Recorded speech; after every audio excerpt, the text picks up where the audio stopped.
Hello everyone, welcome here. Today we are going to be doing a little bit of mess hall before we get around to doing the Dwarf Fortress.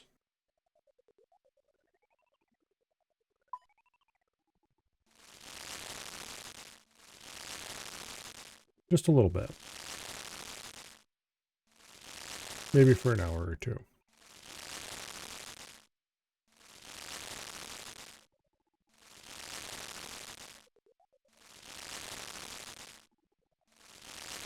But anyway, basically we're going to be trying to break it again today.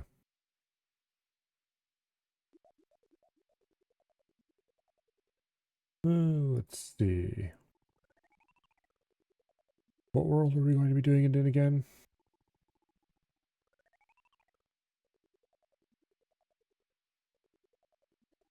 I think it was 394.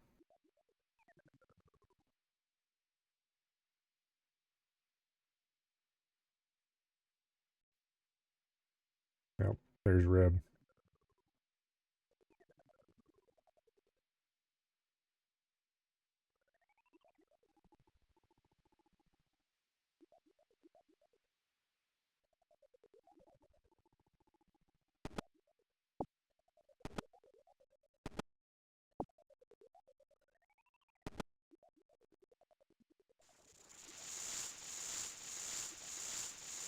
These are much easier to make than pies, honestly.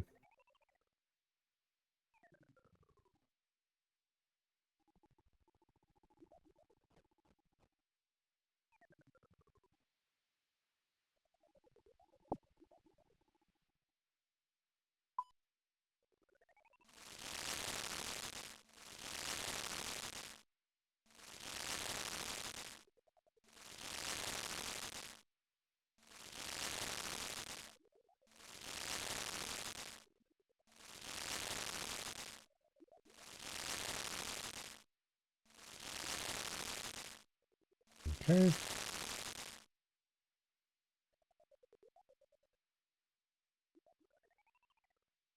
And boom. Oh, damn it. Gotta cook this stew. Ah, how many times can I forget this important step?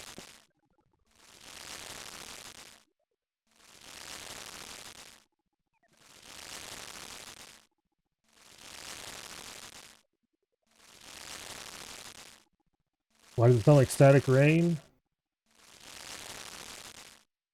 Because that's how RuneScape cooking sounds, I guess.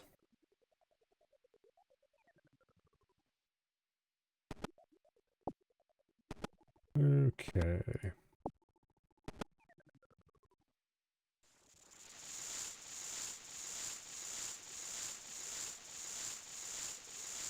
Apparently, they are working on upgrading the last of the RuneScape sounds to 16-bit instead of 8-bit. Which should remove a lot of the hiss from things. Like, they're not actually going to change the sound, they're just going to change the, well,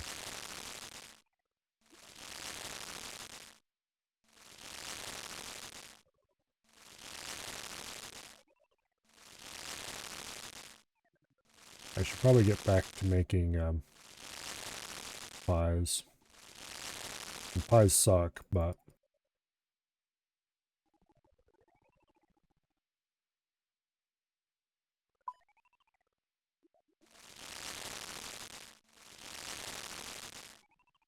hello, survey. Damn it, I burned a stew. Oh well.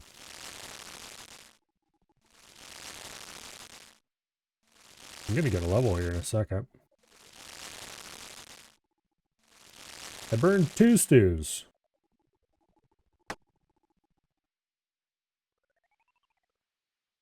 There we go. 54.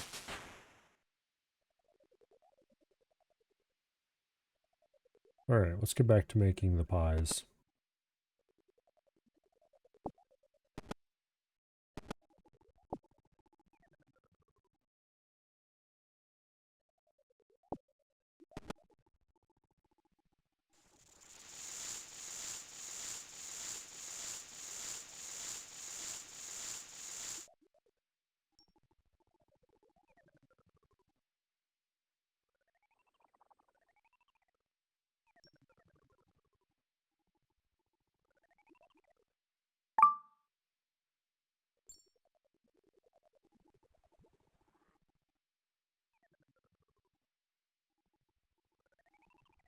Okay.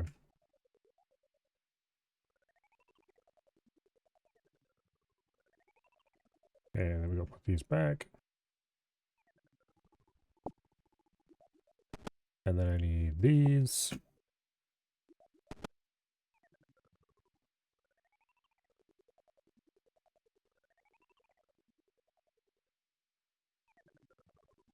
And we take some of those.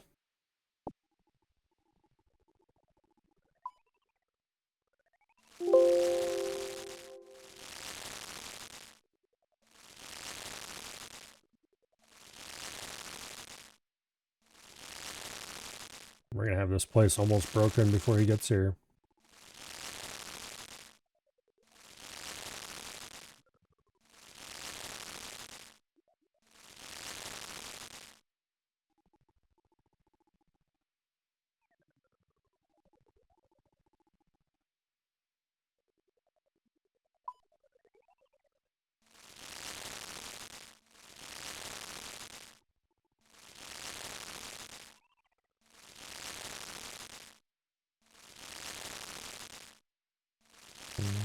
Pineapple's only up to 44%.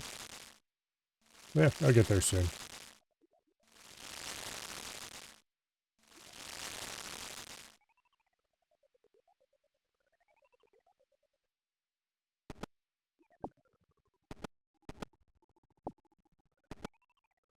Okay.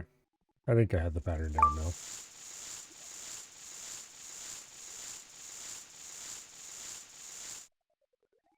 Oh.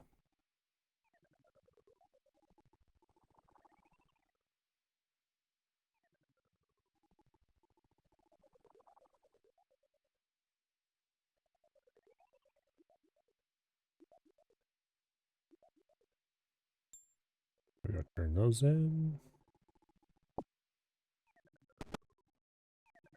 And what do I need from here? Nothing. That's what I need from here. I need stuff from here. Okay, there we go.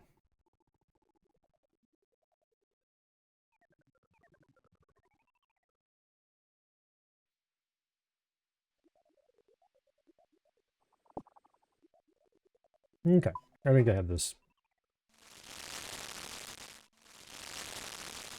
There's a lot more steps in making the stews. Not really a lot more, a few more.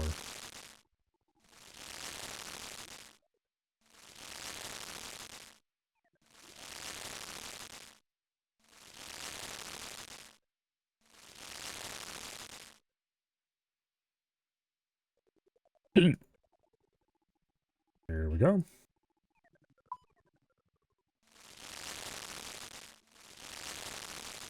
And then we cook it one more time.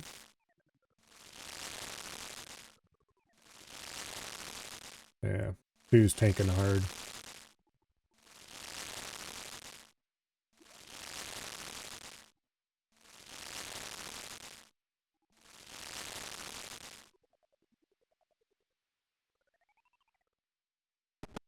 Okay, we take some bowls. Take some flour. Fill the bowls.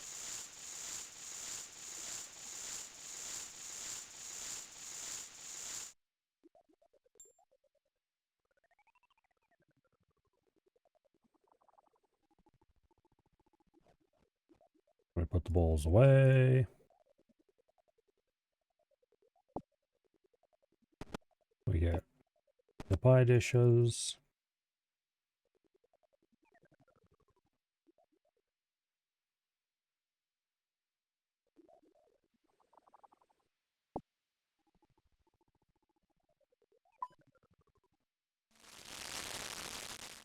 And then we cook the meat. These must be pretty dry pies, honestly. Just cook a hunk of meat and stuff it in the pie.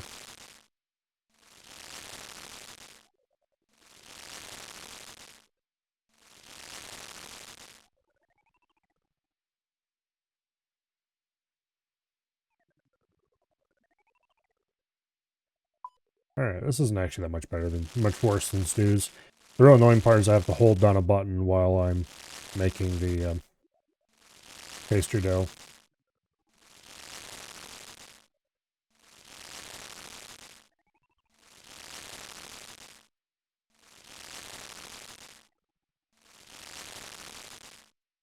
Both pizza and pie are at the same basic appreciation. Surprising, because nobody should be making pizzas.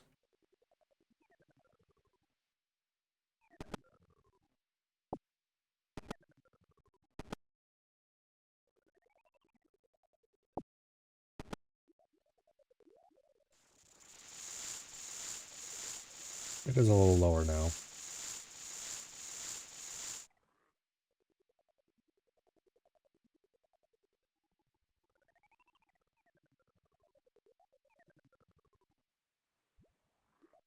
Okay, then put these away. Get out the dishes.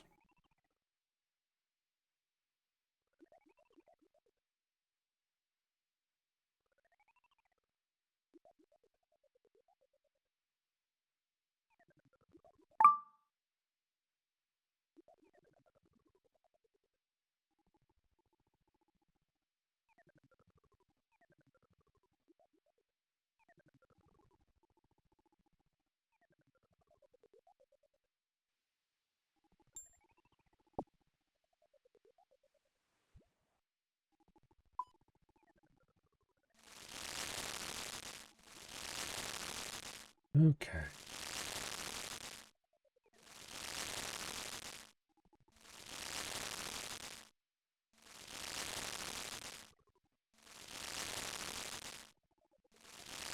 Anyway, before starting stream today, I was messing around a little bit with Dwarf Fortress.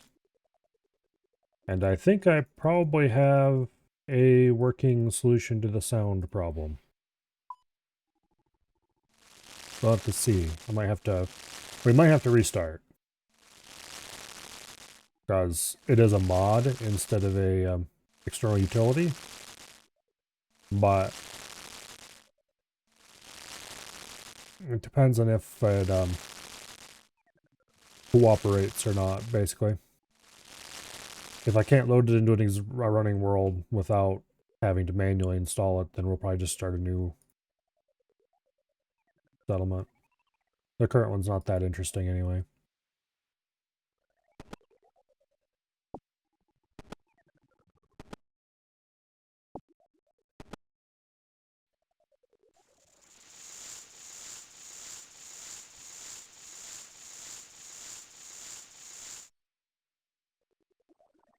Oh, that's right. I gotta hold one during this.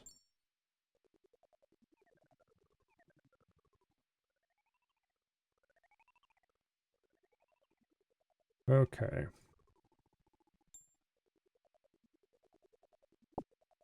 Put the bowls away, grab the pie dishes.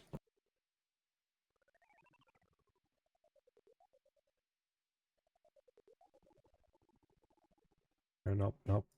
Now we grab meat. I wish you could set this to grab a specific amount and leave it there, instead of having to type the number every time. But oh well.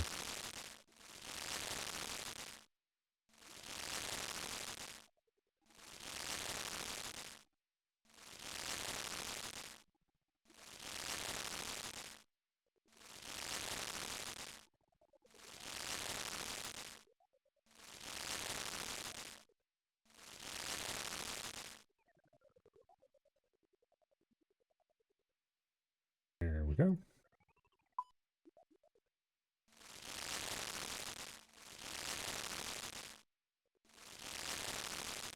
Pies continue going up. Rib is definitely driving stews down pretty fast.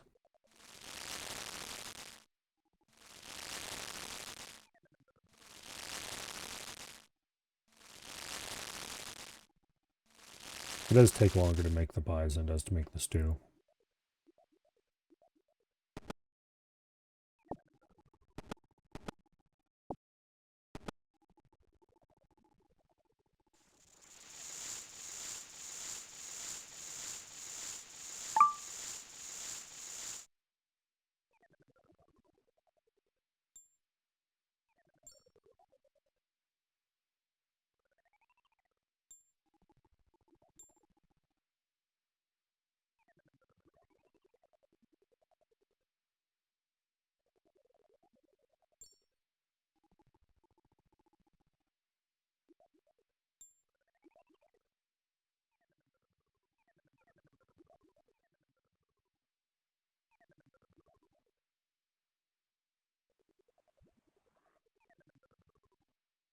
Okay, and then these go back.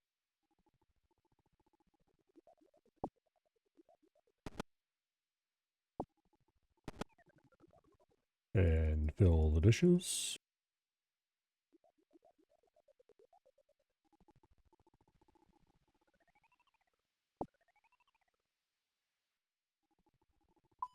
And there we go. Now we just need to cook.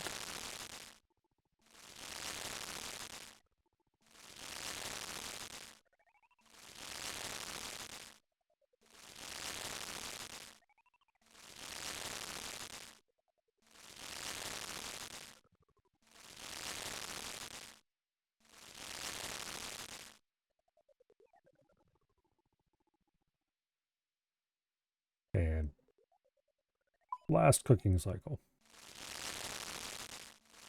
Not actually that much slower than 2.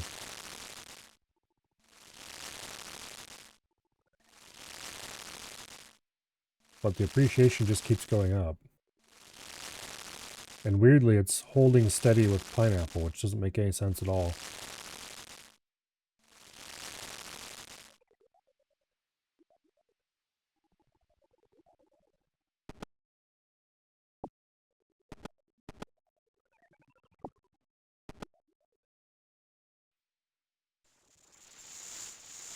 Really weird.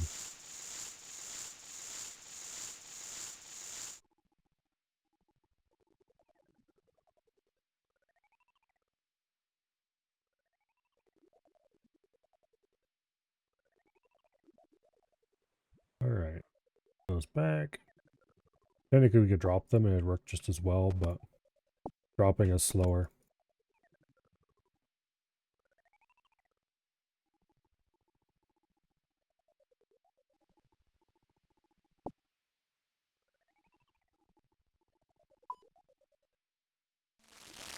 Anyway.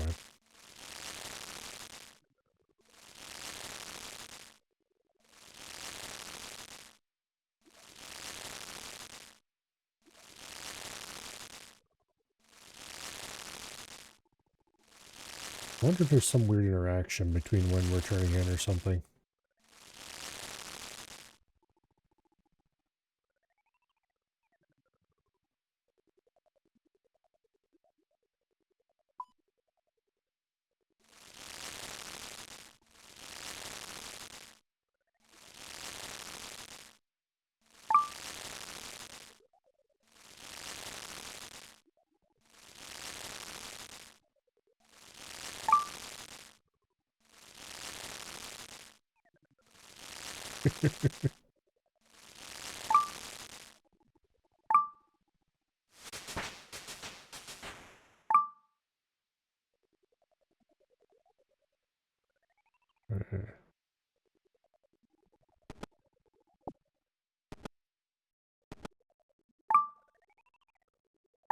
XP rates are really high.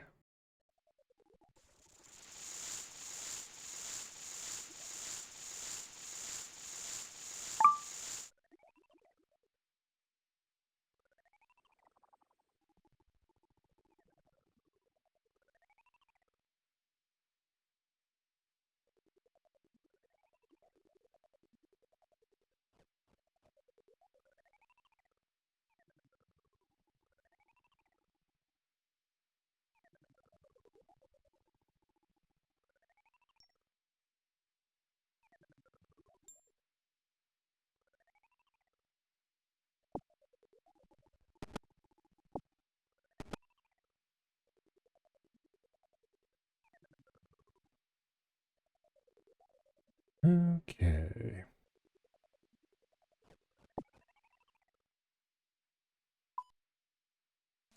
I'm getting great cooking XP right now. Although pie is now so finally starting to go down versus pizza.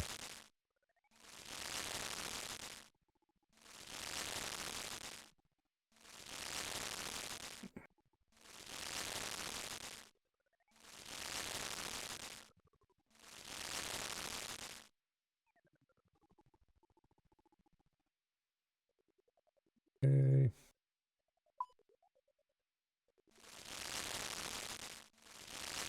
Yeah. Pie is going down a lot. Of course, now stew is starting to recover a bit. But pizza's finally outstripping it. So that's good. We're finally getting this thing broken.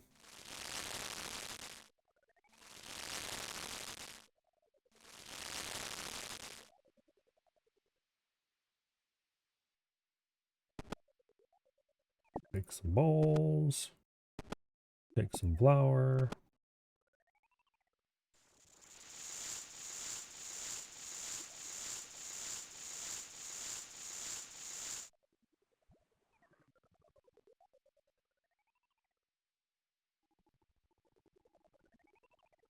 Okay, put the bowls back.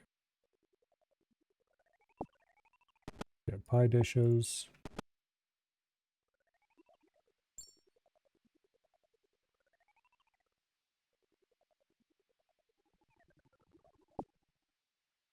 Cook the meat.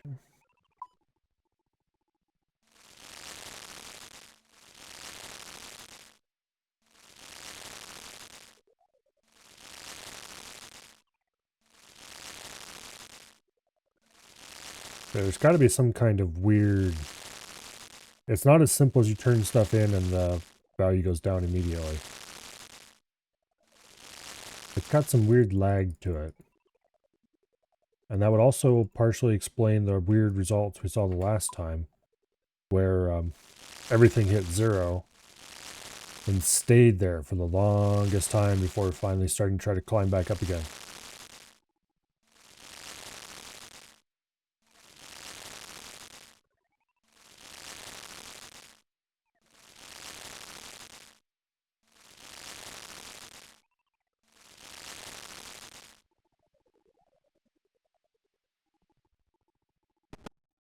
There's definitely some kind of lag to it.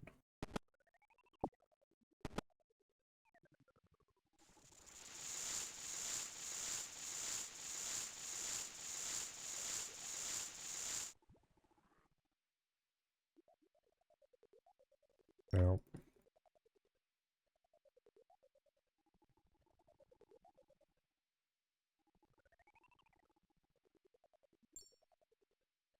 okay, put these away. Get pie dishes.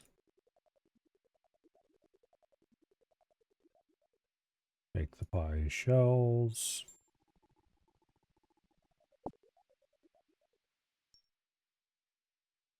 Cook the meat.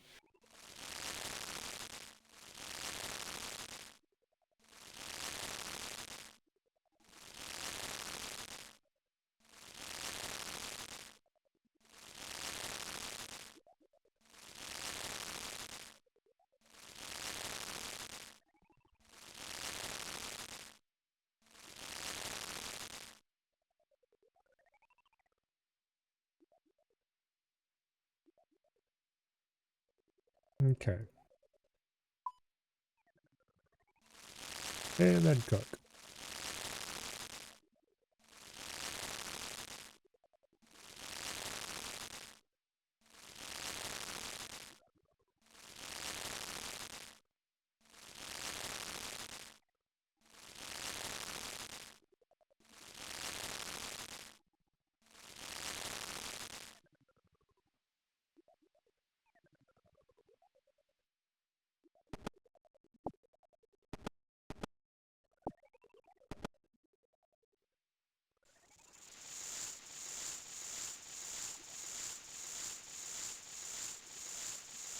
Okay.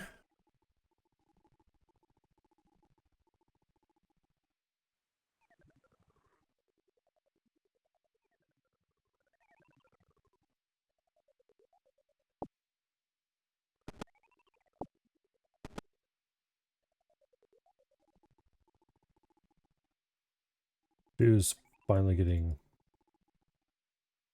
Well, I mean, pie is finally starting to get under stew. But we're both doing pies right now, I think, so...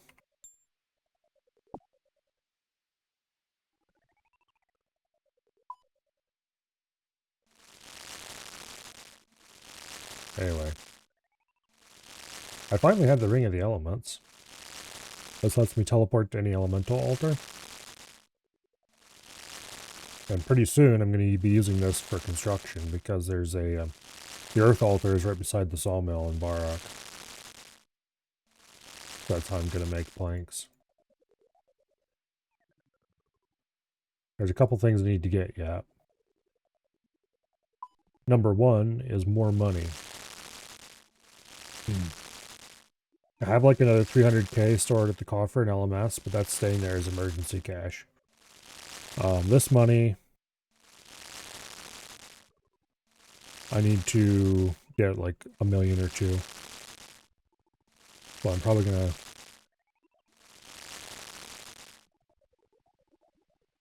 just train various money positive skills for a while.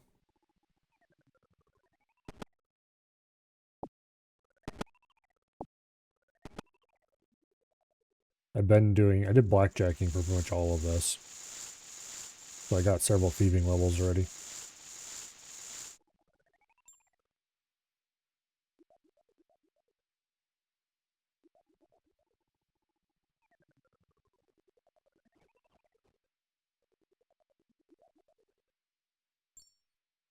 Okay, we dump that.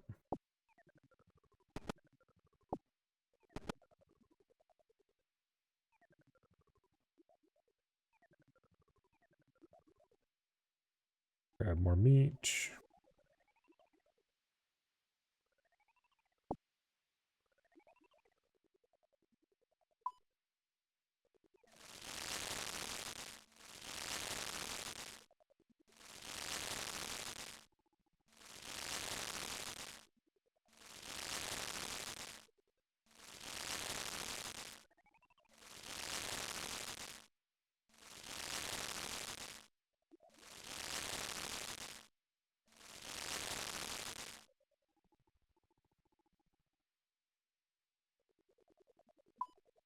And then we cook them again.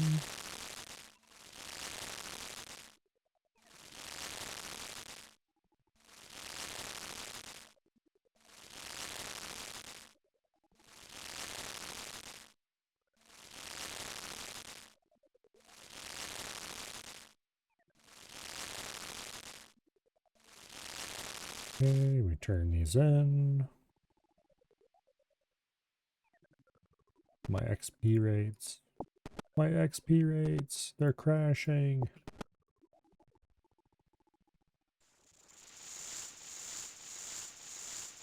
I was getting really good rates from the flies earlier.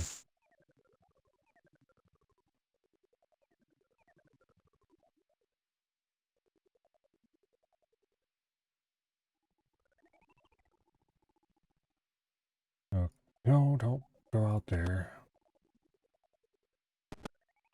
Put those away.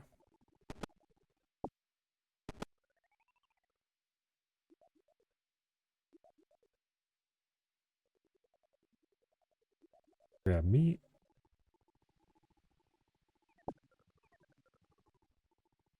Cook the meat.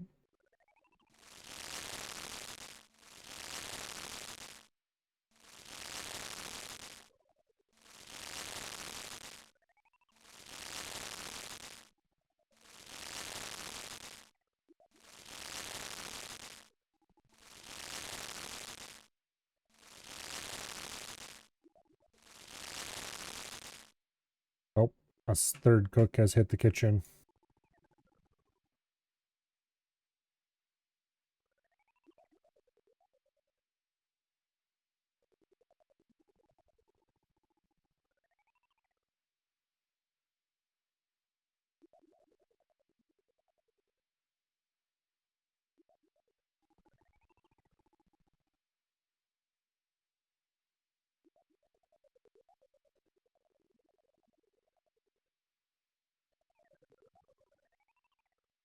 Damn it. Need to leave a space. Oh well.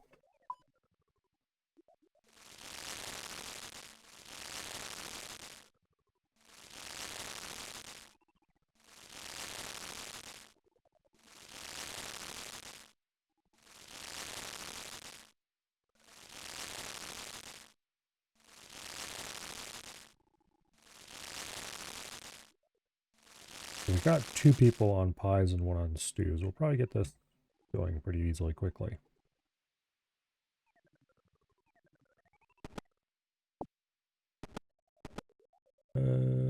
Flour.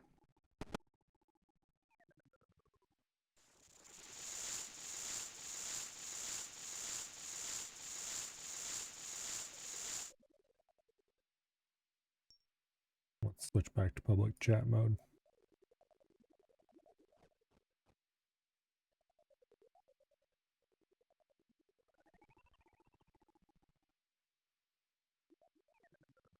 Okay, and that goes in there. And then give me some pie shells.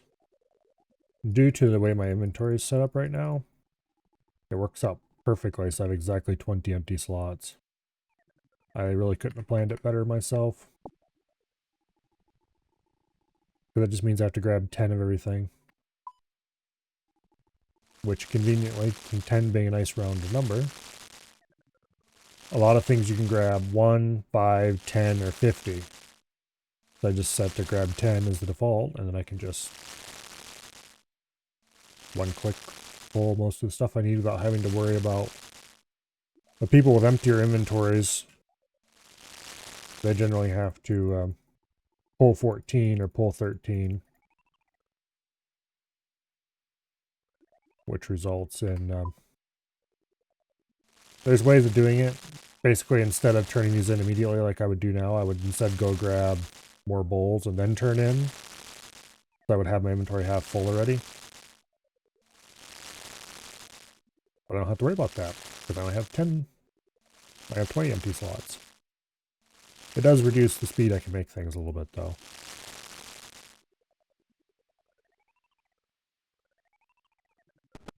Grab bowls.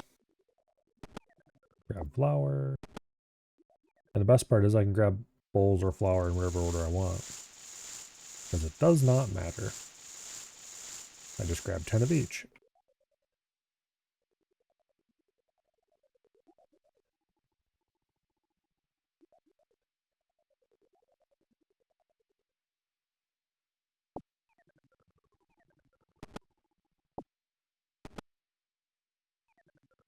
I'm pretty sure most people would not be willing to give up 4 slots just to make it easier to grab the right number of things.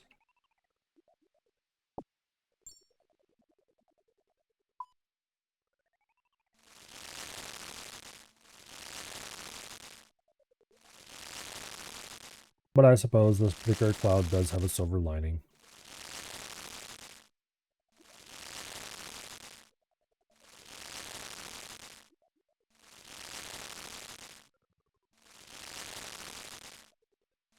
Nope.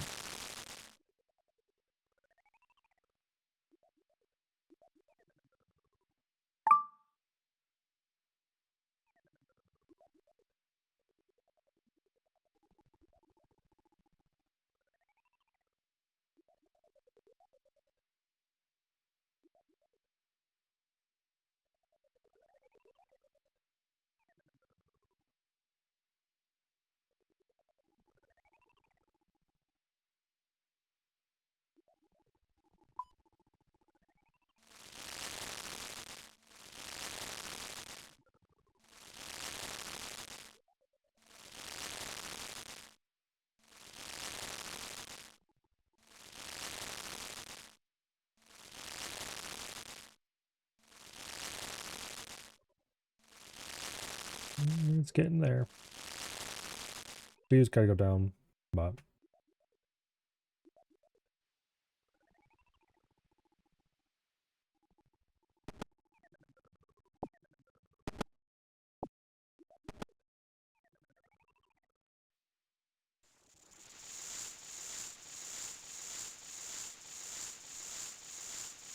yeah. Well, damn it. This is the only really annoying part about making the pies. Is that you have to hold a number down to get the best rates when making the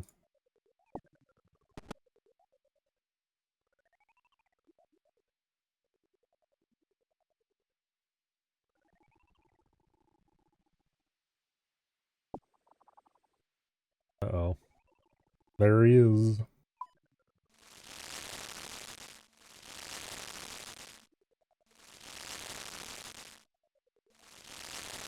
Mr. Cape Locked himself.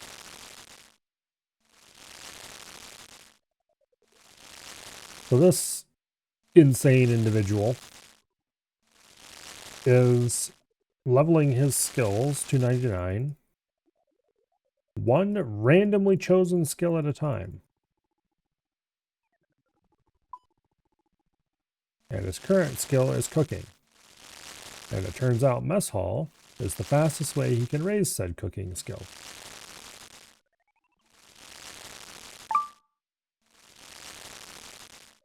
And mess hall just happens to be rather slow and tedious.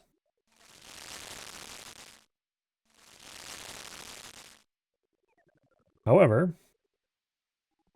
if you manage to persuade some people to come help you, and those people do things to drive the MS Hall XP rates.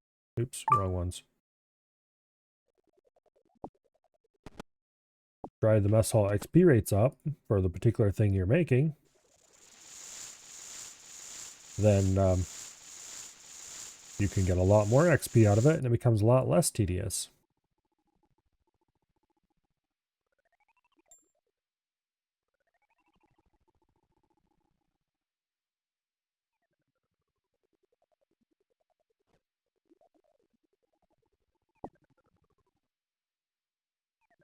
Okay, let me take the server dish.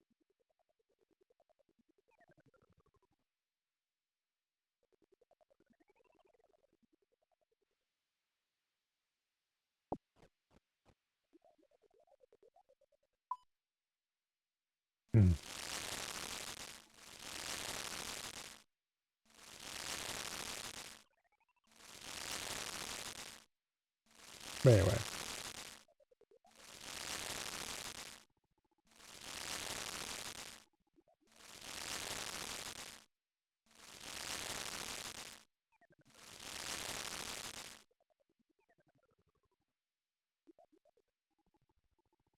Basically how the mess hall works is you have these 3 appreciation bars up here in the corner. And for every thing you turn in, appreciation for that meal goes down. And appreciation for all the other meals goes up. And what you're supposed to do is you're supposed to just kind of cycle between the different things cooking them, or work together with other players cycling between the different things cooking them. No one does that. Because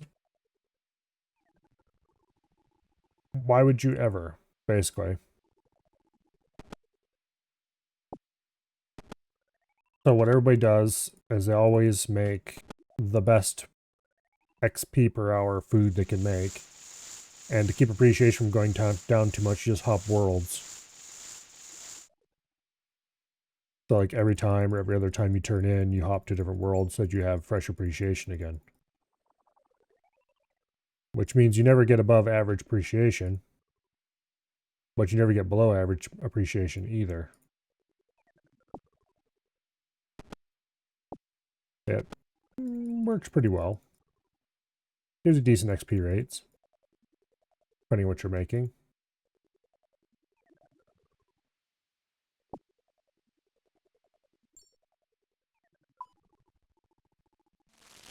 However, what we're doing is we have a bunch of people turning in everything except pizzas, and the guy we're trying to boost is the only one turning in pizzas. Which means the rates for everything except pizzas go way down, which means we get hardly any XP out of it. But he gets a ton of it. And we got a bot. Go away, bot. Nobody likes you. Okay. I don't know which is worse, RuneScape bots or Twitch bots.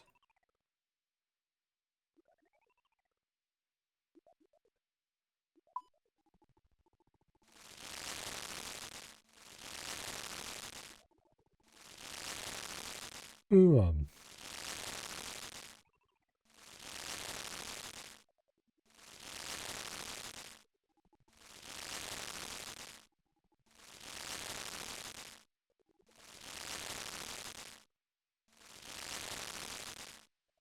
we go.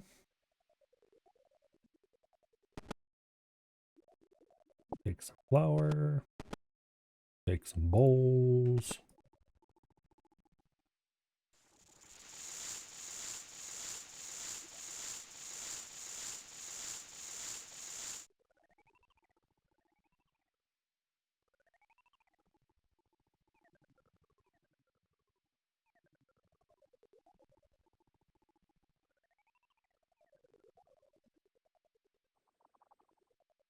Okay.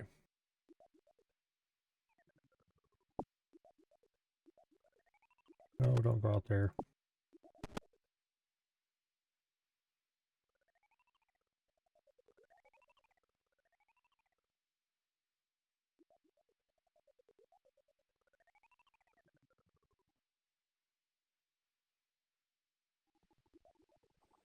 Anyway, if I actually cared about training cooking, I wouldn't be doing this. But I probably won't bother training cooking until I get around to doing temperos. I'll do temperos for fishing, and then get all the fish I pull out of the reward pool eventually and cook those for,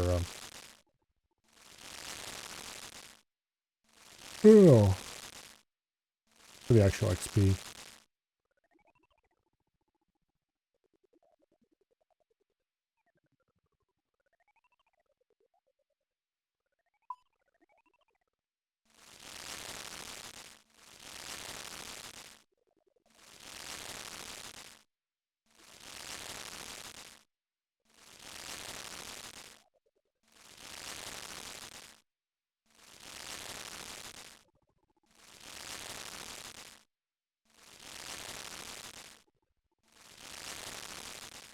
Okay.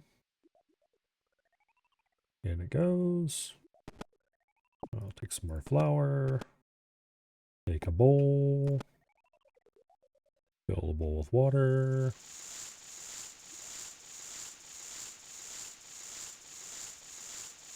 Hold down the 1 key and use water on the flour.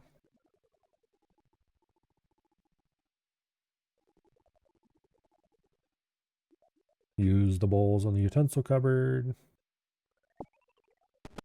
Open the utensil cupboard, get out 10 dishes. Use the dough on the dishes.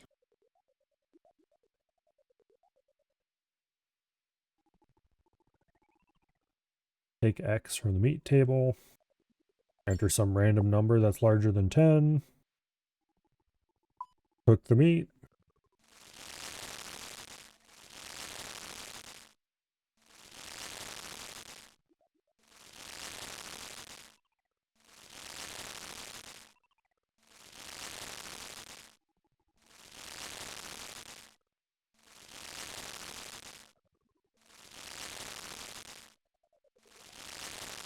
Use the meat on the pie shell.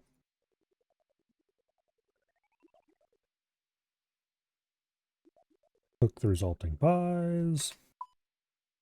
And then we turn them in.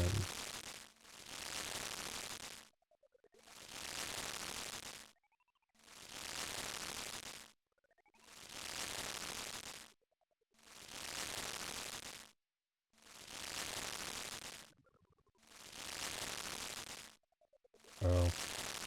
There's a guy doing a clue step over there. He's using a freaking fang for that. Okay. I mean, I suppose there's no reason not to use the best weapon you've got. And that's a pretty good weapon.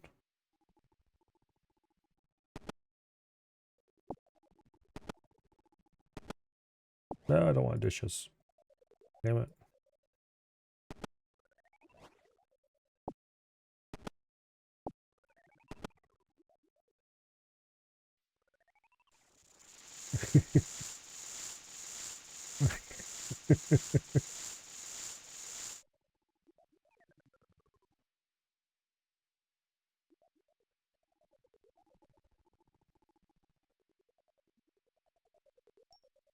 That guy is probably like, what in the hell is going on here?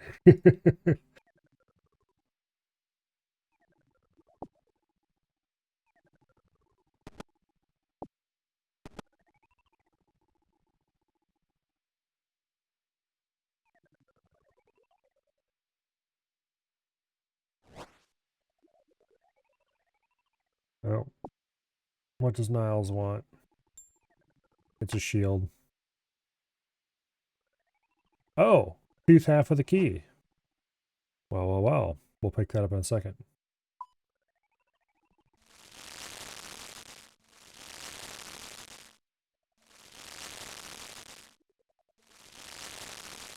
I think I already have... Is it a loop half or a tooth half that I have in the looting bag?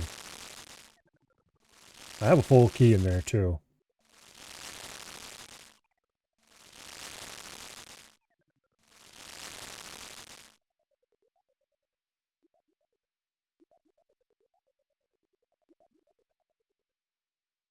Okay. Now, what do I have in the looting bag already? I have a tooth half, okay. I need to go put that in the looting bag after this.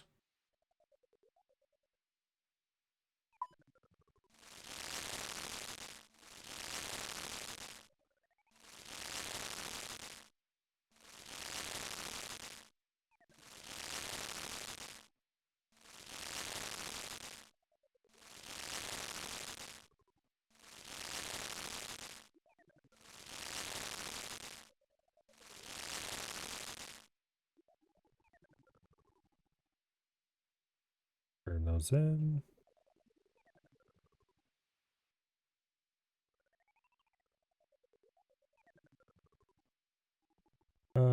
Let's see. Ring of Dueling to Ferox Enclave.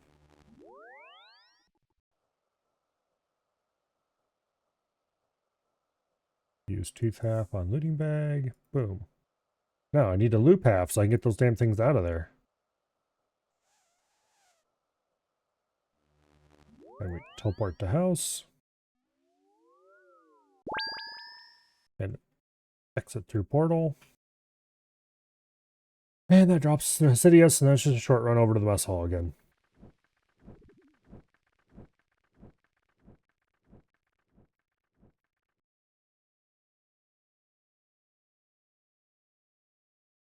If I'd gotten a loop half, then at least I would be able to combine a full key the next time I death piled.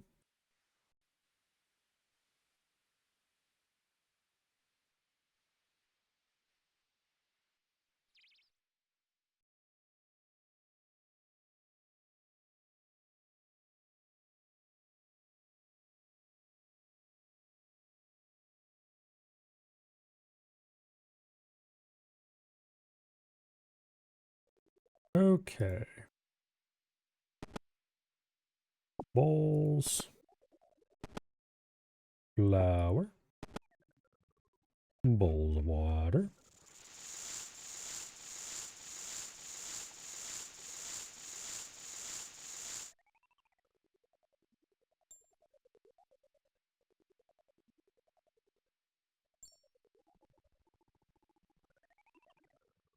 And put the bowls back in the cupboard. And grab dishes. So if any of you ever wondered why I rarely play RuneScape on stream, this is why. It tends to be extremely repetitive.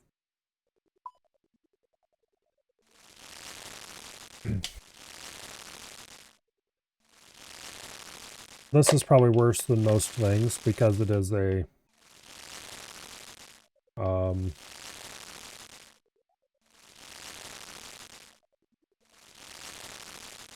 longer sequence of repetitive actions.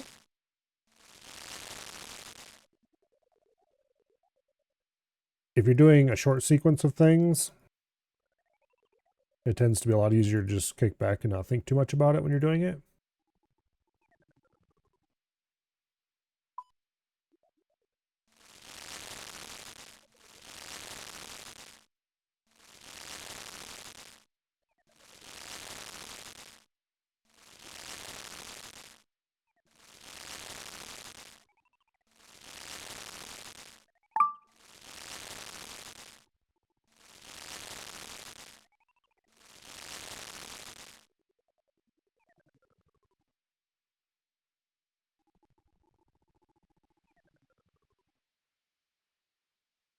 I think we have more people here than last time, actually. Damn it. I wanted bowls, not dishes.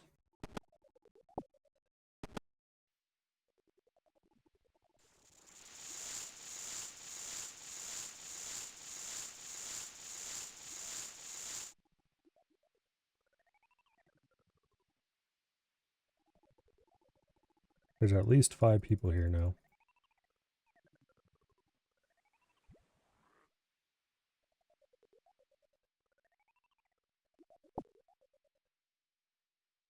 Okay, now we need the dishes.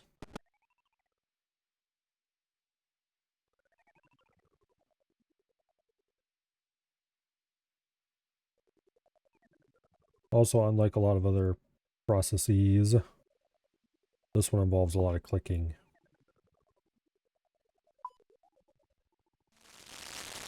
Or at least if you want to do it in any kind of reasonable amount of time.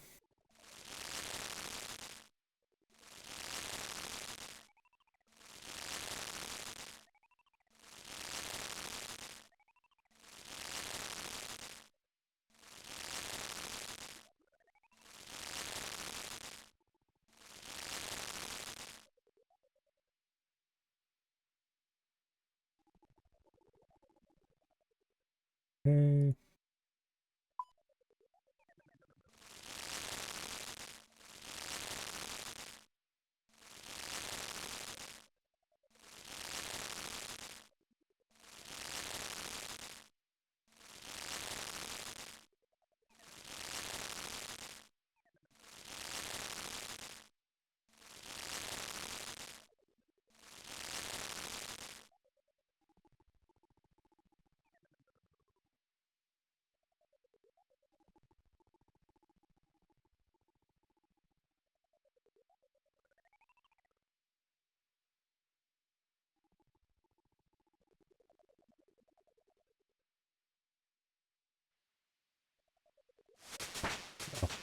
Oh, there's 56 cooking. Nice.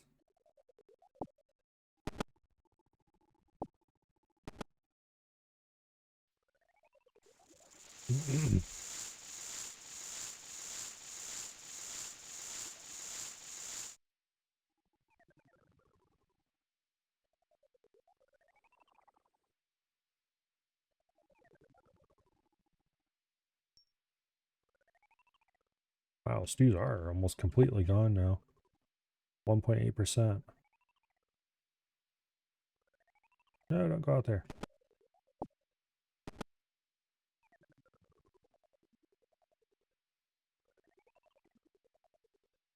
Okay. Oh, no, I gotta take meat next.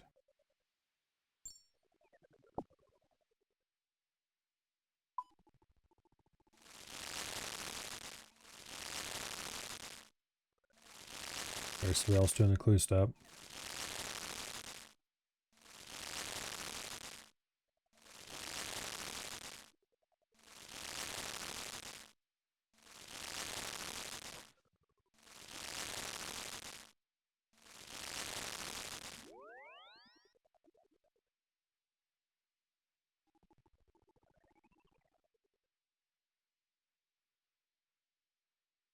Come on. There we go. And stews if it's 0%.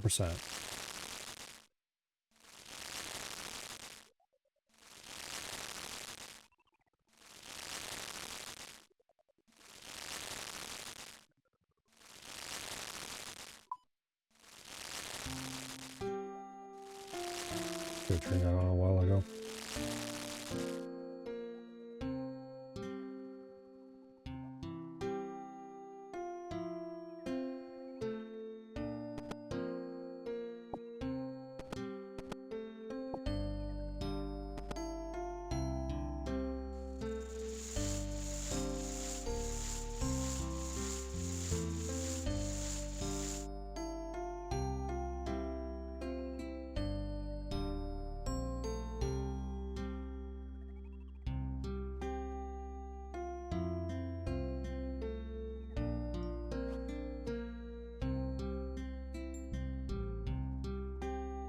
Come on, damn it. Clicked on the wrong thing.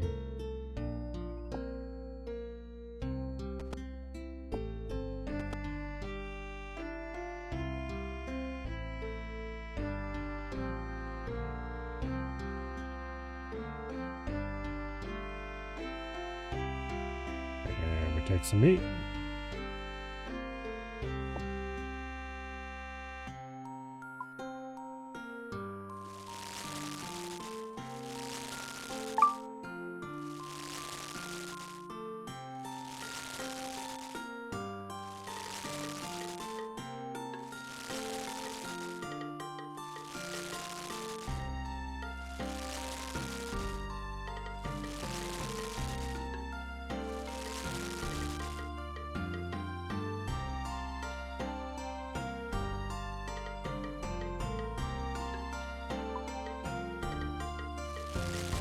Like everybody and their brothers joining the clan nowadays.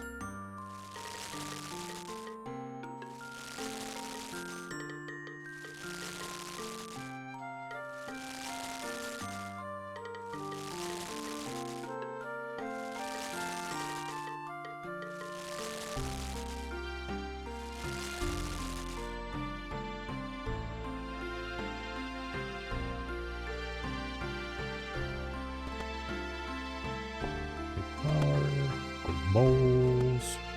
Use bowls in the water.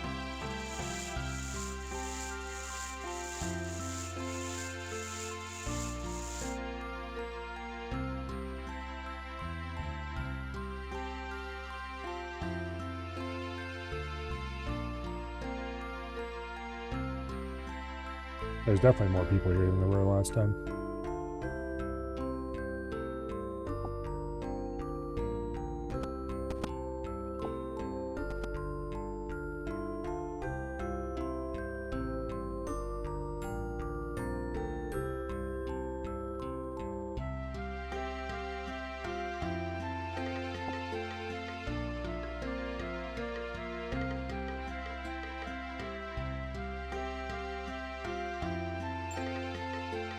Then I need to cook the damn things first. Like, why aren't these combining? Oh, that's... yeah, that's why.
Damn it.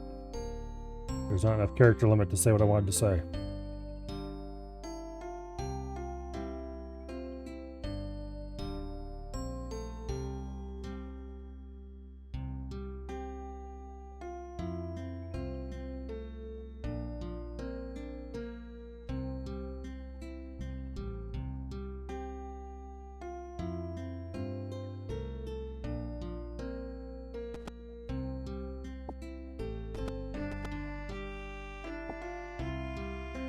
Got the wrong thing again.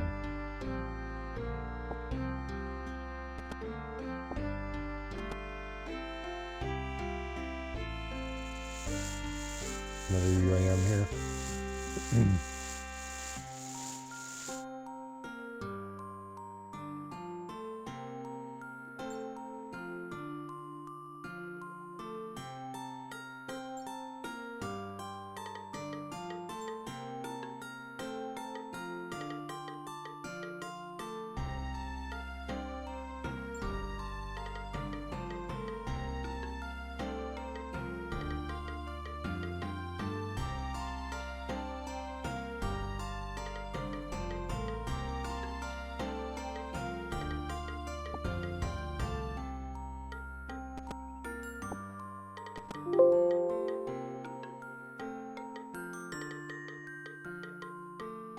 Okay.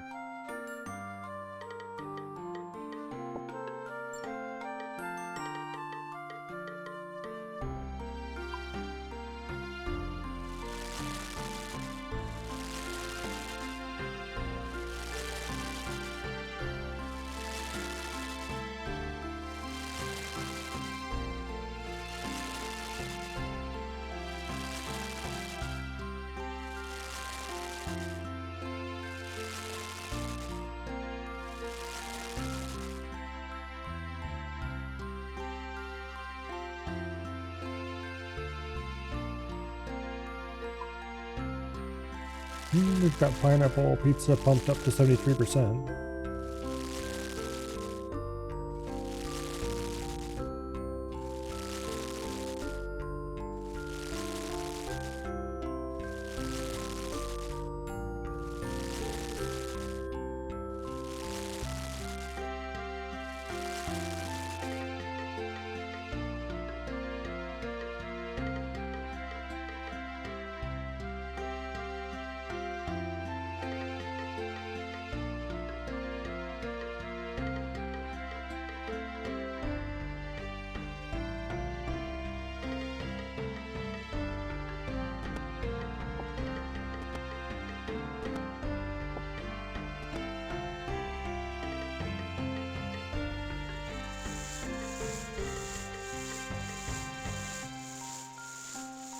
Oh. Yep. An old one.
Mr. Cape just remarked that on his stream, which by the way, you could also be watching at this point, that everyone showed up in Graceful. He's like, well, I can go get my Graceful. I would have to lose some inventory slots, but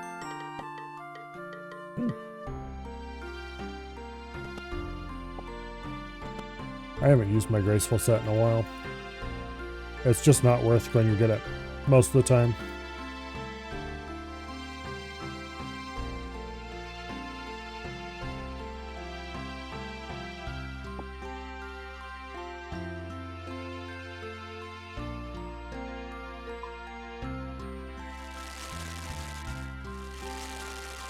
I'd have to do something with my party hat, I'd have to do something with my cloak.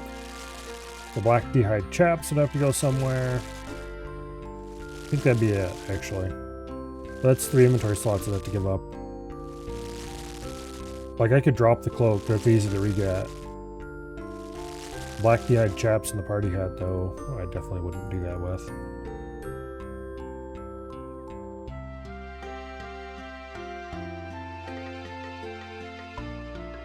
The party hat has been with me ever since Christmas, I think it was, I got it.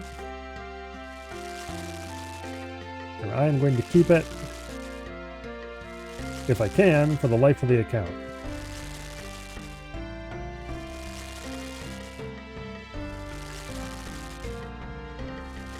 Trying to get more and more tedious to keep it in my inventory or whatever, but damn it, I'm not giving up my party hat.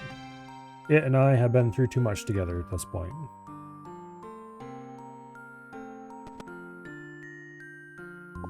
looks like pies are at 0 now.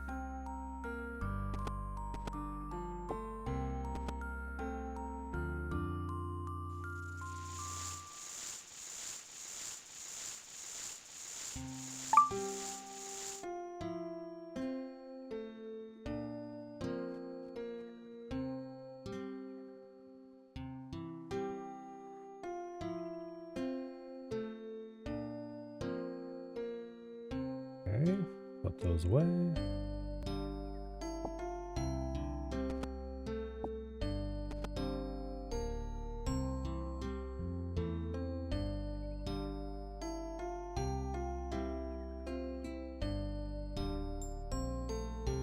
Right.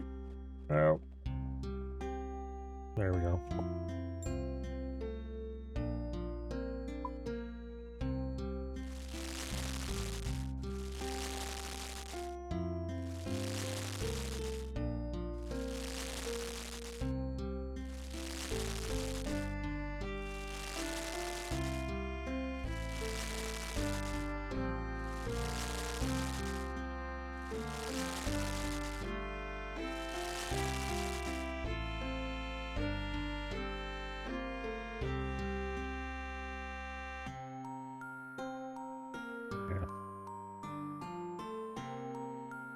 Anyway.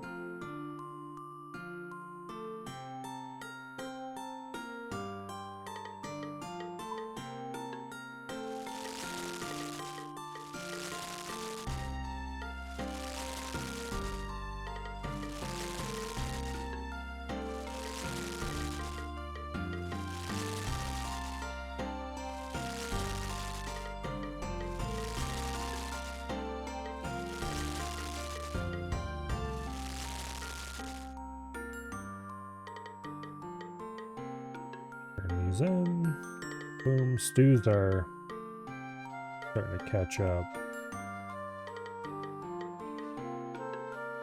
Maybe I should start doing stews. No. Because as soon as I start doing stews, then these are going to start falling behind, I about guarantee it.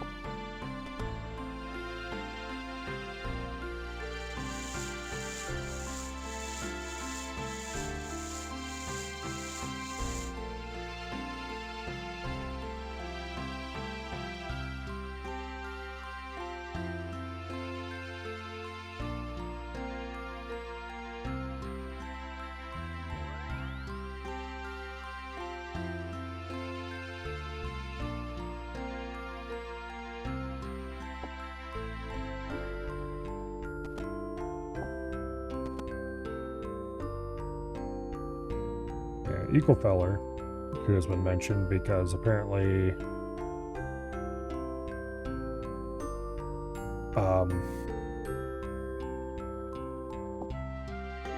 Mr. Cape here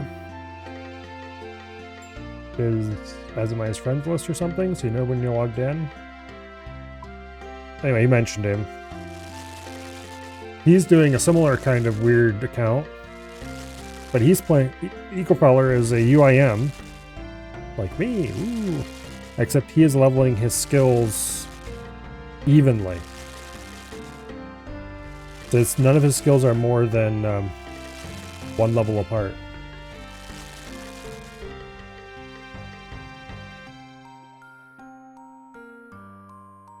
So, yeah. Last time I knew he was in like the low 70s. I think. Something like that. It's kind of a crazy account.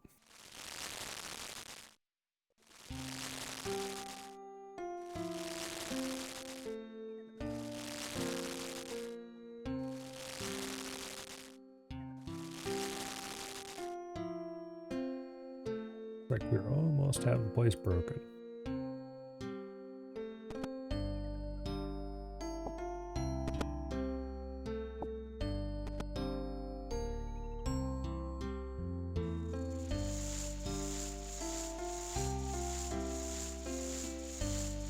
Hello, Dread.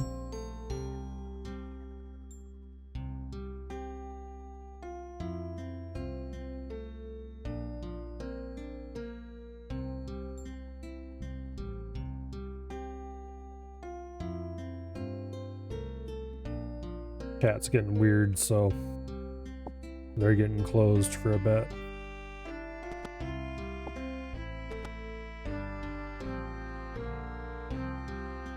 This is a family unfriendly Twitch channel.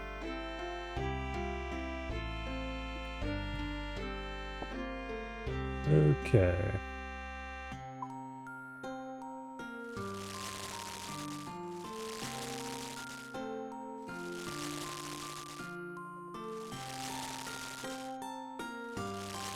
Probably a good thing nobody's hanging out in Discord today.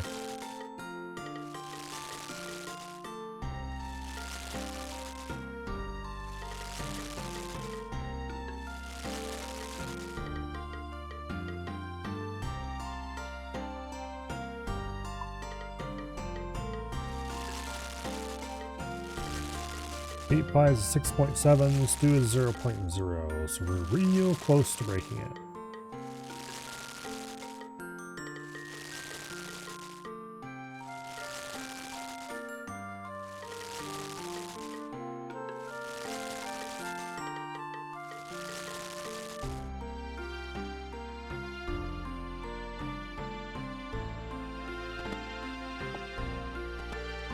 Back up to 10. Oh, you people and your streaks.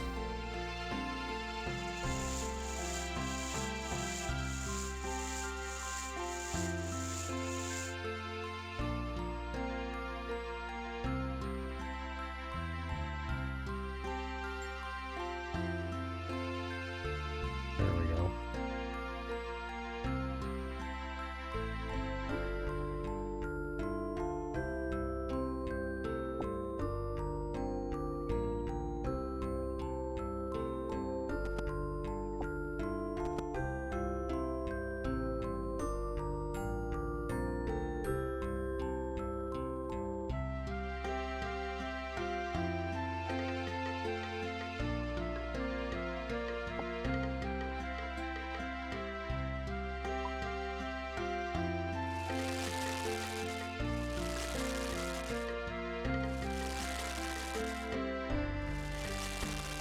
I think it's the fullest I've ever seen in clan chat. Usually there's like one person on, maybe.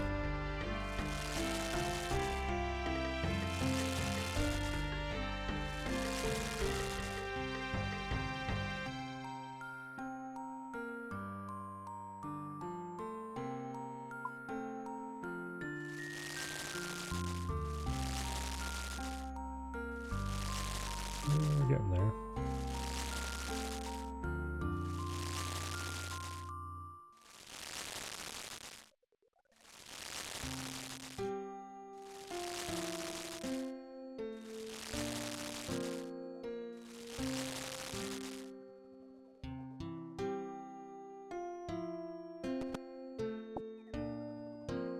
I definitely have to say, it ain't that much harder to do the pies versus the stews, but I much prefer stews.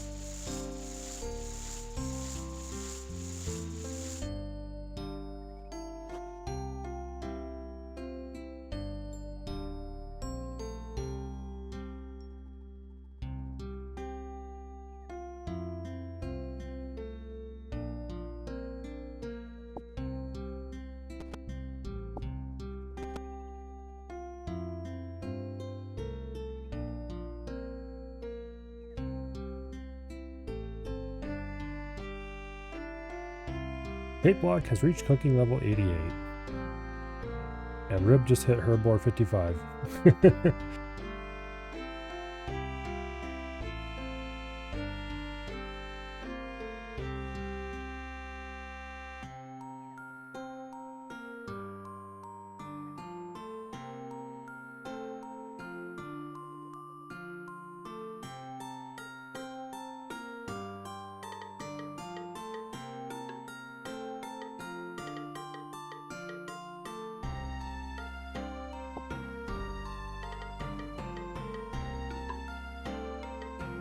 Oh wait, they're both... Oh, nope, they're not quite in 0.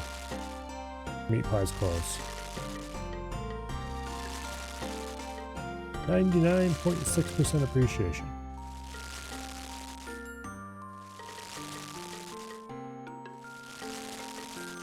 Alright, what are these degenerates saying now? They're making size jokes, of course.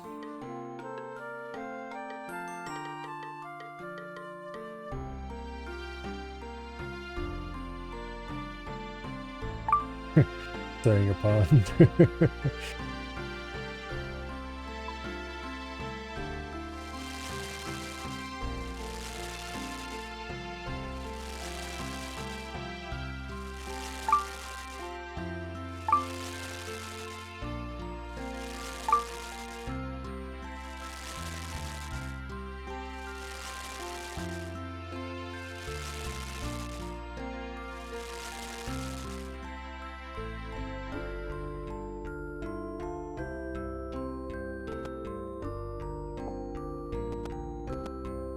Well.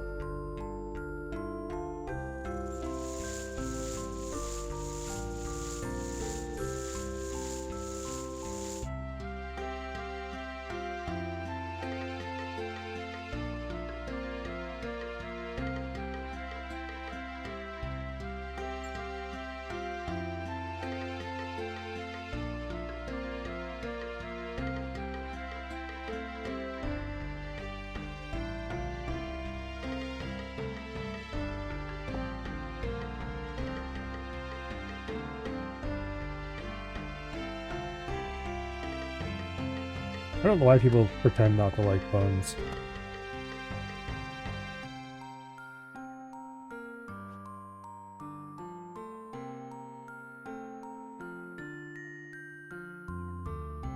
Damn it.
Bunch of them slacking off out there. How dare they? I should probably also slack off after this.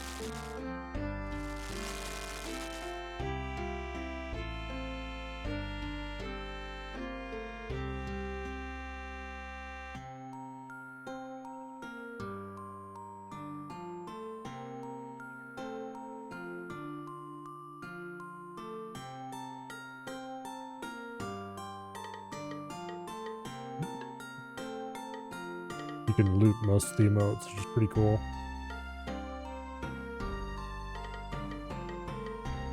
I don't think the tables are tall enough to make a lean useful. You know what?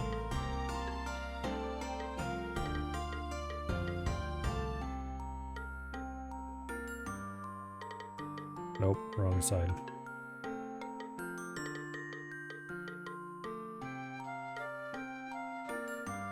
There. Lean up against the door.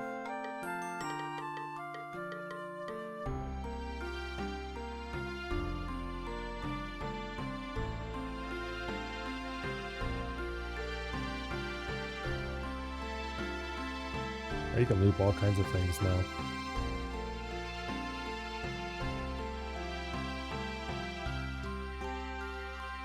You could loop a lot of them before, and then last patch I think it was, or the patch before last, they added a whole bunch more loopable ones.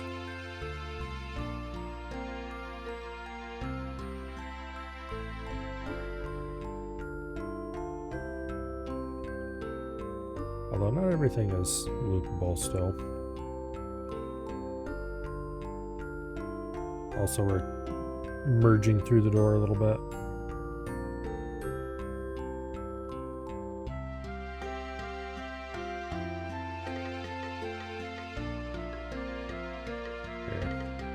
Let's see if you can lean up against the keg.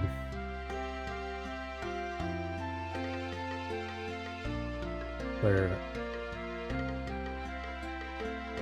There we go.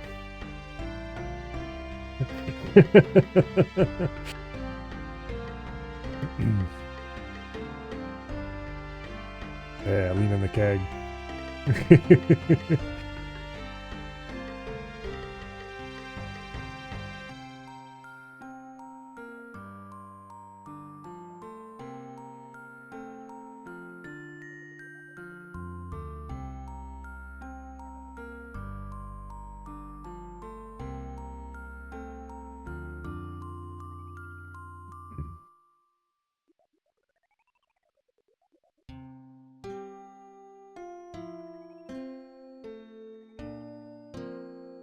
Ooh, you can loop flex. Man, I need to do that quest so I can unlock the flex emote.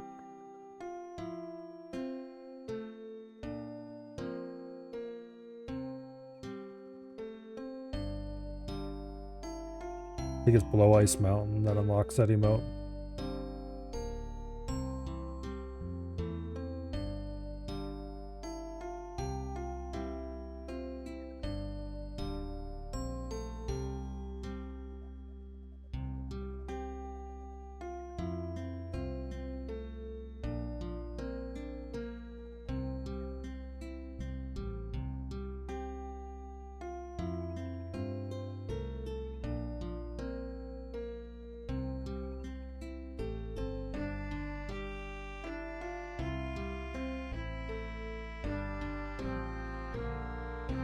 Yeah, anyway. Lean is probably one of my favorite emotes to loop.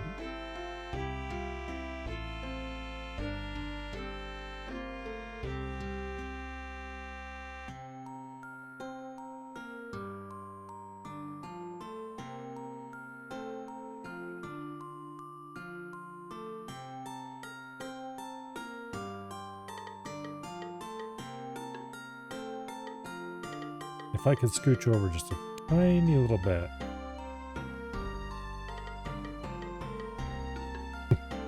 Back just in time for the sitting around section of the video.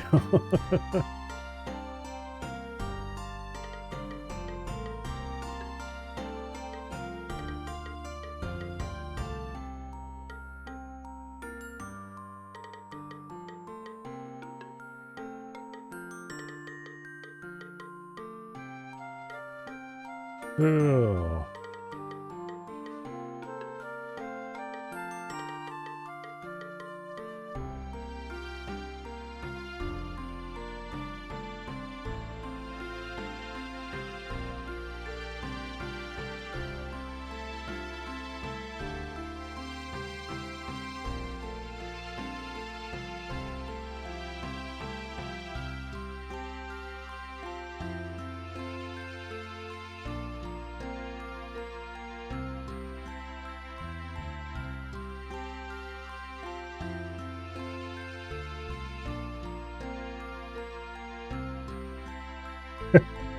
Oh.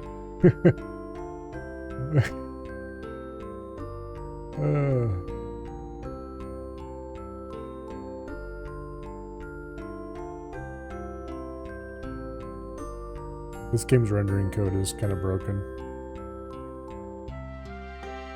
It doesn't properly do, what do I call it? Ugh. Like, look at this, you can see the table through the wall because it isn't doing the, it's using old rendering code and isn't doing the Z sorting properly. It does a good enough job most of the time, but various things make the game think things are in front of each other when they aren't.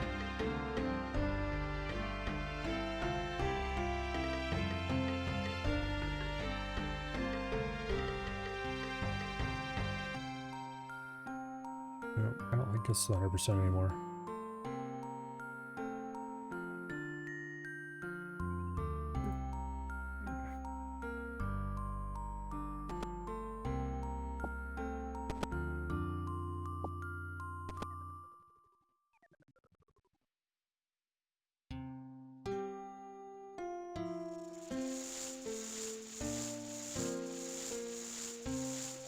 Am I doing the clue step?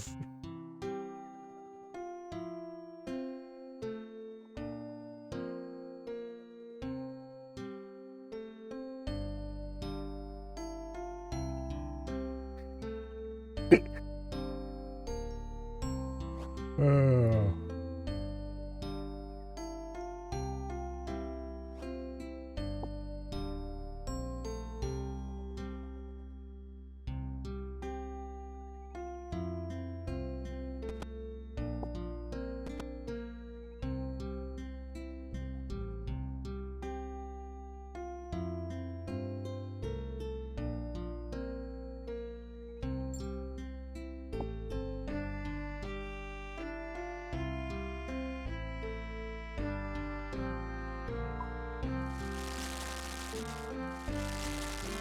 .9% appreciation.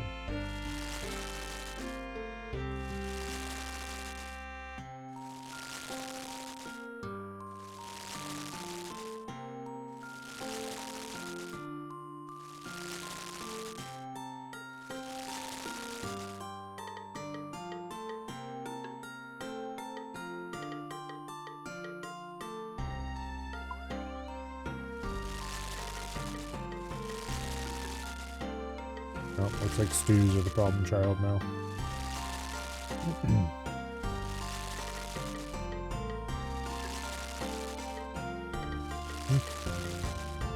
Rider hit 73 wood cutting.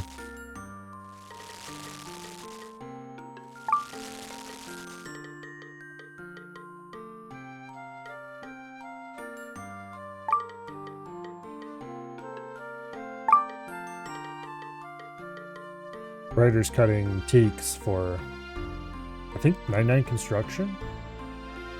Their plan?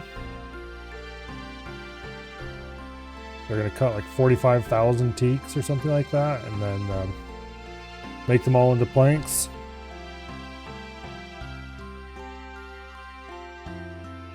Apparently they have 42,000 left to go. Oh.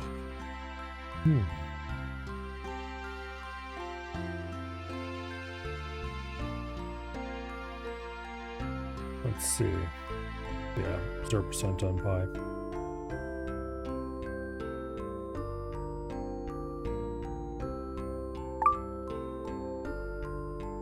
Oh, I'm 246 XP away on mining. There's a mine just over here.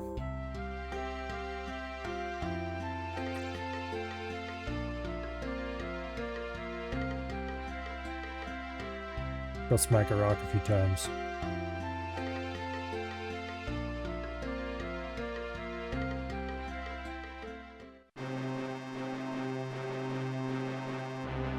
Okay, the mine is a little farther away than I remember that, but that's fine.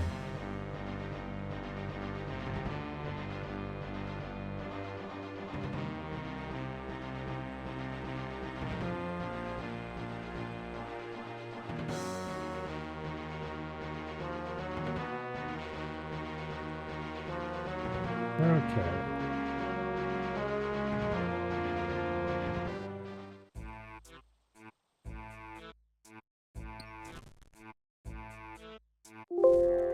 Oh yeah, we're just a few rocks away from...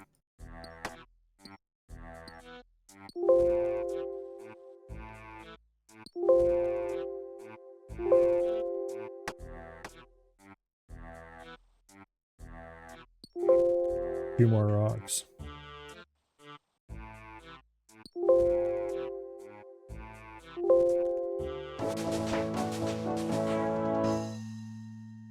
So now enter the mining guild. Oh, really? Okay.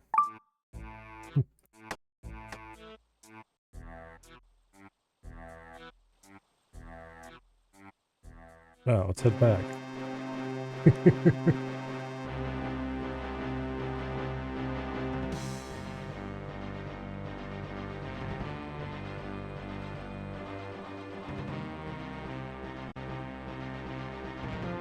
That was a very worthwhile thing to be doing with my time. Not sure why I was so close to a mining level. Melee. I'm also super close to a Slayer level, but that'd be a little harder to get. Also wouldn't announce it in clan chat if I bothered to get that one. It's like every 5 levels it announces. Until 69, at which point it announces every level.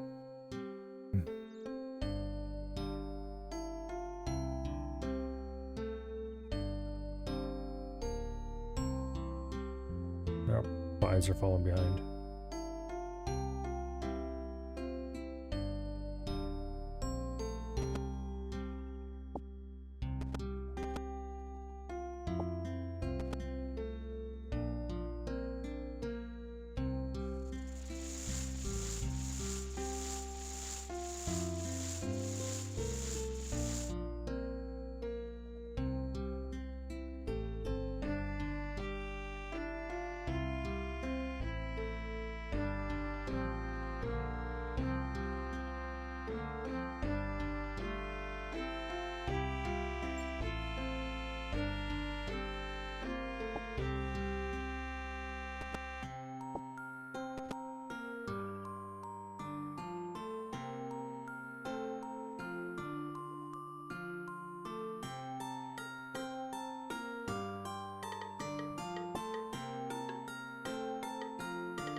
Oh.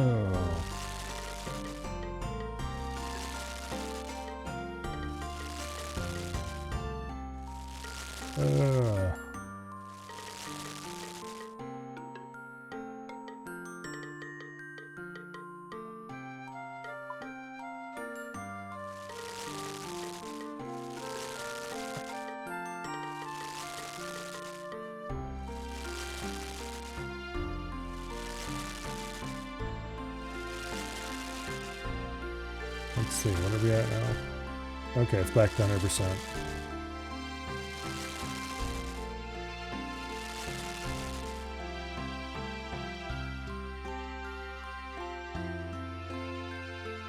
Let's go back out and lean up against the water cooler, or rather the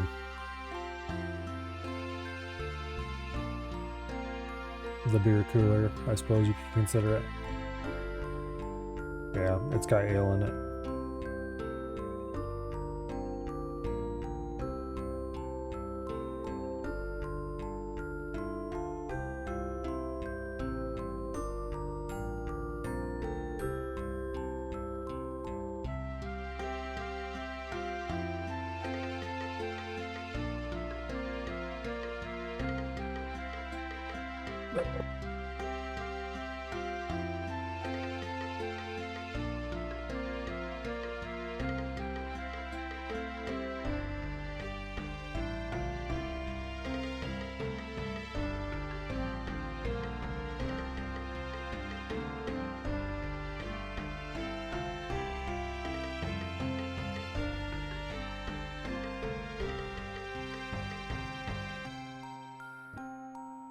Yep. Pie is falling off. Let's go ahead and stuff some pie in there.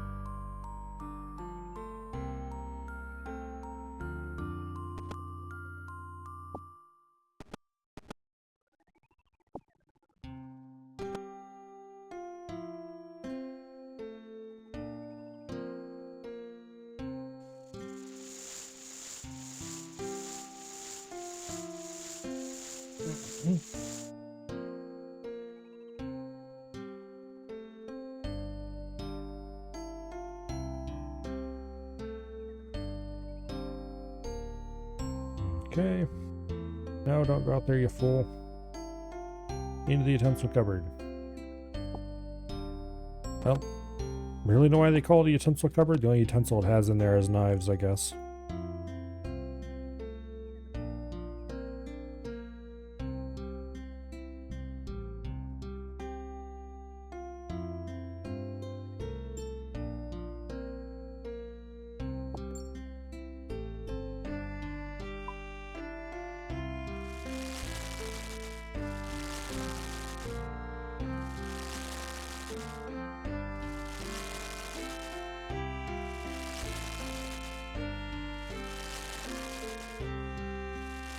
Apparently Ram is cooking in real life.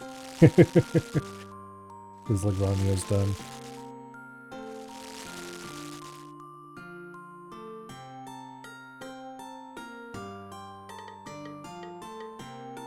Okay, do we need to turn these pies in?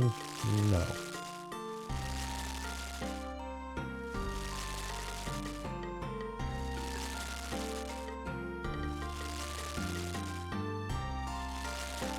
Okay, everything's back to 0, 0 again.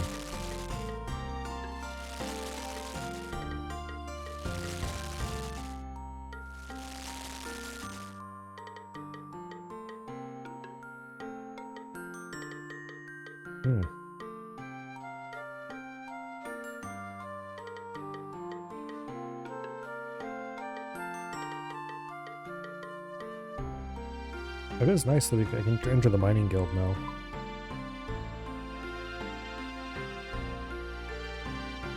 I could also mine Dale of Essence if I did Sins of the Father. That's not going to happen for a while.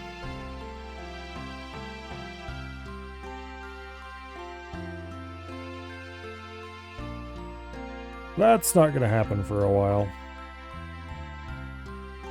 I almost to the point I could use Dragon Pickaxe if I ever got one. That's also not going to happen for a while.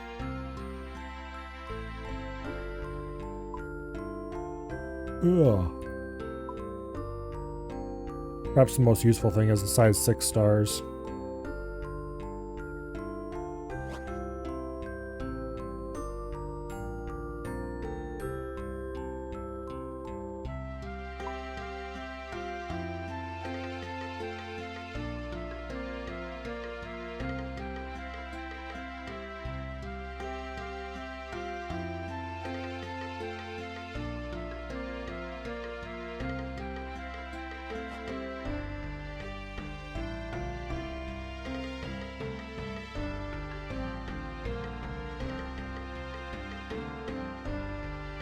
You know, how would I get this facing?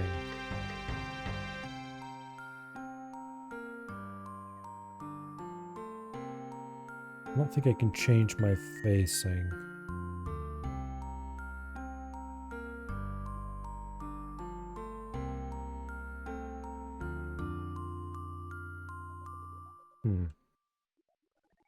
Because the walls here, I don't think I can face out into the room. I'd like to try leaning against the oven, just to see what it looks like.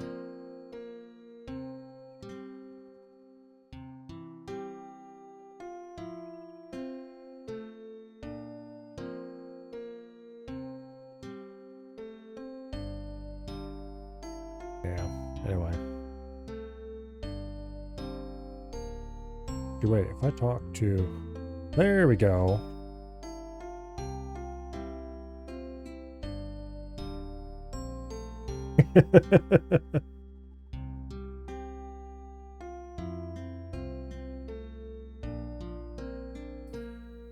Timber arm.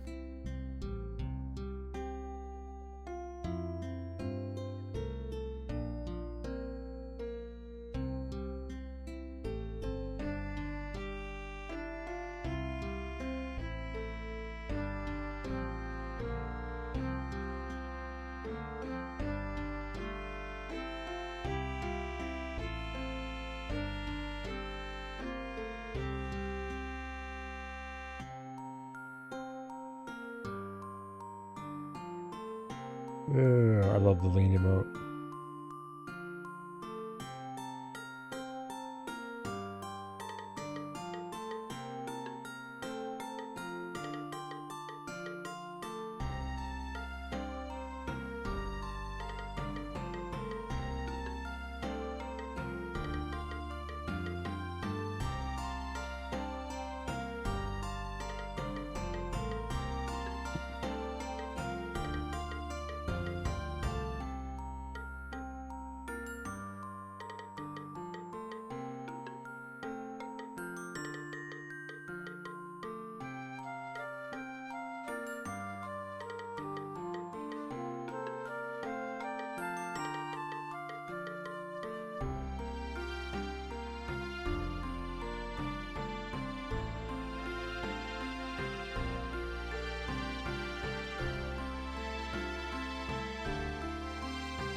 Ugh.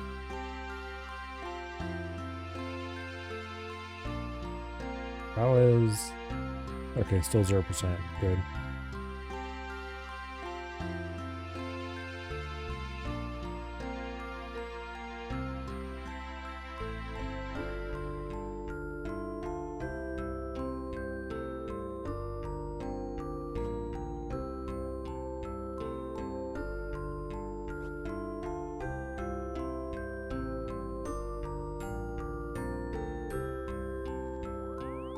Nope.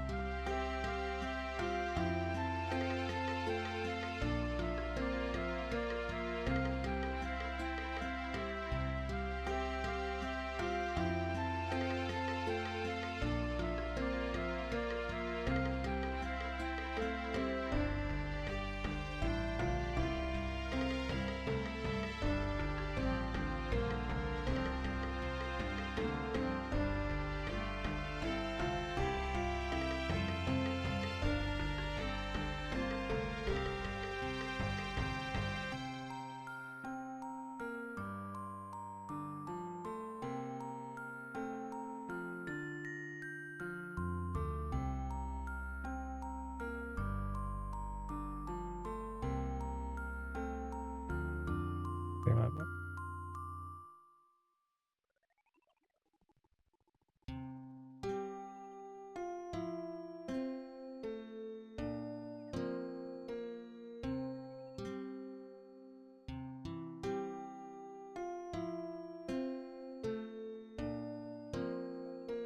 Yeah, that's not worth saying.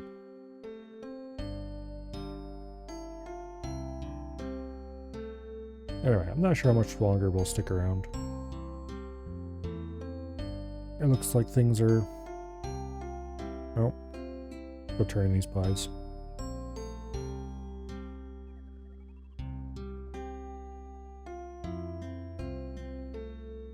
Just a little stew needed.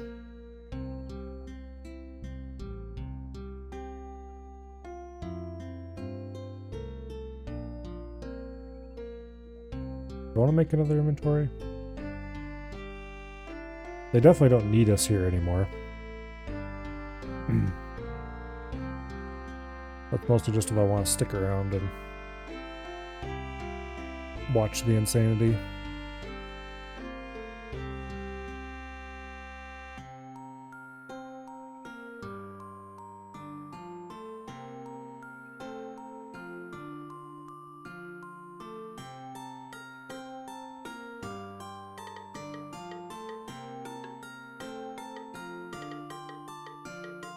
Yeah, I don't know how to think about it.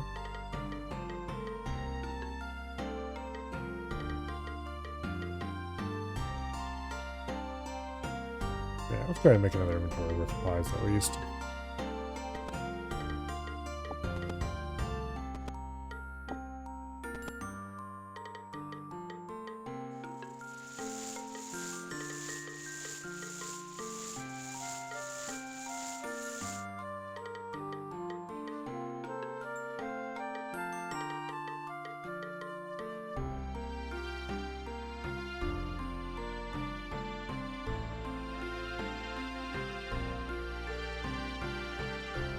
Goes away.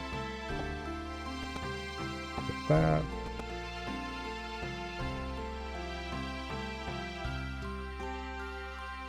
On the bright side, if I ever need cooking, I will have plenty of practice with doing mess hall.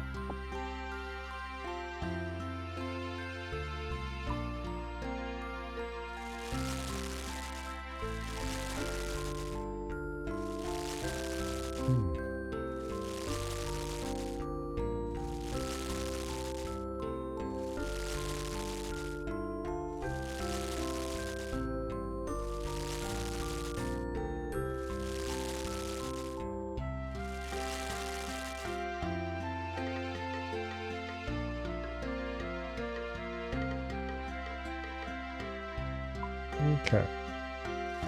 Let's see, Telecon.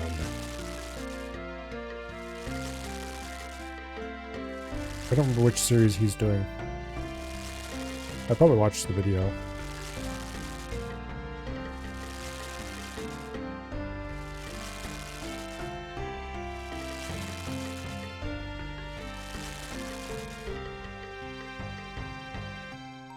Well,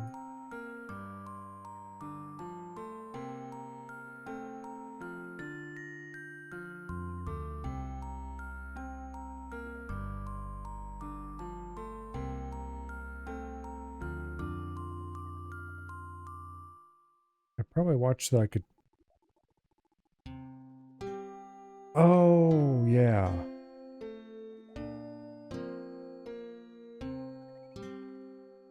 He's a one chunker. That's right.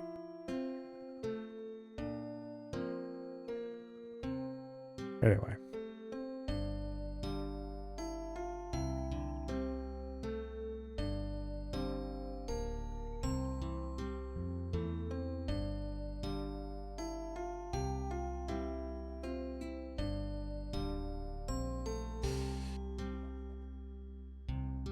Yeah, Telecon, I think, if I remember correctly, he's a one chunker. If I remember correctly, he's his chunk is Brimhaven and Karjama. There, the Karjama volcano.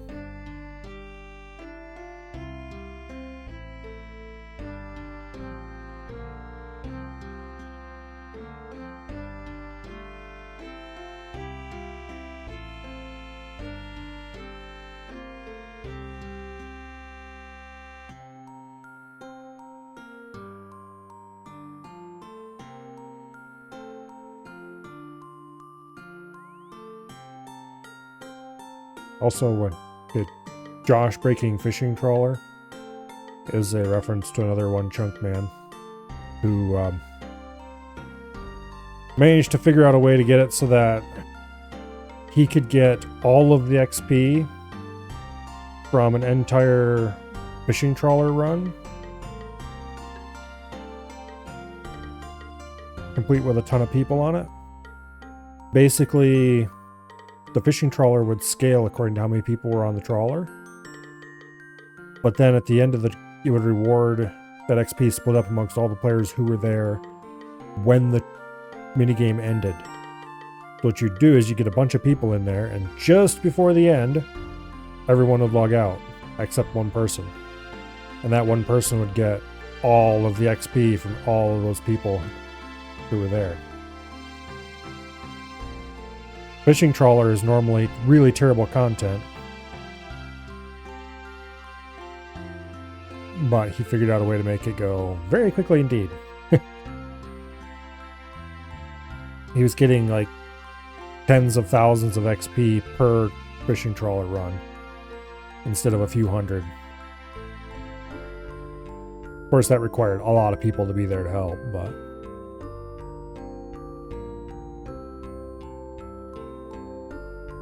anyway, that has been patched since then.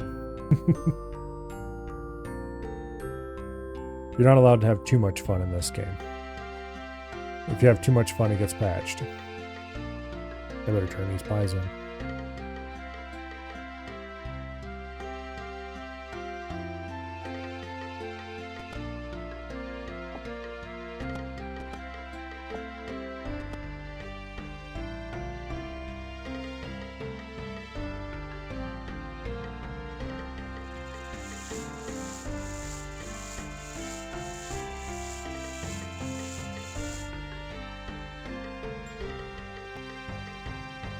Okay.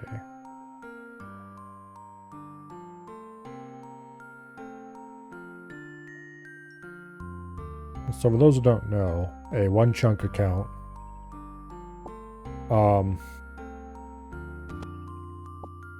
basically they will pick a chunk somewhere in the world, chunks being 64 tiles by 64 tile areas. You can kind of see chunks on the world map if you know what you're looking for, or if you know that they exist, because a lot of particularly older areas are more squared off to fit in with the chunk sizes. For example, here, Castle Wars. Well, this area in particular is particularly notable for it. Like the Tree Gnome Village is a chunk. The Khazard Warlord Village thingy here. Kind of notice all these areas are squared. That's because at the time when this content was made, the developers would basically take a chunk and they would make something in that chunk, and it would be separate from everything else that was made at the time. So you can see everything in this game. In this area at least, you can draw a neat little line around it. And those are the chunk boundaries. Newer areas tend to be less that way. But there's still a certain amount of it. But anyway. So a chunk man will pick a chunk.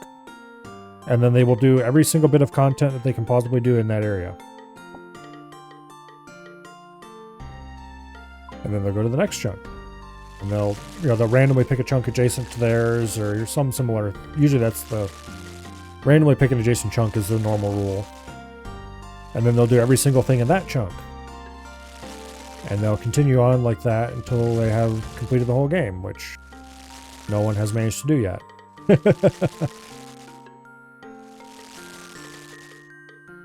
Simply because, yeah, the amount of time it would take to do the whole game that way is actually insane. Then, of course, there's different levels of that.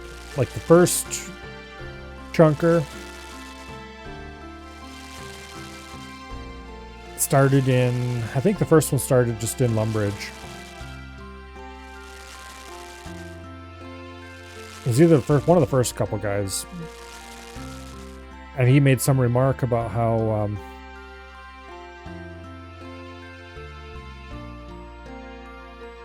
he obviously wasn't going to do skill capes because that would be insane. Well, not long after that, a guy called Limpwort started an account. And he was like, we're doing everything, including the skill capes, and we're starting in Lumbridge. And there are multiple skill capes you can get in Lumbridge, with no good ways to train them.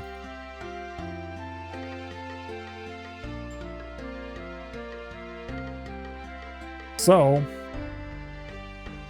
he ended up getting 99 defense attacking men in Lumbridge. Men being an extremely low level NPC. It was not an effective training method. It took a very long time.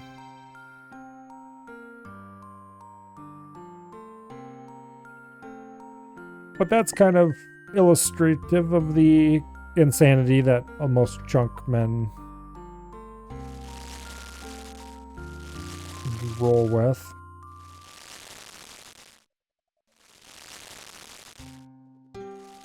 Most of these guys think I'm nuts for playing a UIM. But there are levels of nuts far beyond that.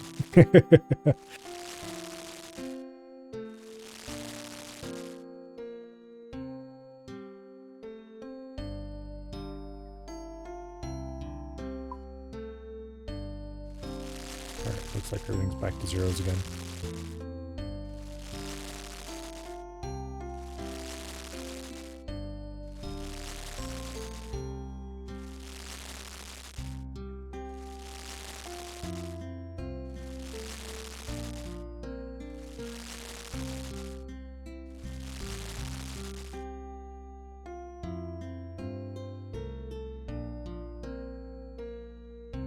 I gotta wander back over here so we can turn away from the wall. Oh, damn it. Oh, there we go. Oh, yeah.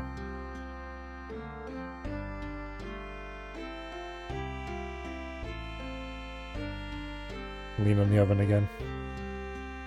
It's a terrible idea, but I'm doing it anyway. Oh, wait. Gotta turn these pies in.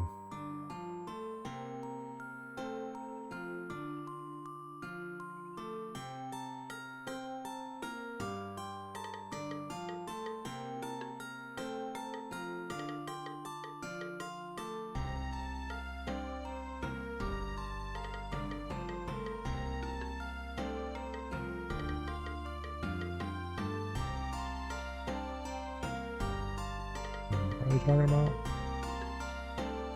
Oh. Well, shift the drag. I think that's a plugin.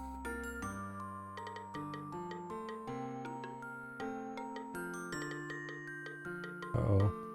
Pies are getting up there.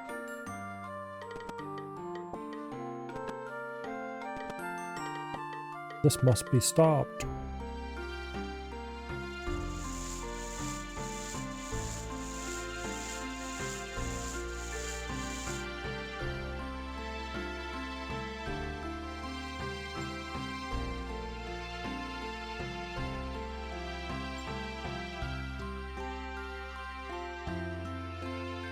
Come on. Let's stuff them in there.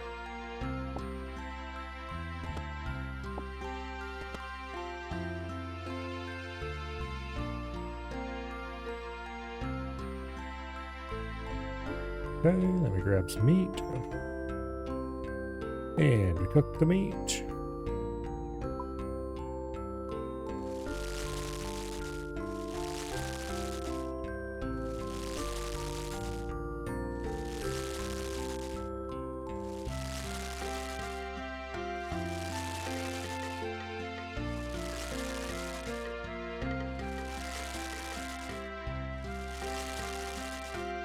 Okay.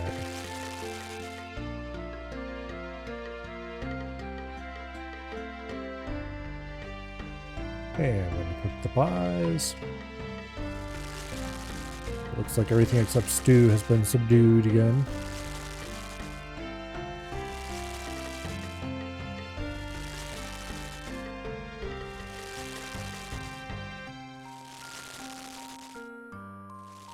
Thought bosses stopped dropping keys after the second loot. Did they change it? I don't know.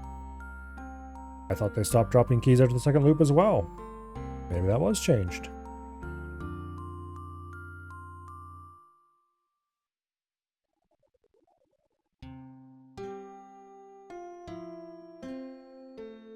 Got keys from boss on Island 84? I don't know.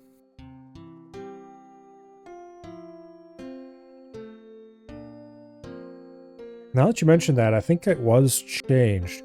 I don't remember if they eventually stop again or if they keep going. I think it was changed when the keys were nerfed, so they only dropped from like one of the bosses. And then I think that was unnerfed.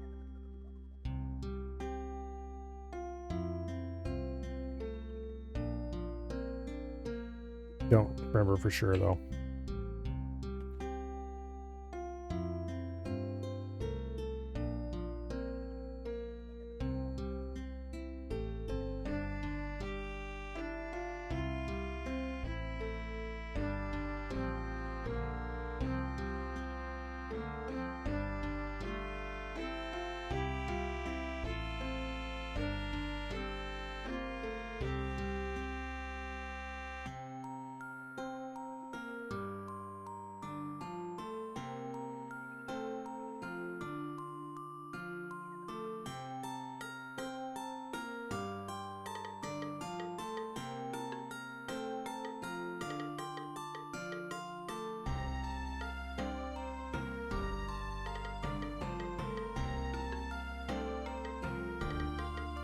Nope. Pies need to be... Ooh, 23 XP.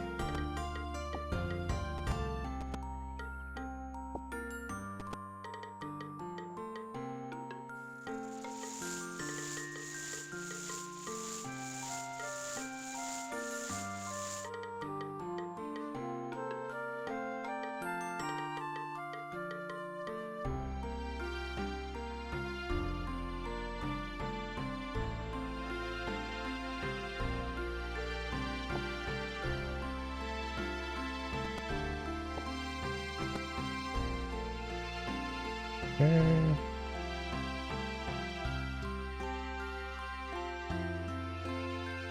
And then for the meat table. And then we cook.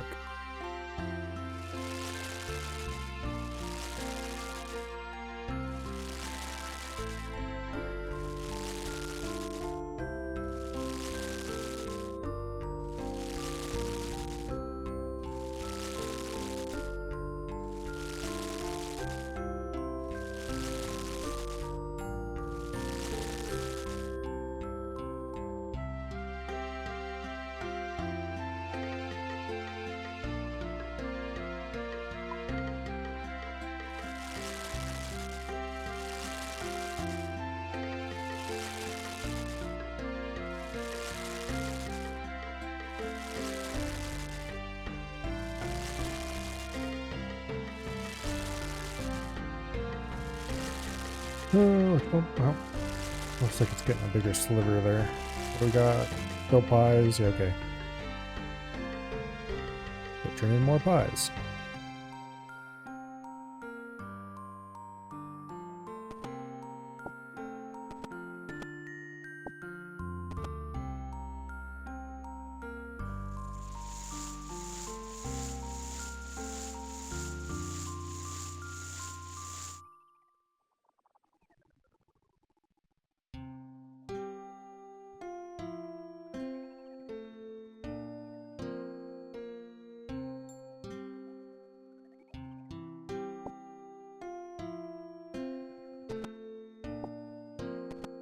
Well, what?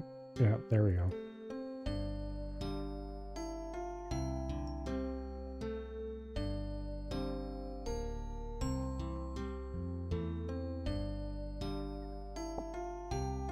All right, now cook.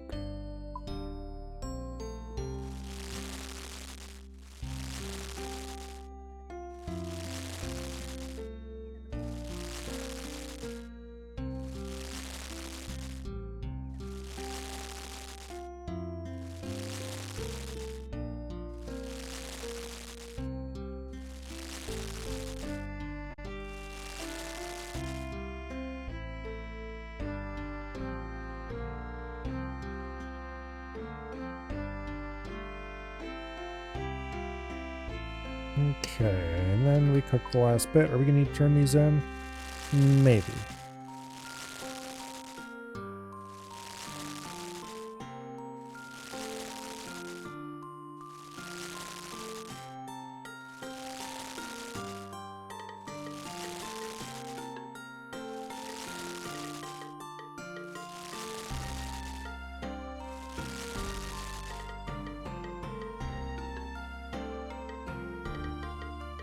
Yeah, we better go turn these in.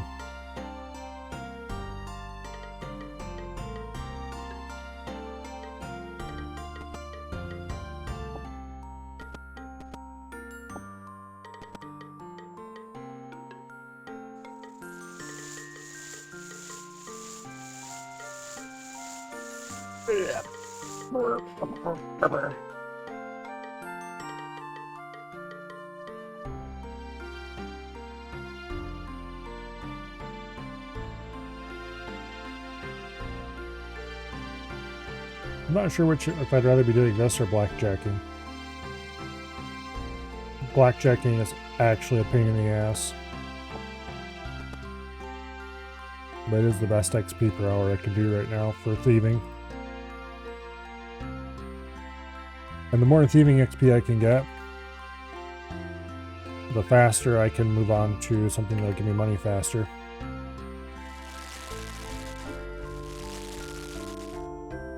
Although most of the really good money per hour thieving methods are inaccessible right now.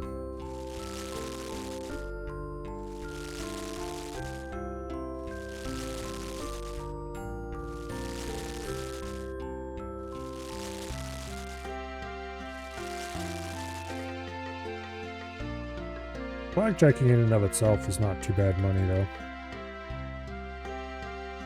I got that 300k cash stack in not terribly much long. Or terribly much time. It was several hours, but like what other cash making methods do I really have?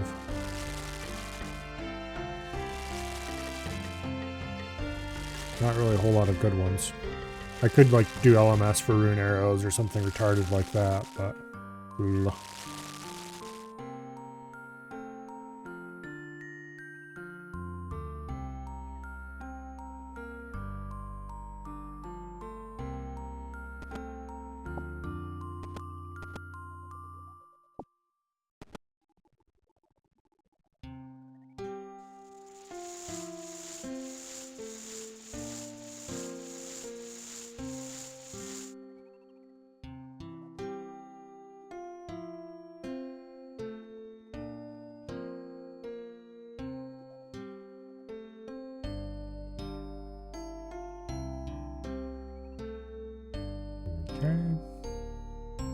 turn those in.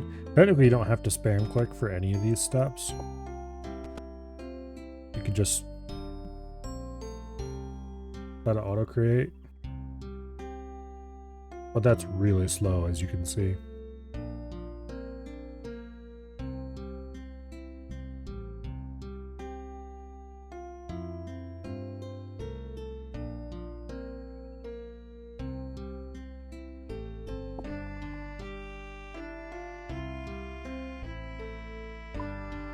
Much better just spam click and get it over with.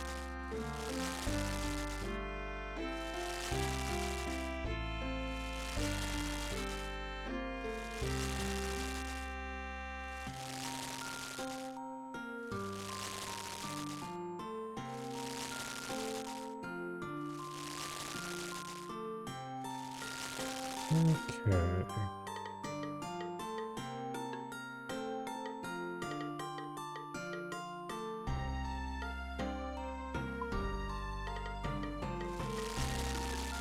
Like stew is a little bit off still.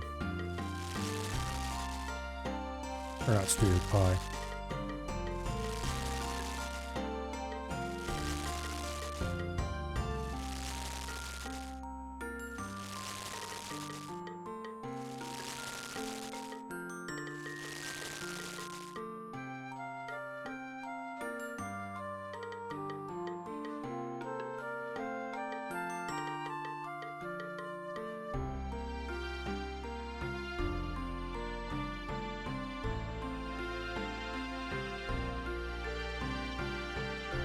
Like stew is up again. Okay, pie is 0%, stew 0.4. We'll hold off on turning these pies in.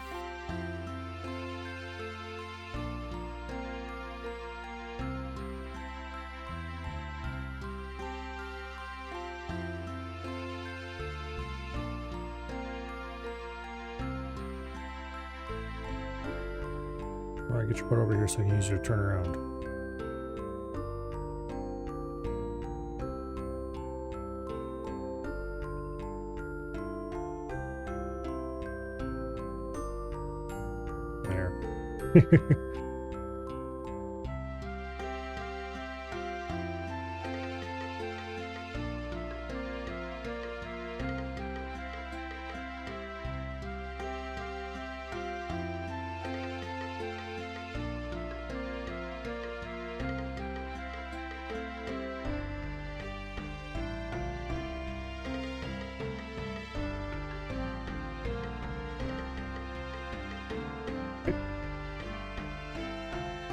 Oh.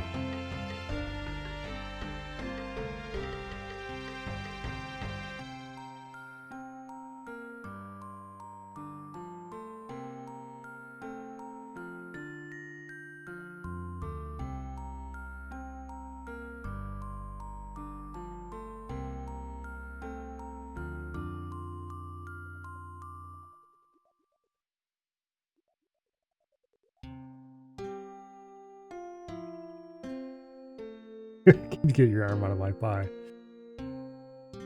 No.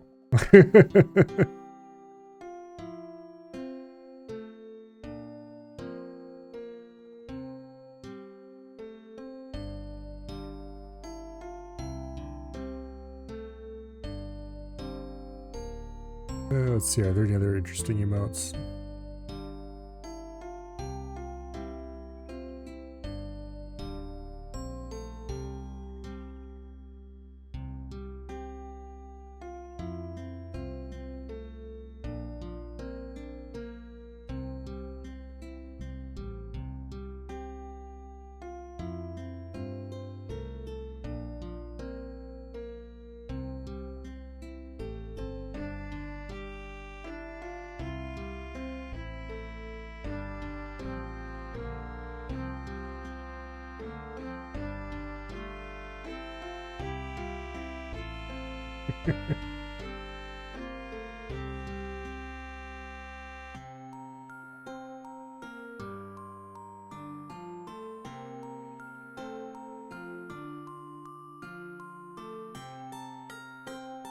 Yeah, we're at 100%. Okay.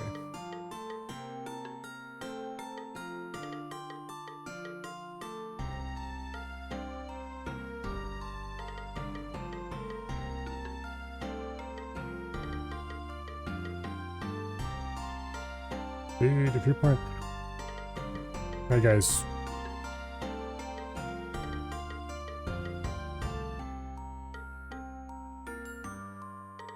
Those double agents aren't that tough. Yeah, just play melee.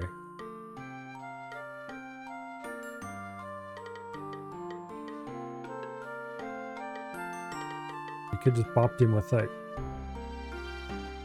Yeah, whatever.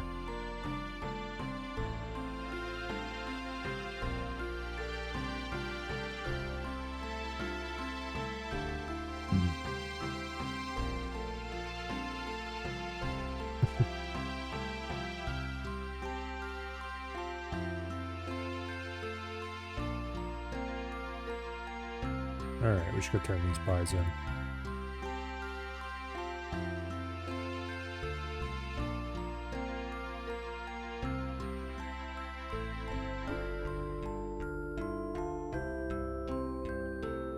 Let's see, that gets pies down to 0.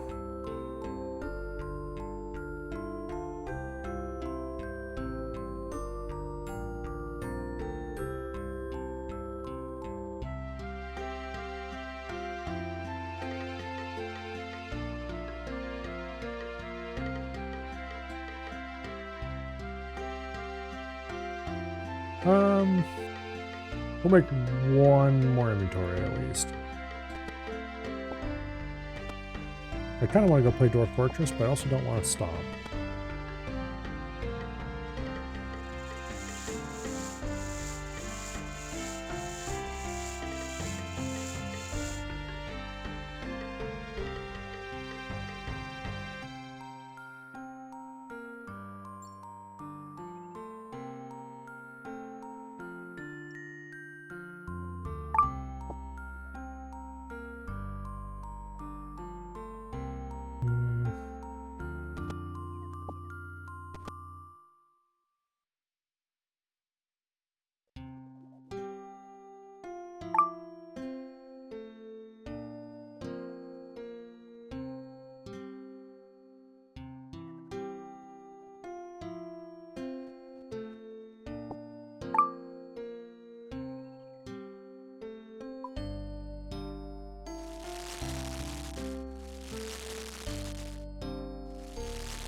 Looks like speeds are going up.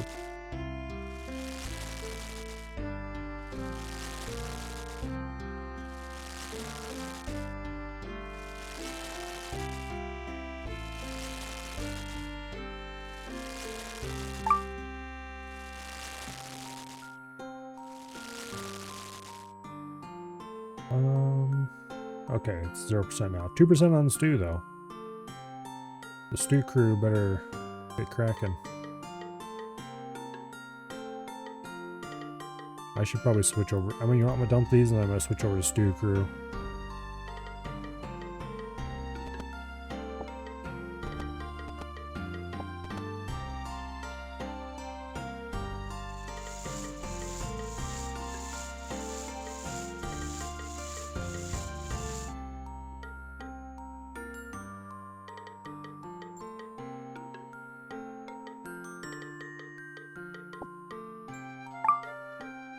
These are easier. They require the same number of cooking steps, but less prep steps.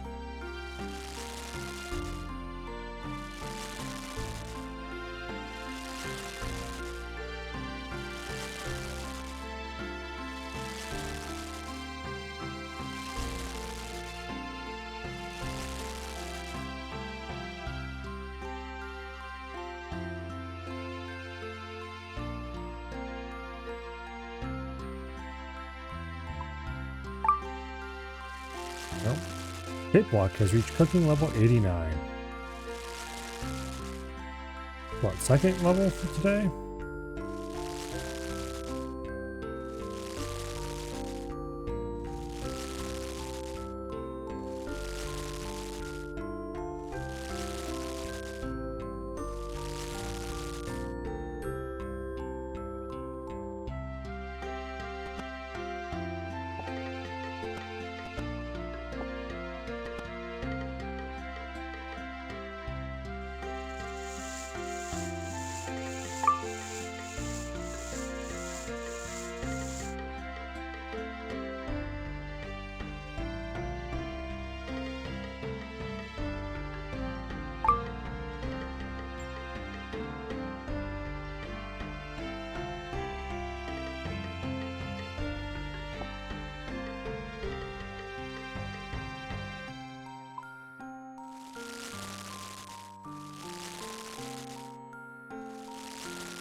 This night is not in the clan chat.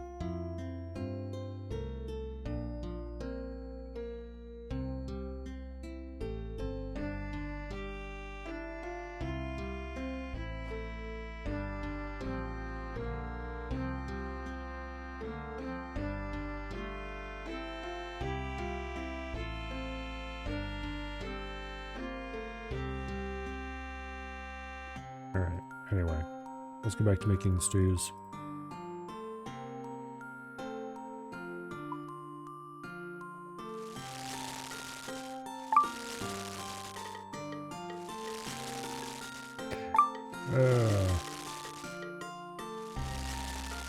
Hot water all over the floor.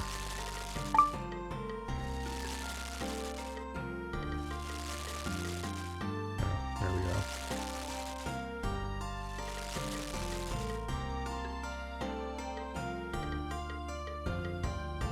Okay, stew's back up to 0.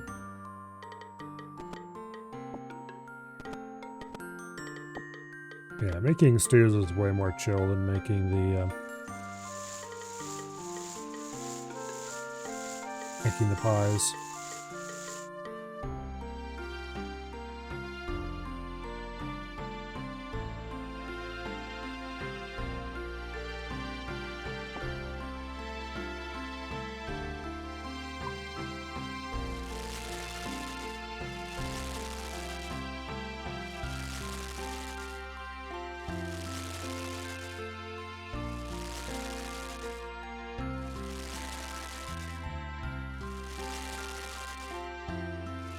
Looks like pie's up to 1% now.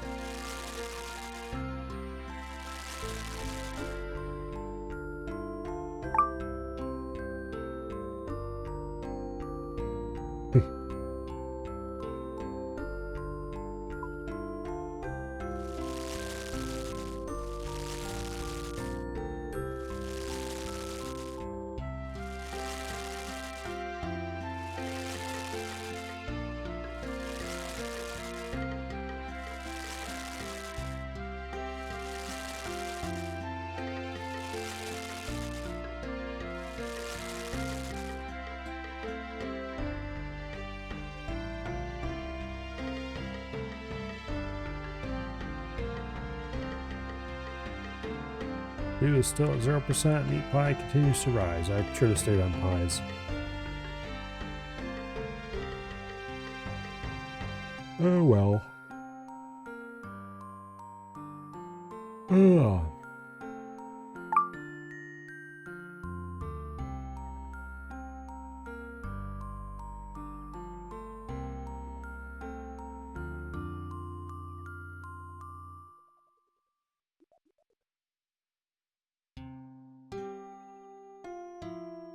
I need to do that hand in the sand quest at some point.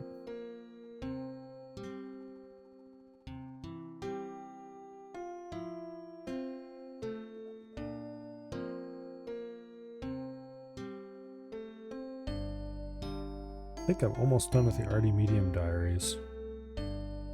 Yeah, I just need to do part of Watchtower quest. It's marked off, it has the requirement marked off, but you don't have to have started Watchtower. You have to have partial completion of Watchtower. So I need to do some more steps of the Watchtower quest before I can actually do this collect Nightshade step. Really what I need to do is just go finish the Watchtower quest. And I can do this while I'm in the middle of the quest, no problem. And that'll get me some improvements for thieving. And getting the hard diary is not going to happen without... Legends questing I'm going to do eventually. Monkey Madness 1 should probably do at some point. 68 thieving isn't too far out. I just need 8 levels. Which, okay, sure, that's a lot, but also it's not that bad. 59 hunter, not far off from that either. Do a few birdhouse runs, I'd get there. Finish the Watchtower quest. 72 thieving, I'm almost there already. I could probably crank out the hard diary without too much trouble either. The elite diary, of course, is a mile away.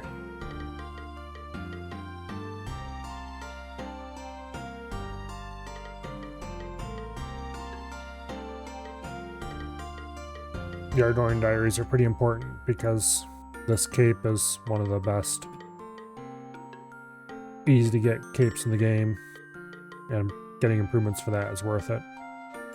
And also because it gives you, for hard diary I think it is, it's 10% increased chance to pickpocket.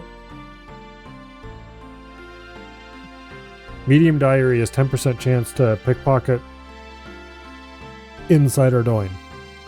And then a hard diary is 10% chance to pickpocket anywhere. Which is pretty good.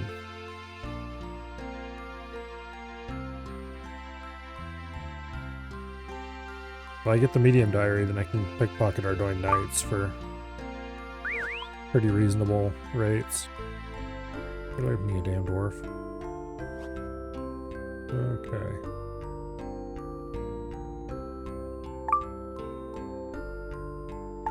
Not that far off from being able to pickpocket elves. I could do these guys once I hit 90.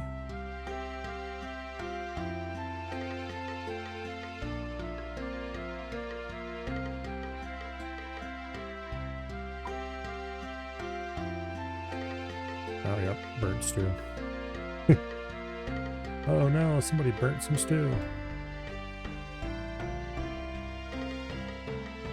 Yeah, I should have stayed doing pies.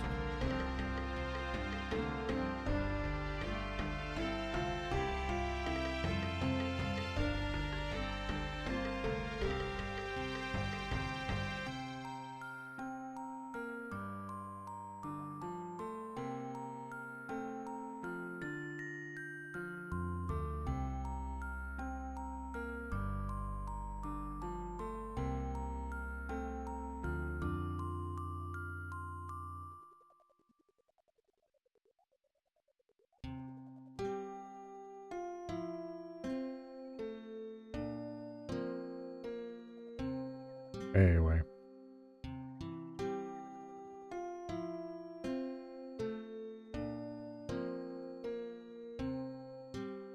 How does copium taste? Oh.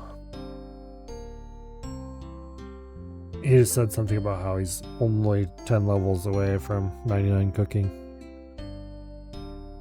Only. Each level in RuneScape is exponential. So level 92 is half the experience required to get level 99. So only 10 levels away. Yeah. 92 is only 7 levels away. He's a long ways away from level 99 cooking.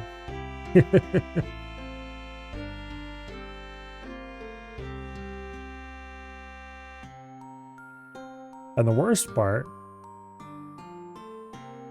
is that... Oh, let's go turn these stews in.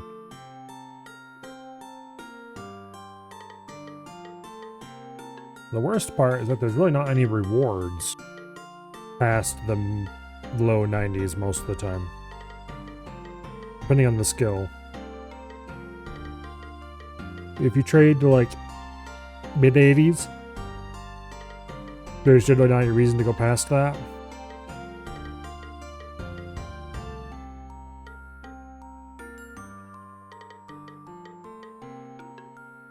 For a lot of skills anyway.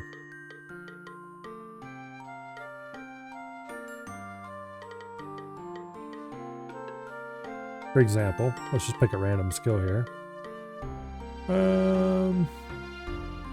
Fishing. 82, you can catch minnows with a small net. 46 is the biggest for big net. 87 for fishing rod and bait. 76 for harpoon. 91 for aerial fishing. 85 for cage fishing.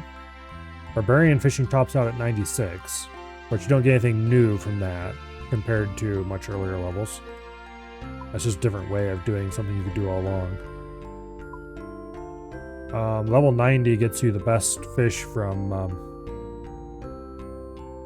I think that's from Chambers of Xeric. And level 81 gets you manta rays from fishing trawler and Temperos.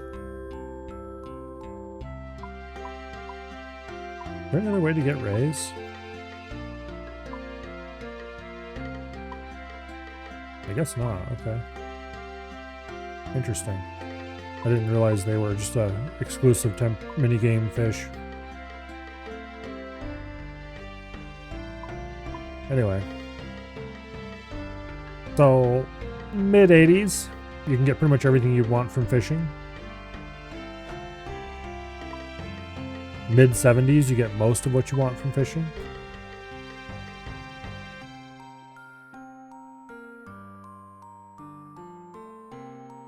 Smithing.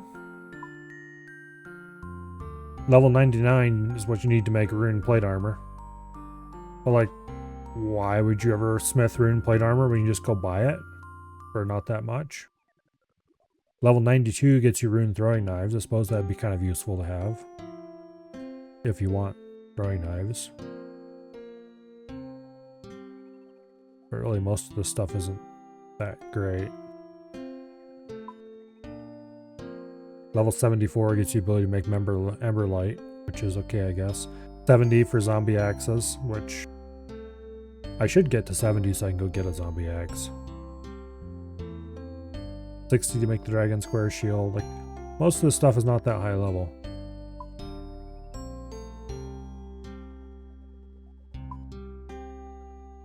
Crafting tops out at 98 to make a Zenite Amulet.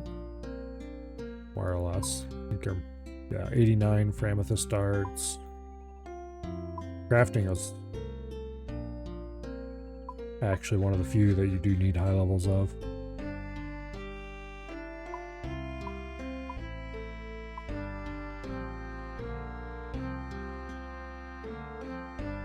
Yeah.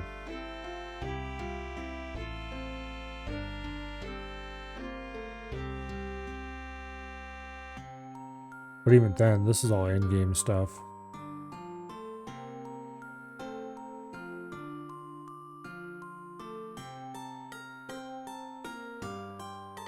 Yeah. The amethyst arrow tips at 85 is a big one. 82 to make the bow of Faradine, but you don't even need the crafting level for this. You can just pay a little bit more and have an NPC do it for you.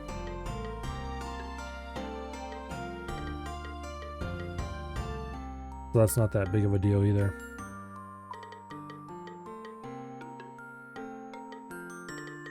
Extract sinew from monkey tails. I didn't know that was a thing you could even do. Okay. 35 to craft the divine rune pouch. Ugh, that's pretty good.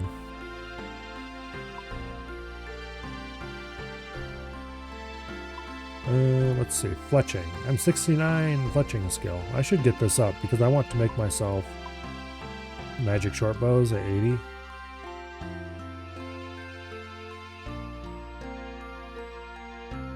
That's quite a ways off though. And I'd like to get to at least 82 fletching. Because then I can make magic short bows and amethyst arrows. But that's a lot of cutting wood and making it into both bows and dropping them.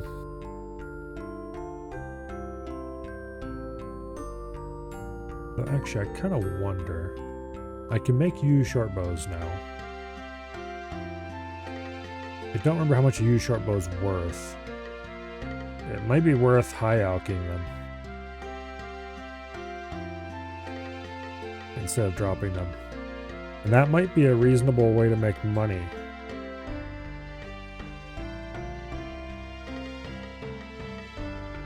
I should look into seeing if high alching short bows is a good idea, money-wise.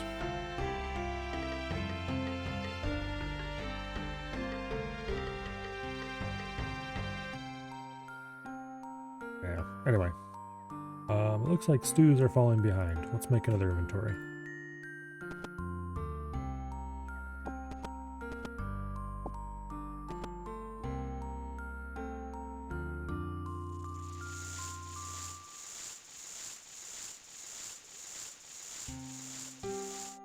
Right now I want to get to, if I can, 83 construction. But that's a pretty long grind. But if I can get enough money to get to 83 construction, I'm getting everything in order to do it. That's what I got this Ring of the Elements for, after all. If I can get 83 construction, then with boosts, I'll be able to put everything in my house that I could ever want. And past that, the only reason to get higher construction is to get the construction cape. Which the construction cape is extremely nice to have. It's just a long grind, so I probably won't get it for a while.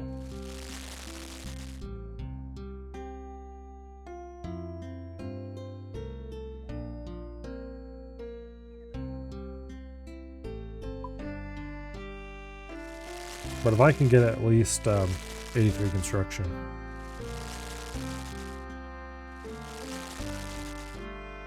Because 83 with full boost could get you to 93. Because construction you can boost 10 levels. Which is nuts, but... And 93 construction is enough to do most everything you'd want to do.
Oops.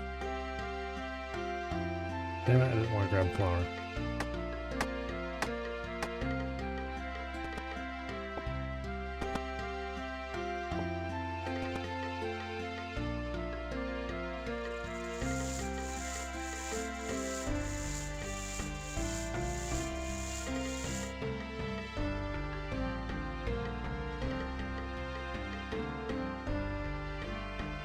Anyway. I don't know if I will get all the way to 83 construction off the bat, but I definitely want at least a few more construction levels because I can make some better stuff that I need.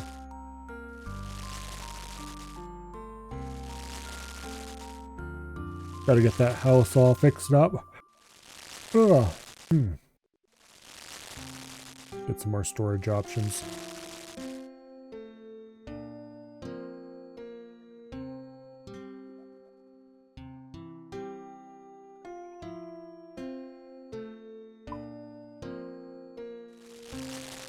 Looks like Stu is back to 0 and pies are up to 3.5.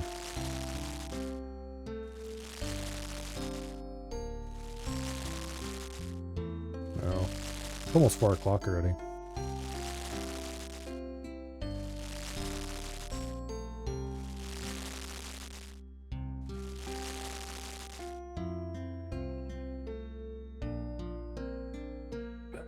Give me time to do Dwarf Fortress soon.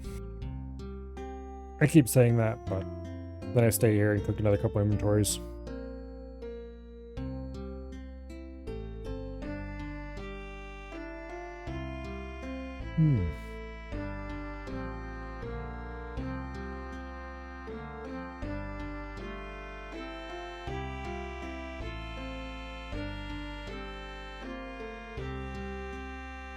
$5 mil experience. Which means I think he made like over 1 million experience today.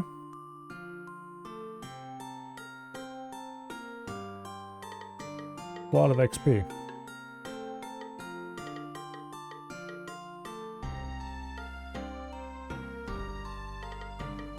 And it's not even halfway there because it takes 13 mil experience to get 99.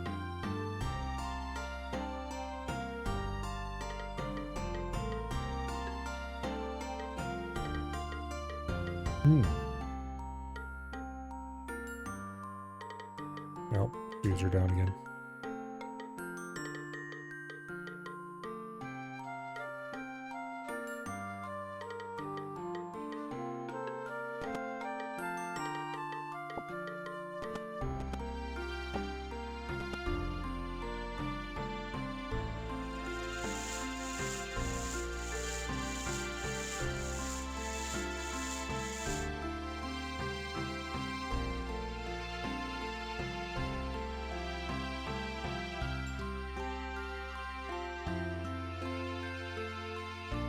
His XP per hour is 320 something,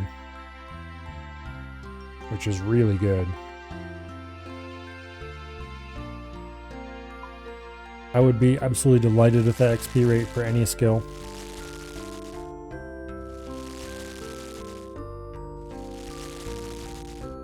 I was getting about 115k or so doing thieving earlier, and that's pretty fast. Not sure what my XP rates were for fire making, but they weren't.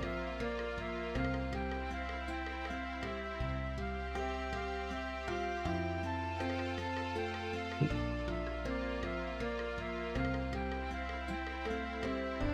think fire making is probably the fastest. Making pies? Nope, I changed over to stews, so we're cooking stew now.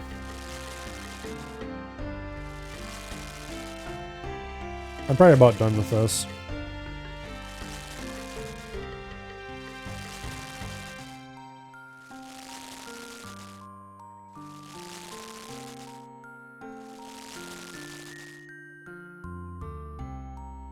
There's about 6 of us left here, looks like.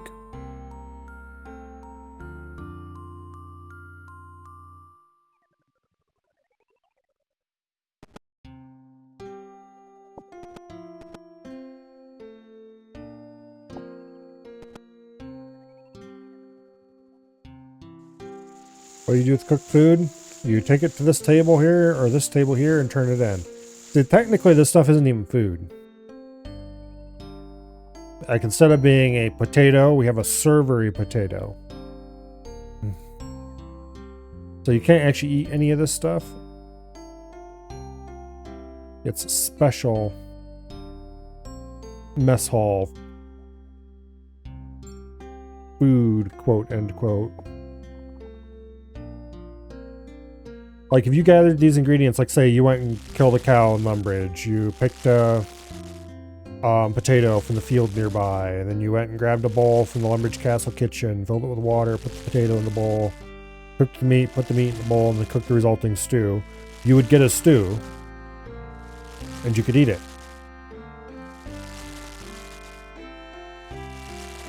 But here, they give you fake versions of the stuff, and you can make fake food that you then can turn in for XP. And how much XP you get depends on how full these bars are. The emptier the bar, the less XP you get, because that means people are tired of eating that and they don't want any more of it. The idea is you make whatever's most in demand and turn that in. The problem is, XP is also based on what level of the food is. The higher the level of the food, the more XP you get. So generally what people do is they make the highest level food every time, and then hop worlds so that they always have base level appreciation instead of having it go down.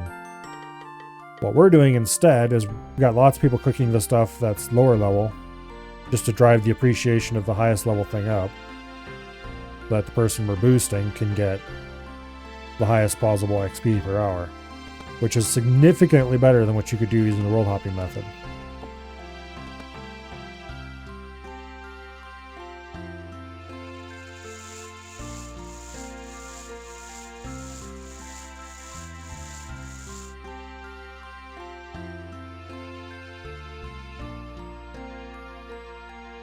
Like, technically, making pizzas, you're supposed to be able to get about 200k XP per hour if you're locked in, not missing a single tick, doing everything perfectly. At least that's what the wiki claims. In reality, you get maybe 2/3 of that, 3/4 of that.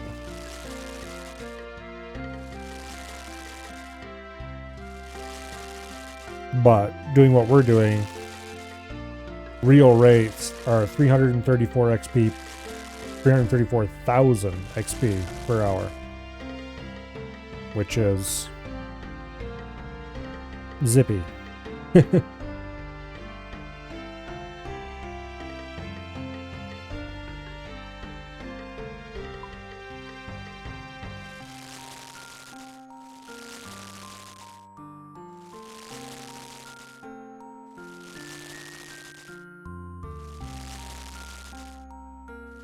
Anyway.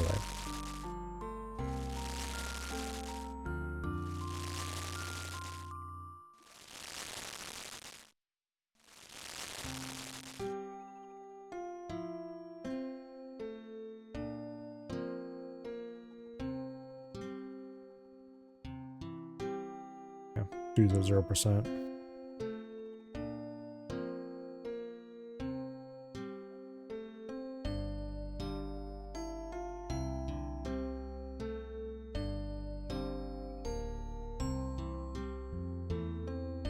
What games am I looking forward to coming out?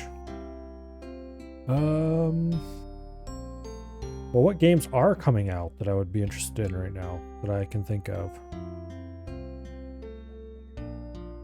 I don't think I'm waiting for anything to come out right now.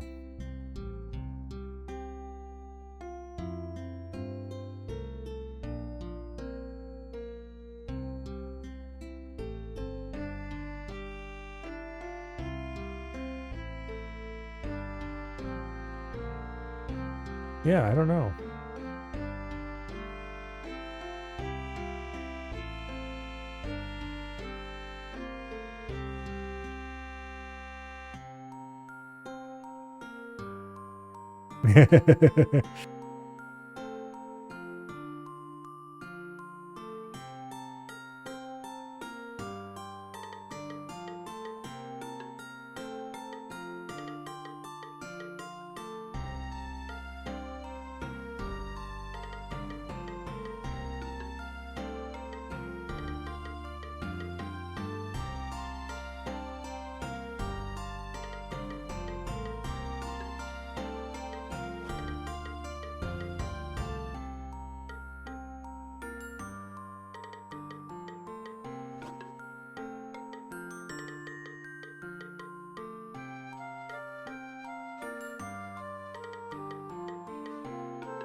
Okay, Stu. Yeah, Stu's still 0.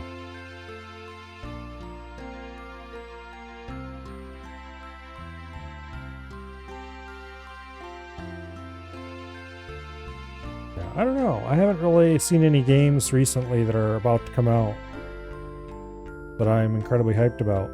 Most of the ones I was looking forward to have come out now, so I don't know. There's probably something in my wish list that is sneaking up on me. Usually how it works out.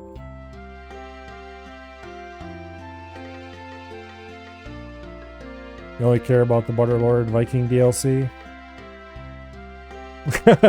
WTF 16K.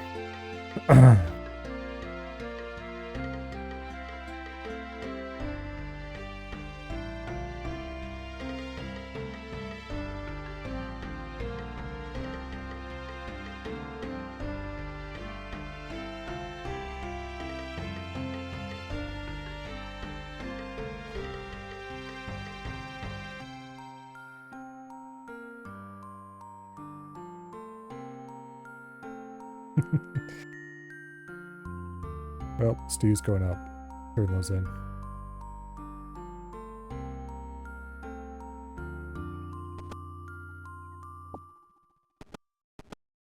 I mean, if some random stumbles on this, they're fine to leech a little bit. I certainly don't mind.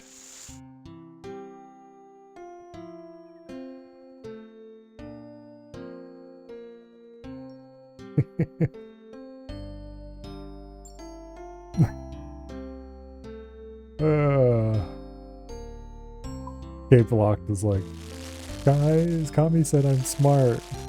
It's the nicest thing they've ever said to me. Considering that's probably basically the only thing they've said to me. Anyway.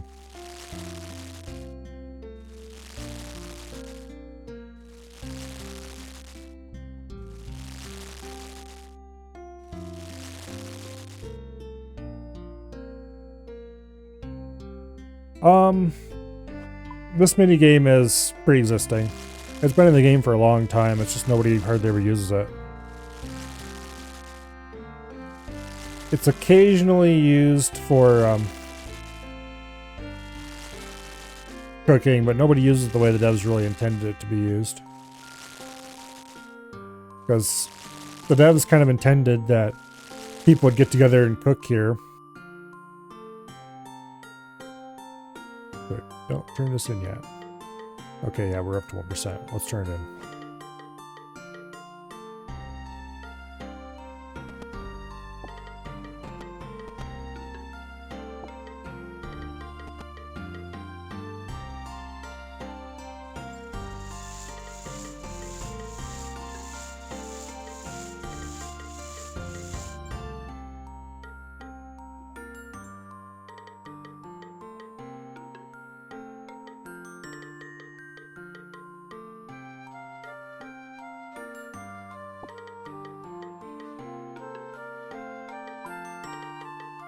Stews are back to 0.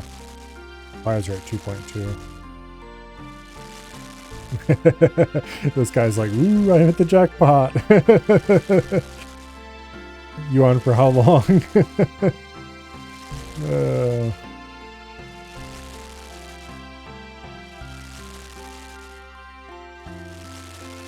Going for another hour or two? Well, I'm not going to go for another hour or two. I mean, I am, but not doing this.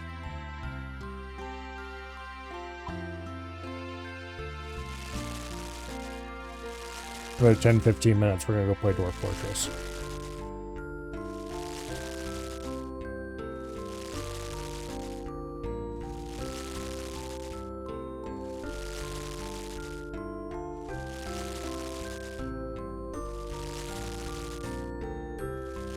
I've been here for 3 hours already.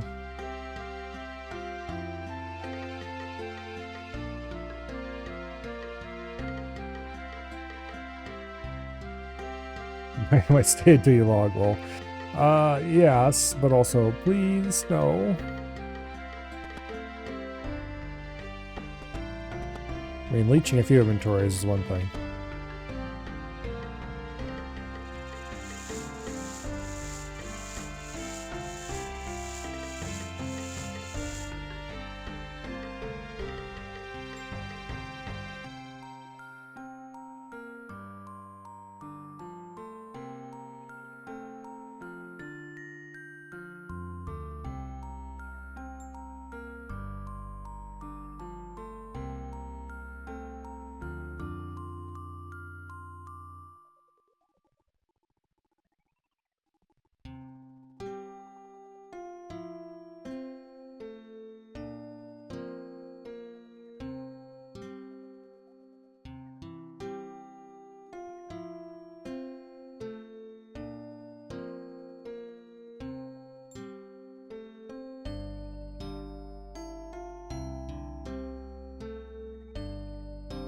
because of that guy cooking only pizza, he's making the other dishes give out more XP? No. That is exactly the... Well, technically, if all he ever did is cook pizza and turn them in here, it would make the other dishes give out XP. Damn it. However, it would take a long time to get a lot out of that.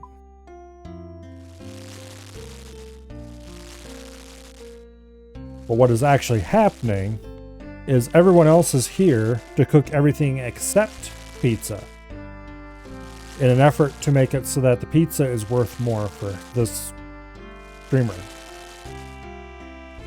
Mr. Cape Lodge, or Maple Syrup, as he is known on YouTube, who is also, by the way, live right now if you want to go watch from his perspective. Not on Twitch, he's live on YouTube. But anyway.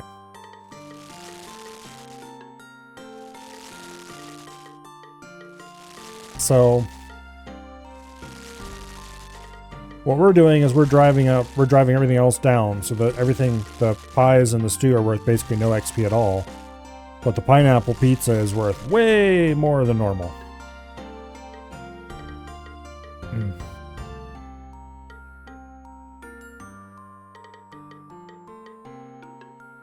Anyway.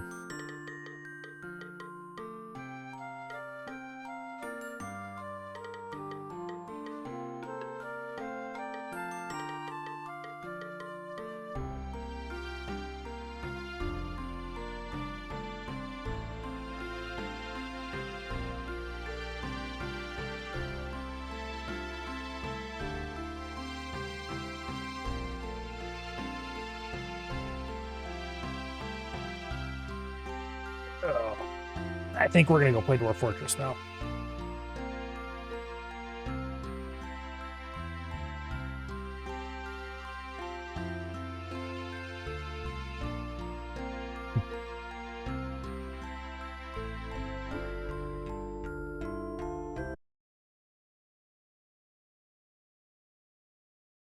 Okay. Let's switch over to the shrimp cam. There we go. Yeah, basically, we're boosting his XP rates, because what that guy is doing is he is rolling random skills, and then he levels that skill all the way from 1 to 99, and then he rolls another random skill, and he does that one 1 to 99. And currently he's on doing cooking. And because of the other skills he has available, which aren't very many, the best possible XP rates he has for cooking is doing mess hall.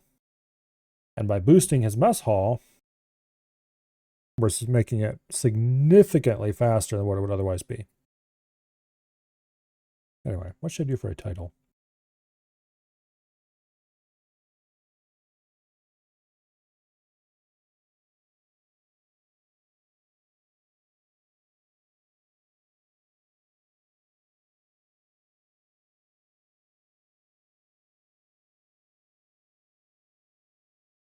That will do, I believe. Okay. Now, I did install DFhack through Steam, so let's see how that works. And I also installed a sound pack, which is also through Steam. So we will see if that can be used without having to start a new game. I might have to start a new world to get the sound, which would definitely be worth it to me. Let's see, is this going to capture? Trying to remember which capture scene I used. It was not that one. It was this one. Okay, there we go.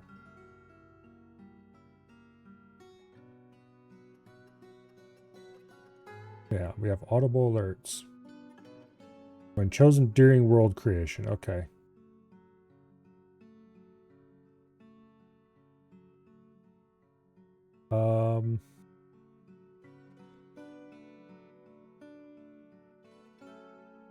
Yeah.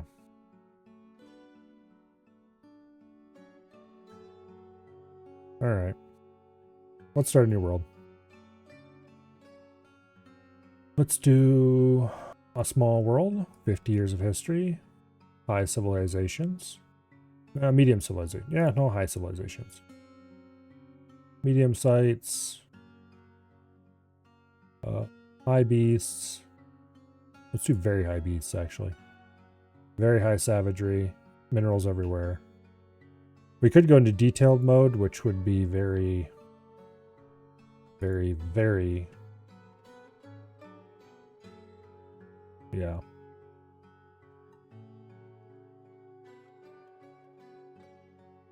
No, and there's the FHAC.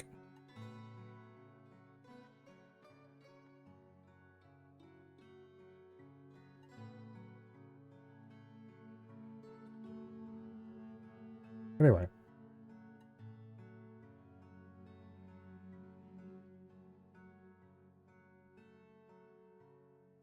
This time we have a frigid south. Ooh, there's a volcano over there on an island.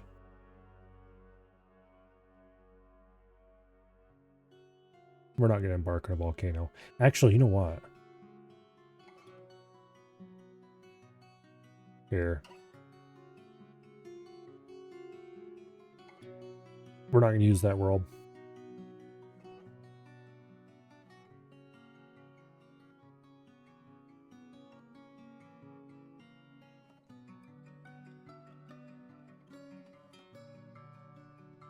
Go ahead and delete all of our worlds. Okay.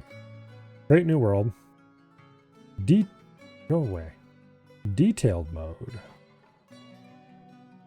Okay. Most of this stuff I don't... Here, actually wait. Basic options.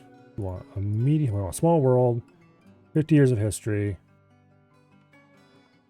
High number of sites. Very high number of beasts. Very high natural savagery. Minerals everywhere. Okay, now detailed mode. Oh, yeah, it's gonna do this. Okay. Let's do...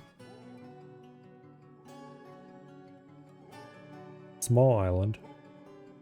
Minimum volcanism.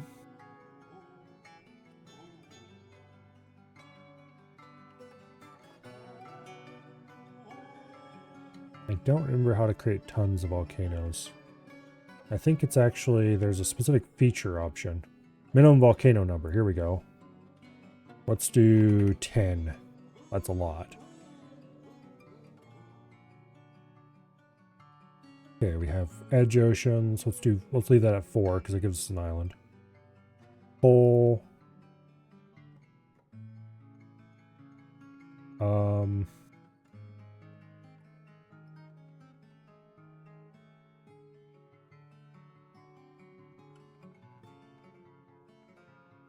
North or south. North and or south. North Pole. Okay, so it's cold to the north. I could adjust Titans and stuff upward.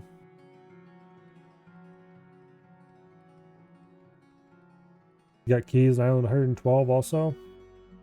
Nice. Here we can increase desired amounts of evil regions and good regions.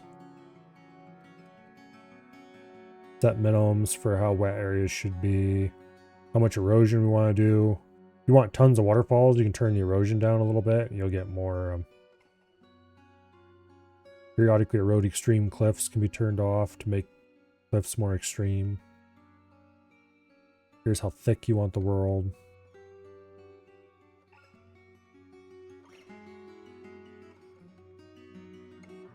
Magma layer, yes. Number of starting civilizations. Anything else I want to change, really? Could make it more mountainous if you wanted. There's a lot of stuff in here you can tweak. Most of it I don't care about so much. I just wanted more volcanism.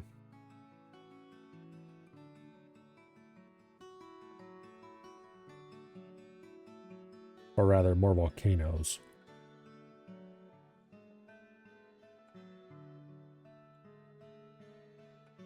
Here you can set how, different ways to stop world generation early. Like if a certain percentage of beasts have died off, then you can stop early, so you'd still have some available. there anything else I wanted to change? I could set minimum savagery higher, but nah, let's not. Alright, let's see what how this world turns out. You can kill the shop skull in 2 shots with lightning scepter. Well, clearly you're not doing well enough. You need to be able to kill it in 1.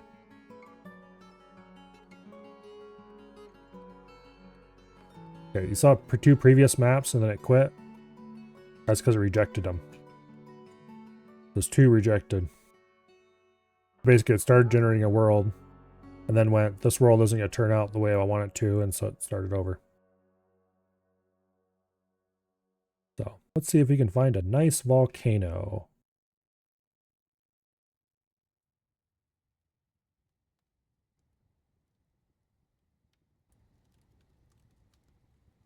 We'll, of course, be playing Fortress mode.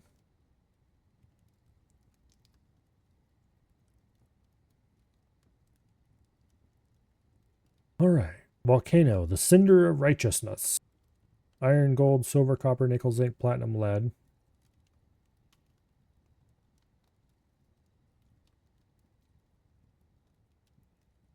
Little soil. What do we have over here? Little soil, iron, gold, silver, copper, zinc, tin, lead. The Rage of Chances. There's a light aquifer nearby.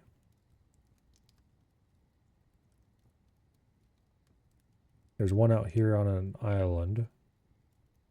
Well, thank you very much for the follow, Space Pants. Greatly appreciate it.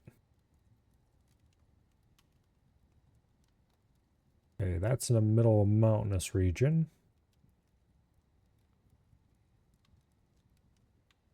I kind of like this one because it's close to possible excitement. There's a goblin site nearby.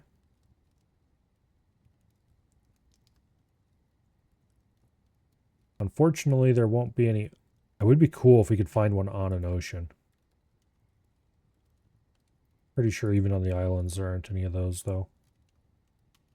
Alas. No rivers right next to a volcano. Those are always fun.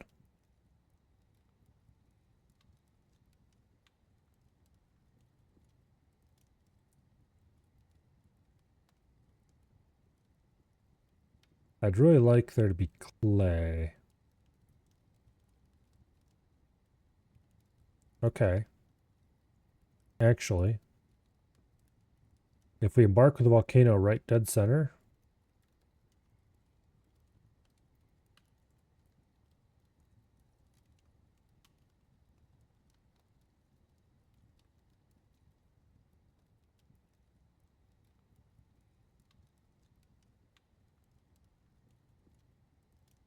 that should get us clay in the upper corner here.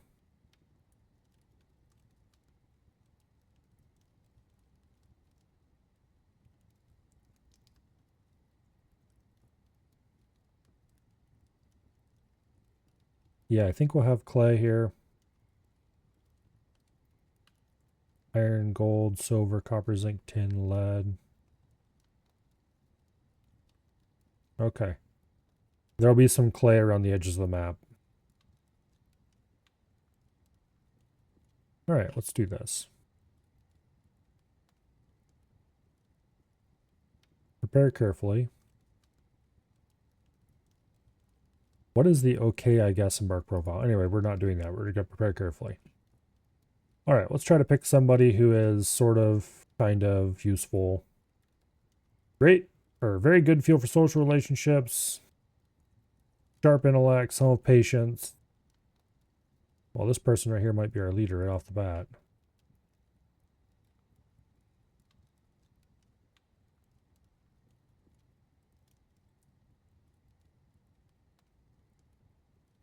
Okay, great sense of empathy, great feel for social relationships, shortage of patience.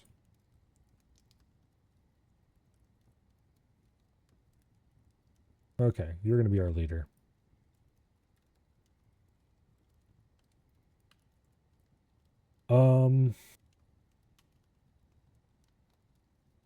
Let's go with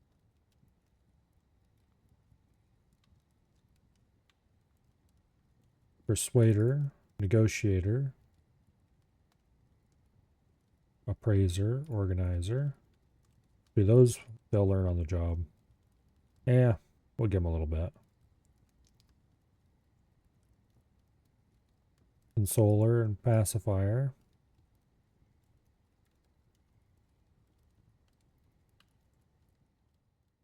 Judge of Intent. And let's do Conversationalist. Why not? All right, now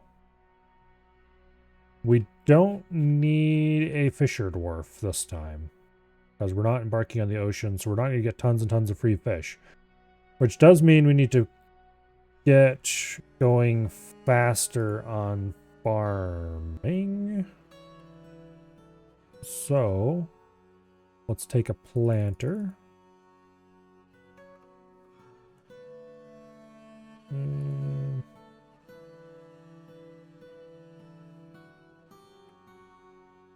Yeah, planter for sure.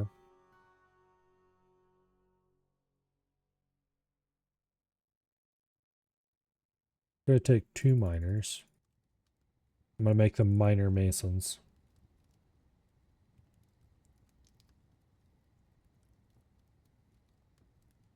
A woodcutter carpenter.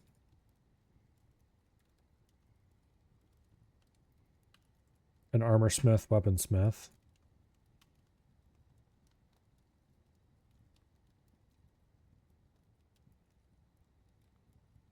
He kill the shop skull in about half a second.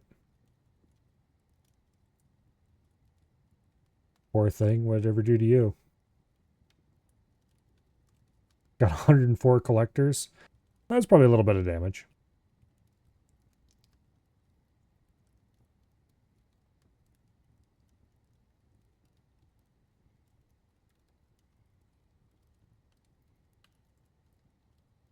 Okay, we've got our basic crafters.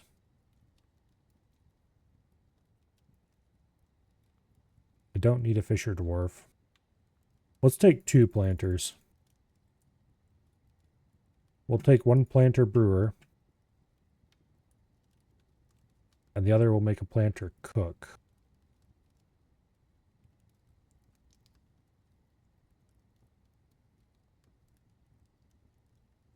Okay.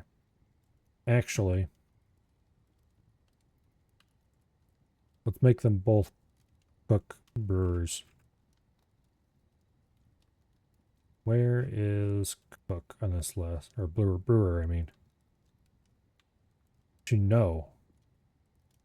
No, I'm not going to make you a planter.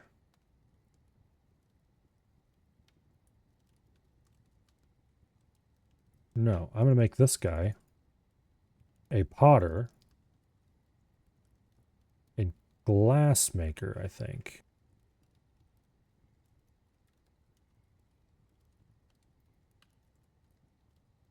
Because we do have...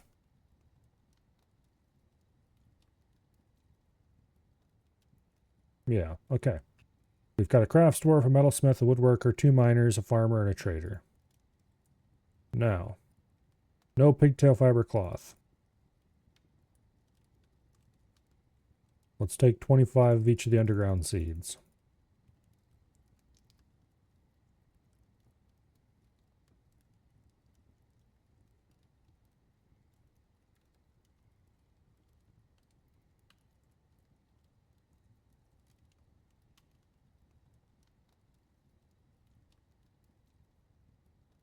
Okay. No copper battle axes. No copper picks.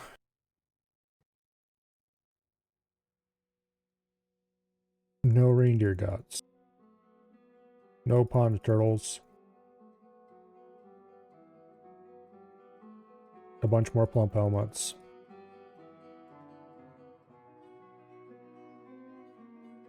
No empty bags. No thread. No rope. No quivers. No buckets. No splints. No crutches. No wheelbarrows. None of that crap. Okay. Now, stones.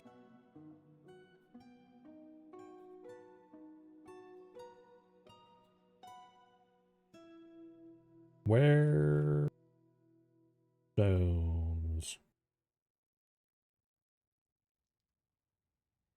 Stone, okay. Now, let's take marble. 10 blocks at least. Let's take bituminous coal. We'll take like 20 of those. And then we'll grab some hematite. Take like 10 of those.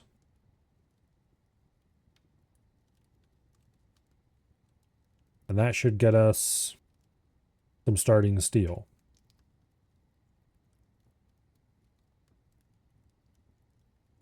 Is there anything else I need to bring that I can't just make on site?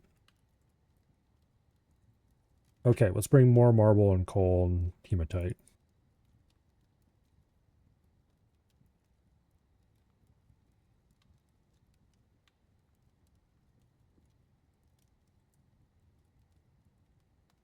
That should be plenty. All right. Gonna take us a bit to get... let's see.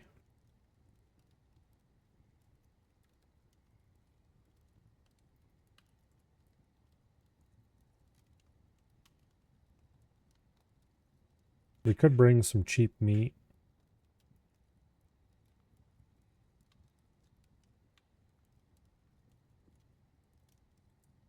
Looks like the cheapest meat available costs 2 points. We'll take some eagle meat. Bring a lot of it. Oh wait. I need cats too.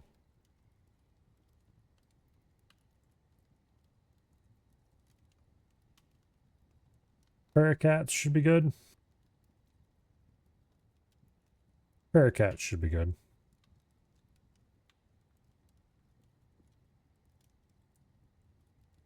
Okay. We're not going to have any tools, so we're going to have to forge those right off the bat, but that should be easy.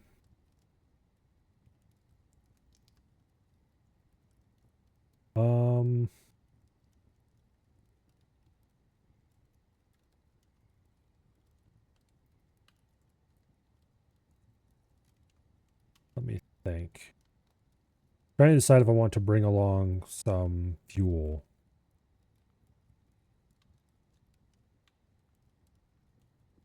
That would speed things up a lot if I brought a little bit of fuel along.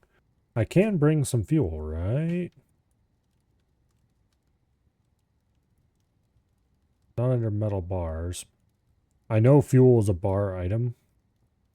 I just don't remember where it is in the list.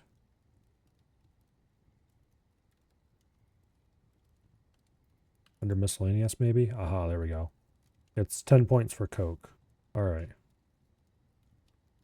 We'll drop a plump helmet and a marble. That gives us 10 points, and we'll bring along a Coke.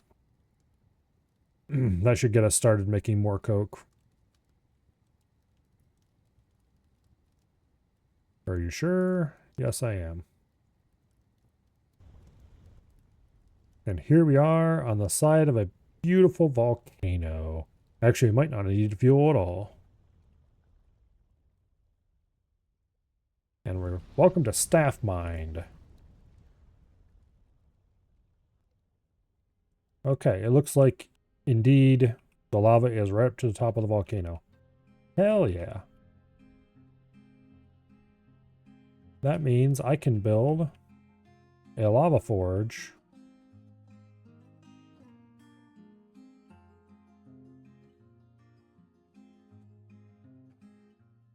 There, magma forge.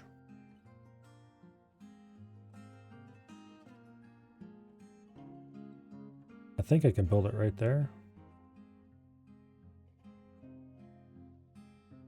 Okay, we do not have a magma safe. Damn it, I forgot to bring magma safe materials. Oh well, we don't really need them. We'll just have to do standard foraging using fuel like some kind of barbarians.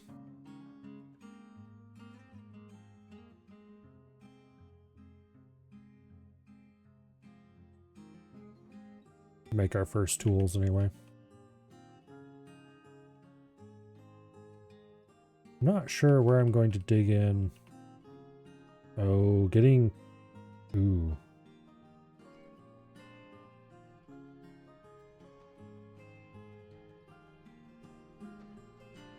How far out am I going to have to go to get soil? There's black sand over here. Okay. Yeah, we're going to have to dig a cavern closer to the map edge somewhere. That black sand, though, is good because I want sand available so I can haul it over and use some of this magma.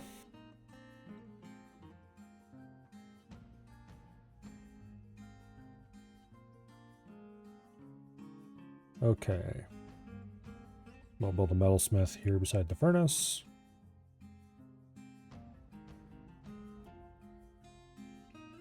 Alright. We need to get people away from the edge of this volcano as soon as possible as well, because I don't want them to get in a fist fight and somebody dodge and sploosh.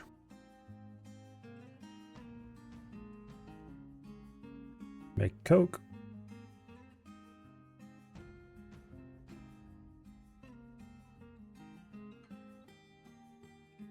Okay, first let's go into labors.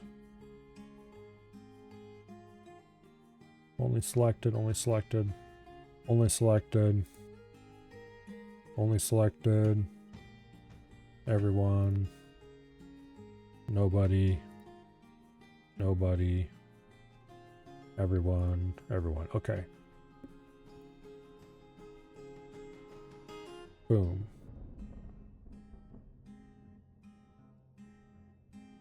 Okay.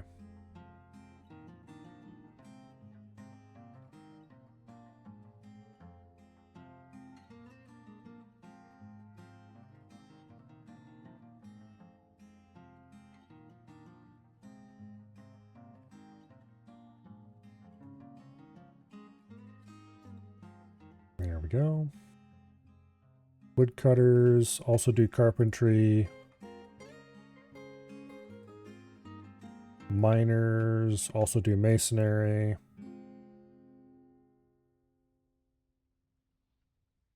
wish I could delete these.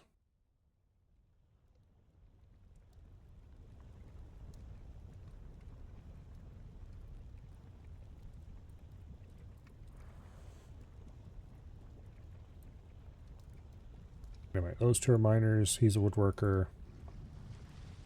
Planter. We don't have a fisher dwarf. Alright. Oh, yeah, the other one is add work detail. Only selected. Metalsmith.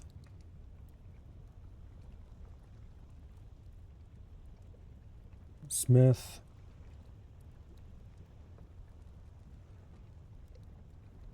Boom, all metal smithing.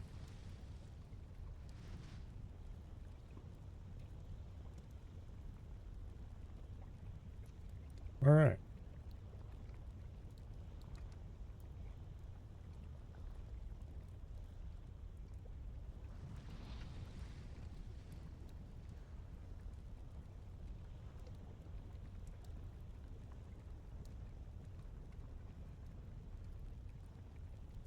Now,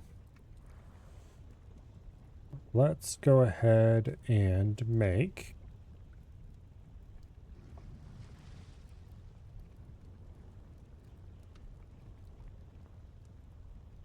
melt some hematite. Do that twice. We've got a lot of coke at this point, so let's stop making more coke. Once we smelted a couple of hematite, I think each one smelts into 4 bars.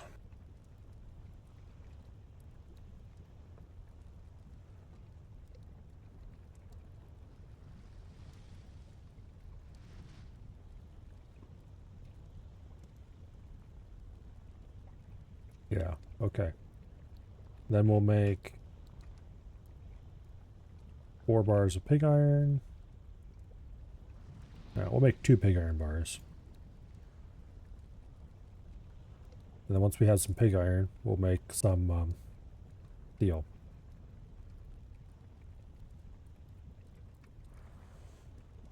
And then once we have some steel, we'll make steel axes and steel pickaxes. And I need to start deciding where I want to put my initial staircase. I think we're going to put the initial staircase here, maybe.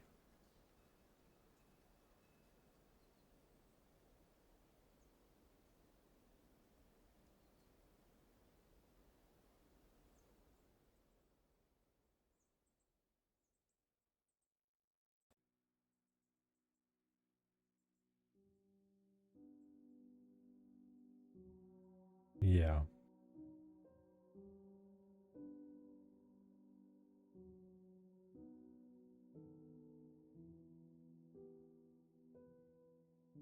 I want it centered around this cursor so that I can easily and quickly put the staircase directly in the center of my screen. Okay. Now, make 2 bars of steel.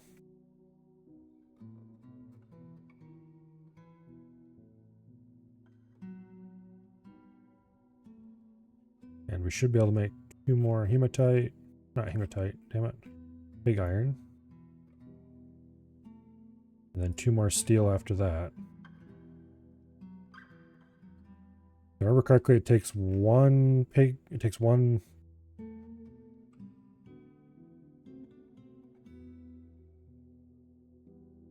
It takes 1 pig iron and 1 iron, I think, to make a steel.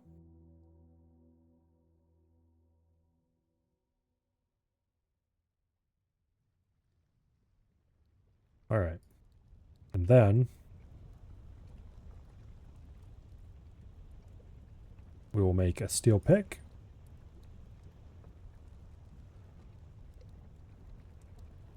We will make a steel pick. And we'll save the rest of the steel bars for future need.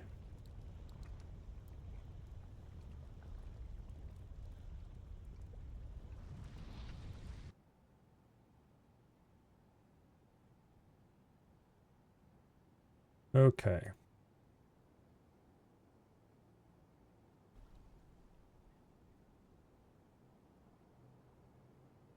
Put in a nice big starting staircase.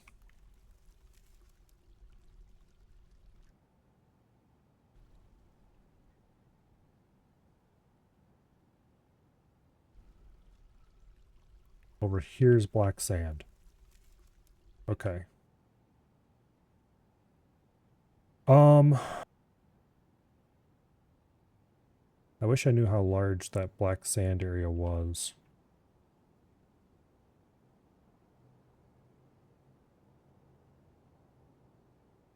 So I could try to decide where we dig to put the farms in, because we need to get farms in fast. I don't want starving dwarves.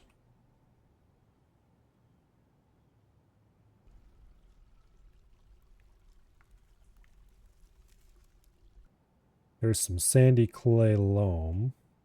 I can't remember if that's actually a clay I can use or not.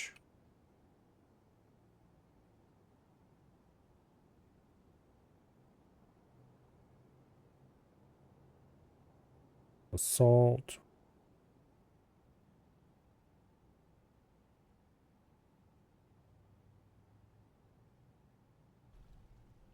There is plenty of black sand around. There's some sphalerite and galena. Bit of schist.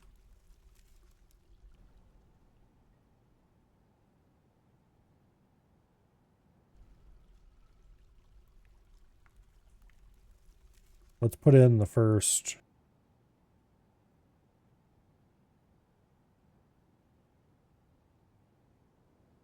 Yeah. put in the first side passage here. This will be for farming eventually, I think. Or at a minimum, it'll be for sand collection.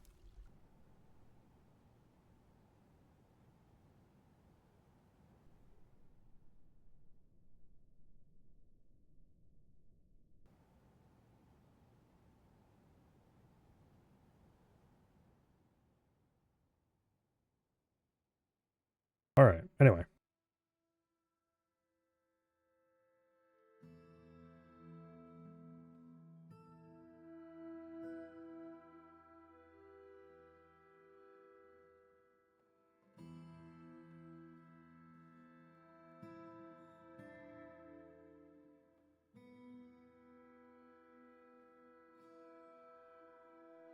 I want to push back the area around this a little bit farther. I might cut this down to this level, make this the entry level. Or, more likely, I'll put some kind of entrance tunnel and then build a roof over top of this.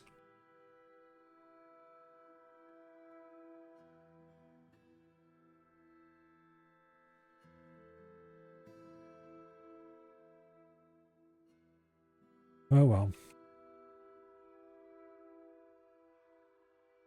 Alright, we've got a bunch of steel at this point. What, 6 bars? Yeah.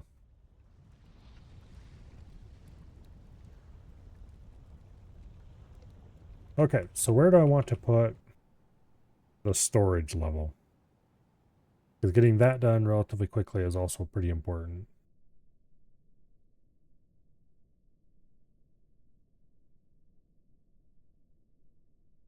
Got some green tourmaline.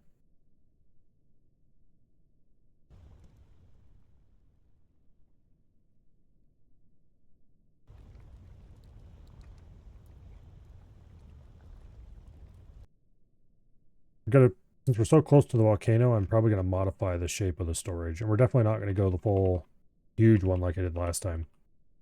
We'll build a little smaller one.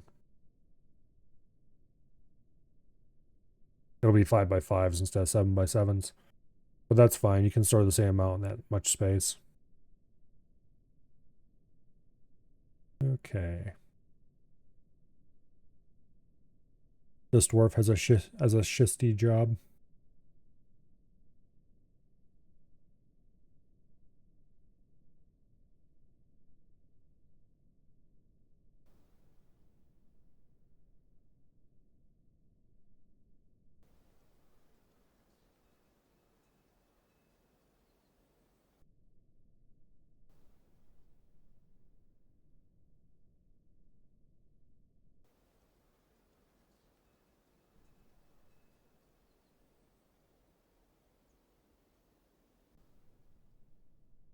So I'm hoping the sand extends out to at least into here somewhere.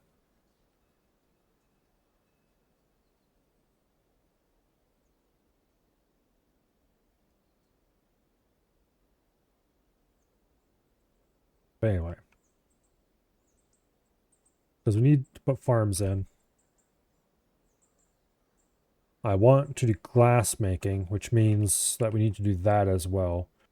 What I'm going to probably try to do is breach the side of the volcano to get lava. I don't remember the safe ways to do that. Because there are ways to do it via channeling from above, if I remember correctly.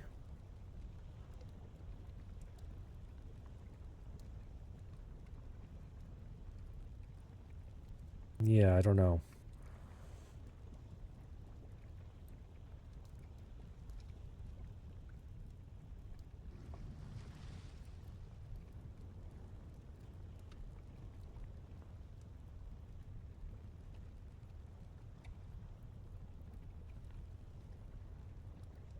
Actually, this is probably a good opportunity to look that up.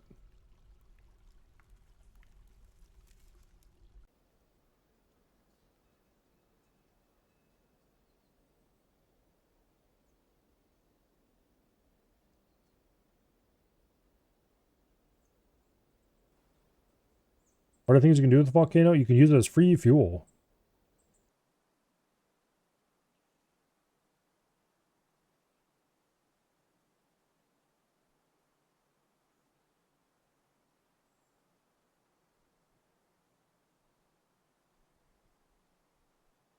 Okay. The bridge method. Miners are able to mine out tiles diagonally above them, even if there's a bridge over their heads. First, you dig out your magma tunnel to feed magma to wherever in your fort you need it, and dig it right up against the volcano. Then you channel a trench against the pipe.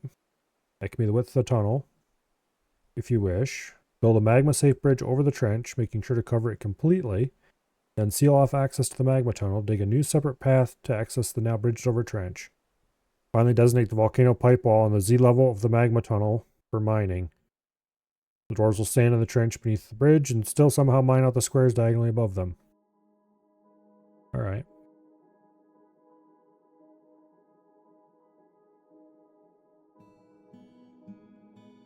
Assuming that hasn't been fixed or modified.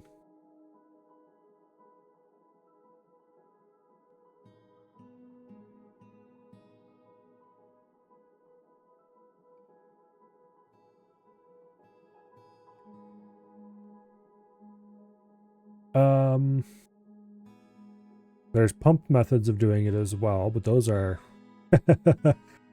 exciting.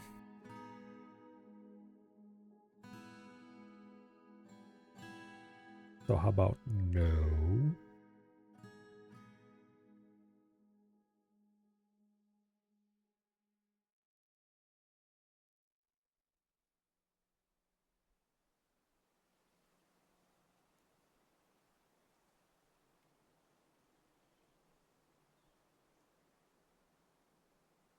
There's ways to do it using carved fortifications too, I thought.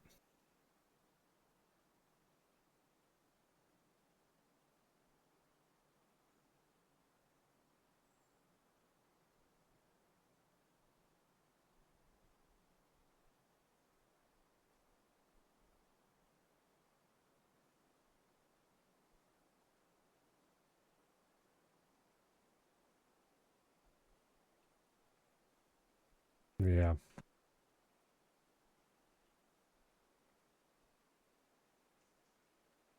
Okay. So it looks like this is all schist. There's just a bit of sand at the very end, which is unfortunate, but not the end of the world. All right. Let's do the storage level here. And I keep hitting D for designate, and that doesn't work, because of course it doesn't work. Why would it?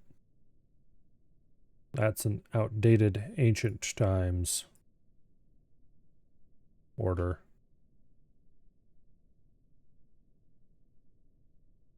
Okay.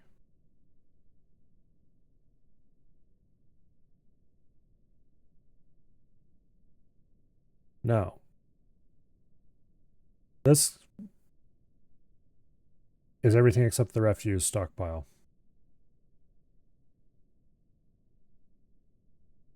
We can put stone and wood over there. I don't know why I always do them in the same order, but I always put food in the top one, general goods in this one, refuse in this one, and then stone in the bottom. Every single time.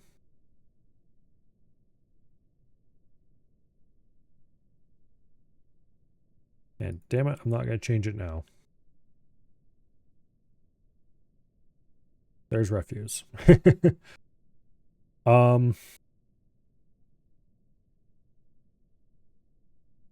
the reason for the different entrance to the refuse one is because when refuse, if there's enough rotting stuff in there, it can generate clouds of stink. And due to artifacts of the game code, the stink can't move diagonally, whereas dwarves can. So have you ever wondered how to seal off bad smells in your kitchen or whatever? You just have to make a diagonal passage, and it takes care of that problem.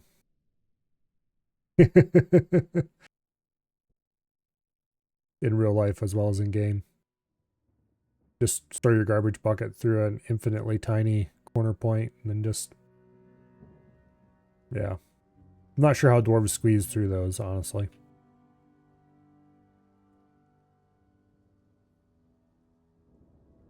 Oh, let's see. Where should I store the stone? Because we can't really put it here, because that would cut into the volcano. I could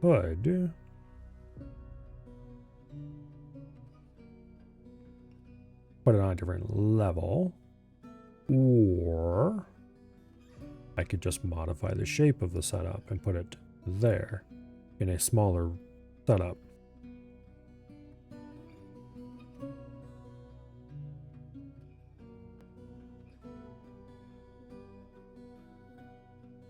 I don't really like doing that.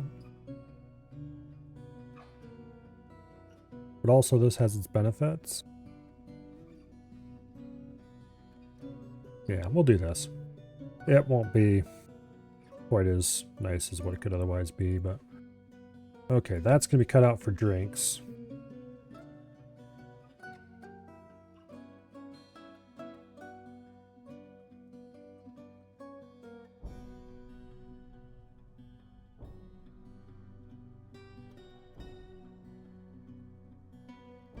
Then we have the food stockpile, and then the drink stockpile around the outside of it.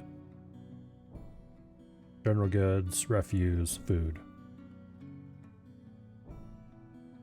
Or, not food, rock. Up 2 levels, passageway to the farms, or future farms.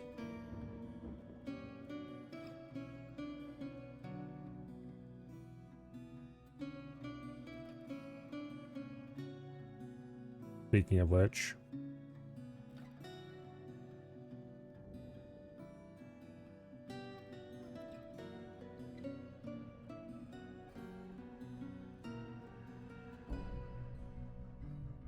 I need to figure out where the schist ends and where the sand starts. Let's dig this out and see what happens. If we're lucky, we'll have enough area in here we can get some plump helmets going. That's really all we need. We'll probably cut in some kind of Theo here maybe, or here maybe, for the magma forges. But I want that to be close to the sand. And not too far away from the, what do I call it?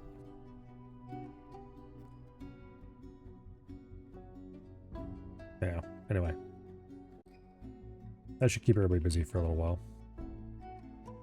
Now, I did make an axe, right? I don't think I did, actually. So, weapons and ammunition, steel, forge, steel battle axe. And then we shall order some tree murder, which I'm sure will make the elves very happy.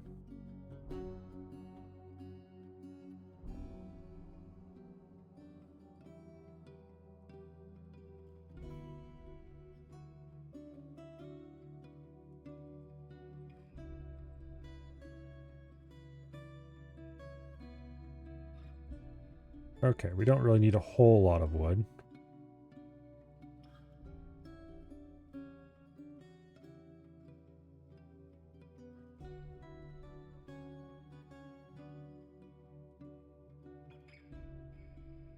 But we need some so that we can start building things that we're going to need.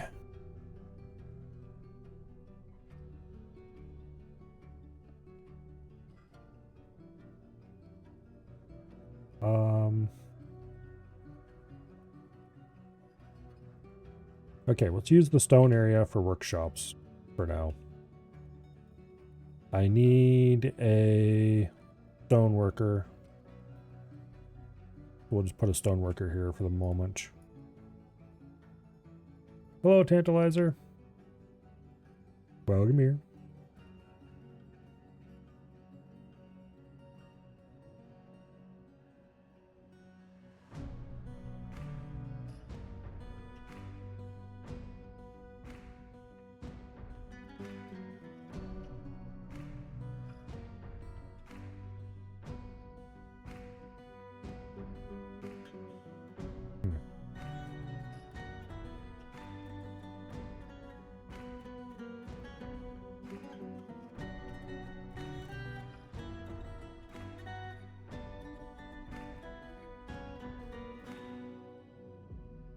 Or what's all is stuck in here.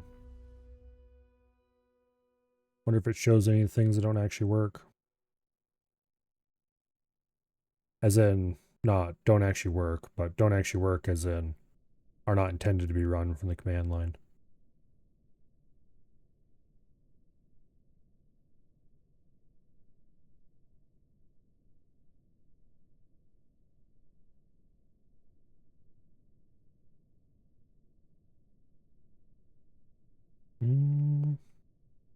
I don't see any obvious developer stuff in here. No reaction trigger scripts or anything.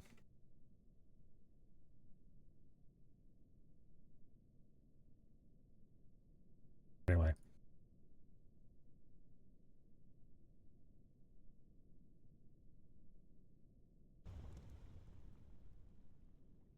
I didn't actually look at the files, so I'm not sure if any of the scripts I wrote are still in there.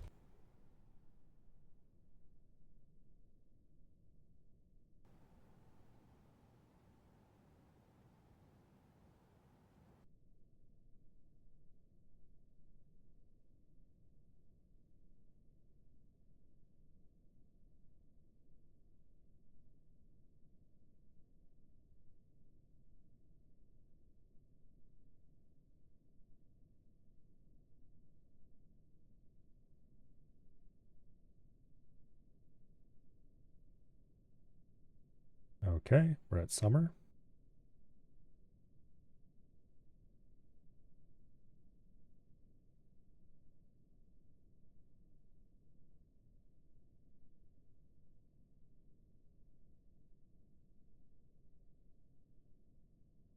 I'm not sure. The announcement. Oh, you know what? I forgot to. That's really annoying. I just realized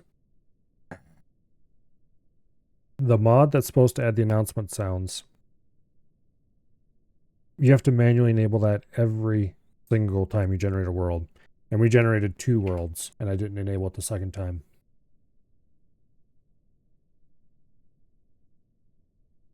So, of course, it's not working. And that's the whole reason we restarted, is to get that mod in.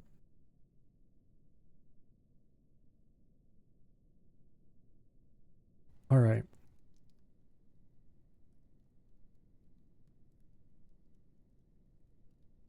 I have to say, the experience of using mods with Dwarf Fortress has only gotten worse.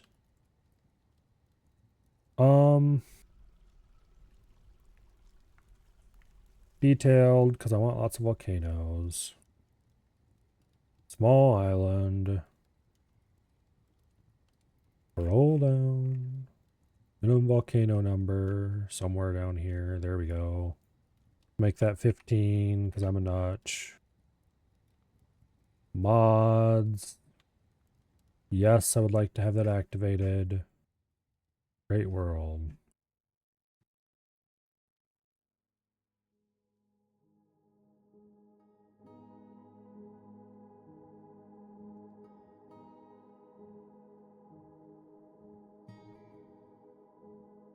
Looks like we have South Pole this time.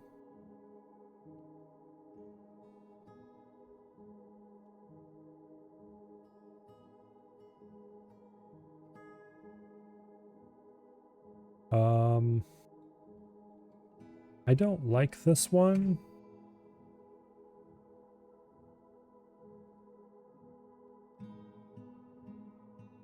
Because the volcanoes all seem to be on little islands.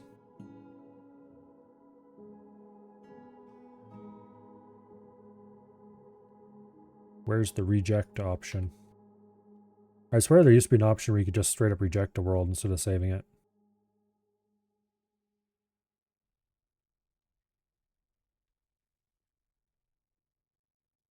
Okay, can I...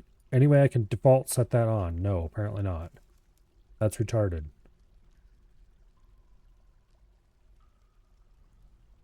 A new world, detailed mode.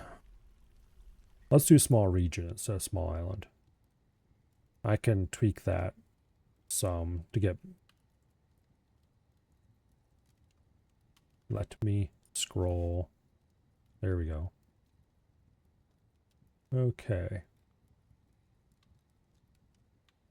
Minimum partial edge oceans, 3. Minimum volcanoes, 15. Okay. Mods, before I forget. That would be extremely infuriating if we finally got a good world and it didn't have the mods.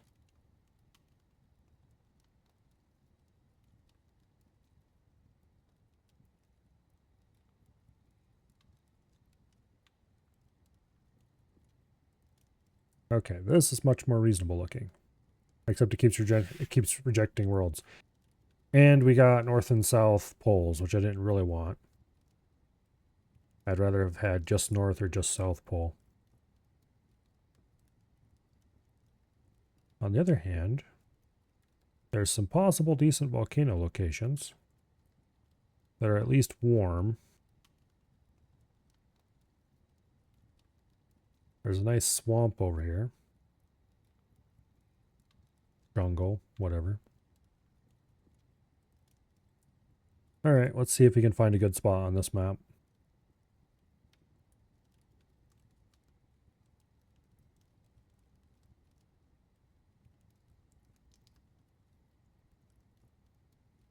Okay.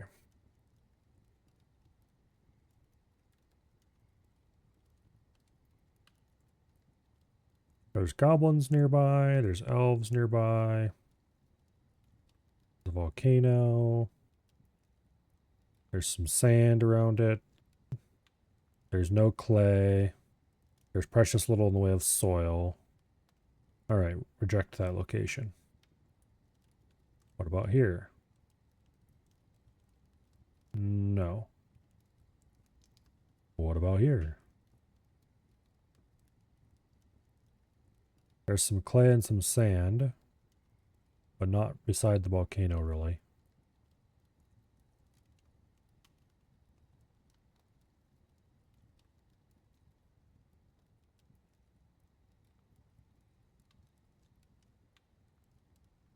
That location's a maybe.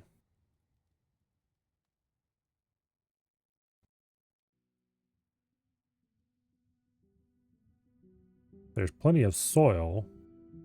There's a little bit of sand, but there's no clay.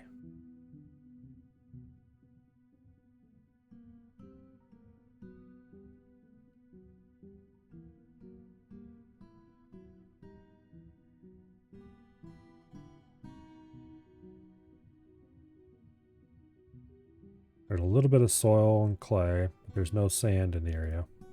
I want both sand and clay, damn it.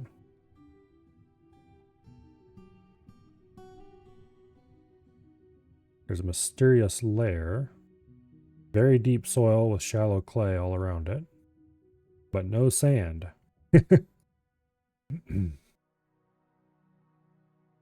Okay, there are no neighbors there. Elves, there's a tower nearby, which means we would get undead raids. Haunted surroundings. There's sand, aquifer, no clay.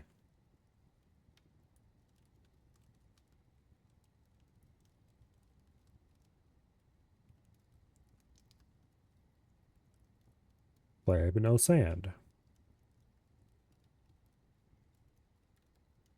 This world is really looking like not the right one. We could be in the frozen north where there's a tower nearby.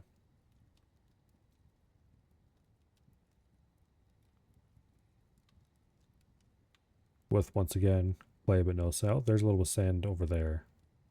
We'd have to do an offset embark, which I don't really want to do. I want the volcano to be pretty close to the center of the embark. Alright, I'm not too fond of this world.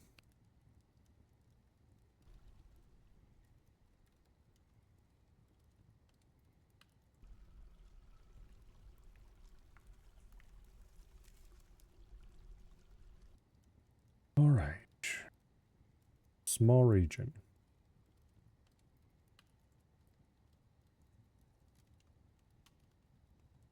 Small region. Okay, there we go.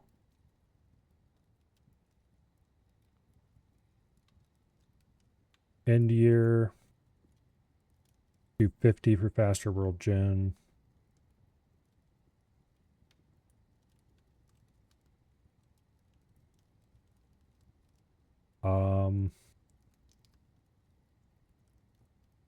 I wish I could use the basic options, pick what options I wanted, and then get those options as a preset that I can then modify. But let's see, it was 3 or was it 4 for just North Pole? 15 volcanoes.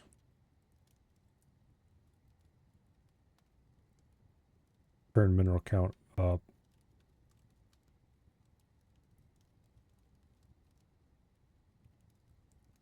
I don't remember what the wait, low is more minerals. What was the default for this?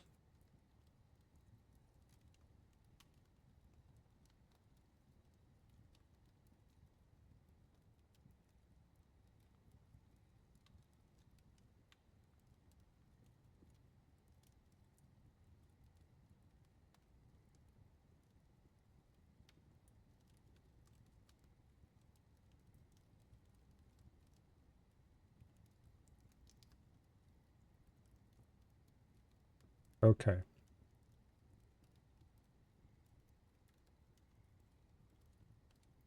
Damn it, did I overwrite the small region?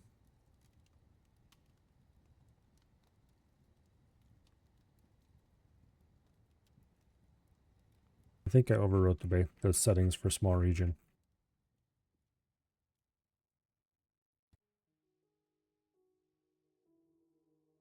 I always hated the way that the advanced world gen parameters work.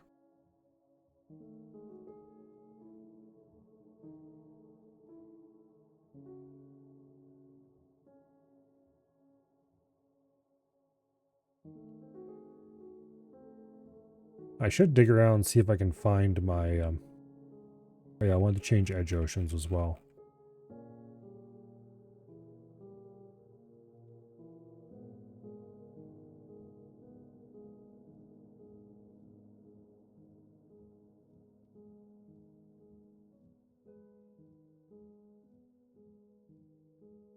All right. Partial edge oceans. 3. Save. Great world. Up.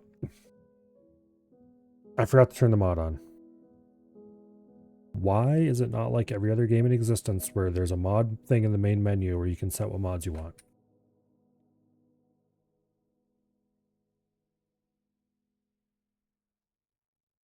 Detailed mode. Custom region.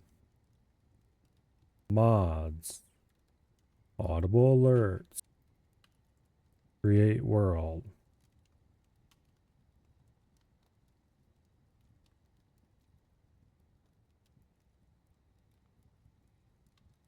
You know, a feature Rubble used to have was that you could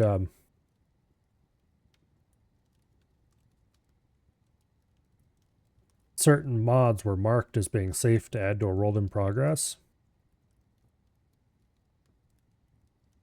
And you could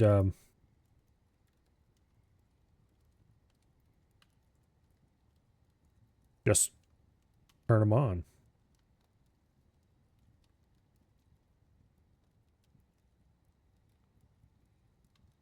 You'd pick a world, you'd pick what mods you wanted to add, and Rubble would just inject them straight into your world.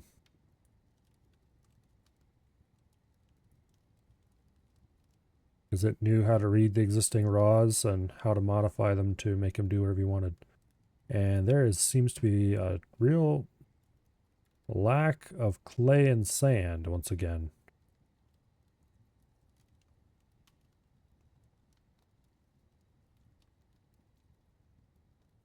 That's distressing. Also, there's this huge mountain range, which I don't really want to settle in the mountains because the mountains end up usually being kind of boring. You'd think, oh yeah, mountains. Okay, that's going to be nice and interesting. Nice and rough terrain. Nope. Half the time it's flat as a pancake.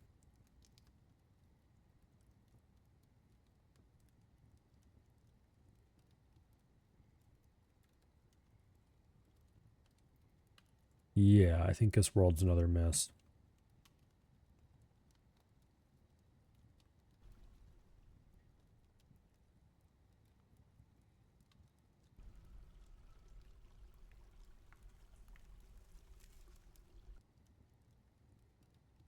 Almost forgot to add the mod again.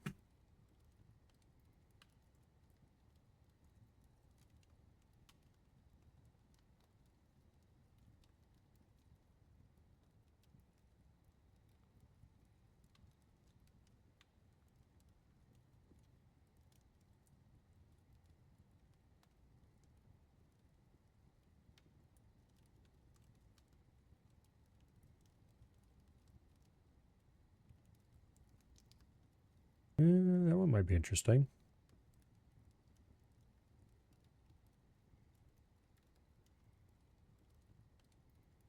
Fortress, of course.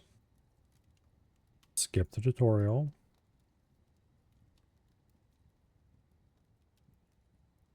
Very deep soil, sand, shallow sand, no clay.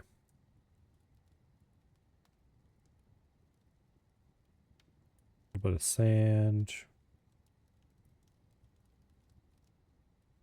There is clay if we put the volcano on that side of the embark.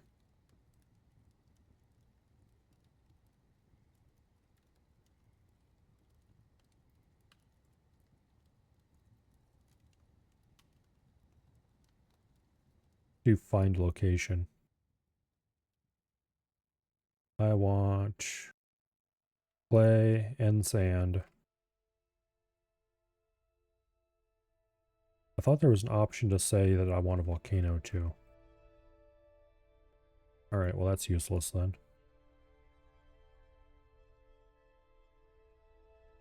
What about you? Here's a volcano.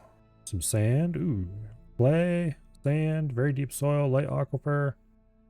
Nearest neighbors are humans. There are no goblins nearby. Boo!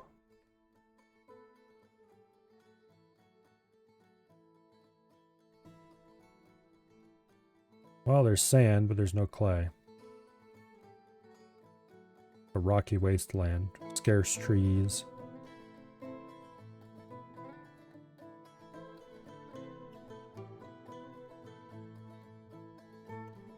Sand, soil.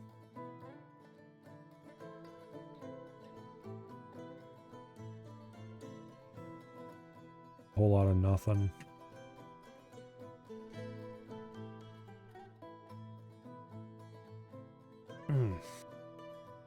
Goblins, humans, elves. A little bit of clay, no sand.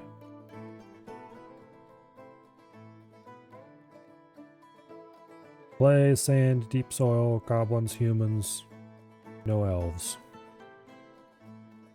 Seriously?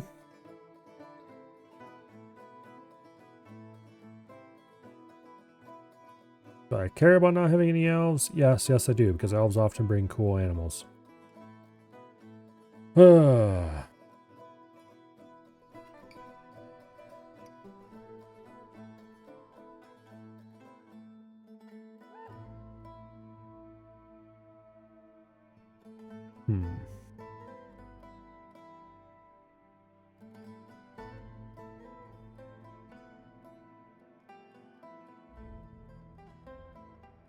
The freezing biome.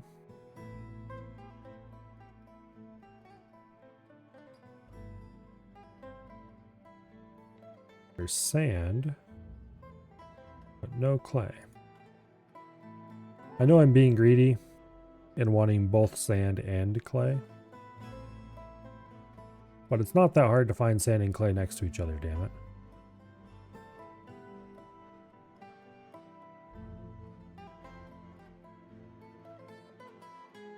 There's a fiery island up north, but then we would have no neighbors whatsoever. That's a bad idea.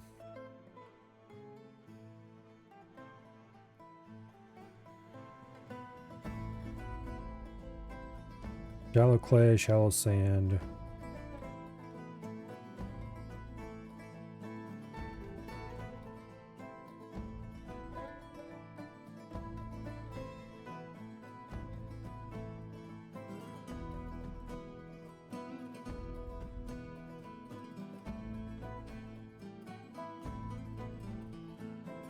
Elves, humans, no goblins. Yeah, alright.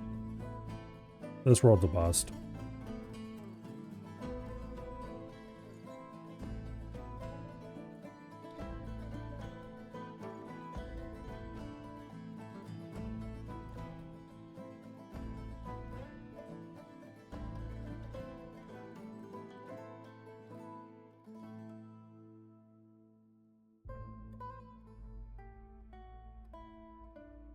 $315 rejected worlds.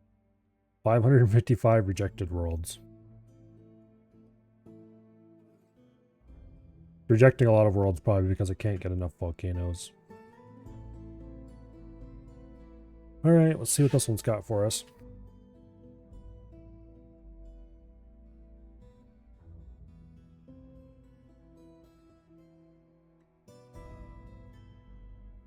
Okay. There's elves nearby. Elves, elves. No, we want more than just elves. Elves. Elves and goblins. I would like elves, goblins, and humans. But I'm okay with not having elves, goblins, and humans.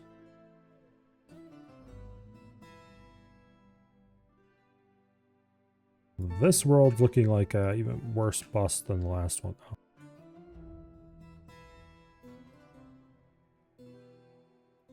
Oh, what's here? Jungle. Humans and goblins. Humans, goblins, and elves, just slightly south.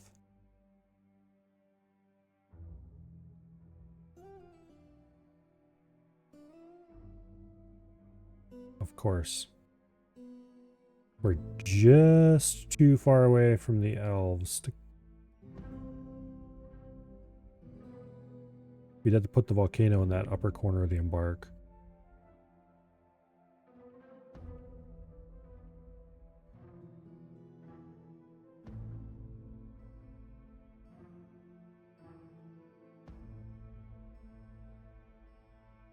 I'm not entirely sure if we would actually see elves here, though.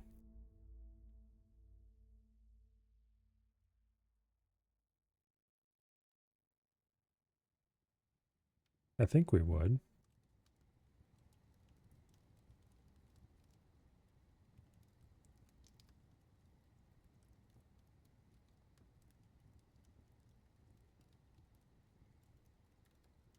It is Sinister biome. Well, that would be fun.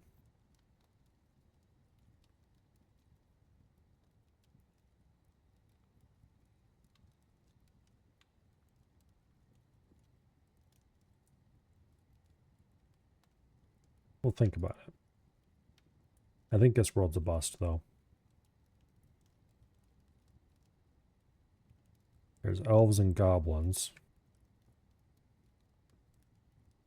There's some sand. There's a bit of clay in the corner. Luckstone layer. Terrifying surroundings.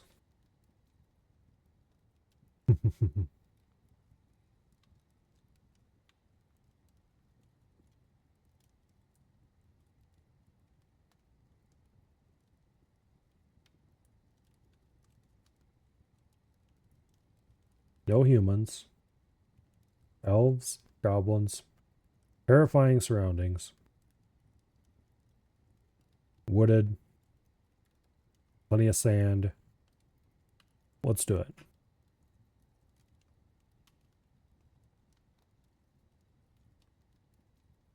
You have selected an evil area. You might find unpleasant environs here. You have selected a savage area. The wildlife might be very dangerous here.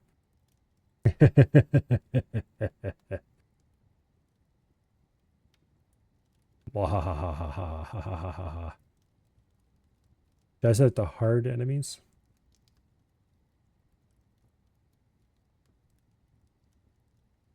No, not. Prepare carefully. Alrighty.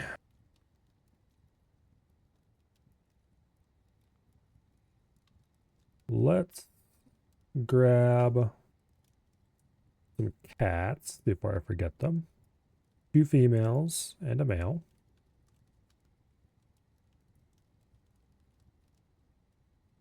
No cloth.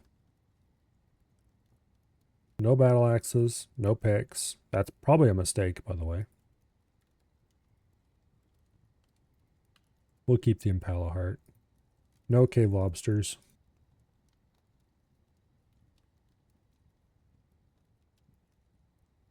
No empty bags. No thread. No rope. No quivers. No buckets.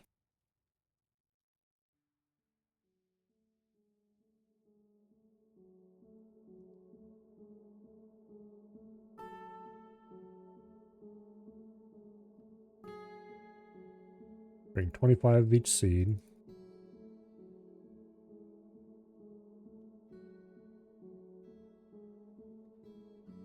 So what we're going to do here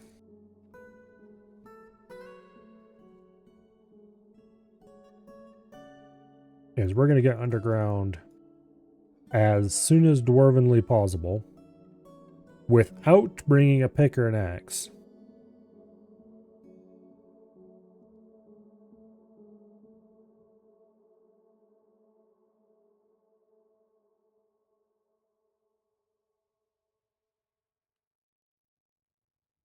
And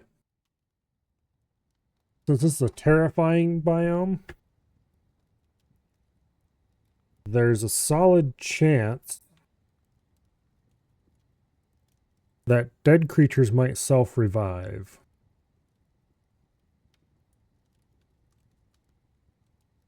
Which, as you may imagine, is a bad thing. And dead body parts might self-revive. Which, as you may imagine, is a bad thing.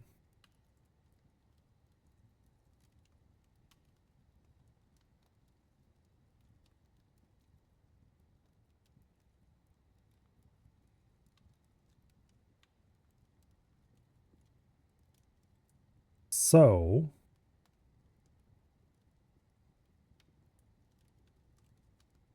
I think we're going to crank out as much steel armor and weapons as we can, early as we can. Where's stone? There we go. Okay. I want some hematite, some marble, and some bituminous coal. I would also like a bar of coke.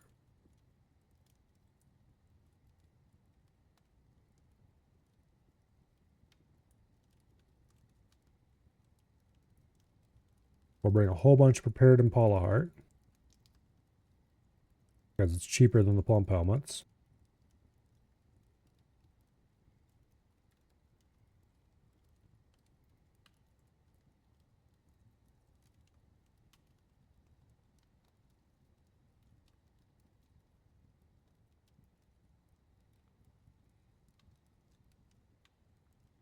Okay. That should be plenty of that stuff. Now, dwarves. Are any of you particularly good with people? Good feel for social relationships.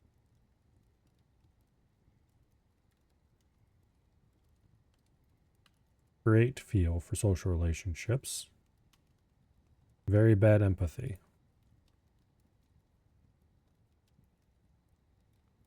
Okay, congratulations. You're going to be our useless dwarf.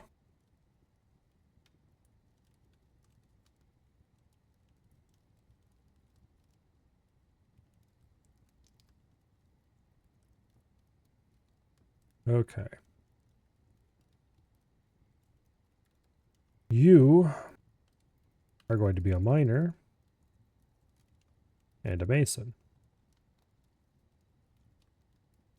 You are going to be a miner and a mason. Actually, I'm having second thoughts on that. Do I actually want my miners to also be masons? Because the miners are going to be busy a lot. We'll do it. We're going to have a woodcutter and a carpenter. We're going to have a weaponsmith and an armor smith. We're going to have a planter who's also a brewer.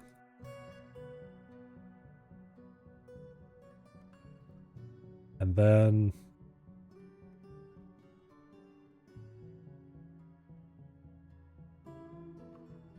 you are going to be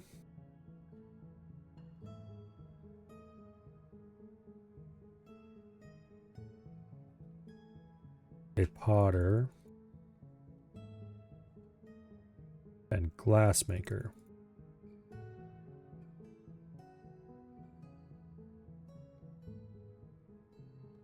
All right. Now,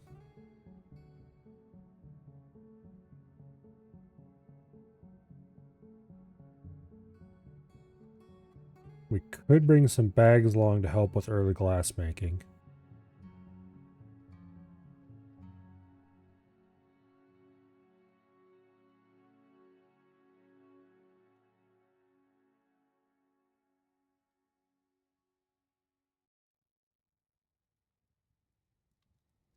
Or we could just bring 5 of each kind of sand.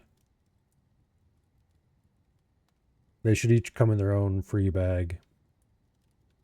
Remember correctly.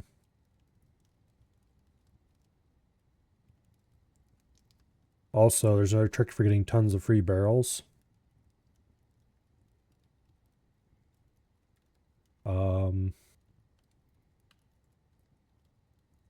Let's see.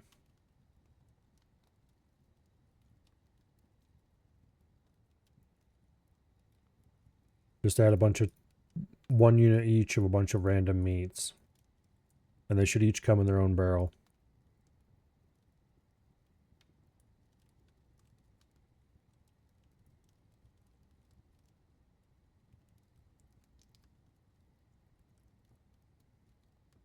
That should be enough barrels to last us for a little while.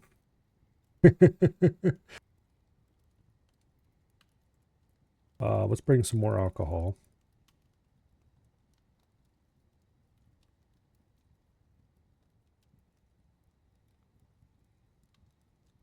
Yeah, okay, we did bring plenty of seeds. Let's bring a bunch of alcohol. And I'd like to bring some magma-safe building materials.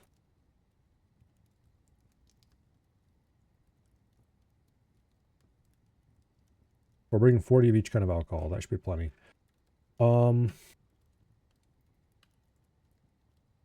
Where's stone? We'll bring stone blocks. No, we won't. Because we can make stone blocks much cheaper. Stone. There we go. Yeah.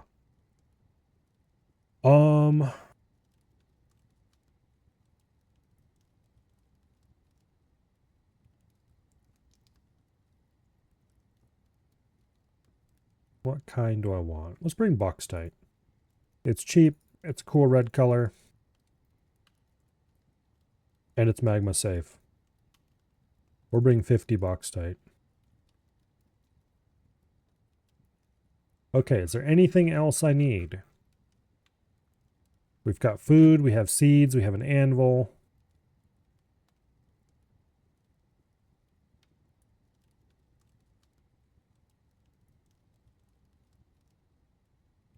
Okay. That should be plenty, I hope.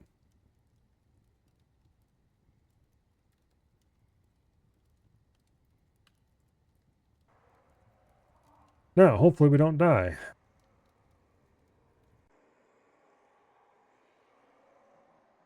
We are in a savage.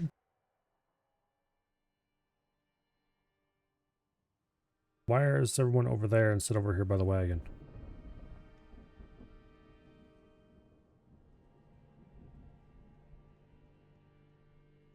Okay. So I think what we're going to do is we're going to dig down immediately.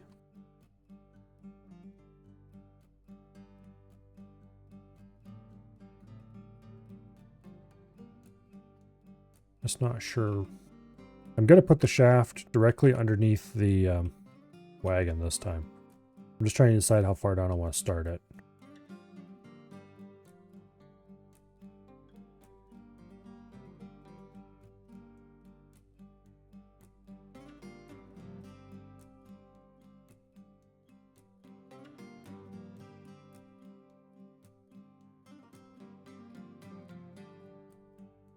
Okay, let's do it here.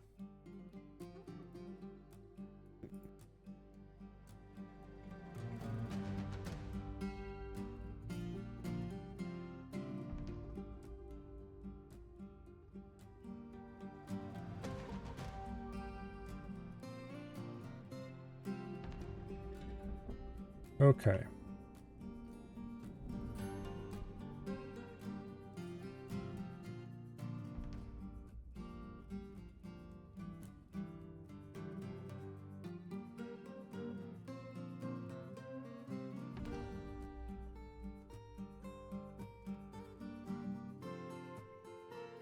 That'll do.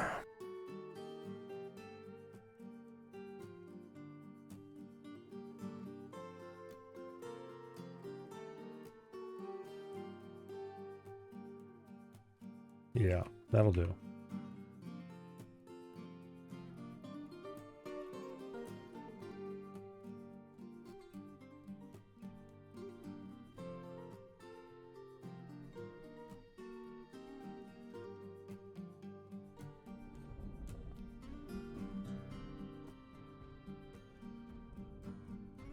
Okay. Volcano and digging? Yes, indeed. Also, do you recognize this plant name?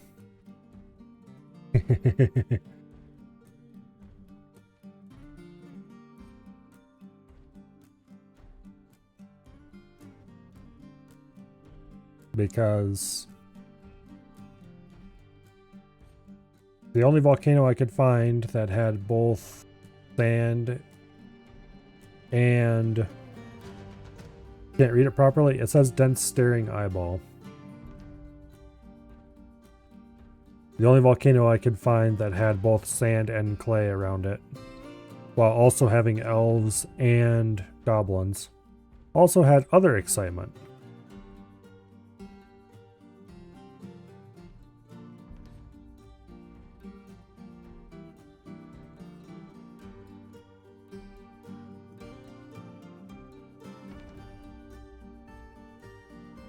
Okay. It's going to be inconvenient to use the lava for our initial forging. So how about we don't? Let's just build a smelter. Using some of that bauxite.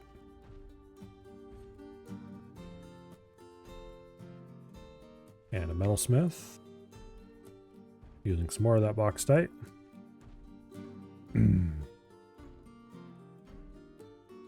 And then we need to set up everybody's labors. Because they never set these stuff properly. Only selected. Only selected. Only selected. Only actually nobody. Nobody. Everybody, everybody. Okay. Planters. Boom. And you guys will do all farming tasks. Miners. You guys will do all stoneworking tasks, including engraving. Woodcutters. You will do all woodworking tasks.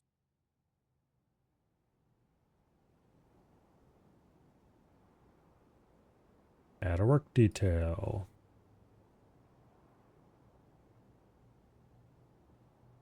Smith. You will do all smithing tasks.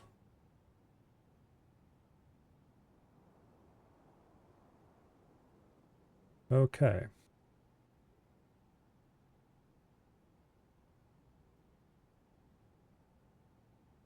And we might as well go ahead and do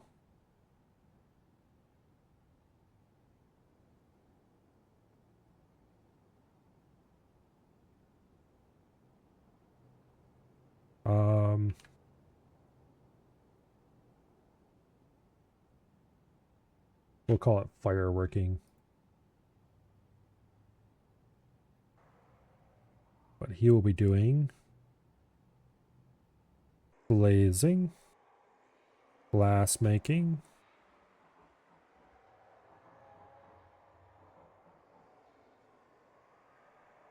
and pottery. And we'll throw on a side a furnace operating.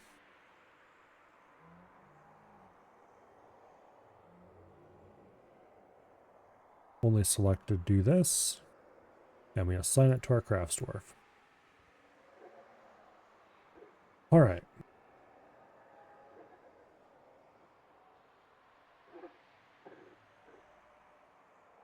Hopefully we don't get eaten by a zombie before we get all this dug out and built. Of course, because I'm being an idiot and didn't bring any picks along, we're going to have to make them.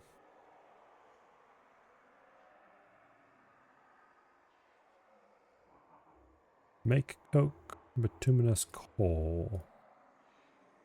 We'll do that one 4 times to start.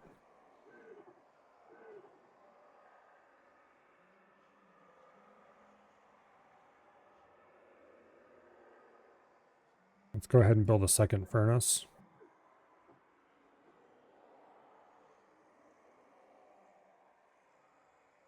Just so we can get everyone who can use the furnace going.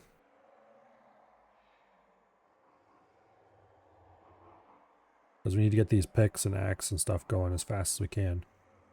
So we can get underground.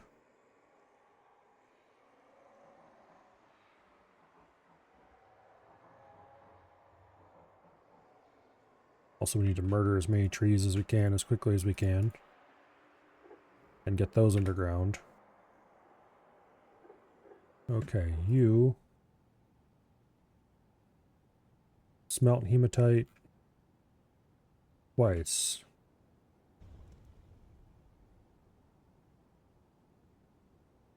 And then I want a carpenter's workshop. So that as soon as we have wood, we can start making where are our columns?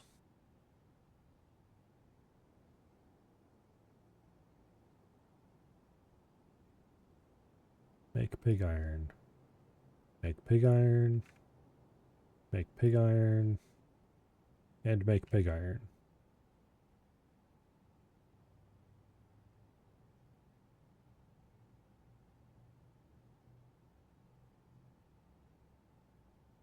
Okay.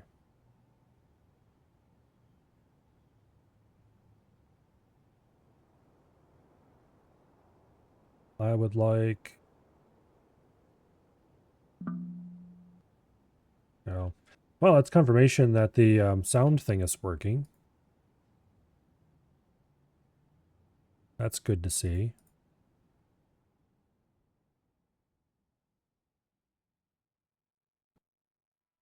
Okay, once you're done making all this pig iron, make steel.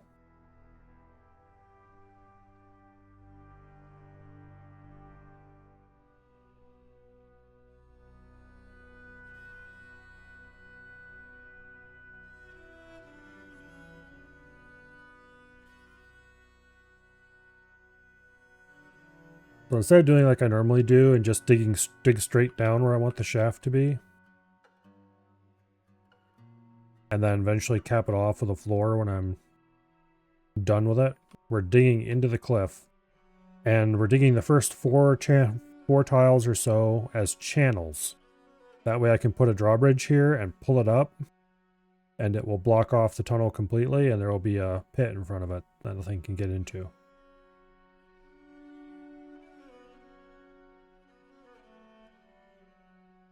At least that's the theory.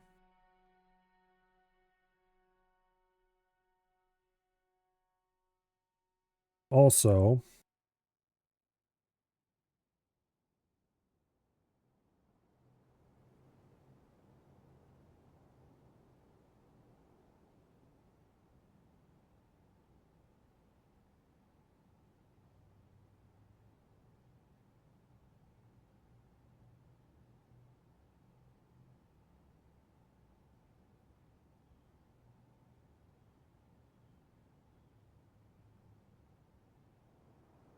we're going to put hatch covers on these two tiles and lock them.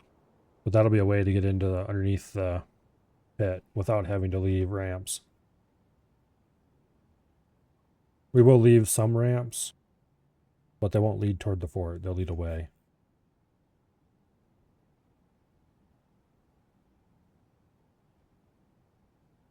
Okay, now that we have some steel, I want 2 steel picks.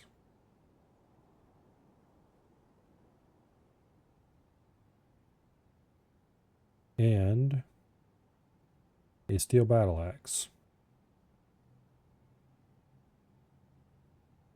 You're a little unhappy with yourself for actually laughing at the stream title today? Why would you be unhappy about that?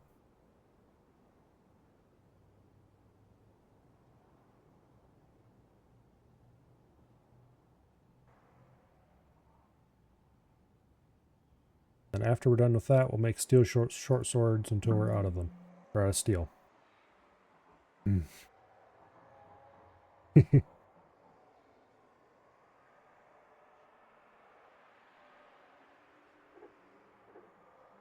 So you're telling me you find short people underground funny, but you didn't find it funny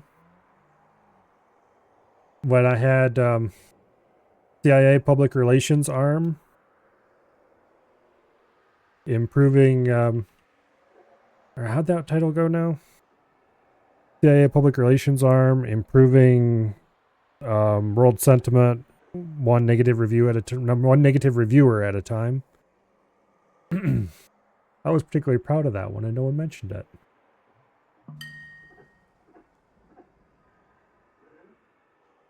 Must have completely overlooked that one. Probably. I think everyone did.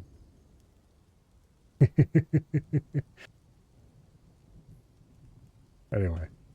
Let's go ahead and remove those. Okay, now we need to make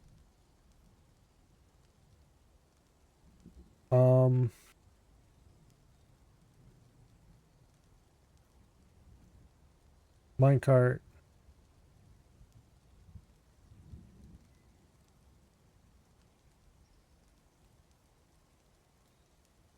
Times 4.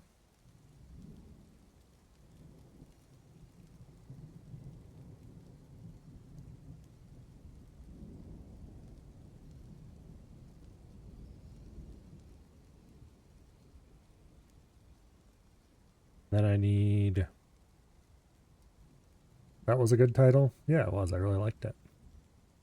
I haven't come up with a good one that good for probably months at this point. Let's see. Wheelbarrows are important, but not too important, so let's not worry about them right now. I need hatch covers. That's the other thing I needed. Hatch cover. And hatch cover. Okay.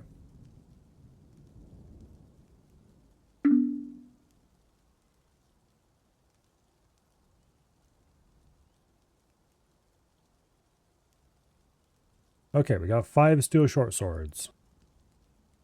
Now,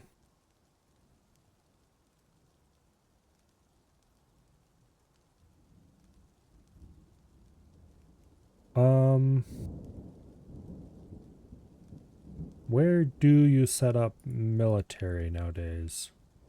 I think you need to appoint a militia commander.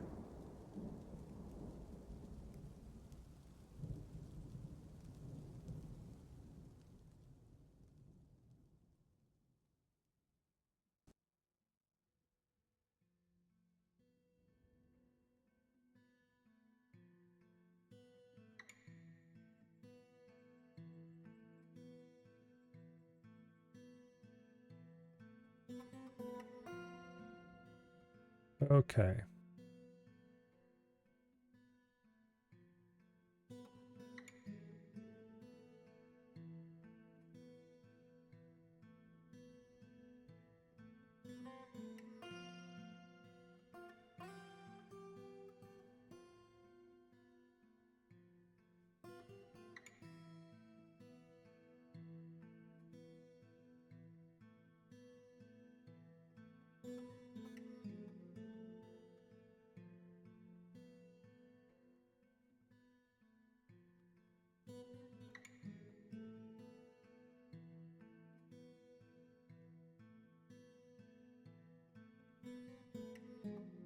Where can I assign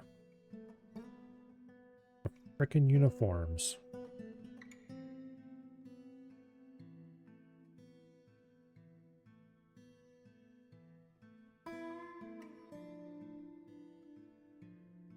There we go, finally. Add a uniform.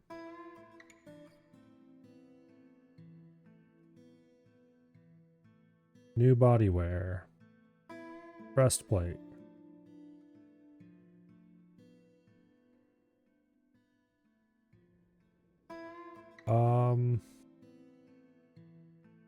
Helm. Greaves.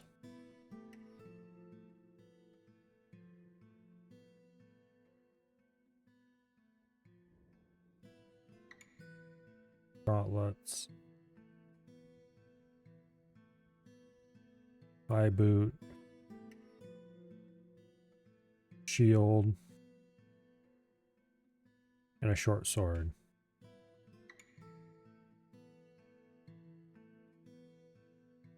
Steel, of course.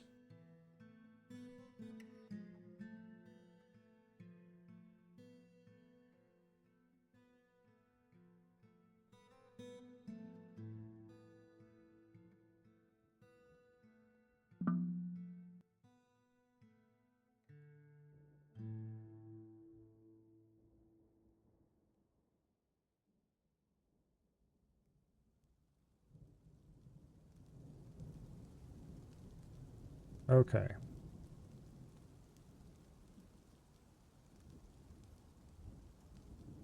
He's going to complain he doesn't have any of that shit.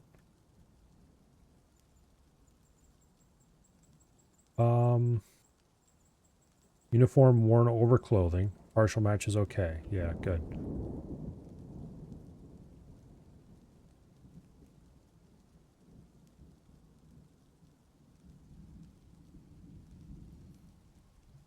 Alright, everyone except the miners and the woodcutter.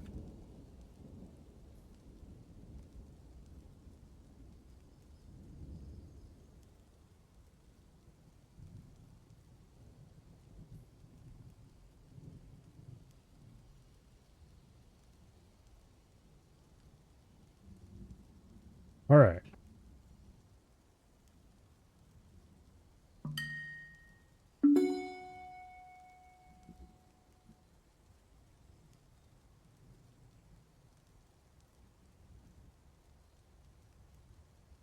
Giant firefly, nefarious gloom husk. Oh, fun. Well, at least it's not right close to us. Everybody, get underground.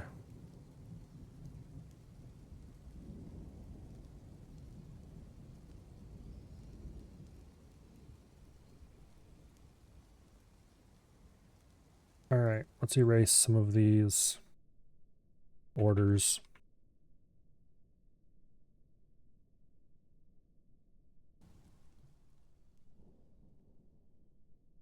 Now,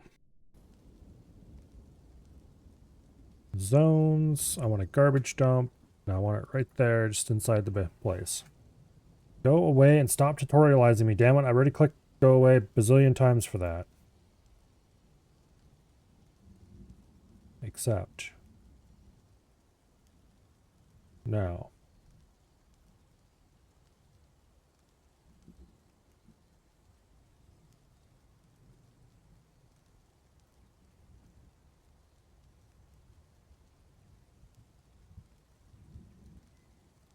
There shall be no standing around. Everything must get inside now. Before we see any more hostiles on the surface.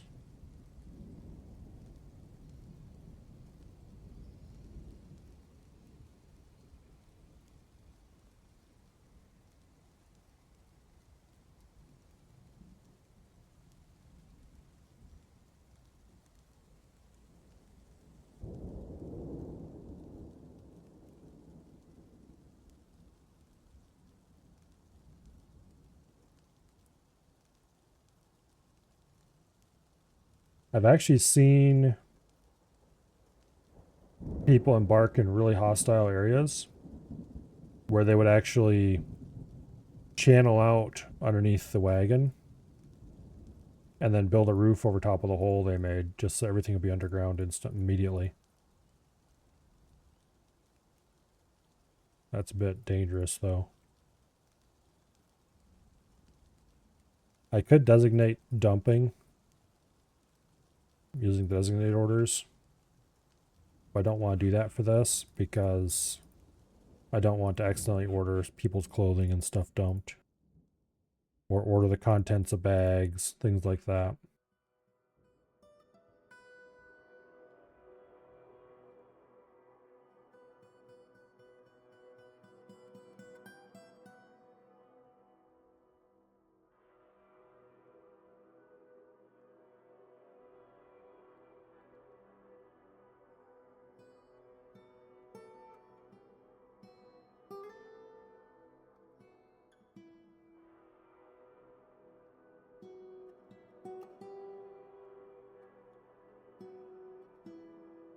Okay, tear down those buildings outside.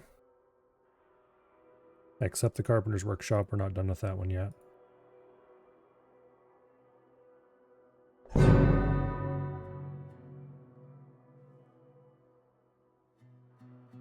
Farmer's been found dead. And he's alive again. Uh-oh. What was he fighting?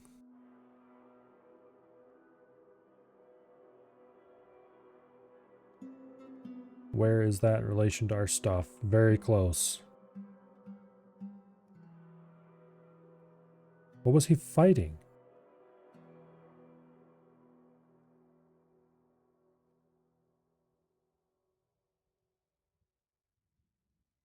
Ferris Gloomhusk Trader. What's his face? Uh-oh. I do believe... Oh, that's what that message was. Assume the position of expedition leader. I was like, okay, that was weird. Wonder why that would happen.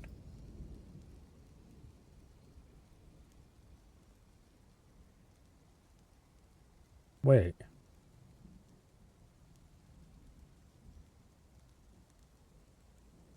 There's some dead cat gloom husks as well. Really? How?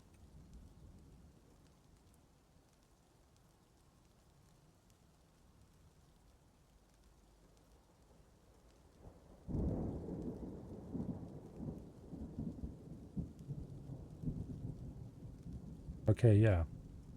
But what were you fighting?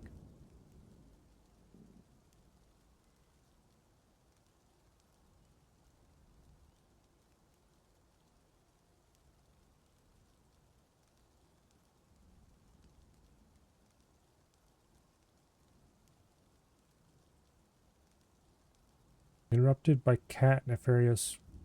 I don't see a cat gloomhusk around.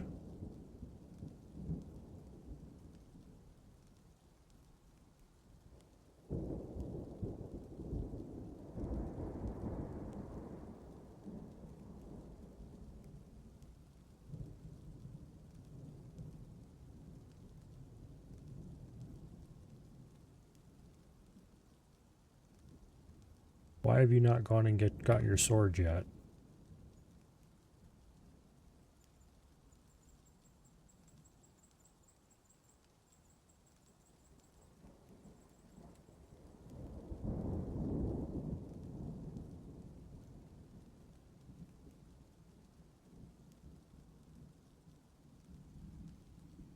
Okay, what happened to make the cat a gloom husk?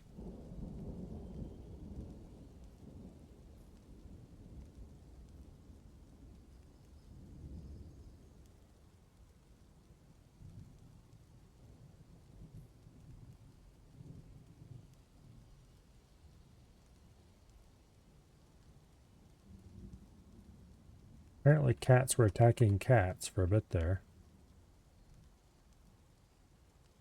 Okay, I've got a stray cat here. Where'd the other stray cats go? Like, I noticed there were some cats in a pool of water or something around somewhere. Where was that?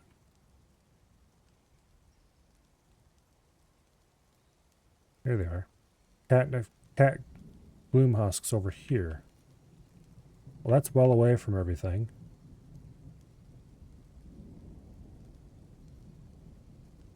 Well, apparently one of the stray cats mysteriously died.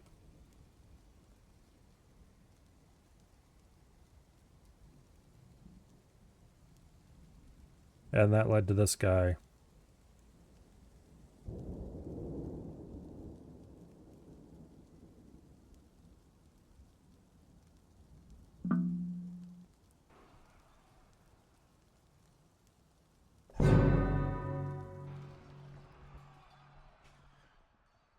Okay, the dwarf trade interface gloom husk has been struck down.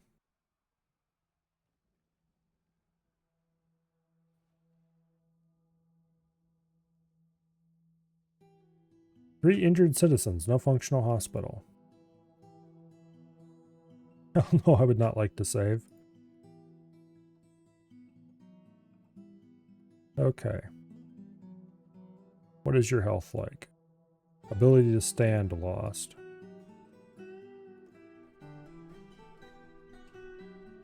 Yeah, okay. How about we quit without saving and restart?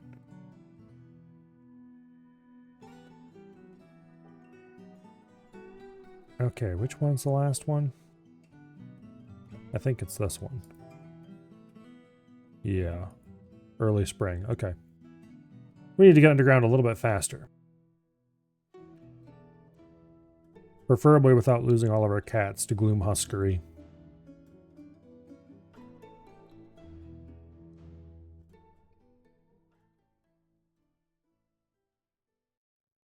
As to why everyone starts over here in that hill, don't ask me.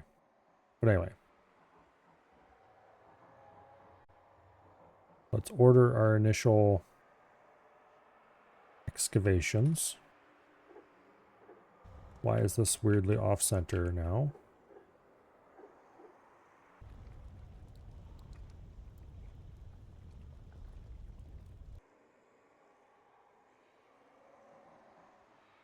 There we go.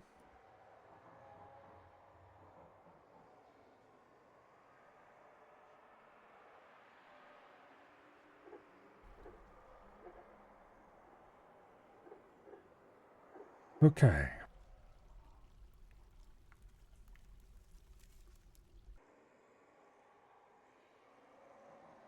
And then we're going to channel that. And channel that.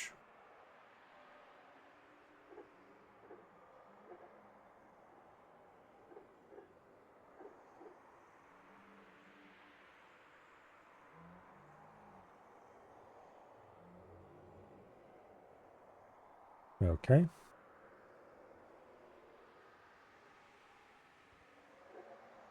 Now,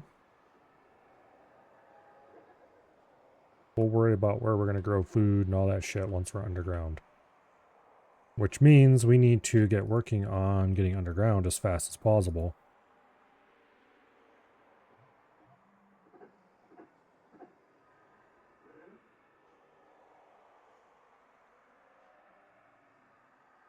Which means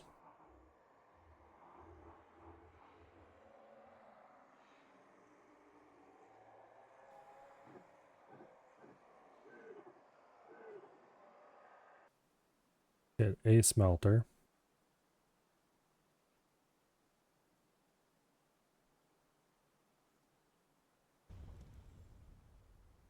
There we go.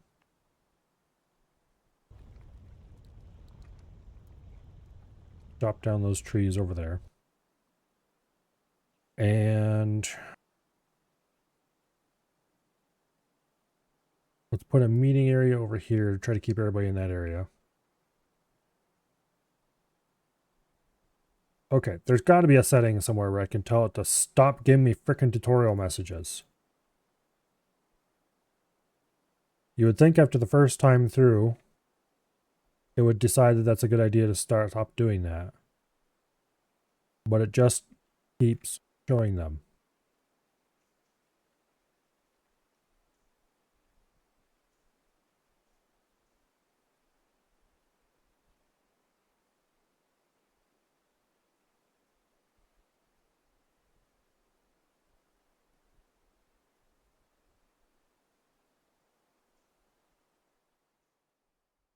Did the tutorial not provide instructions on how to turn off tutorials? Well, maybe it did, but I played that several years ago.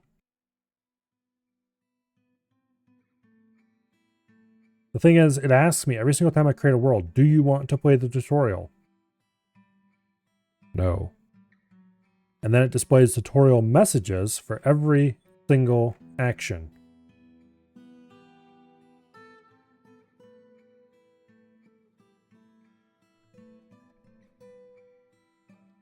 And there doesn't seem to be a way to tell it to go away.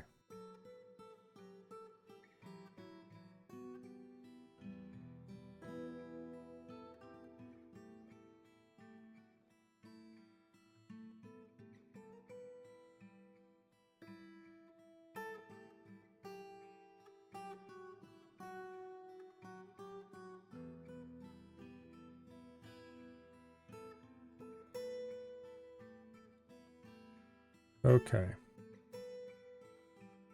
Make coke. Make coke. Melt hematite.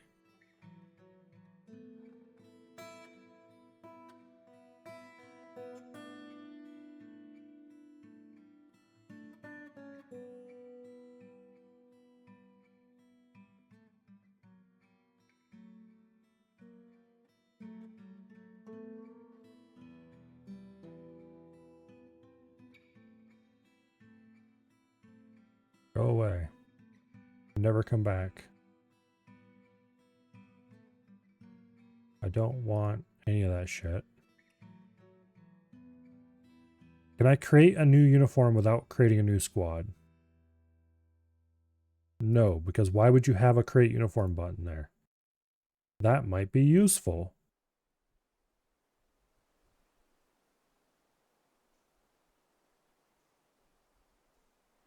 Add uniform. Breastplate.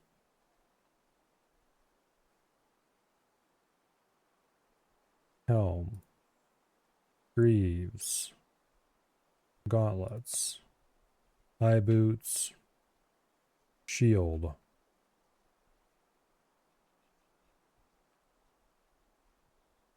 Short sword. Steel.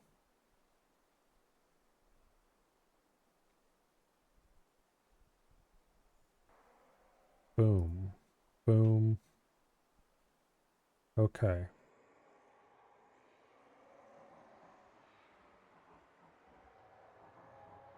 Metalsmith, farmer, craftsdwarf.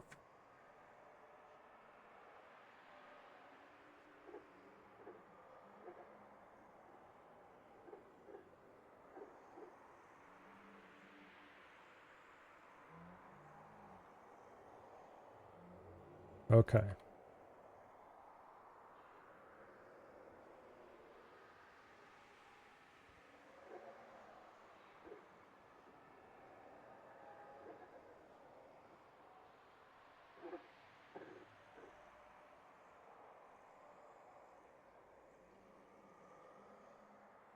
And now we wait for our first pick.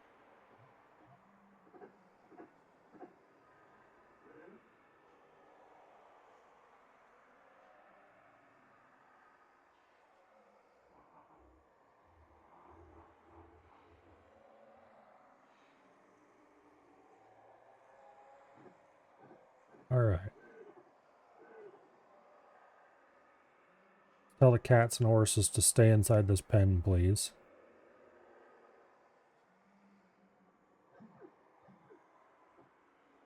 Hopefully that'll keep the damn cats from wandering around a bit too much.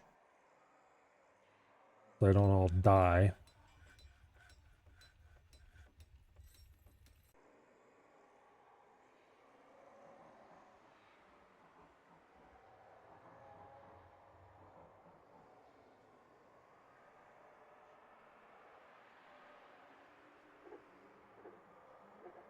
Okay, we should have plenty of coke.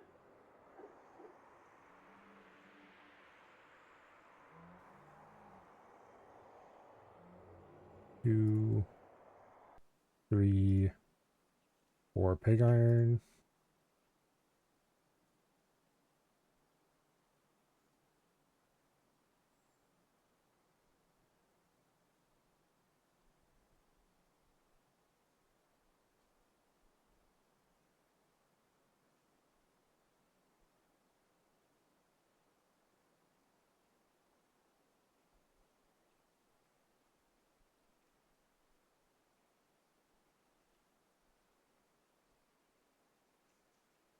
The cats, of course, don't want to stay in the end area. Make steel.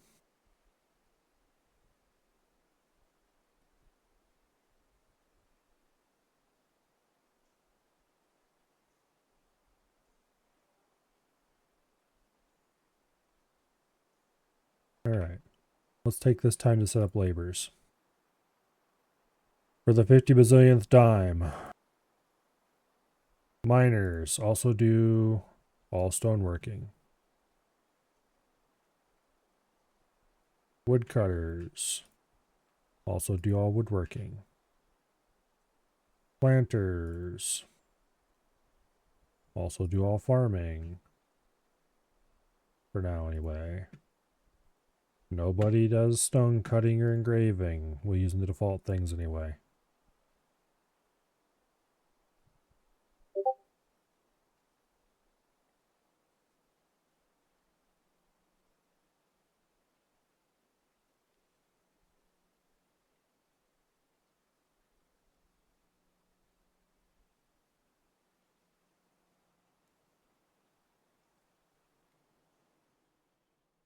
Okay.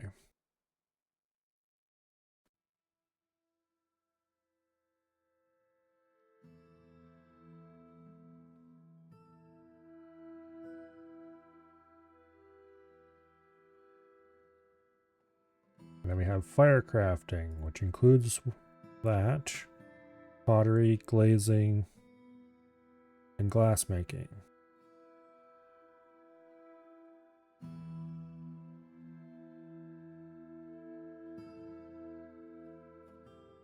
Okay.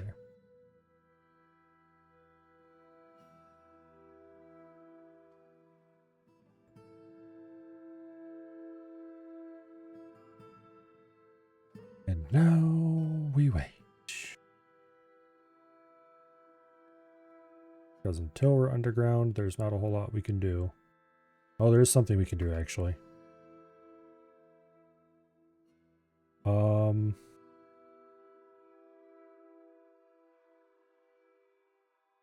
Need a mechanic workshop.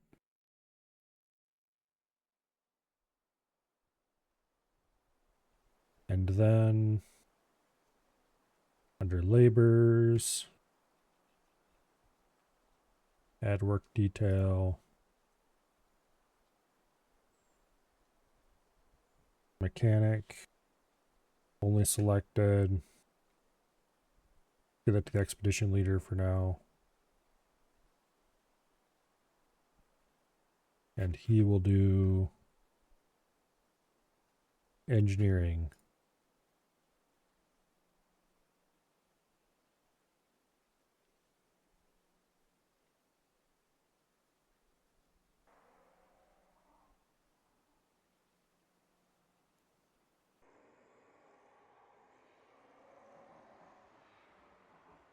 All right.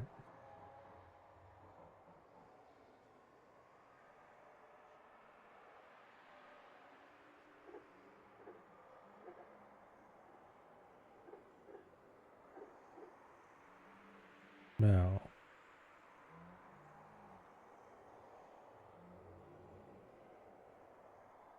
Make box type mechanisms. Make box type mechanisms. Make box type mechanisms.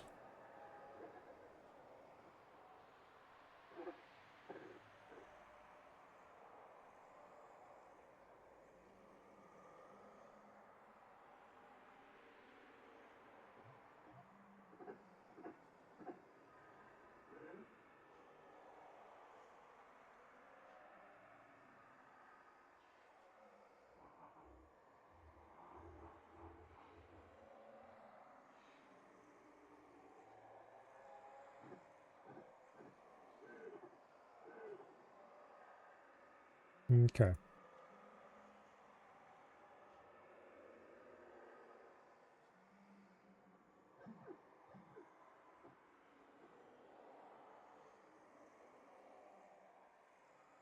I'd like to make some box type blocks.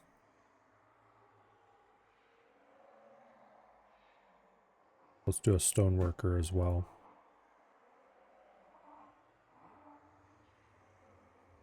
Okay, steel's being made. Weapons and armor. Steel.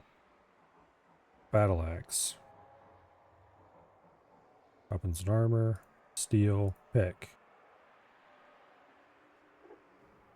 Weapons and armor. Steel. Pick.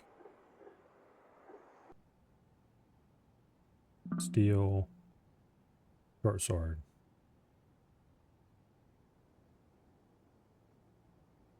Ah, shit. I used up all the... Damn it.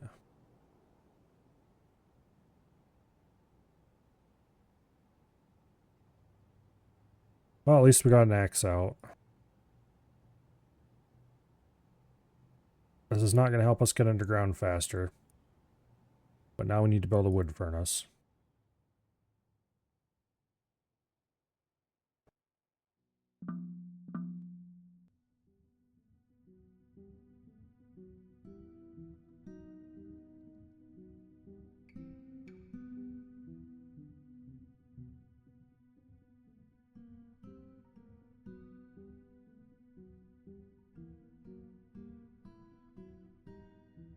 Make charcoal.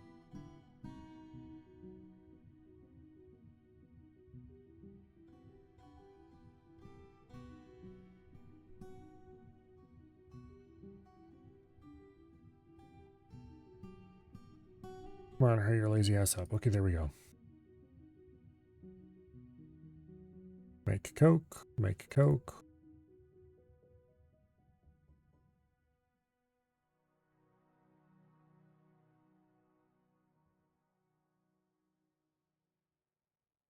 Tear that down. The mechanisms are done. Tear that down.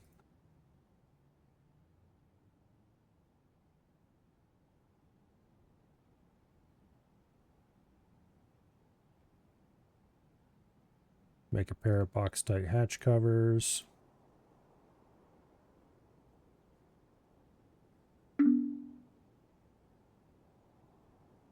Cloud of nefarious gloom has floated nearby. Please don't float over my dwarves.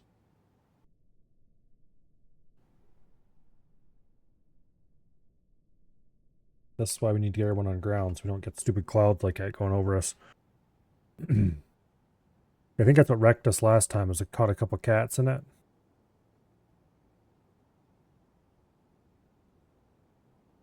One hostile. Nefarious gloom husk of a raven. Please tell me that's a good long ways away from us. It's not close.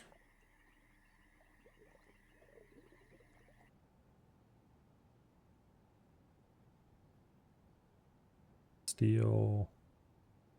Pick. Steel. Pick. Okay.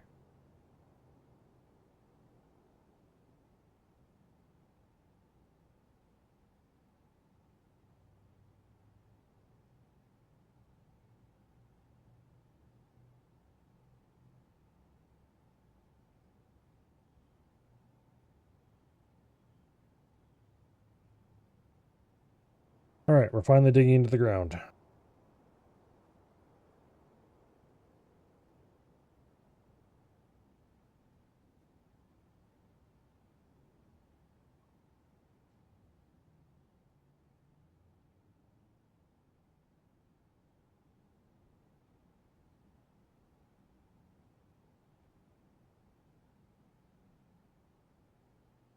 Okay, garbage dump.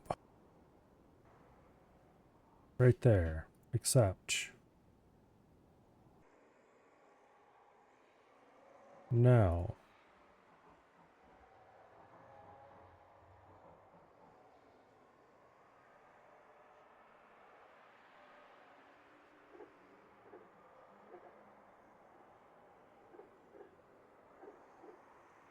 Get all this shit inside.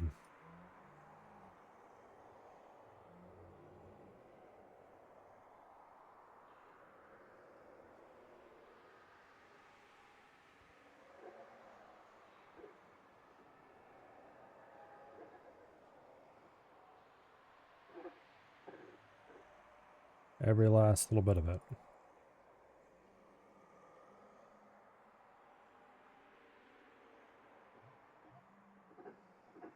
We can worry about hauling it to stockpiles after we have it safely behind our soon-to-be walls.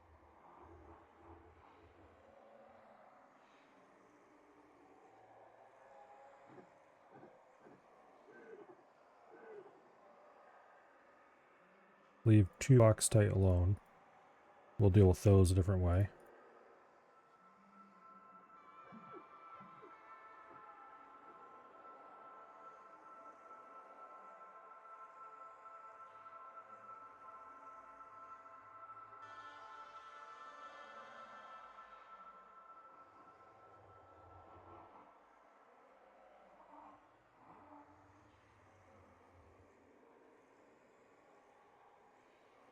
Add new task, make rock blocks, bauxite, rock blocks, bauxite. Okay. That should get us the bauxite we need for putting the bridge in here. Doors and hatches, hatch cover, bauxite hatch cover.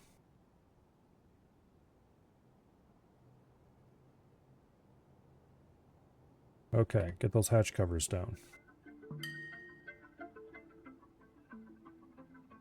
Struck native copper, that's nice, I suppose.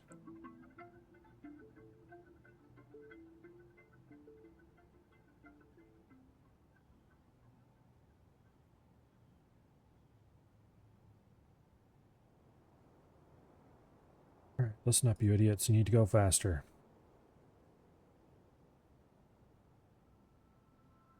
Why are you not hauling this stuff?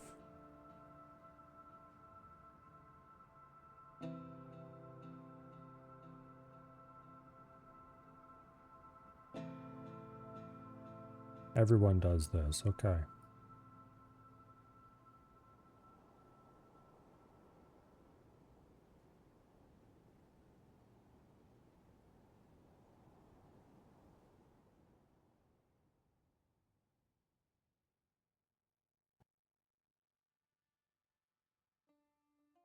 Yeah.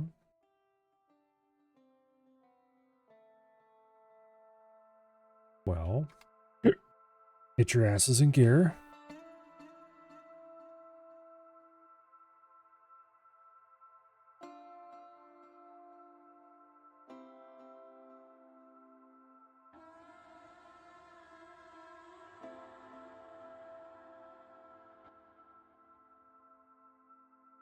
They're all ordered to dump. Haul them to the frickin' dump.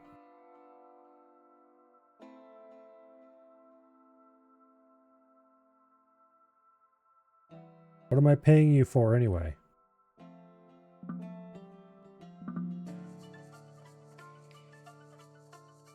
Oh, damn it. That raven husk has arrived.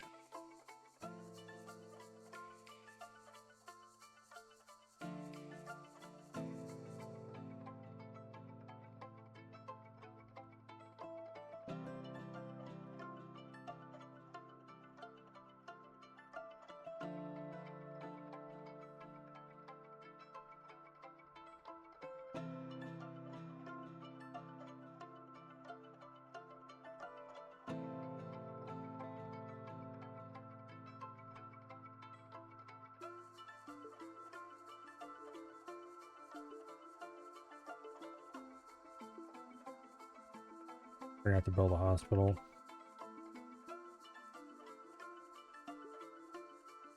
We're gonna lose somebody to that bastard.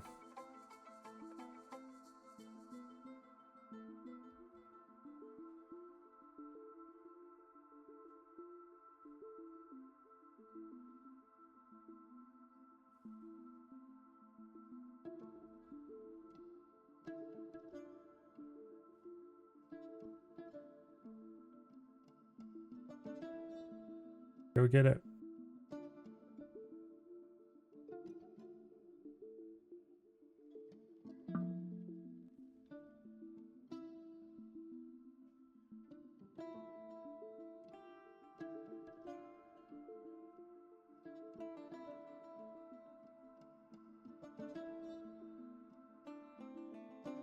Okay, they killed it and they all dropped their swords like a bunch of stupid frickin' dumbasses. Pick your dumb swords up. Ugh.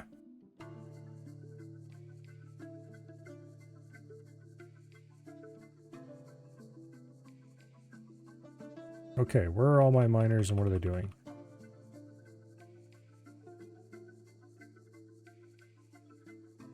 They're still digging out the last little bits. Okay, somebody got injured. There's precious little I can do about that right now.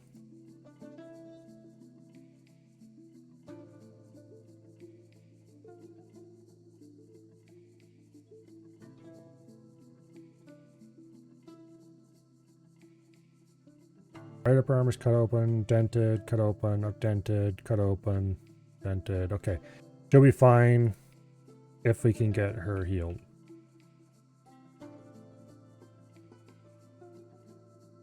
Which reminds me, I need a carpenter. Why are you scumbags not hauling the stuff I ordered dumped? They're not forbidden. They're ordered to be dumped.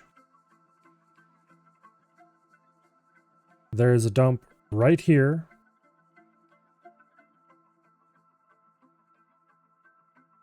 It is an active dump.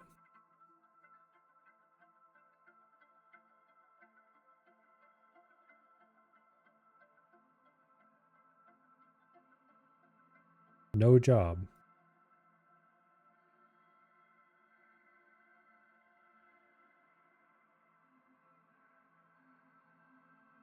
It's not even, they're not even the task list. Okay, what happens if I tear down the wagon? That's probably something we should have done anyway.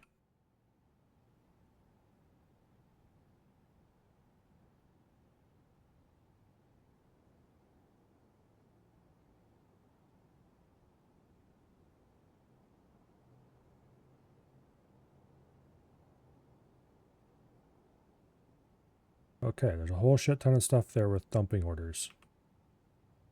Haul them to the place where you would dump things.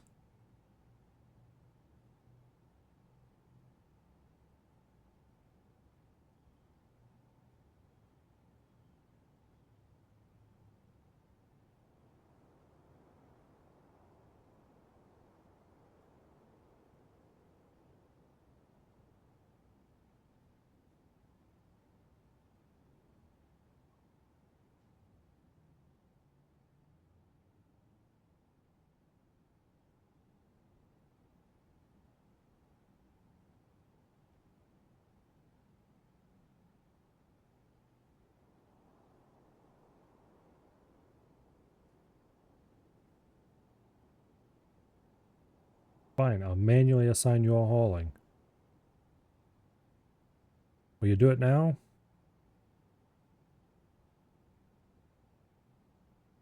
No. No, they won't. There's another nefarious gloom cloud drifting.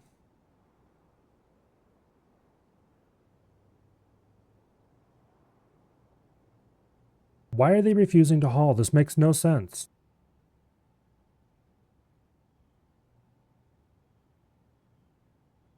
They're all standing around with no job.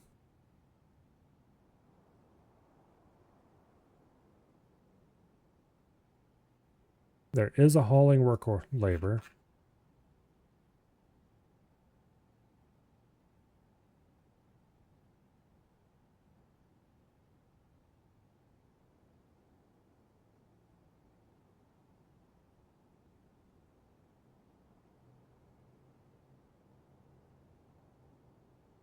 It is assigned to everyone, even though technically you shouldn't have to. It is set to everyone does this.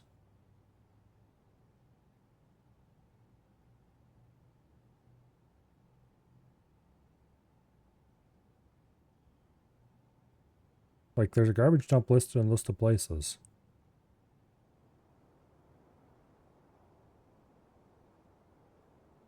There's no task available for it.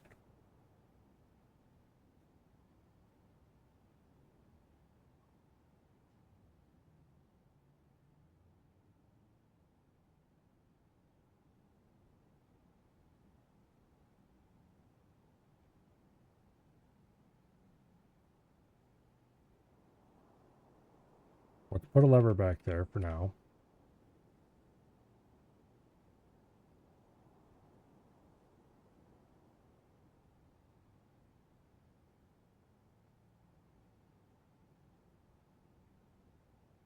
Build a box type bridge.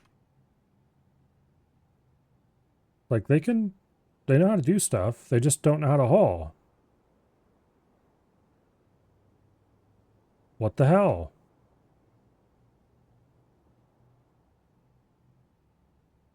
Let's order that dumped. Okay, they can dump that. What the hell?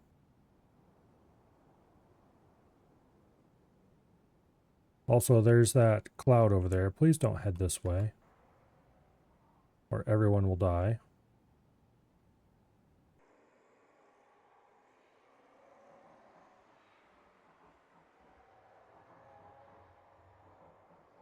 Why won't they walk up here, grab that stuff, haul it down here, dump it on the dump thing? They can dump things. If I order stuff dumped, they will haul it and dump it eventually. Just not that stuff.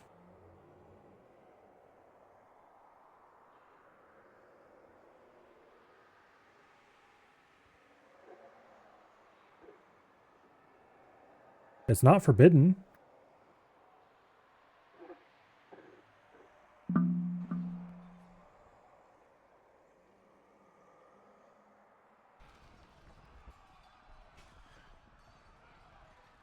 Watch.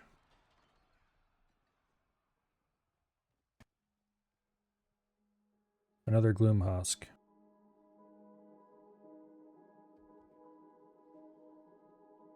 It got very murdered though.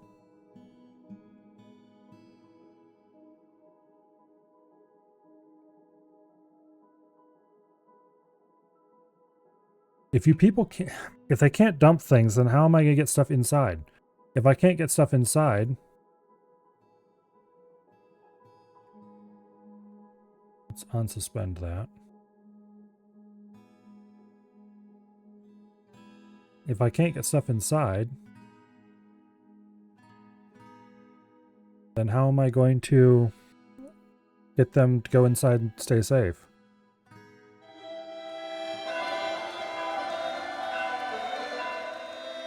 Well, that's nice. I'm glad you've gotten married. Now haul shit inside.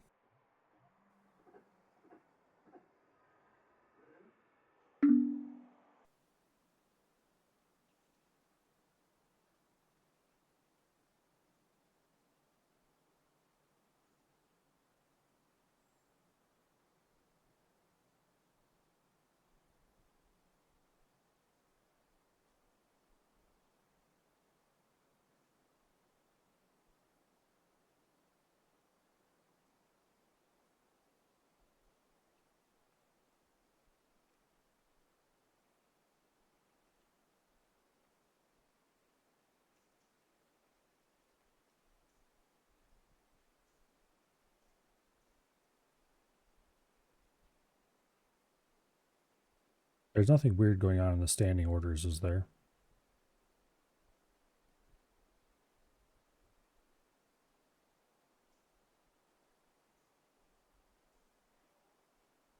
Okay, that shouldn't... That's outdoor refuse, though. Also, they did haul some outdoor stuff already.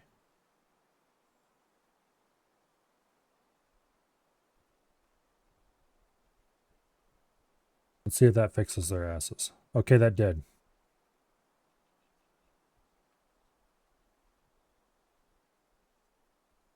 Okay, finally. We're saved.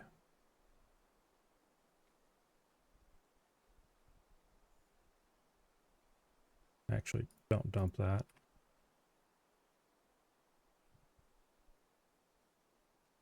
Why are you scumbags not wearing your clothing?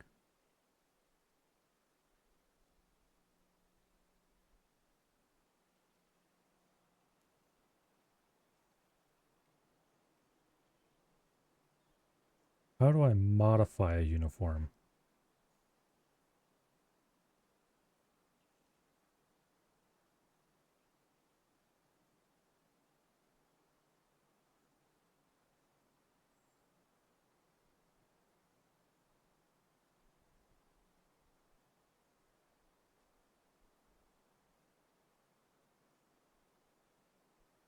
Uniform worn over clothing. Partial match is okay.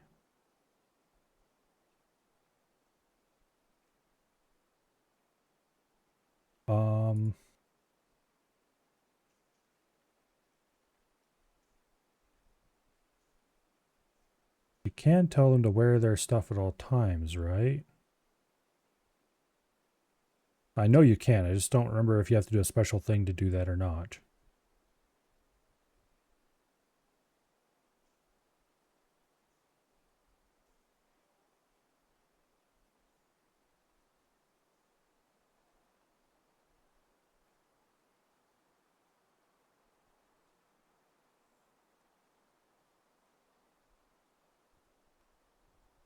Equip always. There we go.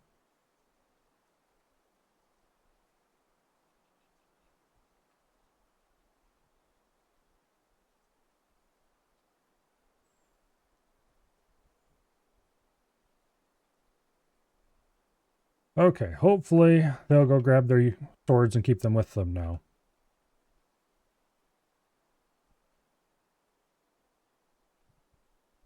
That should make everyone marginally safer because they'll have a weapon.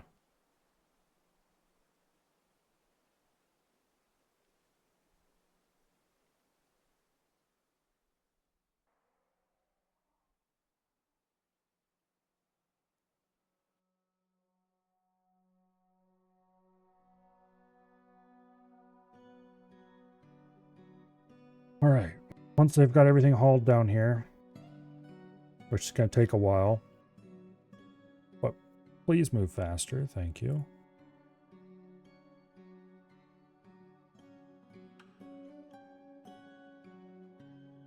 Let's order all this wood dumped as well. That's probably the last wood we're going to get for a good long while. We better get every little bit of it.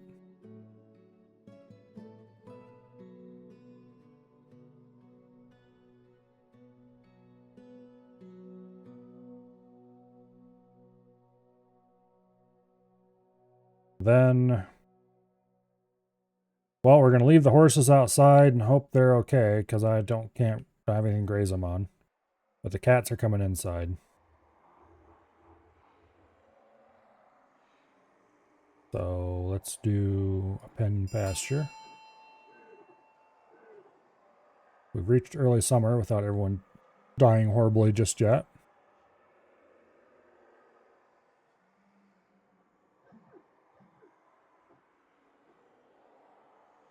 Okay, that's the cat pasture.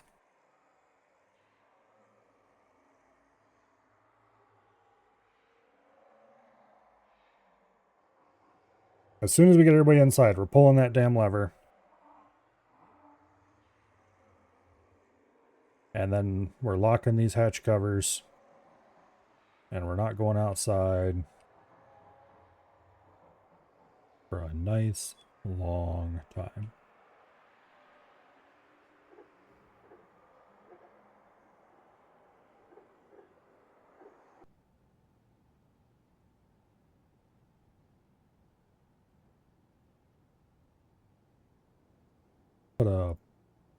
box type block trade depot out there, so at least they won't complain about there not being a trade depot.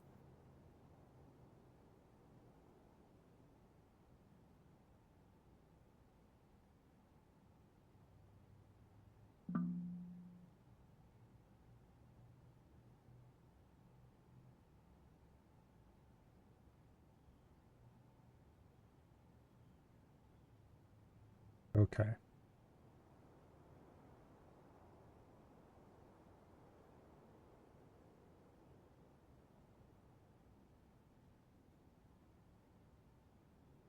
Still hauling shit from up here. Come on. All faster.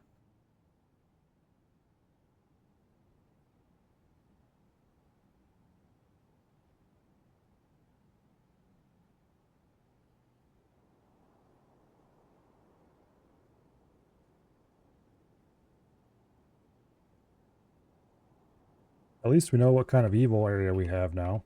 We have an evil area that sends clouds over that husks anything that gets in the cloud, which means it's very dangerous to have anyone outside on the surface, because they could get husked at any moment.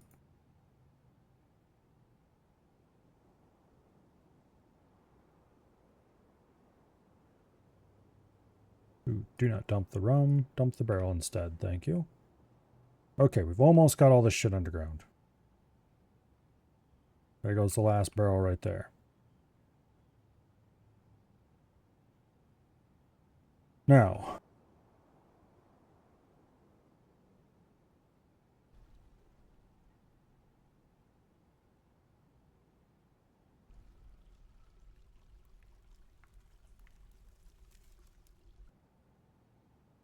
we'll worry about the last little bits of sealing this up in a moment. But first, I'm going to take a quick adventure upstairs. So, enjoy some shrimp. And I will be right back.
All right.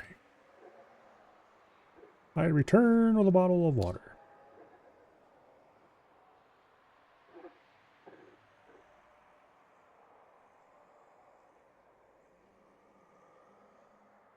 Tramps, that's what you're here for? Well, unfortunately for you, they're only going to be here for another minute or two before I kick back over to the game.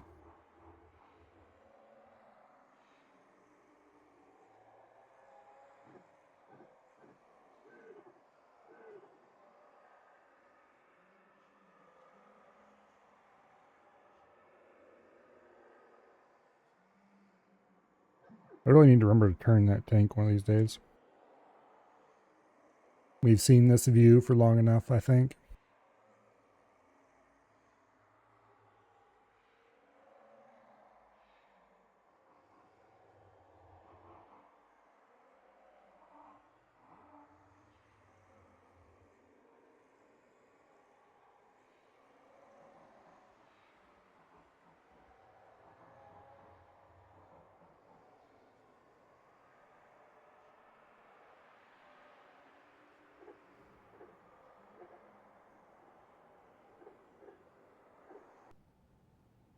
Two flavor packs for my water. I usually mix at least 2 different flavors together. Sometimes I do 3. I'm feeling extra spicy.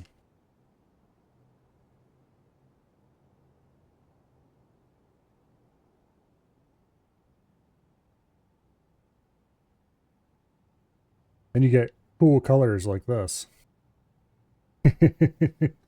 do not describe that shade of green.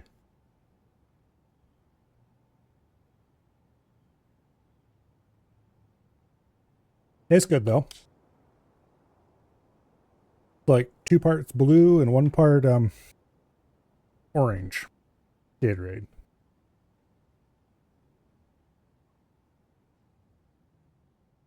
All right. Oh, which capture did I use for this again? Was it that one? I think it was that one. Yeah, it was. All right, cool. So, almost everything is inside now.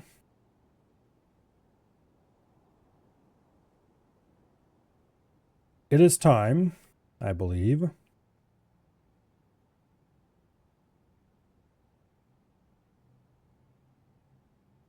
Check the task list.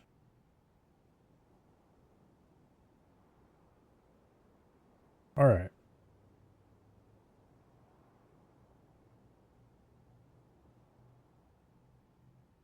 We need to get everybody inside.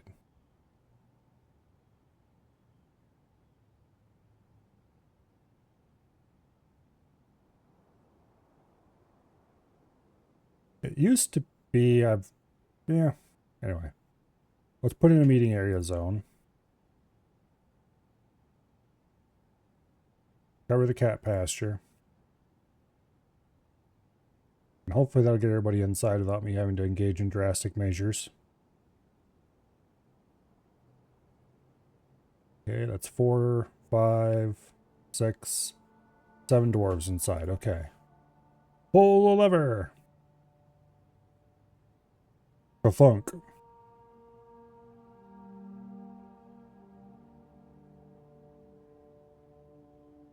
Forbid the hatches. And ladies and gentlemen, we are sealed off from the dangerous exterior. Now, it is time for us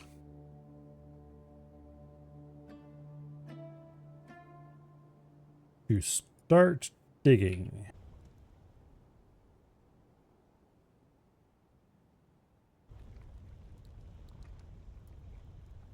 I believe. Okay, this is the entrance level.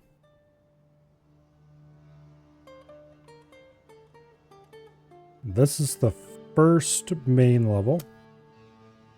This is the second main level.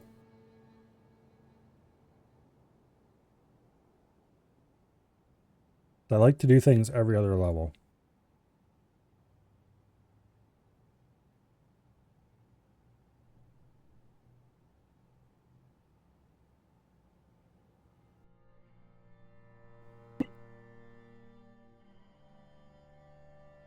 Okay, we'll put the stockpiles on this level.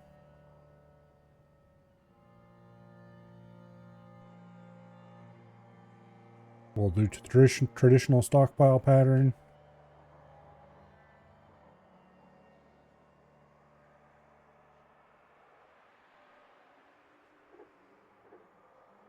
Like so. in case of collapse? Well, no.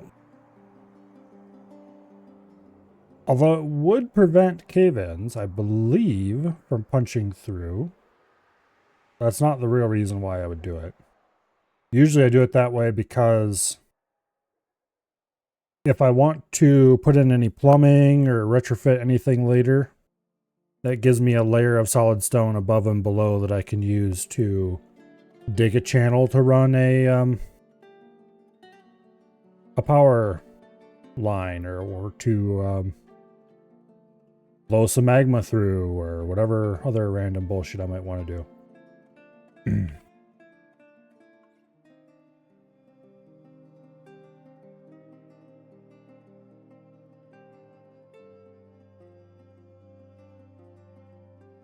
Okay.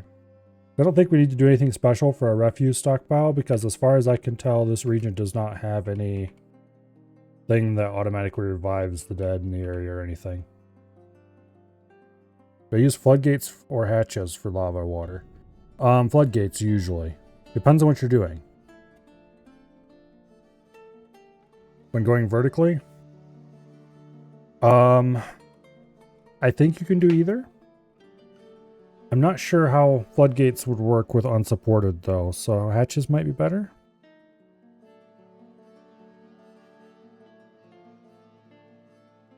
I seem to remember support being a little weird with floodgates.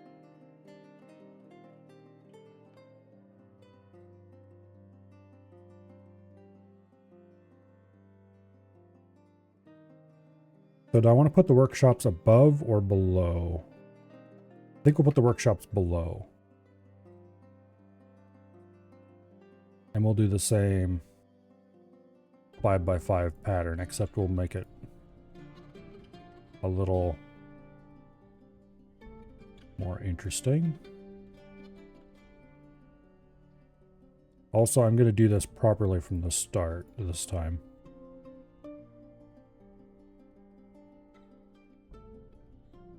Normally I only put one workshop in each one of these 5x5 cells.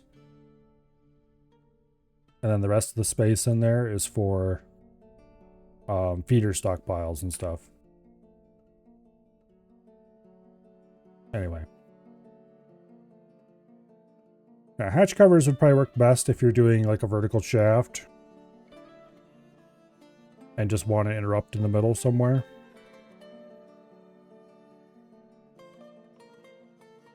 I don't know.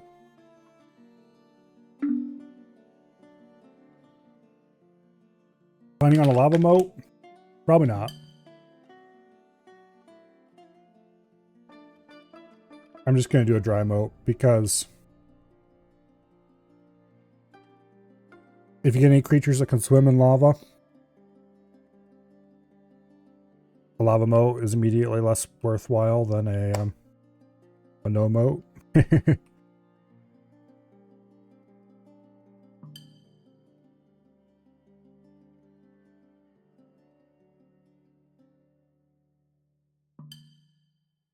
Okay.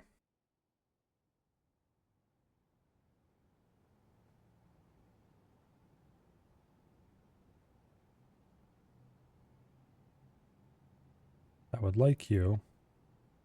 Right. Yes, 5 is lower priority. There we go.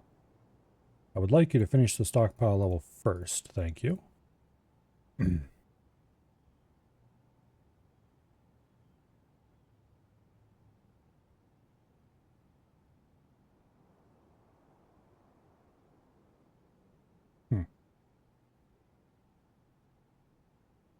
Oh wait, when did the auto mine get added?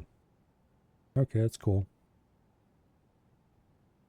Considering doing a lava floodable entrance to your fortress for goblins and mancers, but don't have many good ideas for draining it later. Well, that part's easy. You make the floor a retractable drawbridge. And then underneath the retractable drawbridge, you have the lava reservoir. And then to fill it, you just pump out of that lava reservoir into the top. So you could do something like this. So you want a 3-wide passageway. Okay, there's your passageway. And then down the sides, you have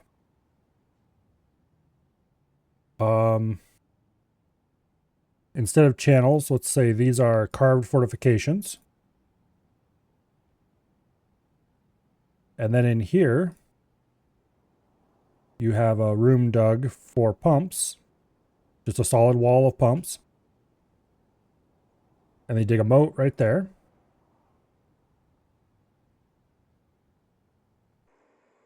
And then this gets all dug out the same way. Channels.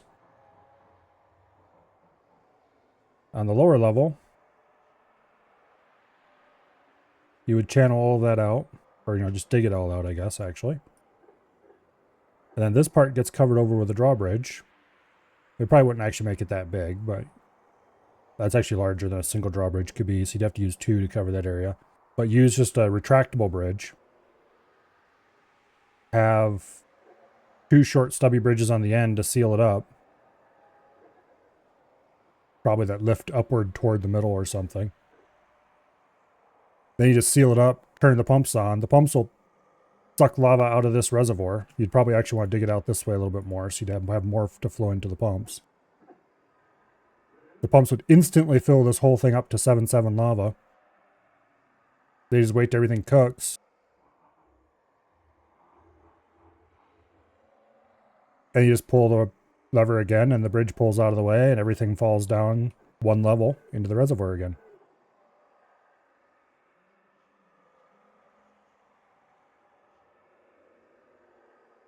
The more pumps you'd have, you could put pumps down both sides for that matter, and that would just make it fill even faster. Well, by having a solid wall of pumps down the side, like this,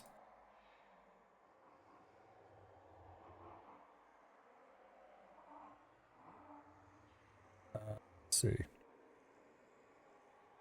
boom.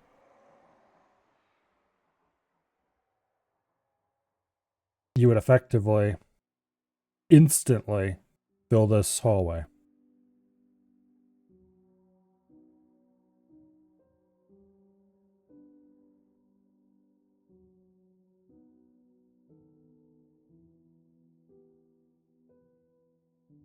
And yeah, for the ends, I would think I would do, let's see. Just put a couple channels like that and have like 3 tile long bridge raising inward to seal it. That way you can just have this bridge or that bridge lift up and, or both of them lift up and seal the whole thing in and just insta steam whatever went in here. And by using fortifications down the side, even if a building destroyer gets in, the worst thing that happen to you is that they tear out some bridges. Maybe dump some blocks into lava or something.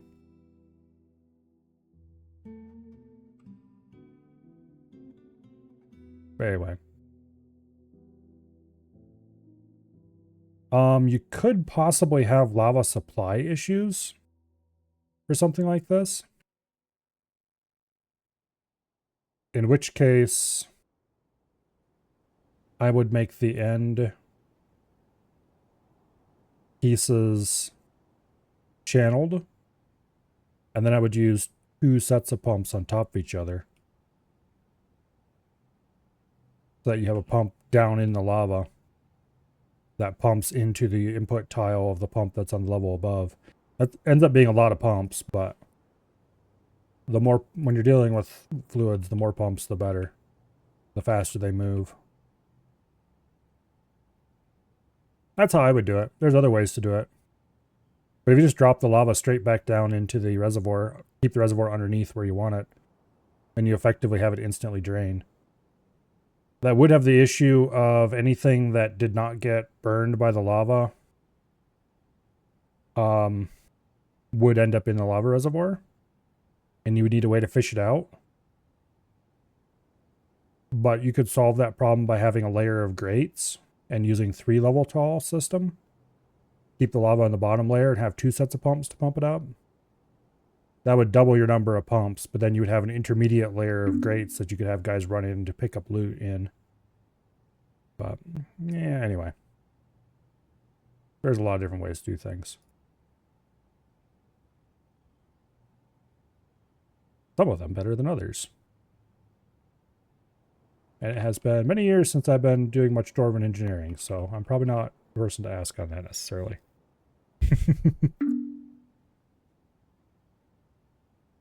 Another cloud, nefarious gloom drifting in. Good thing I'm underground and it can't reach me. Because that's getting perilously close. Ooh, that's going to go right over the entrance. Goodbye, horses. Nope. It dissipated before it got there. Okay, well. We don't get to see horse gloom husks after all. I should probably bring the horses in just so I can butcher them and get rid of them. Ever done an obsidian 3D printer? The last time I did anything with obsidian, 3D printers were not very, they weren't common. People wouldn't have used that term. But I have done obsidian casting on various levels.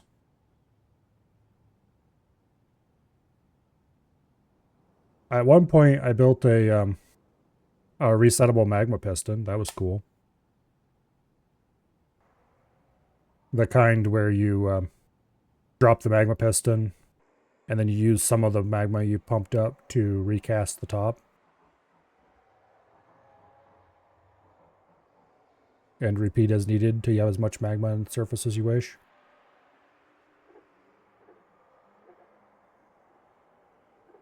And I've done other things like that as well, of course. That's not exactly the be-all and end-all of my magma engineering. Let's see. Workshops. Let's start with a carpenter.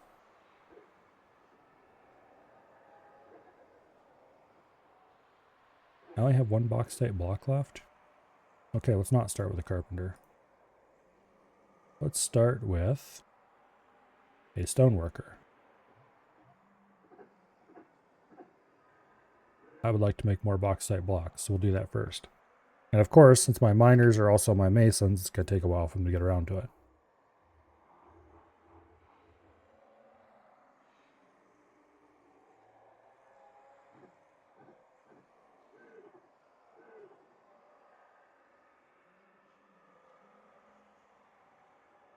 Yeah, I started playing Dwarf Fortress with version 34.10, I think it was. And very rapidly switched over to 34.11.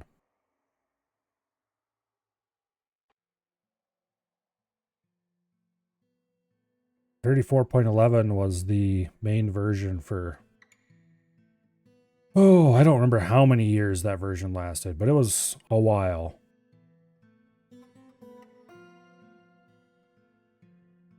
Which was both good and bad. If I remember correctly, that was the last version, or one of the last versions, before they added the 3D trees.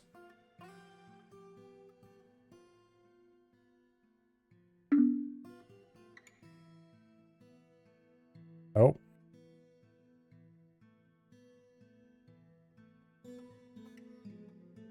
Horse Nefarious Gloomhusk. I guess we're not going outside for a while. One of them got husked and kicked the shit out of the other one, apparently. Switched to Masterwork after a while. I never really liked Masterwork that much. It's a fine mod.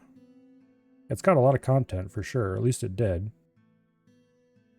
I don't know what it's like nowadays. But, alright, let's turn that all into box type blocks. But it, I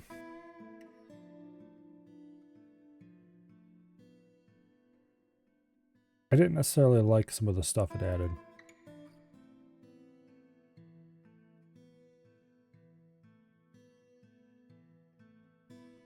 And also I didn't like the way its settings and stuff worked. It was a bit too fragile in some ways. Although it definitely was an inspiration behind some of the stuff that I made later.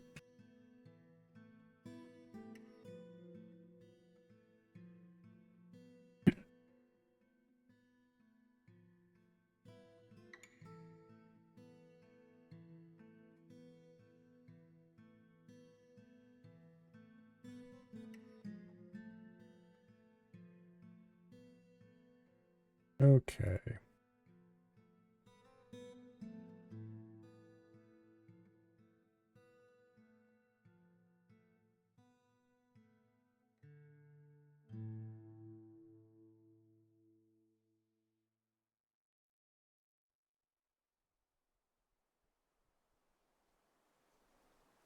And then we turn on wood.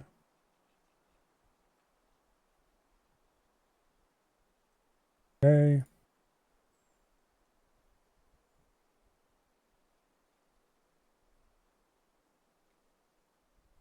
And then this is everyone's favorite. Everything else stockpile. No food.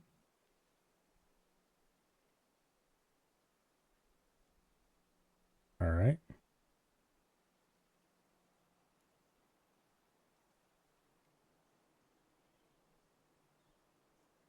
Gonna take a while to set all these up. No bins, please. I really hate bins.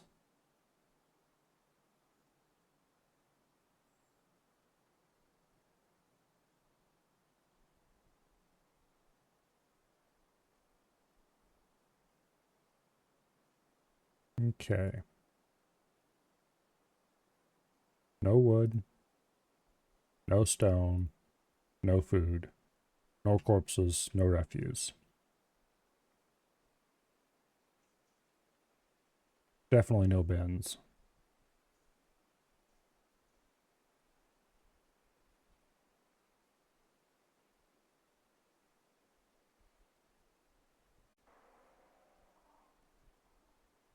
All right. Yeah, see, I used to mod Dwarf Fortress a lot.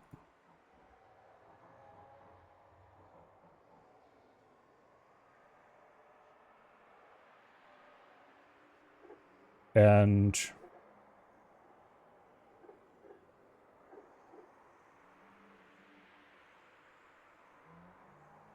God damn it, no, that's not what I want to do. Okay, there we go. No drinks.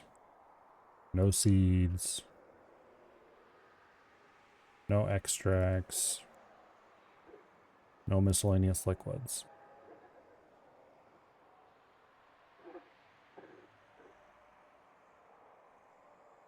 Okay, that should be good. I used to have a tool called Rubble. And it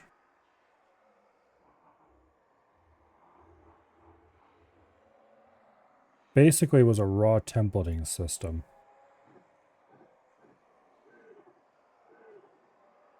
That would take mini mods effectively and would stitch them together.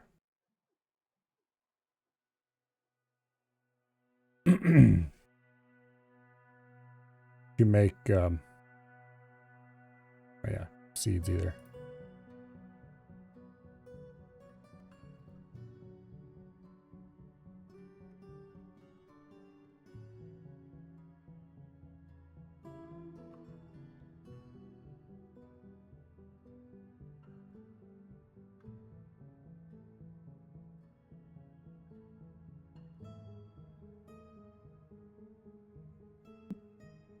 Basically, I would stitch these mods together to make a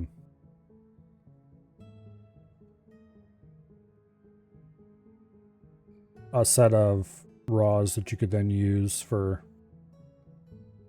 Oh, damn it. Okay. Except...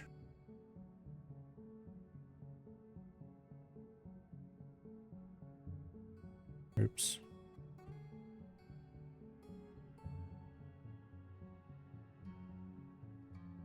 Anyway, it had a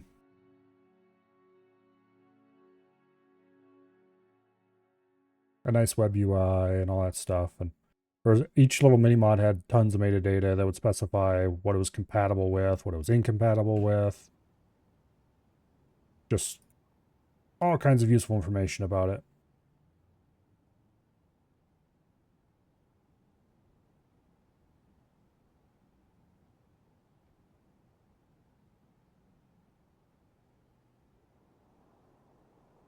But anyway, that was at least partially inspired by, although it worked completely differently, Masterworks Configurator. Let's see, and this is refuse gather. Okay. Sure, there's no barrels or anything stuffed in there. Okay, stockpiles are set up. Sort of. They're halfway there.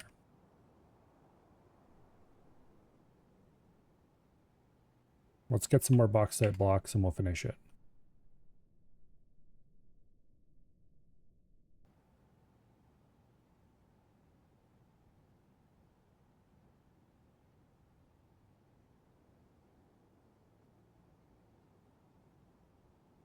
But anyway.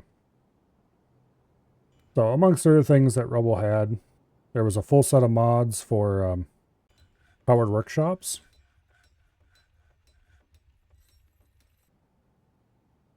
And not just powered, but automated. So you would build these little 1x1 tile workshops next to a workshop that were input and output tiles. And if you built an input workshop, any item placed on top of that input workshop would be used as raw materials by whatever actual powered workshop it was built beside. Or if we built an output workshop, items that were produced by that powered workshop would be placed on the opposite side of that output workshop from the workshop it was built next to. And then you could build conveyors that would move any items on top of them off in whatever direction that conveyor was built to move items. How did quality crafting work with automated stuff? Actually pretty similarly to how it did for Masterwork Gnomes. It would be controlled by the quality of the parts that were used to make the workshop. So the workshop was made with all Masterwork parts, say, then you could actually get some pretty decent quality stuff out of your automated workshops.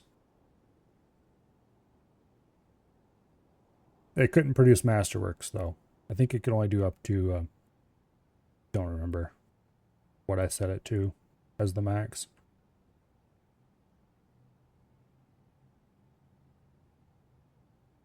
But anyway, you could chain workshops together this way, using the conveyors and stuff. Somewhere, I still have a GIF I made of a fully automated clothing factory running. You would dump cloth in, it would automatically distribute the cloth to the different machines and produce full suits of clothing.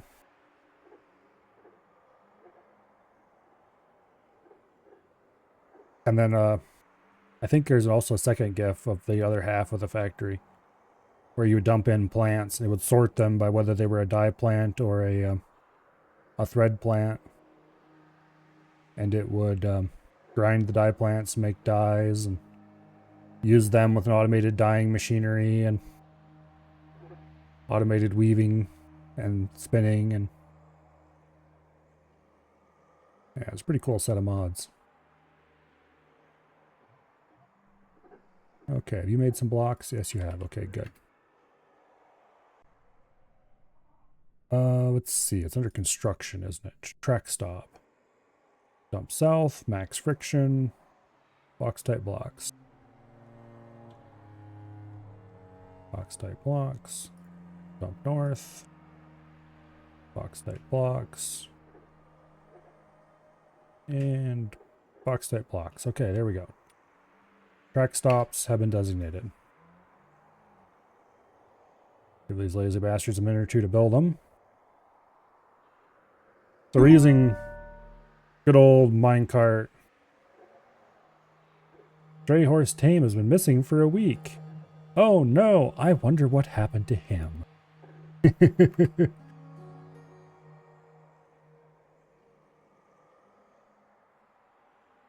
Okay. Now. Add new route. Food. I don't have any minecarts made. We'll do that next. Food stop. Remove all conditions. Set input stockpile to the gather pile. Set requested items. To, oops. No drink. No seeds. No extracts or liquids.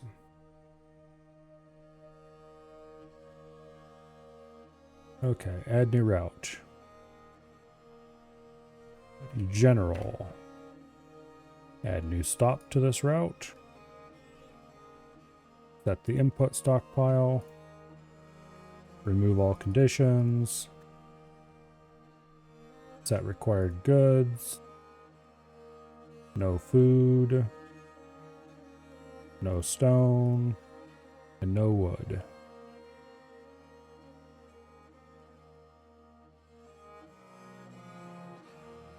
Add new route. Bulk, we'll call it. Add stop. Add input. I need to rename that.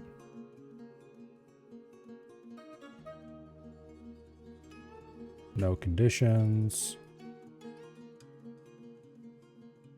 Requested items are all stone and all wood. Add new route. Refuse. Add stop. Remove all conditions. Set requested items. To all corpses and all refuse. Okay, we're just a couple assigned minecarts away from having this up and running.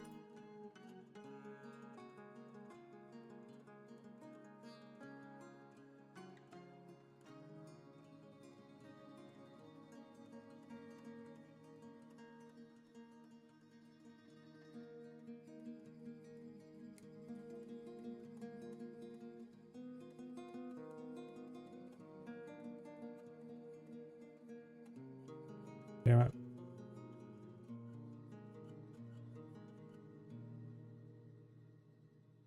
Beautiful.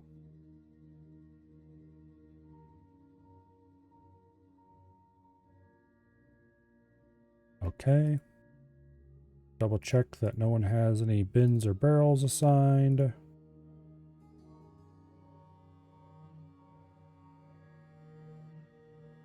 Lovely.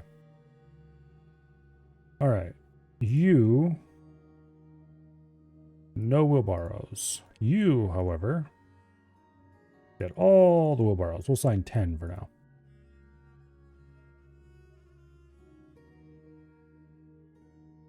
Getting migrants into this place is going to be exciting with that dead horse out front.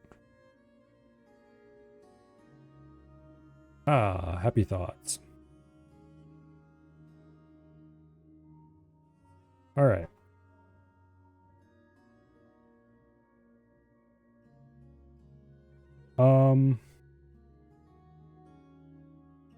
Get a carpenter's workshop up.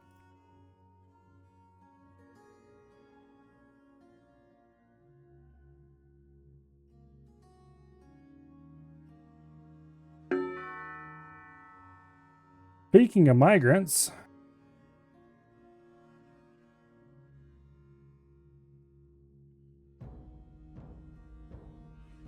how am I going to get you guys inside?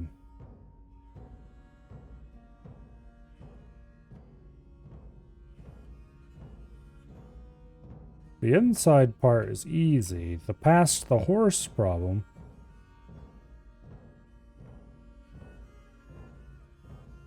Well, that's where things might get trickier.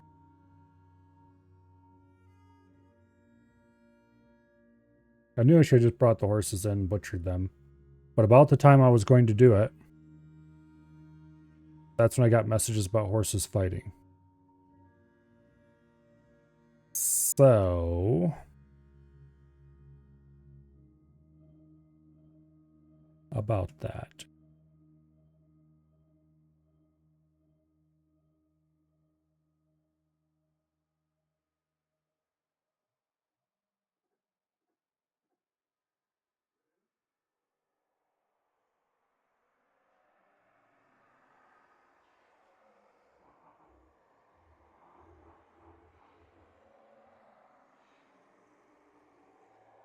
Okay.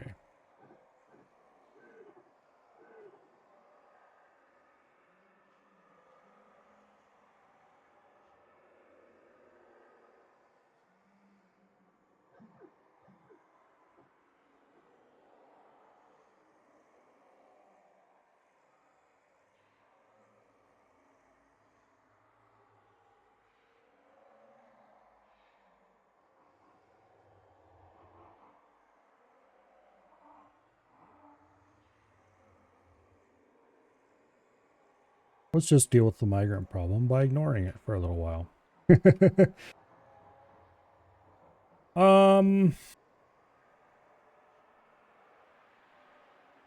I'm definitely not lowering that gate to let them in.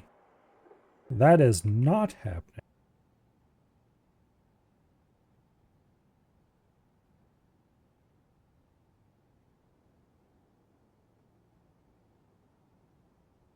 Of all the many things that could ever happen in this fort, that is not one of them.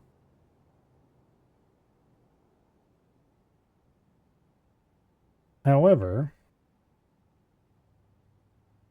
what might happen is I might put in a narrow emergency citizen ingress route over to here.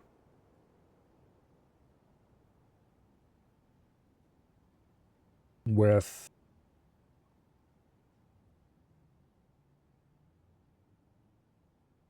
not following that route though.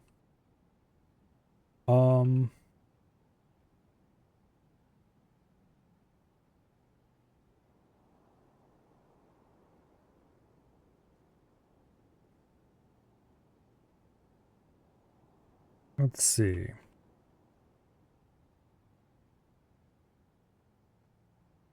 Where would be a nice sheltered little cove? Ideally a place that won't accidentally be collapsed by a tree being cut down at some later point.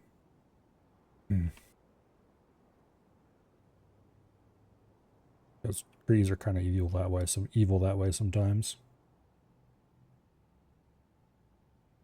I don't want a large thing dug out just beneath the surface for that reason, basically.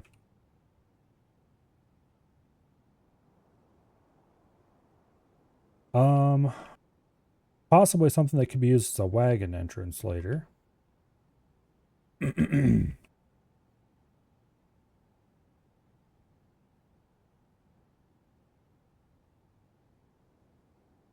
Makes me want to do it lower in the ground.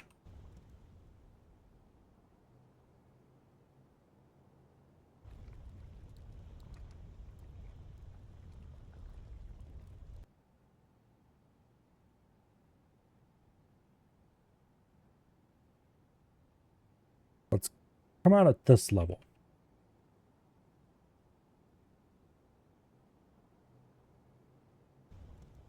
And we'll go straight north.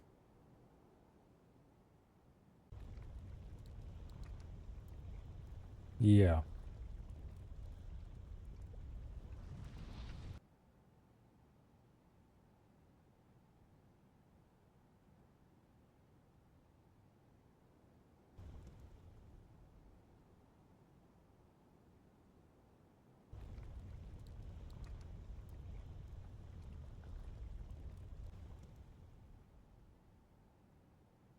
That's dangerously close to the horse, though.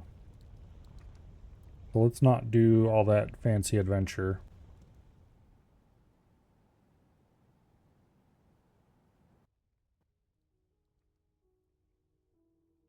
What we're going to do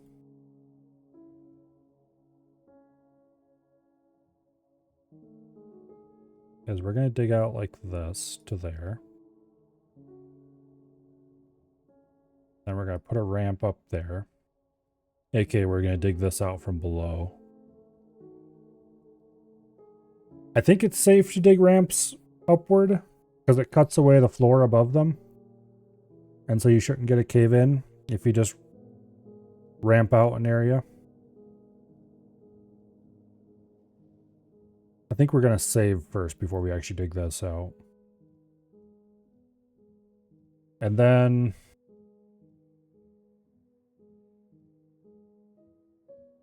right here,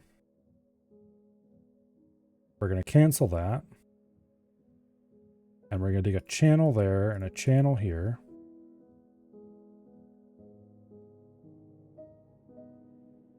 So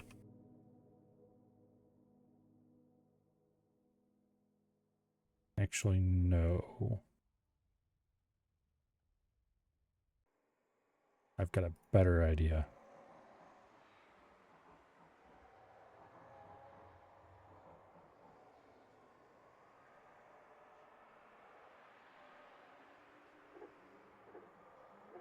Okay, this is what we're going to do.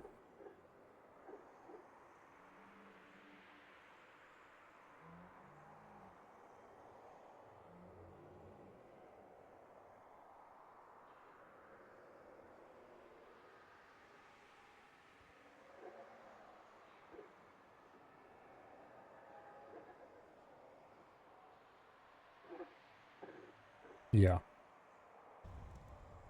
No. But I do want this to be have nice thick ground over top of it at all times.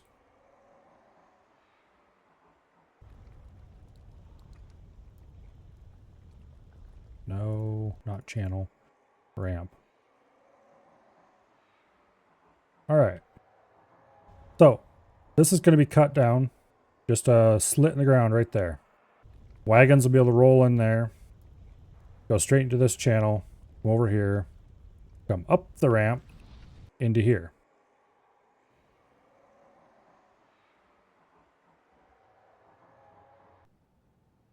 Then there'll be a nice little room right here.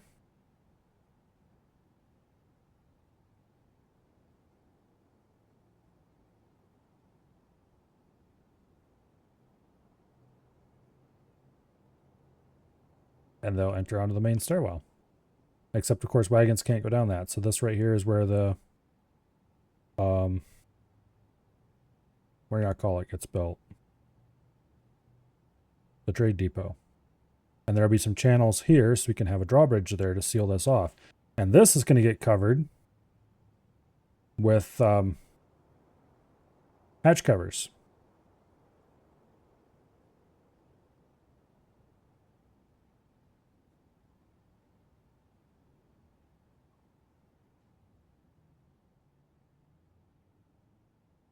Okay. Furthermore, I'm going to do my standard patch covers into the bottom of this area type thing.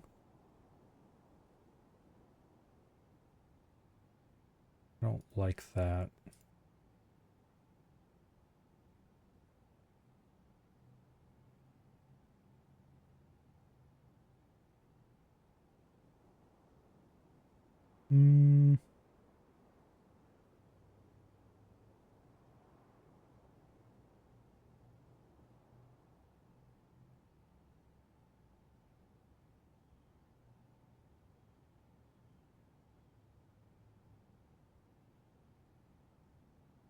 Okay.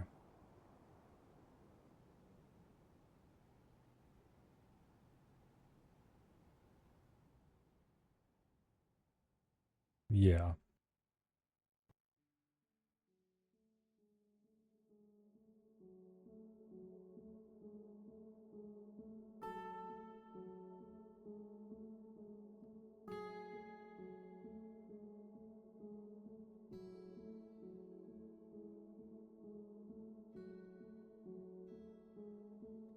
Yeah, we'll do this. For future defensive reasons.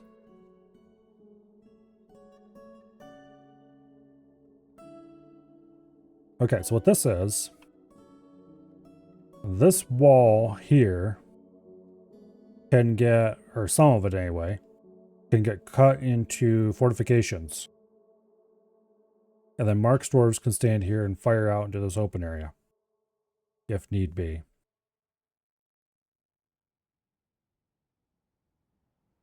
That's the idea anyway. It might never be used for that. And then of course there's channels all around the platform. Keep stuff from getting up to the fortifications.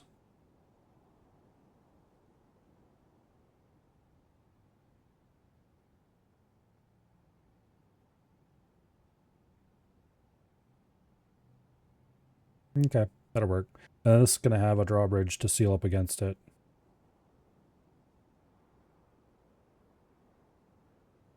Keep nasties out.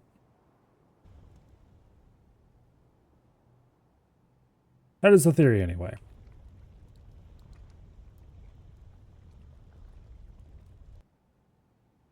Whether or not this actually gets any of our citizenry in or not is a completely different story.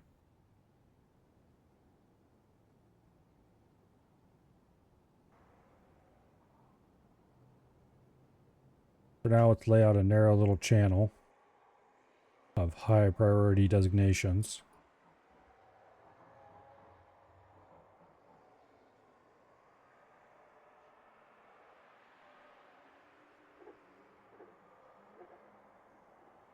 That we shall attempt to use. Get people past the horses of evil. And to keep people away from the horses of evil, I am going to set restricted pathing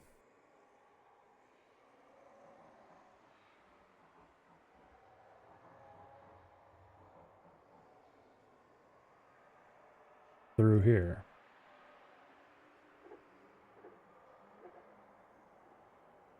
So they will hopefully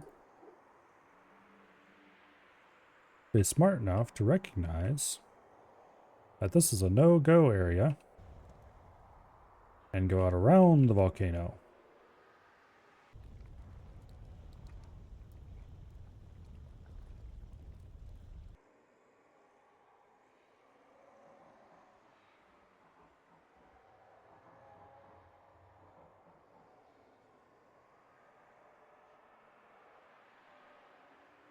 All right.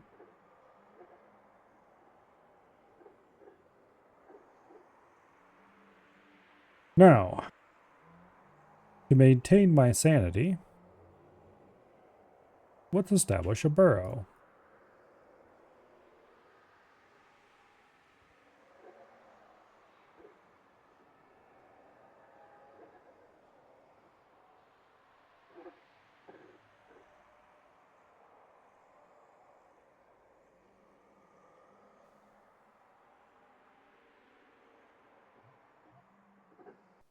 And it shall encompass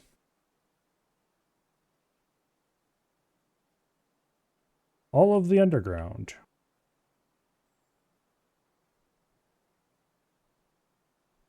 Every last bit of it. All right.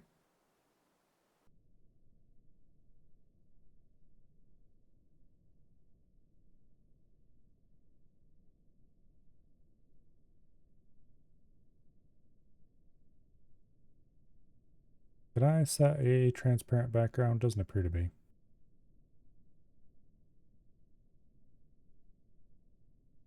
Okay. Underground.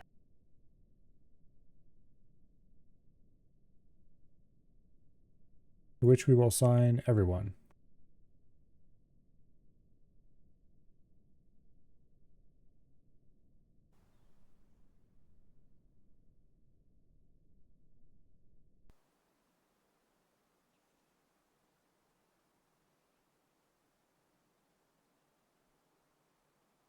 Okay.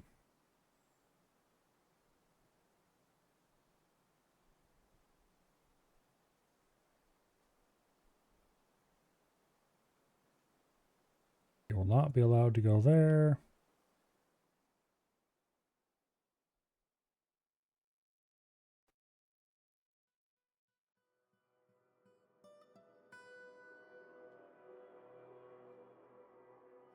Nor there for the time being.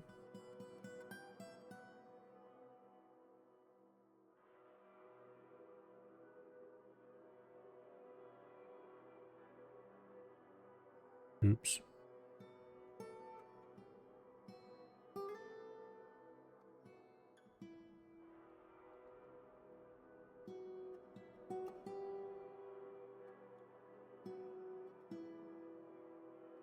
All right.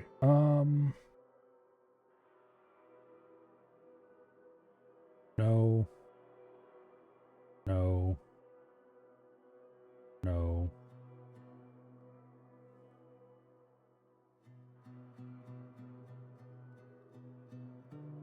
Definitely not. Also no.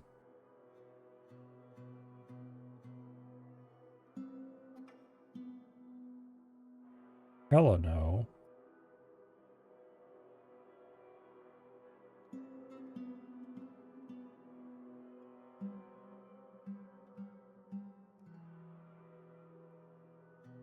Okay.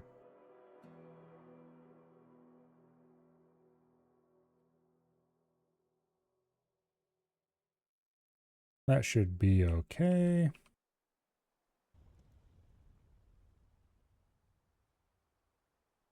Everyone except the miners are assigned to that. So they can go outside.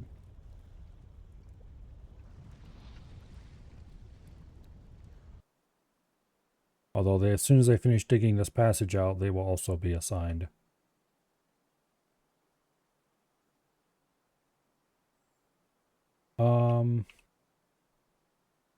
First though, let's make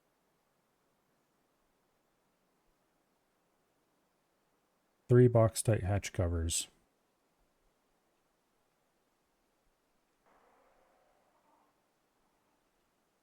I think I need more than that, actually.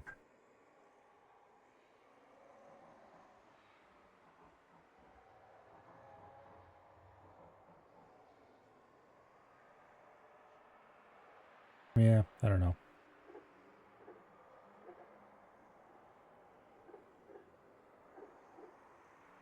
I don't need them currently.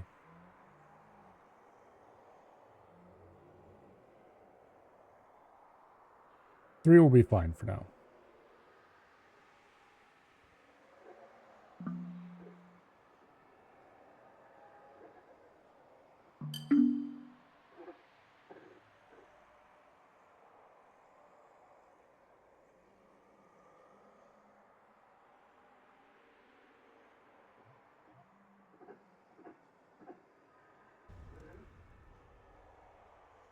So hopefully the evil horse of evil will stay well away from this area.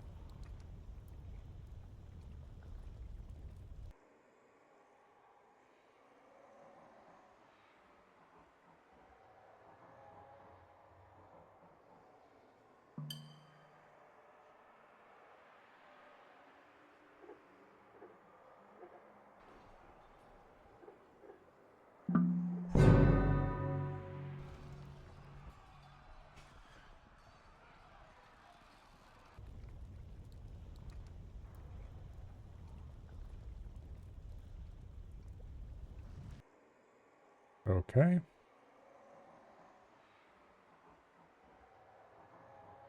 Well, there was a bit of a fight over here.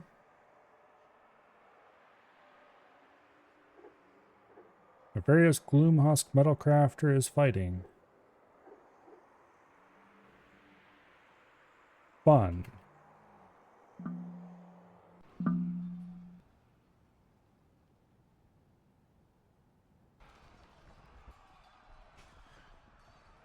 Well, it looks like we're not getting migrants, boys.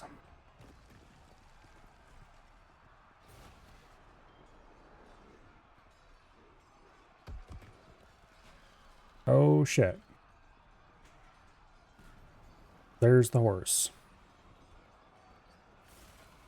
Okay. Remember I said that I was going to save before I did this? Yeah, about that. That horse is headed right in here, isn't he? Yep, he is. Okay. Well, we lose about an hour, I guess. I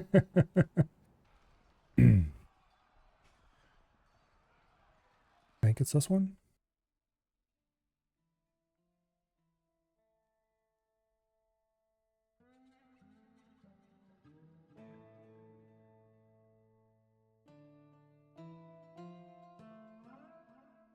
Yeah, well, rip migrants, I guess. And rip everything else in the fort. It would have been if we hadn't failed. Alright, this is before everything was inside. Damn it. I had done so much work on that. We're going to have to reset up those stupid stockpiles. Okay. Alright.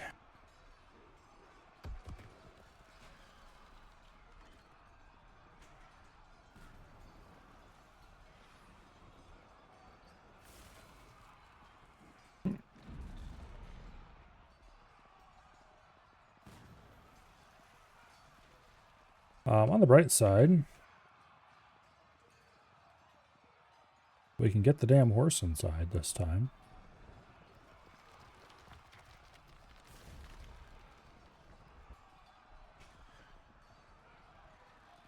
We'll just bring them inside. They won't be able to graze, but that's fine.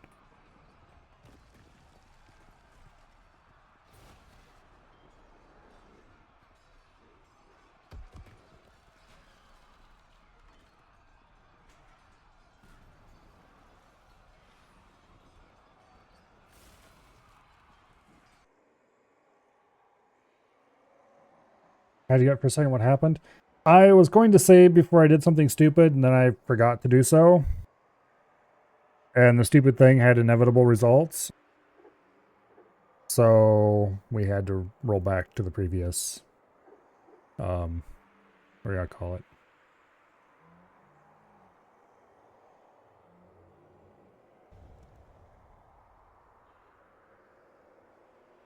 The stupid thing in question being,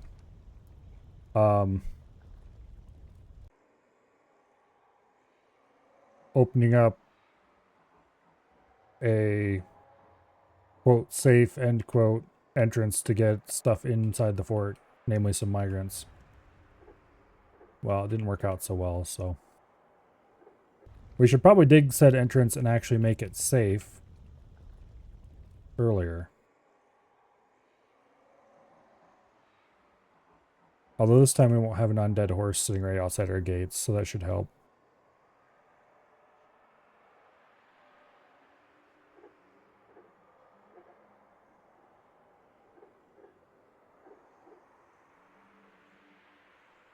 Once they all inside the last few things, we can seal up and we can get back to work again.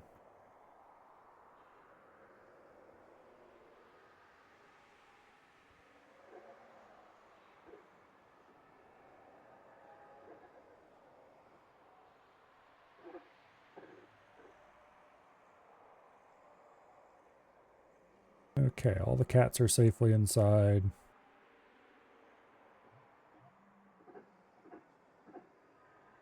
That's not inside.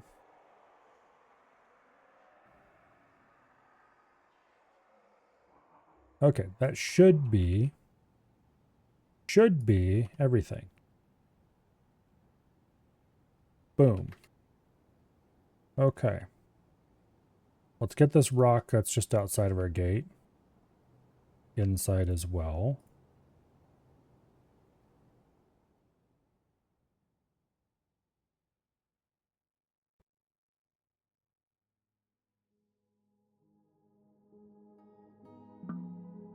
We can still go outside using the hatch covers here, but I'm going to seal them as soon as everyone's back inside again.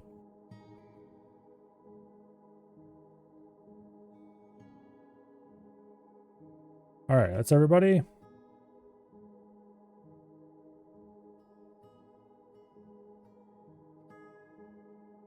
There, as long as we don't have any kobolds or any little shits like that trying to get in, we should be fine. Which is a reason, I suppose, why I should remove those ramps, but oh well. Now,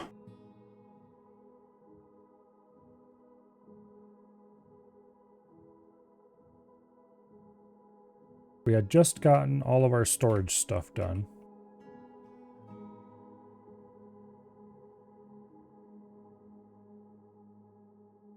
Reset up our hotkeys.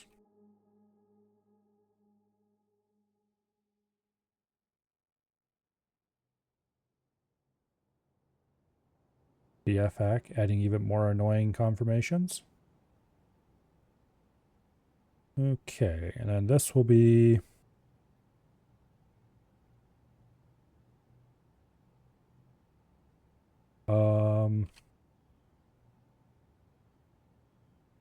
this actually goes down 2 more levels.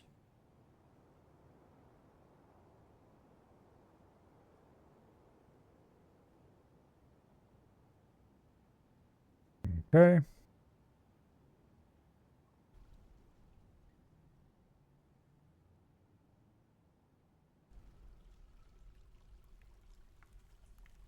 And this is where the trade entrance is going to go, I think.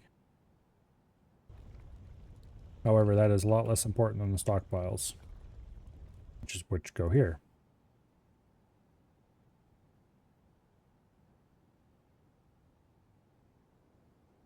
And actually, let's designate these at a high priority so they get done first.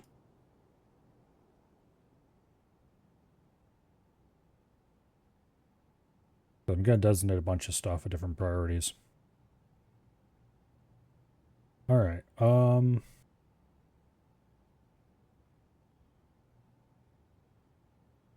Go. Stockpiles. Now, once the main stockpiles are done, then we put in the alcohol stockpile or on the back of the main food stockpile.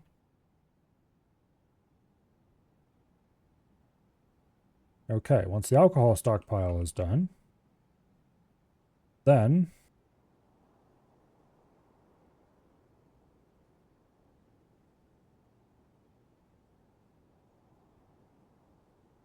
we put in the main workshop floor.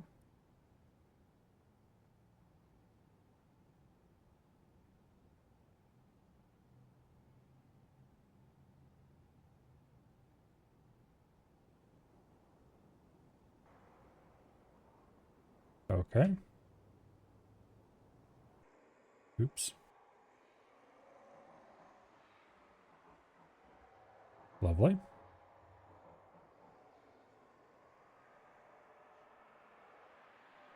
Once the main workshop floor is done,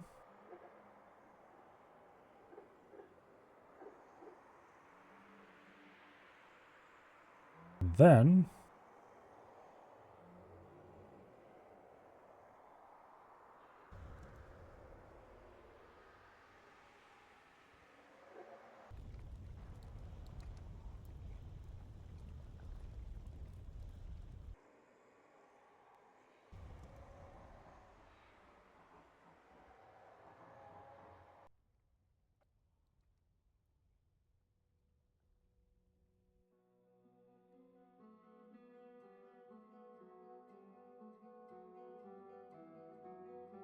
we put in the main trading floor.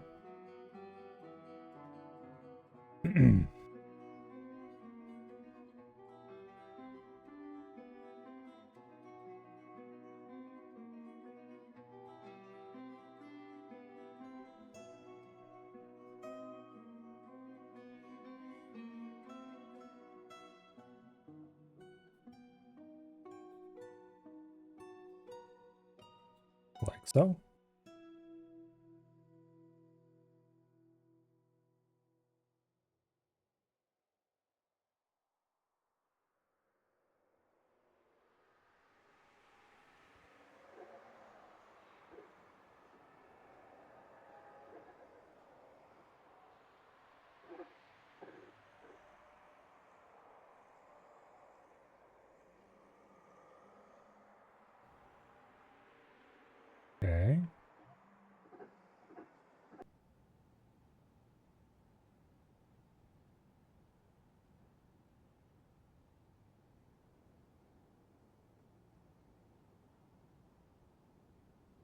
should do that.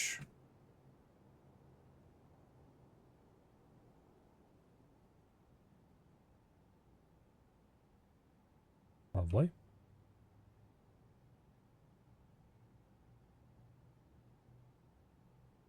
And here's where we can put in the frog, if I desire to do so later, which I almost certainly will.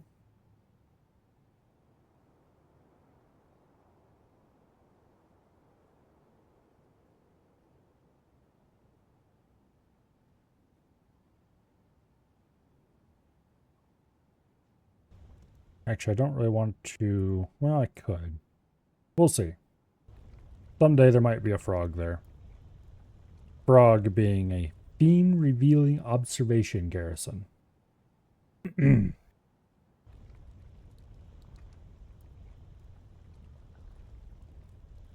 AKA, you dig something like this. Here. You have channels, floor, and then underneath that, you have your passageway. And then here you have a rope, possibly even a third rope if you're feeling extra. And you cover the channels with grates. And you pen up some animals that you don't really care about, like some random dogs or something. And you let them roam back and forth over this area, looking at everything that comes underneath. The ropes are just to restrict them from getting too far away from the center. And that way, any exciting kobolds or other assholes who may try to sneak in will walk past underneath your animals, and the animals will see them.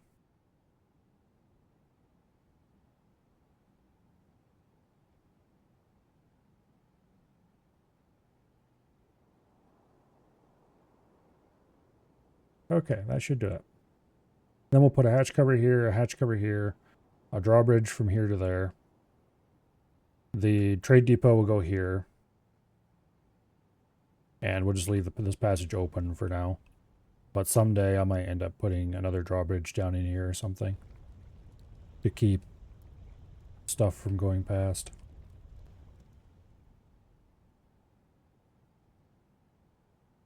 Anyway, the name Frog for that type of construct came from an old succession fort. I don't remember which one. I just thought it was funny, and so I've used it ever since.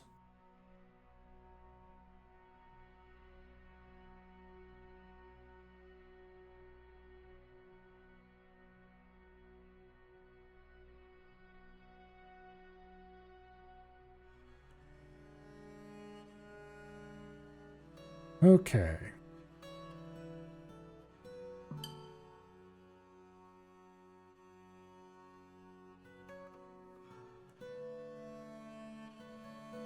Do over basically? Yep. Actually,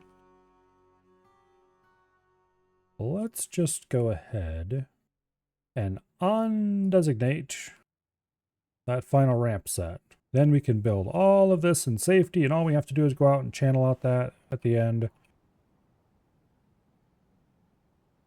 when it's actually safe to do so. Preferably before fall when the caravan arrives, so we have a safe place to bring the caravan in, but also I'm not too worried about the caravan just not being able to come in. If they can't, then, well, sucks to be them, I guess.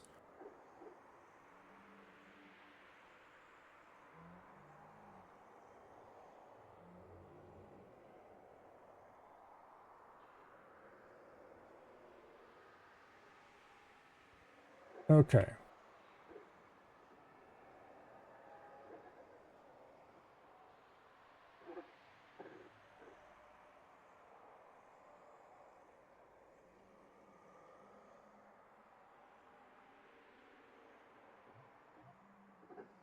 Almost done digging out the basics here.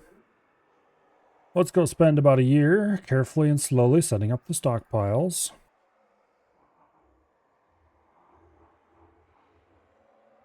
Okay.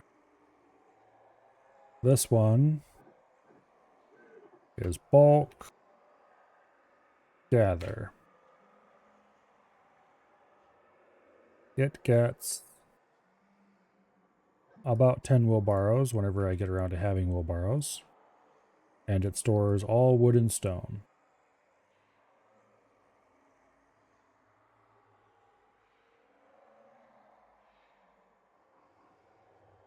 Okay.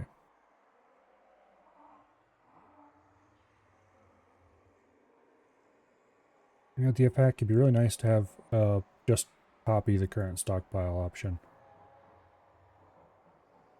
Oh well. I don't want to export, import. Okay, whatever. Control E. Bulk. Alright. Now, new stockpile.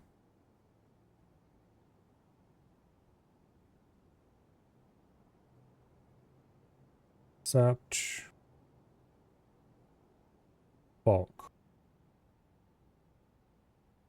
No wheelbarrows.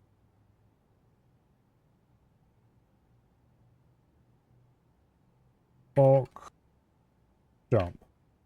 Do not accept goods from anywhere. Alright. Could I macro the stockpile design designations? I probably could.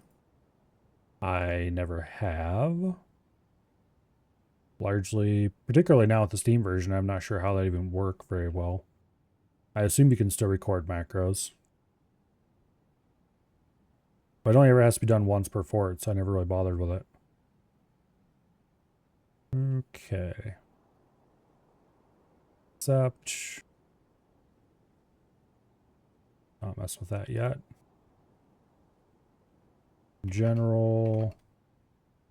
Gather.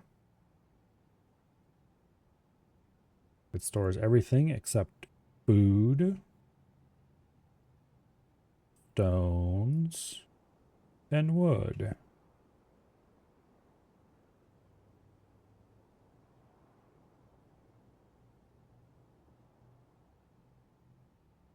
Okay. Oh, wait. No bins.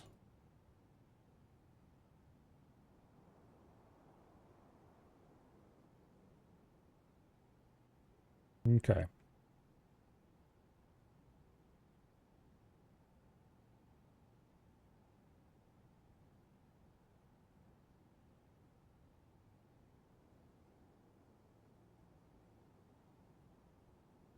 General. Dump.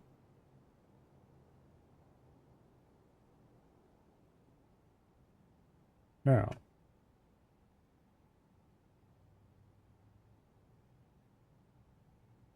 Accept.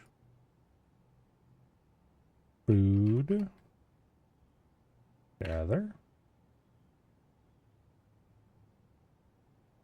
All kinds of food except seeds. Oops, nope. Seeds. Drinks. And extracts.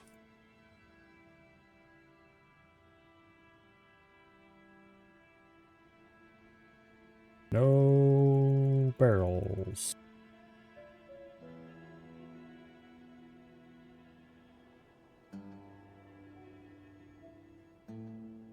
Okay.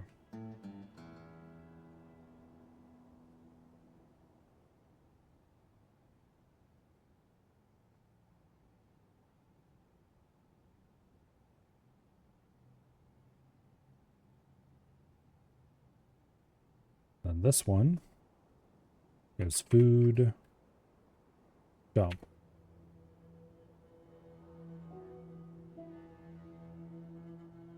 All right. Next.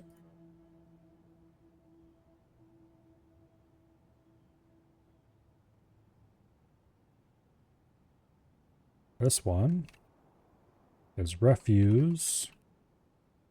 Gather. And it stores all kinds of corpses and refuse.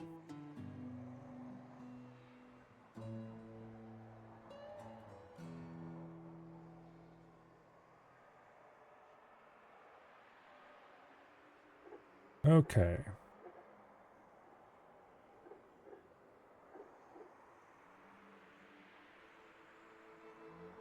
The worst part of setting these up isn't actually setting up the stockpiles themselves either. It's setting up the minecarts.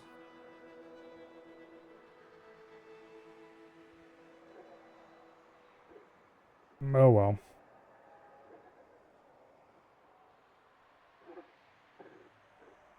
Refuse. Dump. Do not accept from anywhere. Boom. Okay.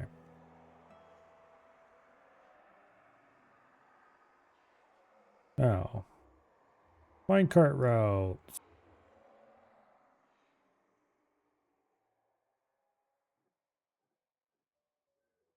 This one's food. No conditions. Intake from the food stockpile.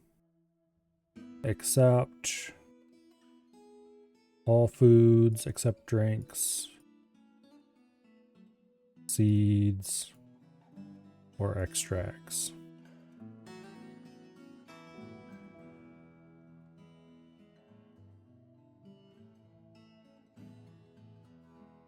Okay. No stops. This one is general. Accepts everything except no food, no stone, and no wood. I already deleted the conditions. And it accepts from the general gather stockpile. Okay. This one is bulk.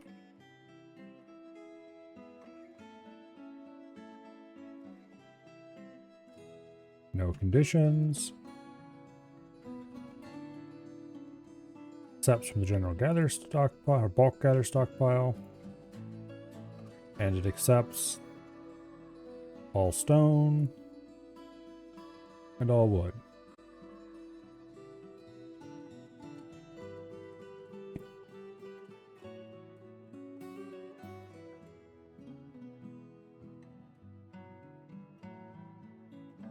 Okay, and the last one is refuse. No conditions, except from the refuse stockpile. It takes all corpses and all refuse.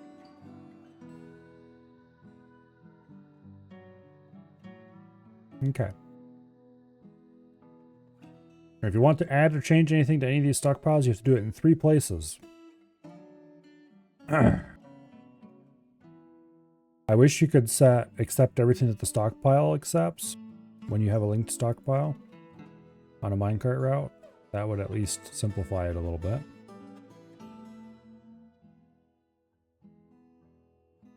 Alright, so this is all set up except actually adding the minecarts and building the stops and such like.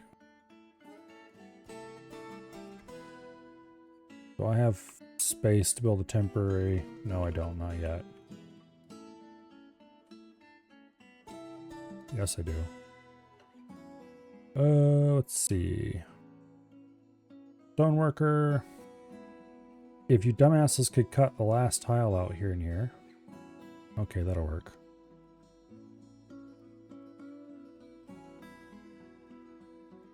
And then I want a carpenter.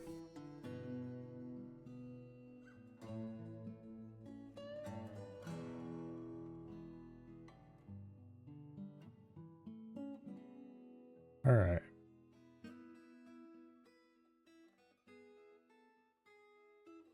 Carpenter, I want you to make for me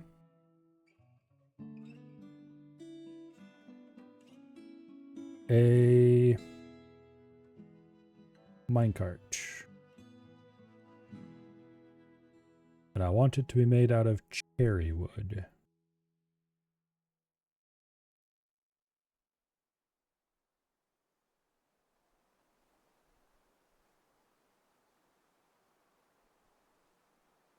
Four of them.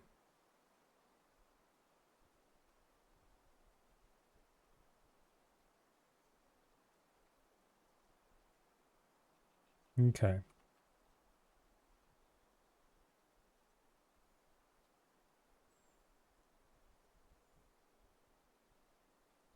And then stoneworker, I want you to make rock blocks out of bauxite until I tell you to stop.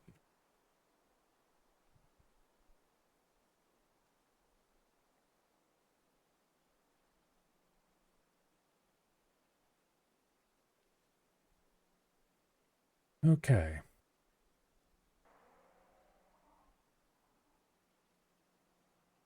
We're gonna have to wait for them to make a few loads of bauxite blocks before we can actually start building the minecart stops and getting them assigned carts.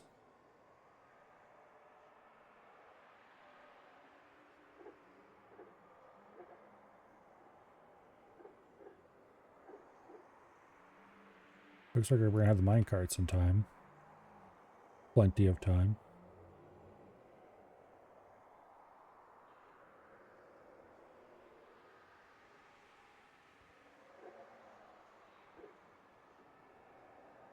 We need to get farming going, or we're all gonna starve.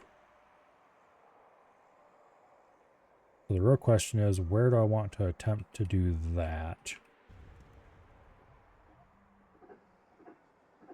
It looks like there's plenty of area out here we could maybe dig out. That would be a thin roof over top of us, but you really can't avoid that for the farming area.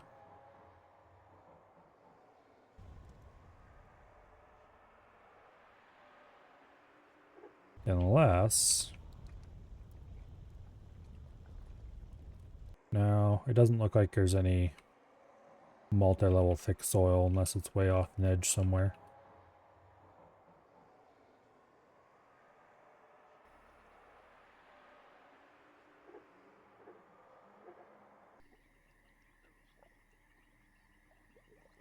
Yeah.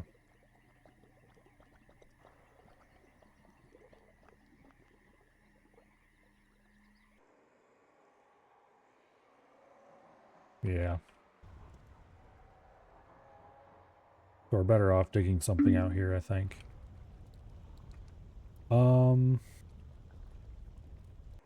I could dig a passageway over on this level and then mine upward into the area where I want to dig my stuff. The alternative option would be to let people out on the surface for a little bit, build a surface cordon. Well, that'd be if we want to do surface farming, which we don't, I guess. Well, okay, no, the alternative would be dig down until we hit the caverns as fast as we can and start farming in the cavern level.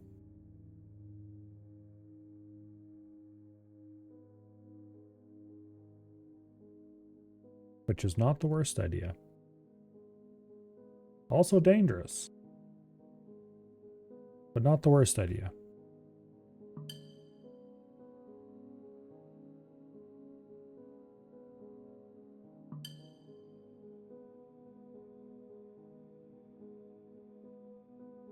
Okay, for now we'll do track stops.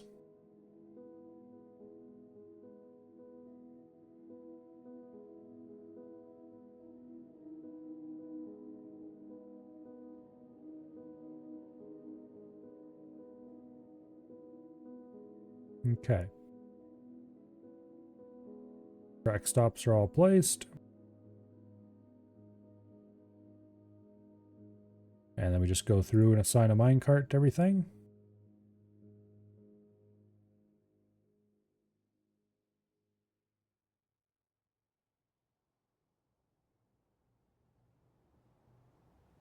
Beautiful. Okay, the great enhauling can begin.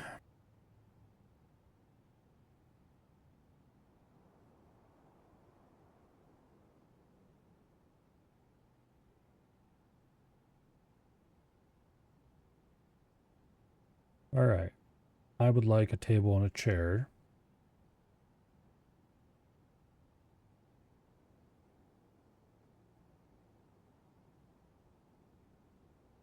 There we go. Let's have them made out of Oh, how about maple?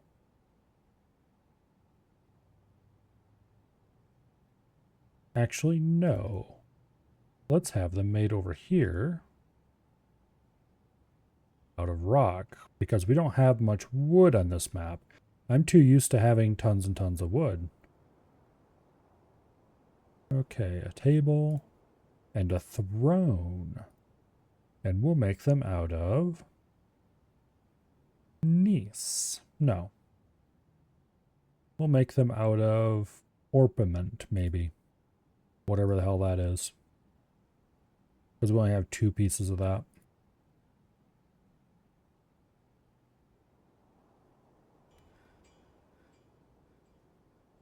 Microcline would be another good one to make it out of, but...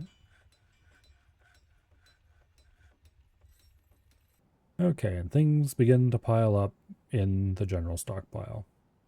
The food stockpile, on the other hand, is completely empty because currently everything's in barrels, and this isn't allowed to have any barrels. That can be solved fairly easily by giving a dump order, but...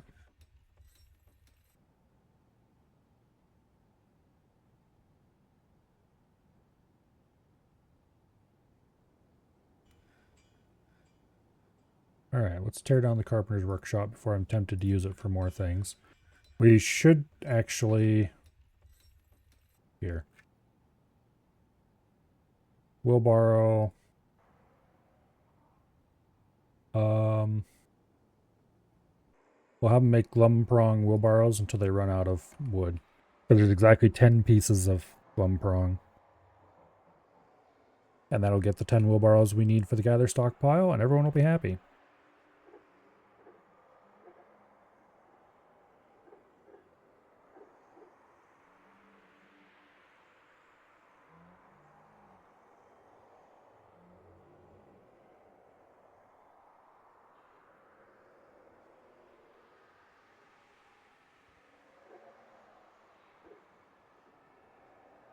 Okay. Now, let's build a chair. And we'll stick it there. Okay, the chair is not done yet. The table is, though, I think. Yeah, there it is, orpiment table.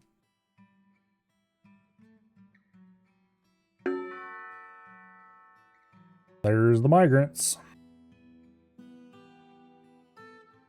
Alright. We need to butcher these horses before they starve to death, too. Wheelbarrows? Yes, wheelbarrows. Thankfully, we don't have an undead horse lurking just outside of our settlement gates. So let's go ahead and add... Go away. Throw a message about burrows.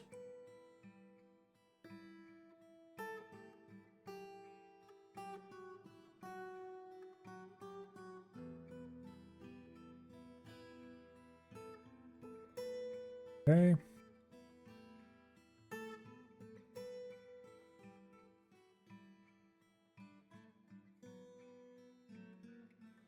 I wish I could make this less colored.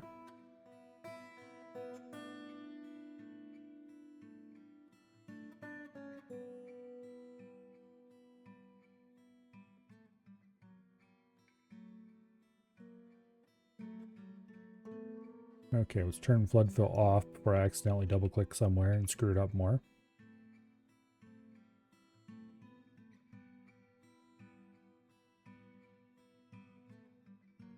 Alright.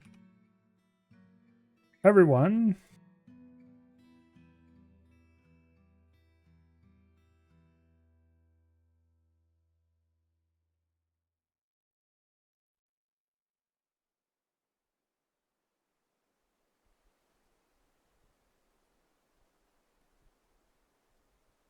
And I do mean everyone, is ordered to respect the underground burrow. Unlock this hatch cover to let the migrants in.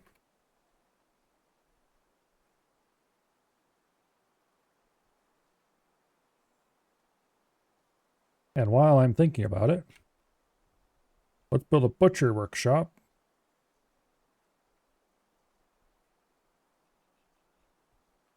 It's under farming, isn't it? Yep.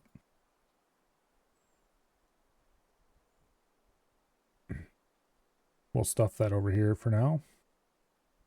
Anyway, that'll allow us to get rid of the horses.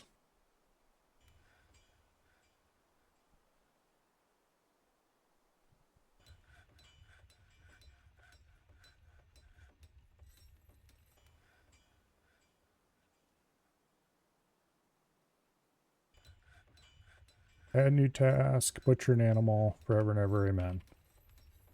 Alright, you, Mr. Horse.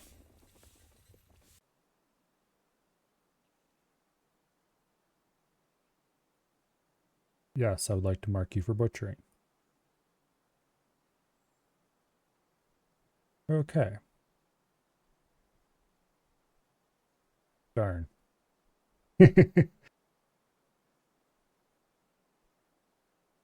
Let's see.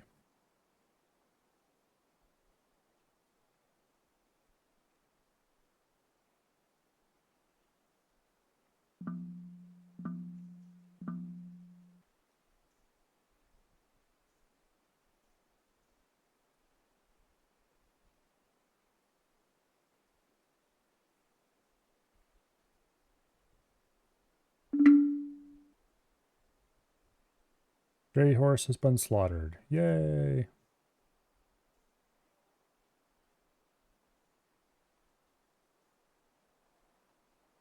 Is that all we...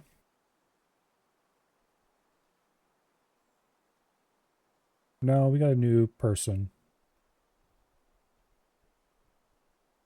I think. 2 miners. A woodcutter. A metalsmith. Crafts dwarf. Yeah, I think the woodcutter's new. And 2 kids.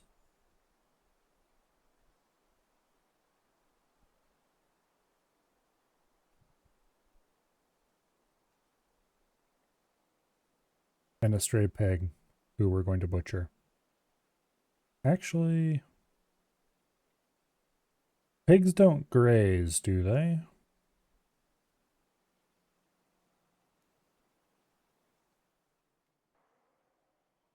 I don't think pigs need to graze.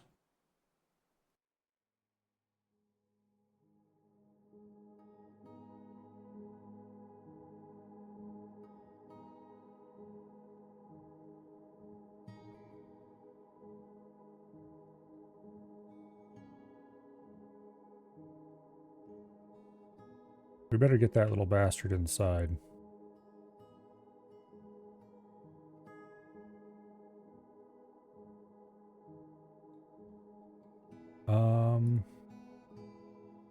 Okay, farmer, you're allowed to go outside for the purposes of acquiring the piglet. Okay, the horses are gone.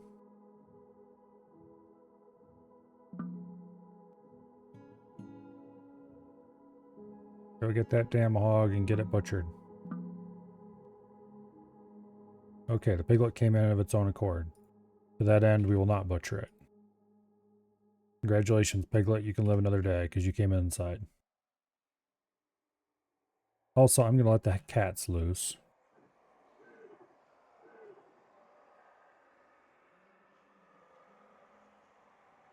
And we'll stop having people meet up top level.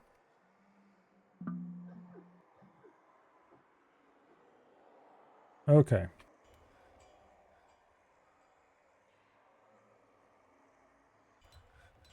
Yay, we have food and drink again. Oh, speaking of drink, we need to make the drink stockpile.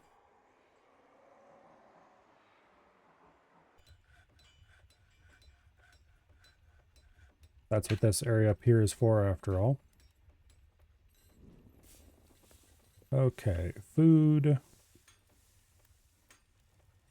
All drinks. All extracts. And miscellaneous liquids. And you can even store them in barrels if you so wish.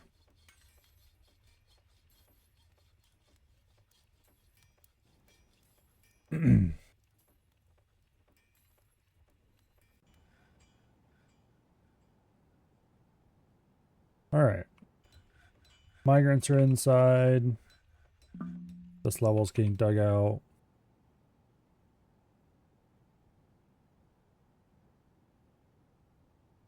And then we're going to need to do living quarters probably here. But that does not solve the problem of farming. I did notice on the settlement we did yesterday that it was complaining about our beautiful farms and said the soil was low quality, quote unquote. And then said something about how you'd want to use caverns in the note. So I'm wondering if farming in the soil levels for underground crops is just straight up a bad idea no matter what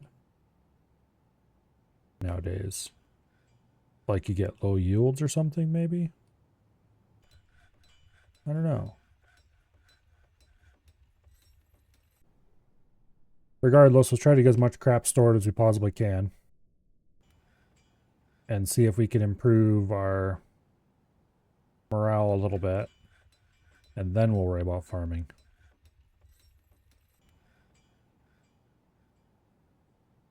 And the way to improve morale is to get an office going.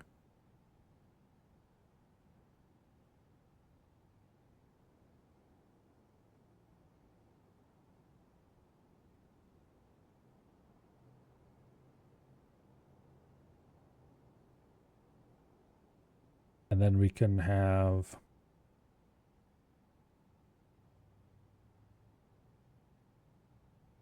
a broker and a bookkeeper assigned.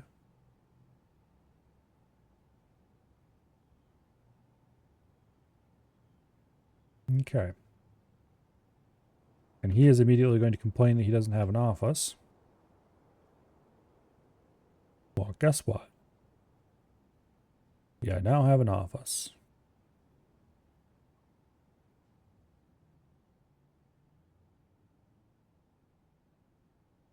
Okay. It's an office that doesn't have a table, but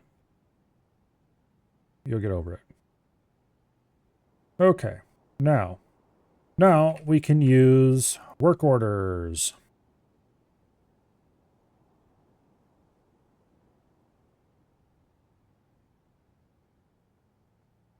Once the manager gets around to deciding that he's actually a manager.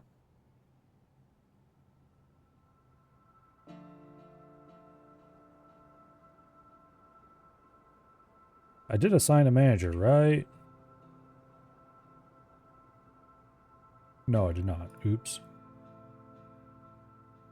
Okay, now we have a manager.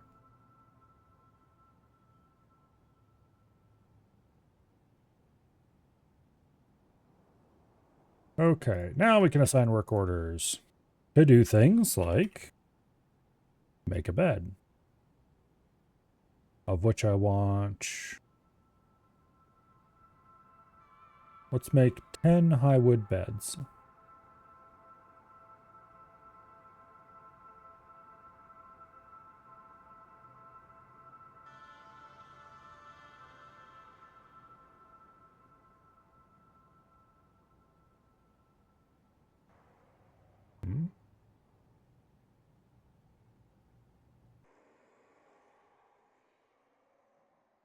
I think that order went through properly.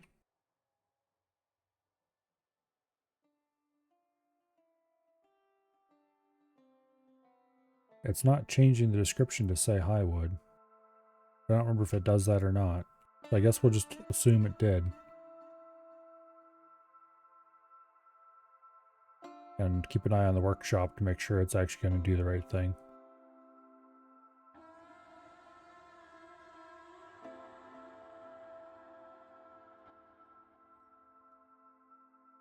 Yep, they're bringing high wood, all right. Okay.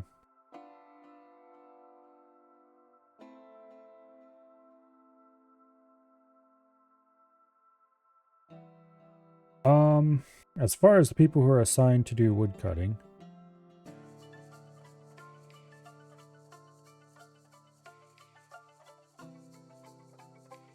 what are your actual skills? Adequate woodcutter, dabbling carpenter? No. We don't need that many woodworkers. Yeah, no.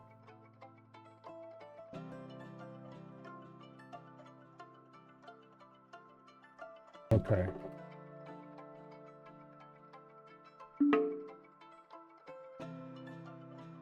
Yeah, we've got a stray sow now instead of a stray piglet. Worth a little more for butchering purposes.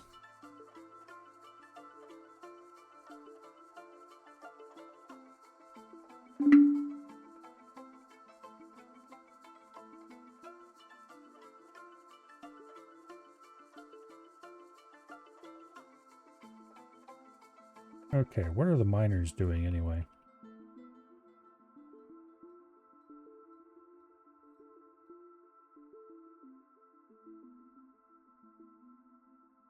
I don't necessarily like that we're going to have a lot of channels and stuff, or not channels, but a lot of dugout stuff on this level. That's immediately above our stockpiles, but as long as nothing ever caves in, we'll be fine.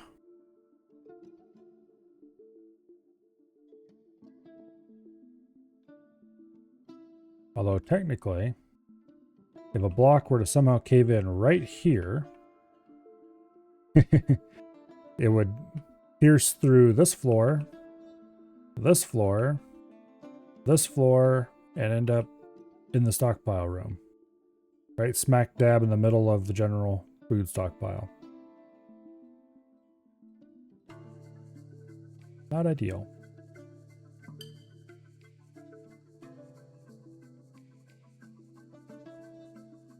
We only have 100 drink left. And that's kind of our hard drop dead point. We need to have farming going before we get to 0 drink. I did bring a lot of extra drink because I knew farming would take a while to get going. If we have to do emergency farm area digging, then I will. But I'd prefer not to have to. If need be, I'll probably just dig up into here and build the farms in this area. We can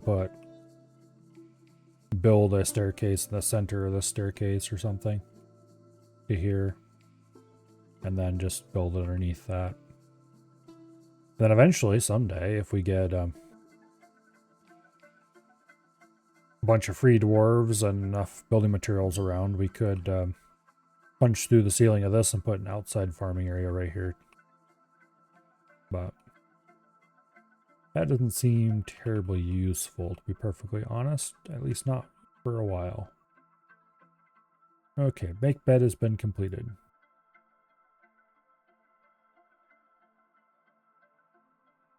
Let's go ahead. How do I want to do this?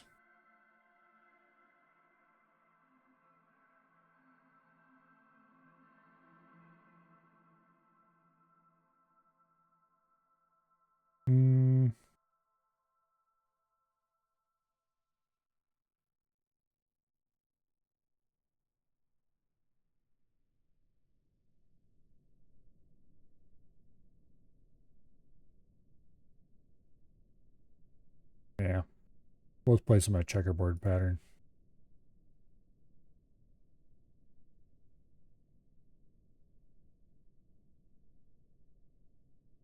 That'll do.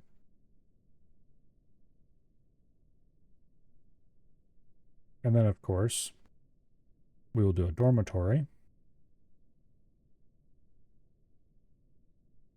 Right there. Eventually, everyone will get their own bedroom, but for now, dormitory it is. At least they won't get the slept on the floor thoughts.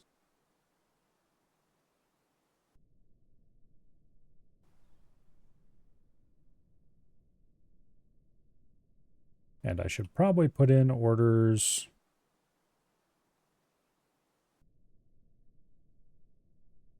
for tables and chairs too.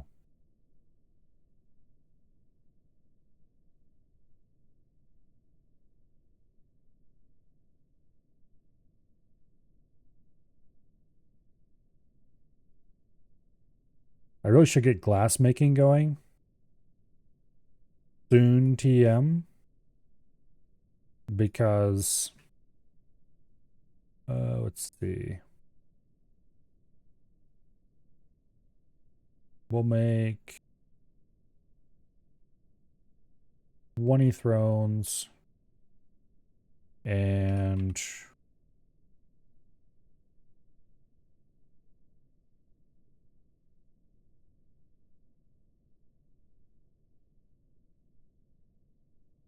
tables. All out of dacite. Because I have an actual shit ton of that.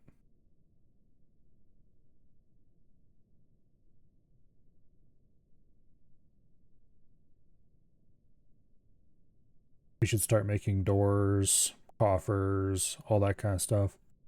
For bedrooms too. Yay, we've survived autumn. We don't have a trading thing set up yet. And it's going to be a while before that gets dug out.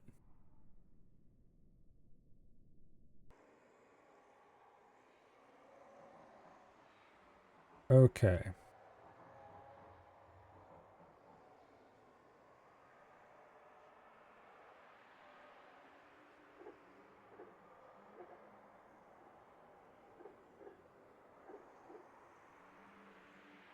Let's bump up the order priority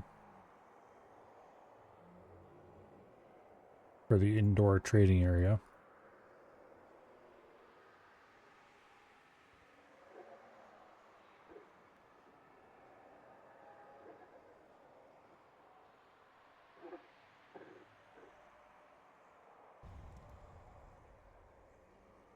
It should be safe outside enough to do this.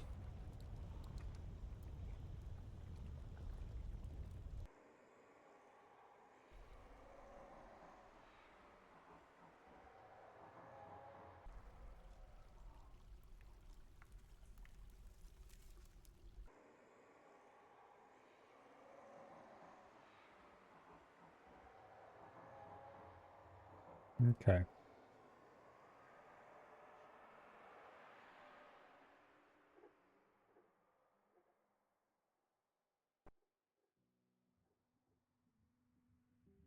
Yeah, you better dig out these last couple tiles.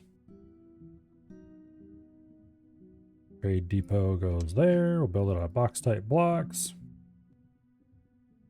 Eventually we'll have to tear that out so we can smooth underneath it, but I can't remember if the trade depot is one of those annoying buildings that destroys engravings if it's built over top of them.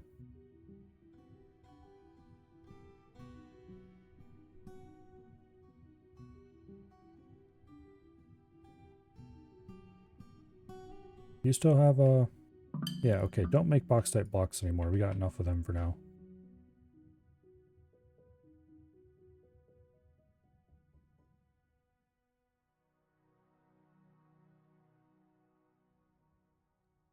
I wonder what the state of the art is for fortress visualizers nowadays.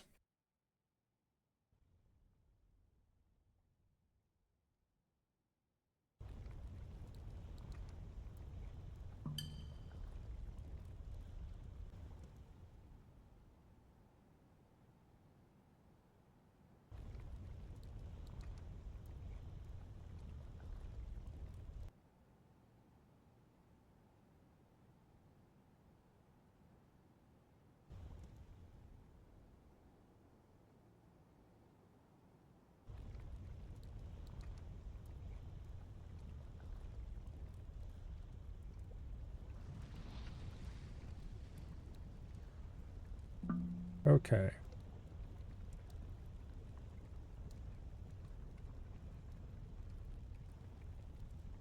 People should be able to get in and out. Now we just need to get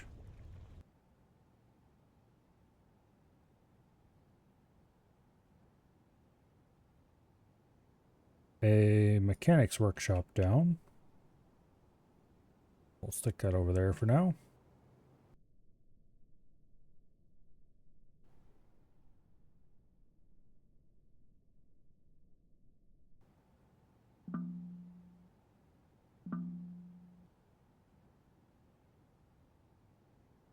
Okay. Now.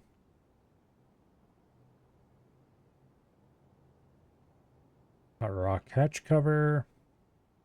Go ahead and make 10 of them. Because why not? What are they made out of? Boxtite. We'll also make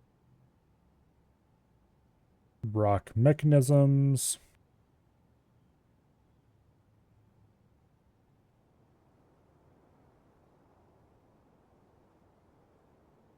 This should match have a little bit of fuzzy matching built into it. We'll also make them. Oh wait, we don't have enough boxtite for that.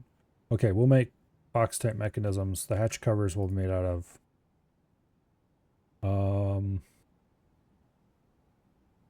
What do I have that'd be good?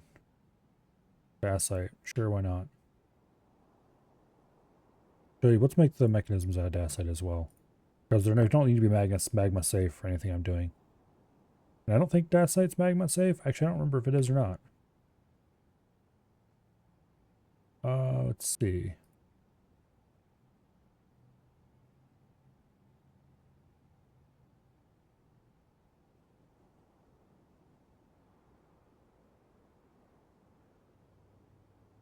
No.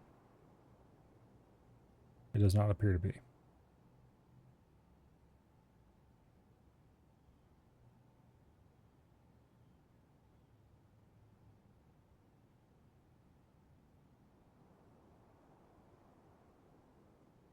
Actually, it's not even listed. It's not an economic stone. So it'd be listed over here. So it might be. Let's see. D. Nope, it is not. Okay.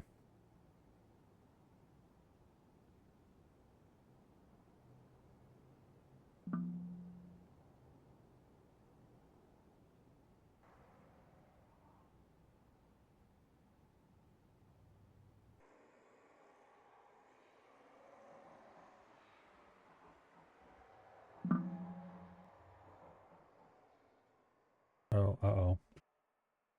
Oops. Find that out first, please. Thank you. We don't have trapped people by the bazillions. Okay, they're not actually trapped because of this tile, but anyway.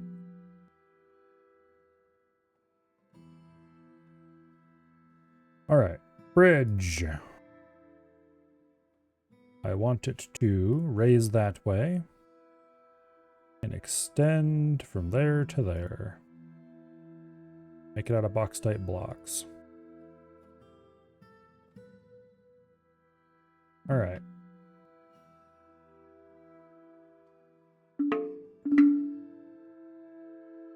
Fly caravan has welcome sight. Yay. I don't think we're going to actually trade with them, but we got kittens.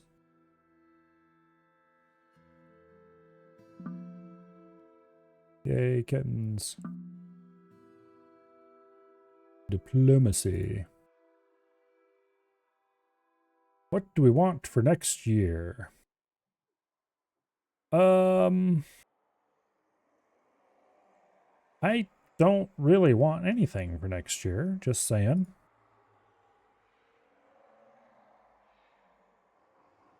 You don't have any cool animals or anything? Nope.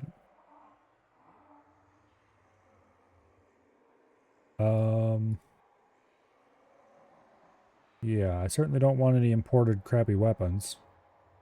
I'll tell you what, bring giant cave spider silk cloth.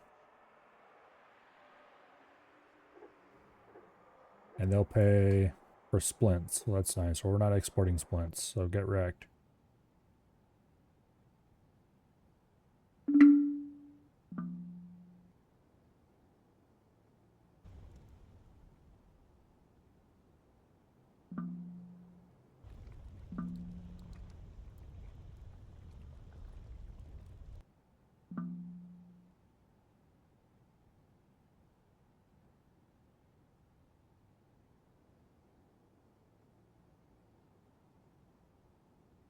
Okay.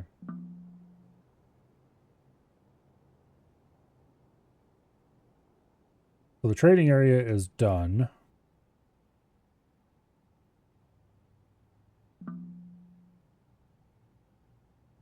I wanted to build that bridge because it concerns me.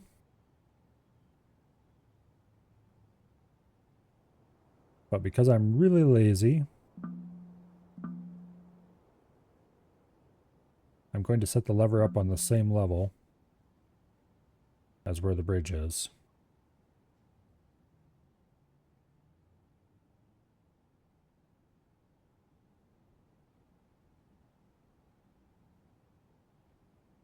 We're getting low on drink.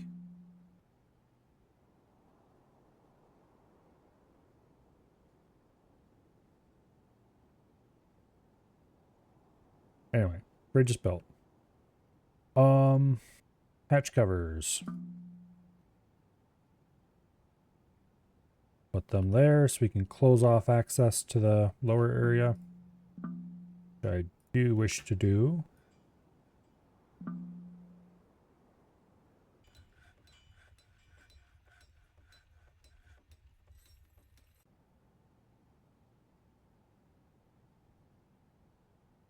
We'll leave those 2 tiles so that stuff that falls in can still get out without me having to open this up. But it should keep people out of the lower level here.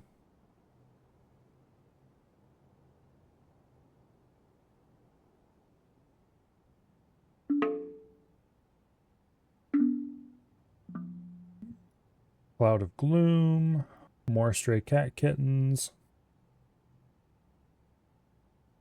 more complaining about inaccessible items.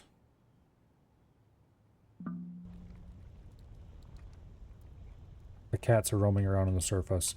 Listen here, you little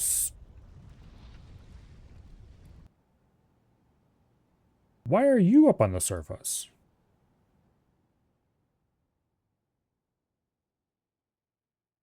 Because you're the only one who's not ordered to stay inside.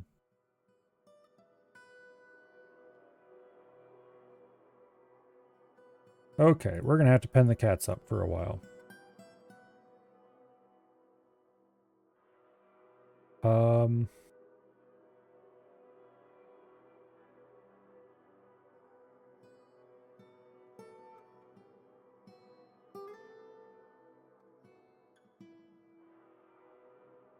Okay. Kittens. Cats and other animals. Everyone gets penned in there for now. Until I'm ready to seal the gates. Which will happen soon, I hope.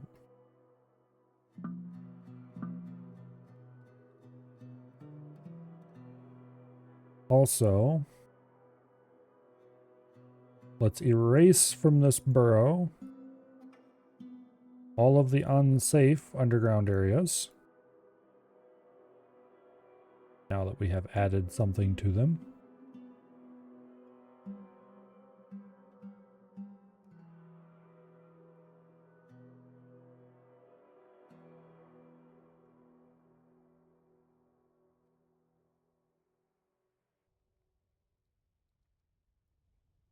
Okay.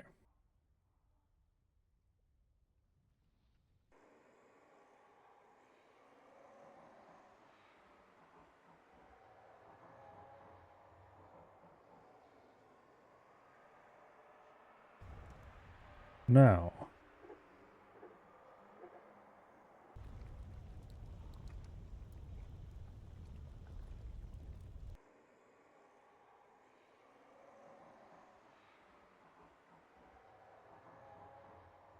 starting to look good? Yes, we are almost done with at least some of this.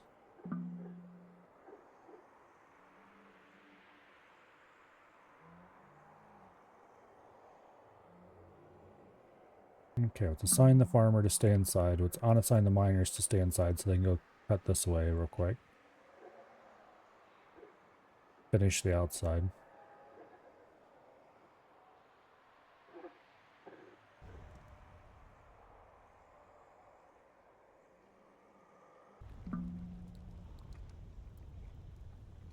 Wait. Oh, I was looking the wrong way. Yeah. Okay.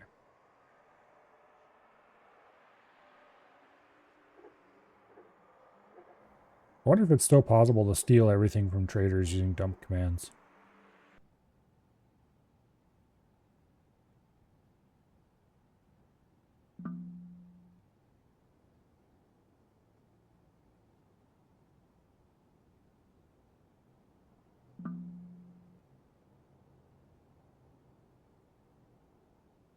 Okay, link lever to bridge. And then when you're done, pull it. Per chunk. Alright, there's nobody outside, right? The cats should have all been grabbed. Okay, let the cats roam free.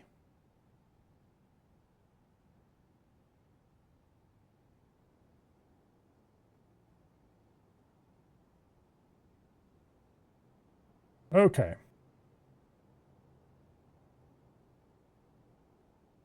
Now, unassign everyone from the burrow. The fort is once again sealed, except now traders can come up and stand outside and look at the gate and go, oh, I wish we could go in. Now, on to what we were originally doing. Which at this point is going to be digging for the caverns, because I need to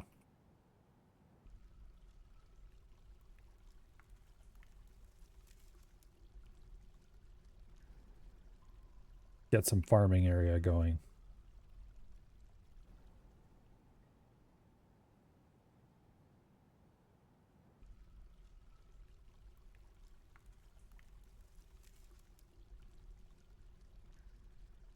Wow. This settlement goes all the way down to negative 114. We're not going to be able to dig that low because there's the excitement at the bottom of the world, shall we say. And then there is a nice thick layer of SMR and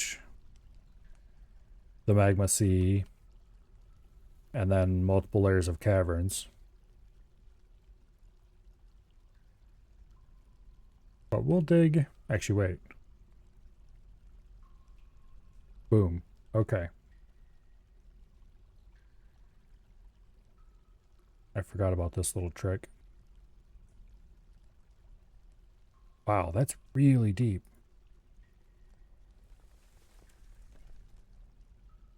Okay. The bottom of the volcano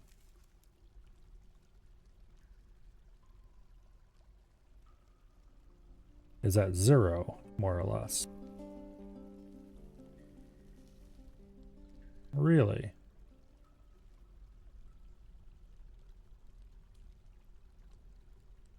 Okay.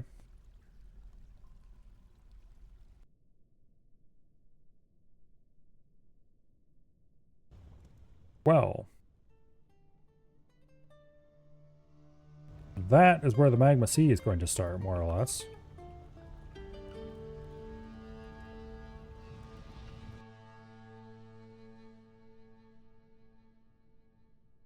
The magma sea is that thick? No way. Okay, yeah, no, that's not where the magma sea starts. It's just as far as we can see. We should probably dump some creature into the magma sea and see if we can do a little bit of exploration that way. If you do it right, you can dump a creature into a volcano sometimes and it will reveal stuff below the level of the what you can see already.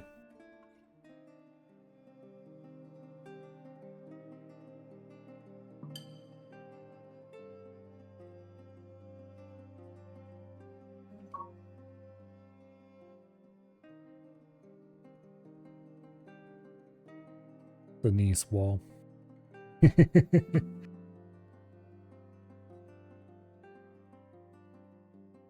That's not a very good joke.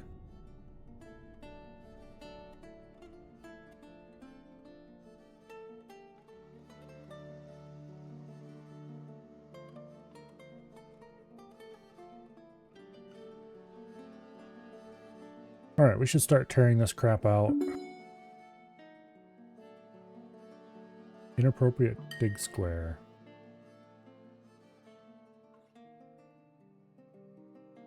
Oh. Somebody else must have already dug it out. I don't know. Merchants will be leaving soon. That's fine. Get your asses out of here. I don't want to see you. We went through an obsidian layer. Couple obsidian layers.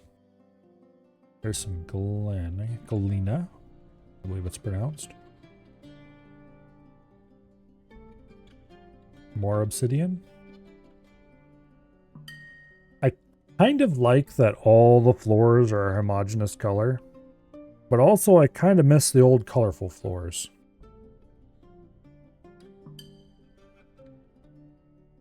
I don't know. It's just kind of a... Both ways have their own ups and downsides. I think on the balance I prefer the homogeneous floor simply because it would sometimes be annoying if you had veins of rock running through the middle of a large room. Merchants have embarked. See you later. Don't throw it you in the ass.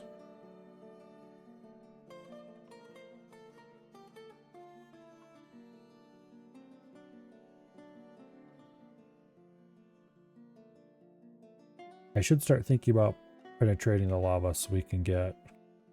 Well, for that matter, I need a place to gather sand. How much drink do we have? 73.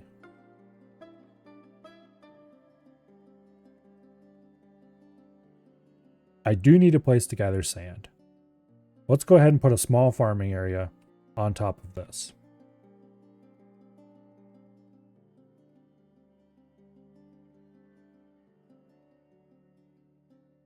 Unfortunately, we can't turn this into an up-down stair. So we'll have to construct one.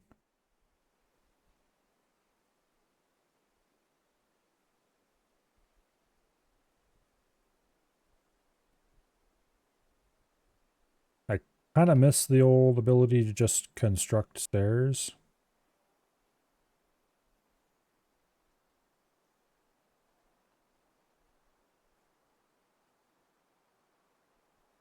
Can they even reach that?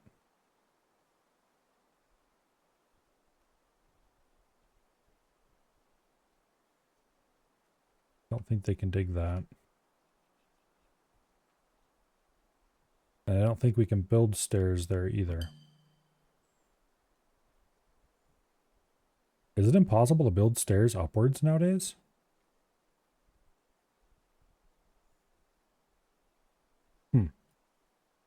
Okay. Well then.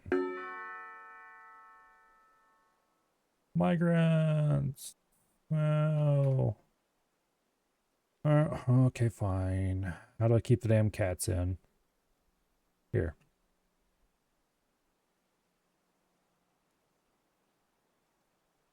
Wait, isn't there a closed tightly order where you can open a hatch but order cats not be able to go through it, or animals not be able to go through it?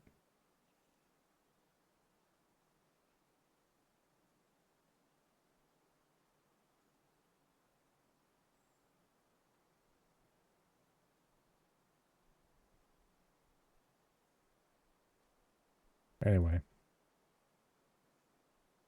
Underground, everyone. Keep an eye on it in case any cat heads for the... You get your catty ass back here. Bastard. Yeah, what did happen to the closed tightly order? Like, I'm 90% sure there used to be an order you could give. Maybe it was removed in the Steam version or something. That would specify that animals aren't allowed to go through it. I mean, they would still sneak through sometimes anyway. Maybe it only applies to doors. That's entirely possible. Get your cat asses back here. I don't want to deal with... I'm going to have to pen the cats up again, aren't I?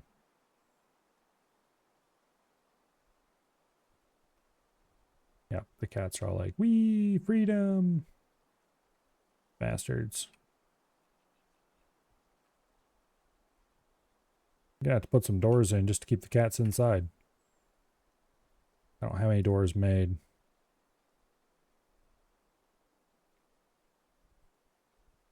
Let's put in an order for some doors.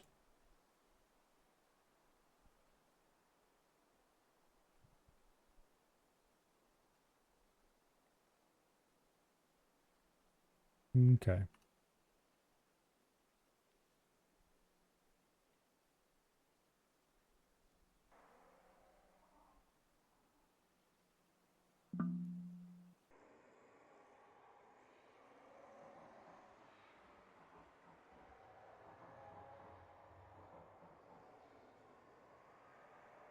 You can come in now, you know.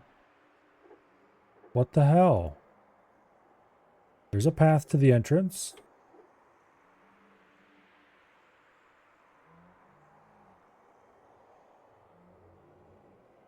What are you doing?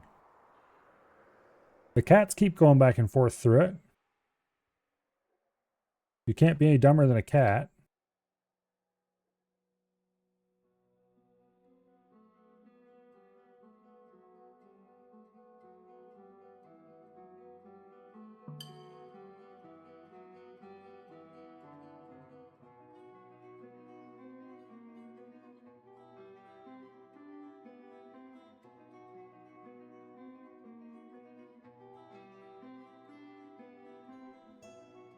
What are you doing?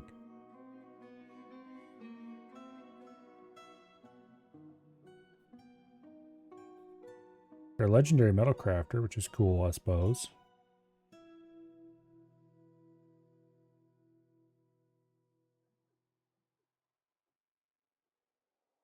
I don't really need a legendary metal crafter, but...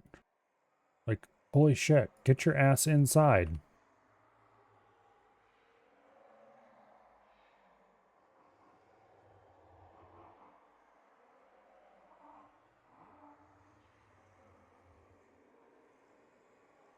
You're assigned to the interior burrow. What are you doing?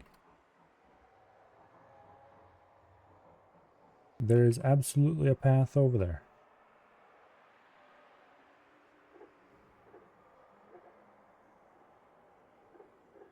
You walk over here, you go down the ramp, you go up the stairs, through the hatch cover. It's not that hard.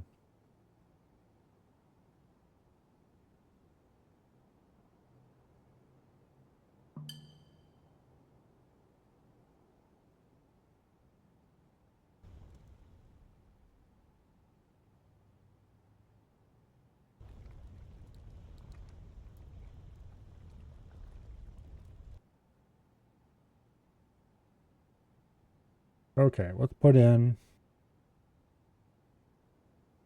a meeting area. Maybe that's what they need to head in.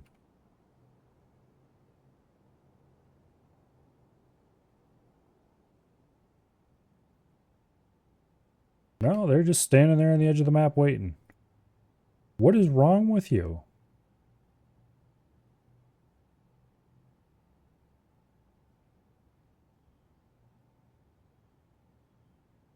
Weird.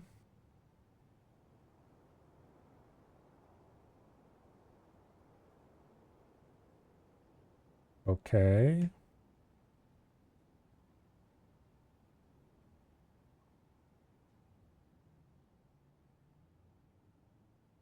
Um...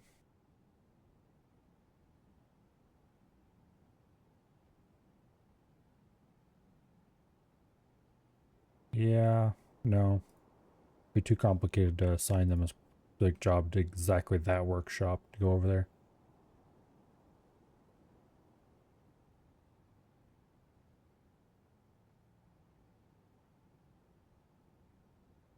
I do have a path in, right?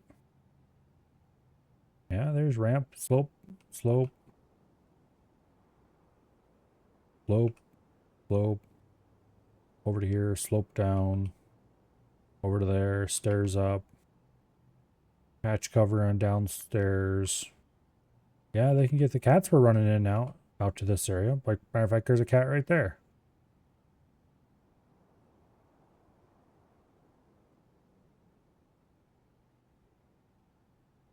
Okay, let's order them to dump that raven.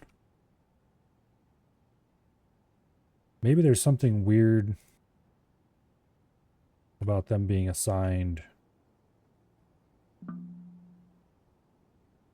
Okay, finally they moved. What the hell?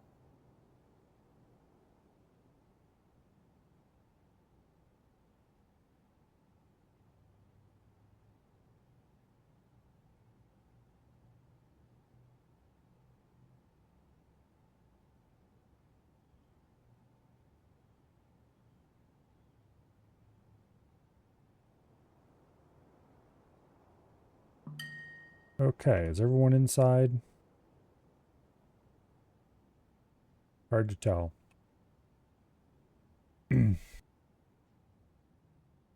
Hello, hello. PHEL live? Welcome here.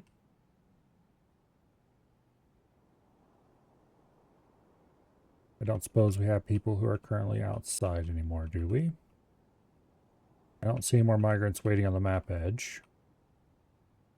I don't see any running in. Are there any cats that are wandering around?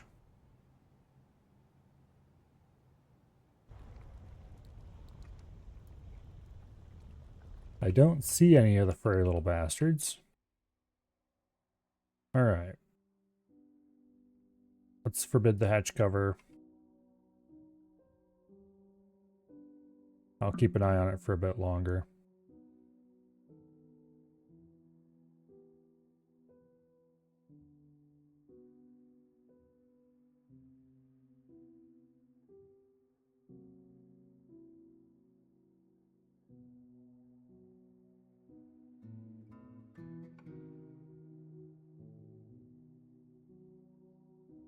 Okay, how about we just forbid that item? That should help prevent people from complaining about not being able to reach it. Volcano star? Yes. And not only is it a volcano, it's an evil volcano. That occasionally has clouds of excitement, shall we say, drift across the area.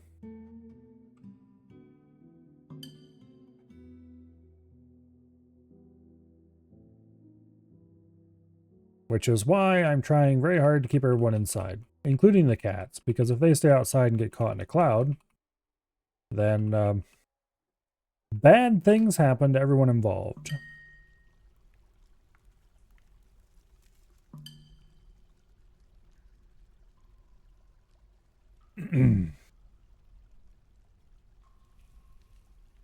Right now I'm hoping to hit the caverns so we can do some underground farming.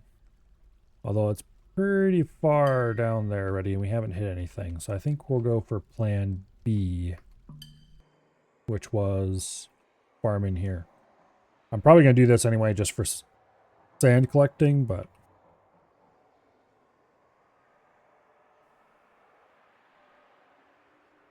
Okay. If I put 3 ramps there...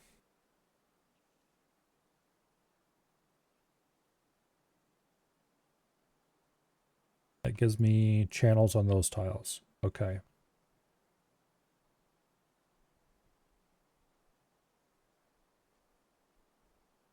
There's really not very much room. We could get like some plump helmets and a sand collection area up here, and that's about it.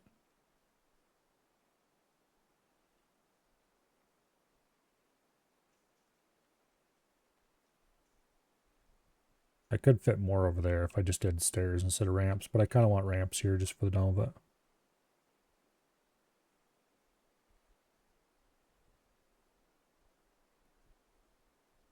All right. Yeah.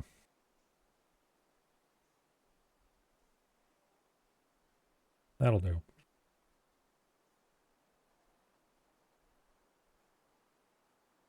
Okay. Why, thank you. Alrighty. I should go ahead and dump everything out of these barrels. Where do I want to put the seed stockpile?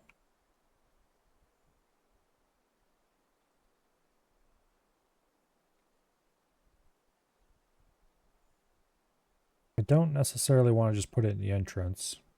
But also this entrance isn't really a permanent main entrance. Alright, you know what? I don't like this. I have changed my mind about how I want to do this area.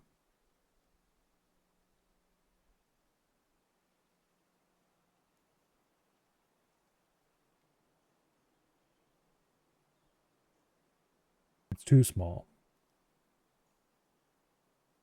I think what we're going to do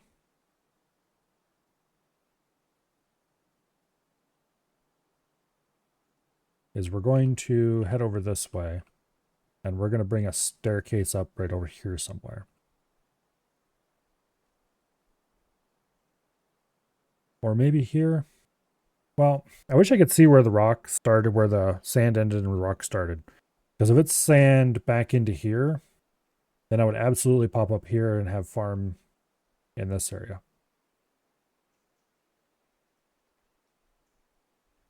But I don't think it extends that far. I suspect this stone is only a bit here. But also I don't remember if sand on the upper level guarantees sand on the lower level, or I don't think it does. Although there are andesite patches here and there's sand patches there. Which makes me think that the rock sand boundary is right in here somewhere. So if I come up over here, I should have enough room to put in. Actually, these are all andesite too.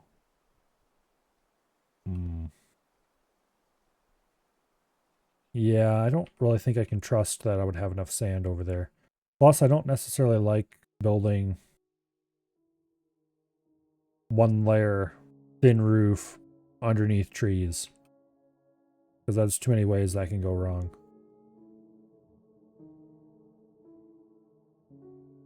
Stockpiles need so much space. Not if you do it right. This is the stockpiles for the entire fort. And will be for the entire life of it.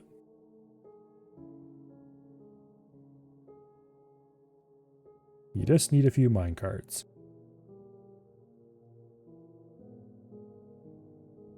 Anyway. Yeah, we're not doing that either. Yeah, okay, I think we got to use this area up here.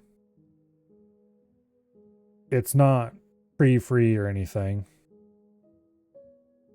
But also, I could very easily build a structure on top of this for outdoor farming later. So I really do think that this is the solution. The problem is, there's no way to build stairs upward anymore, I don't think.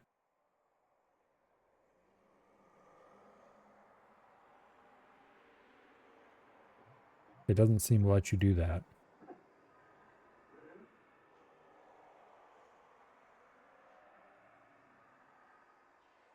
So what I'd really like to do is build stairs here, going up to there. Is there no way?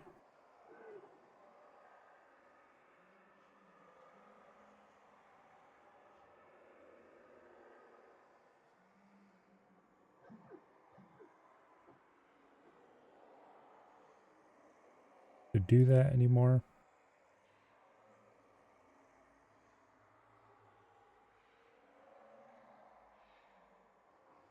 For years and years, there was a way to do it.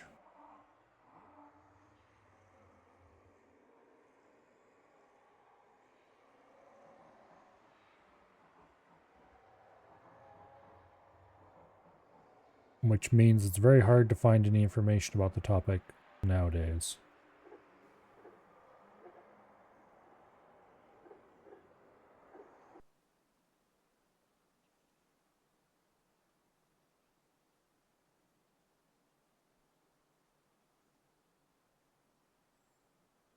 Um,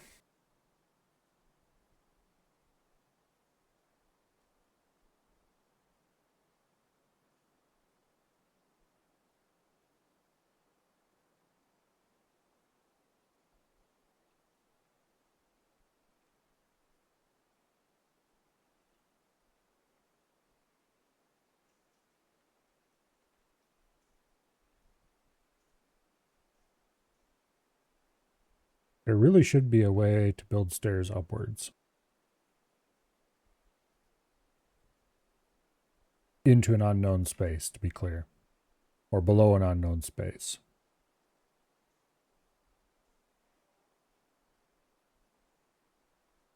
But I think we're going to have to make the space known before we can do that.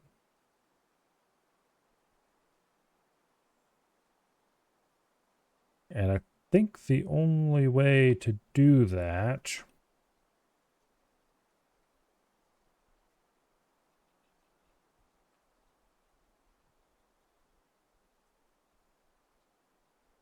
is going to be dig it from above. Which I don't want to do because then we had to pierce the ground here. I could dig downstairs to there, starting from up here, and then cap it with a solid floor, but then I have to let people out to do that. I don't want to do that.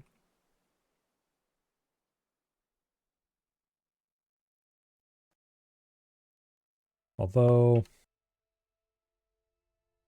how many blocks do I have available?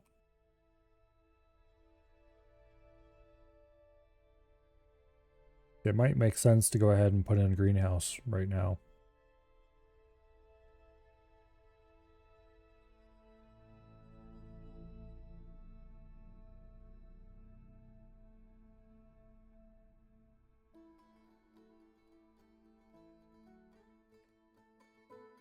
We'd have to open up the gates before I'd let us designate it.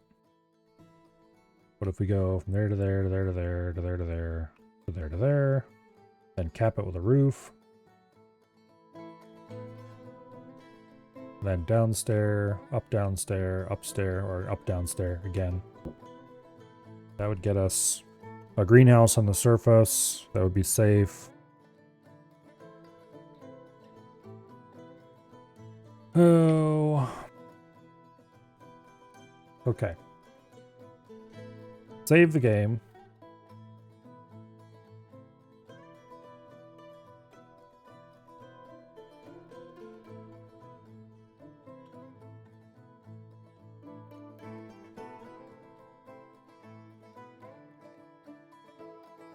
Let's just go ahead and pull the lever. Open the whole fortress up. Okay.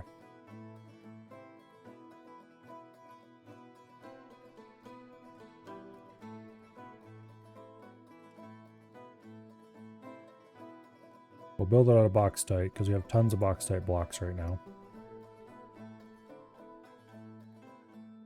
I more or less made them for this exact purpose.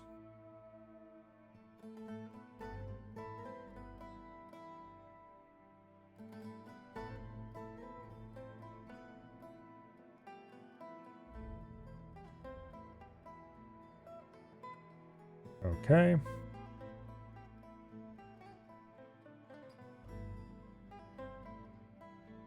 And then we put a ramp in right over there. And then this gets a Bauxite block roof once the walls are built.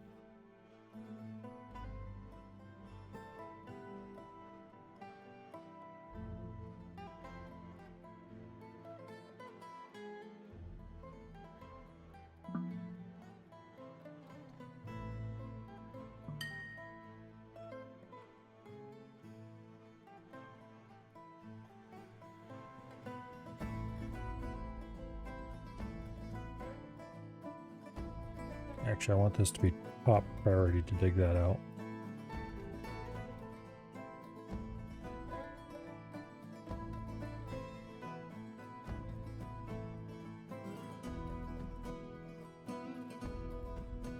I kind of like the way the bauxite walls look. They kind of look like brick or something. Speaking of brick, somewhere on this map there should be clay. And we do have ready access.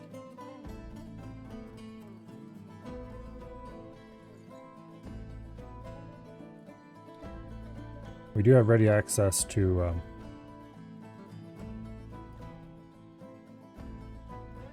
magma once I get around to that part.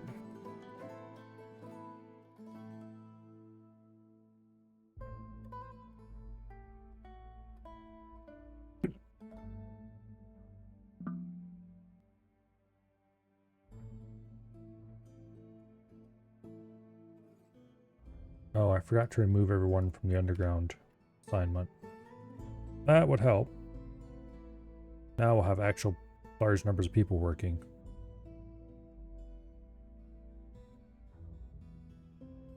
Have to keep an eye out for the...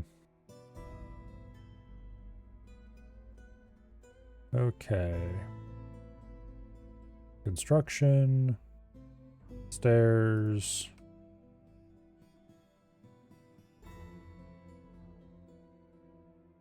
Hello?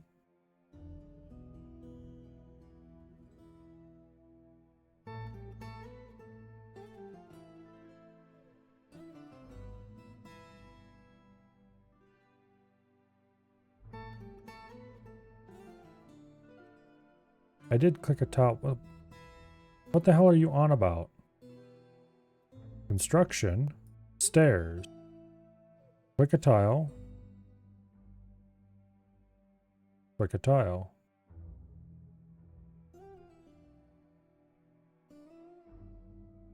Okay.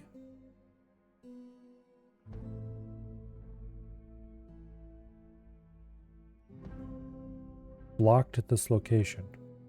What kind of bullshit are you on?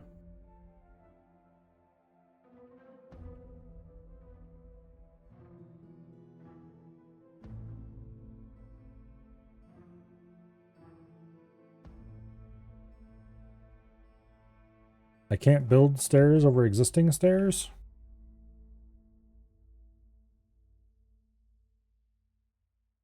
What am I... What the hell?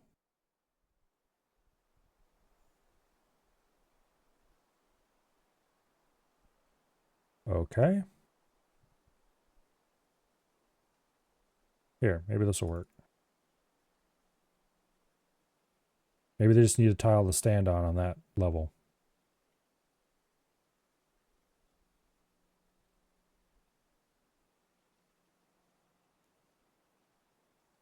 Okay. I really hate the new way of building stairs. Really, really... Okay, there we go. They just need a tile to stand on that level. Really, really, really hate it.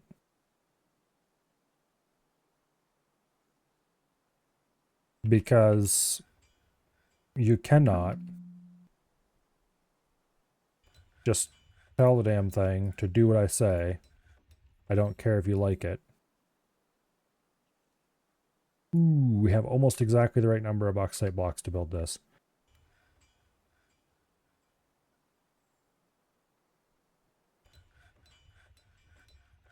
Of course,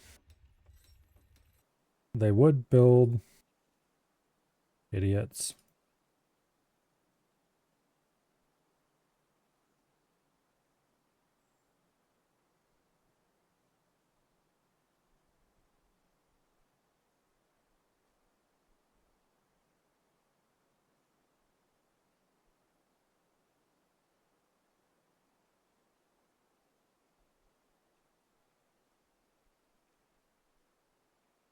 They will eventually get over here to remove this, right?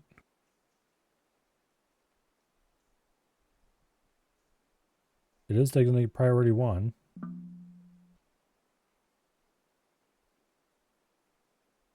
Hello?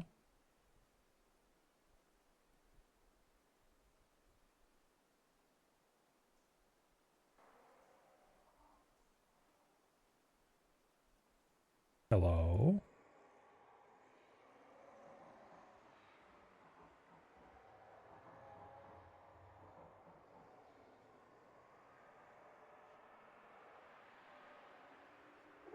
It's pathable.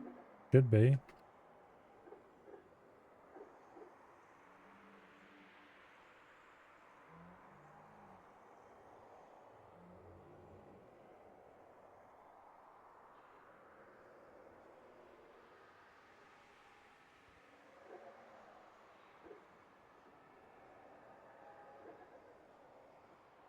They're both asleep, that's why. Or while one's eating, the other's asleep. Okay, here we go. Get your ass underground right now. Do not, under any circumstances, work on the surface right now, you fools.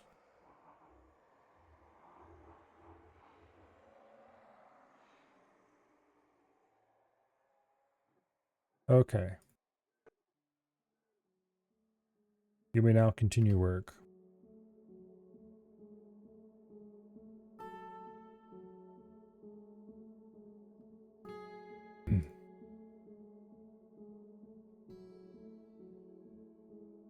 Okay.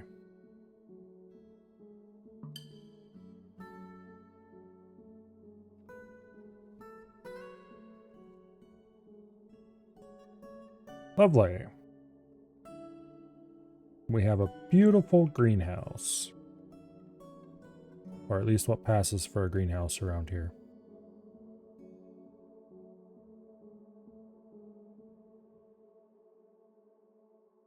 More importantly,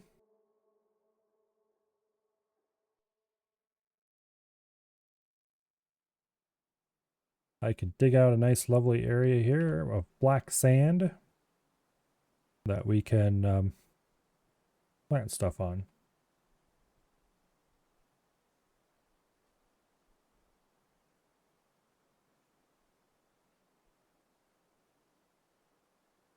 Okay, if someone could please pull the lever while the cats are not outside. I think there might have been one of the cats outside.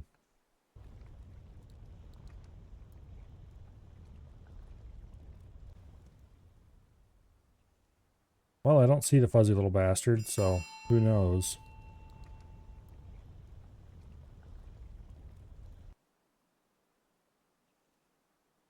Who knows?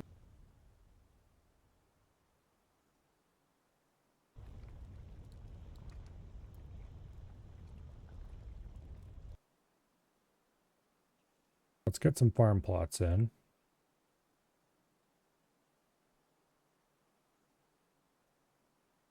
Let's put a 3x5 over there. And a 3x5 over here. And then we'll add a bit of a stockpile there. That will hold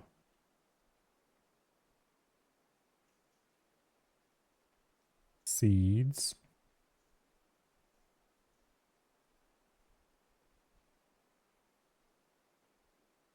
No barrels. Thank you.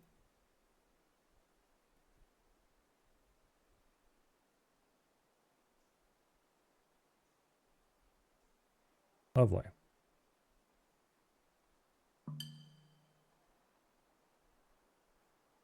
Okay, now we can also put in a gather zone.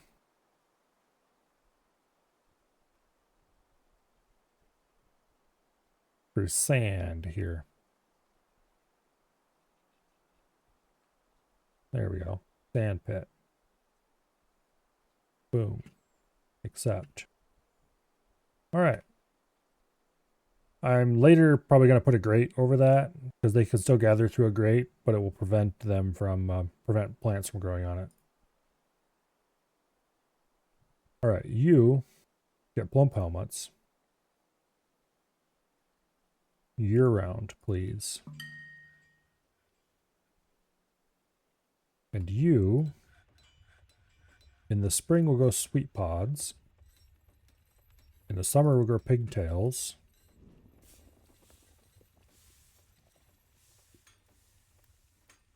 And that'll be it, I think. That way I for sure won't lose a crop to late harvesting or anything. And there is indeed a cat stuck outside. Bastard cats. Okay, there's 3 cats outside.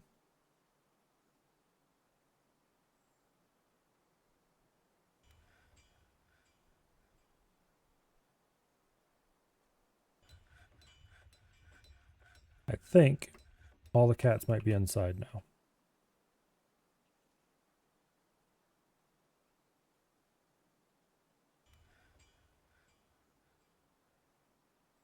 I really don't want cats outside because if a stupid cloud comes across and there's a cat underneath it, suddenly we have monster cat on the surface.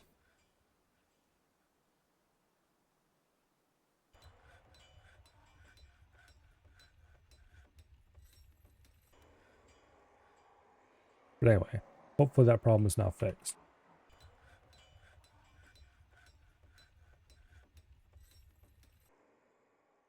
Because I don't see any cats wandering around.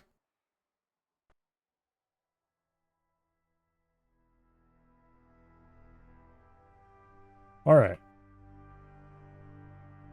I'm surprised we dug down this far and we haven't discovered any caverns yet. Either we went right past some of the caverns, which is entirely possible and can happen, or we were just spectacularly unlucky. Okay, where do I want the housing level?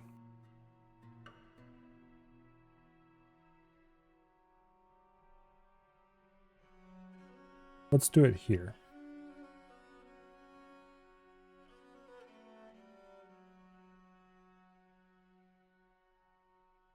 Two levels below the main stockpile level.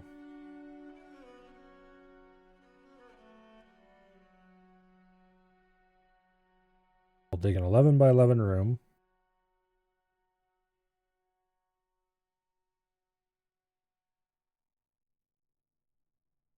And then we'll put some slot bedrooms above it.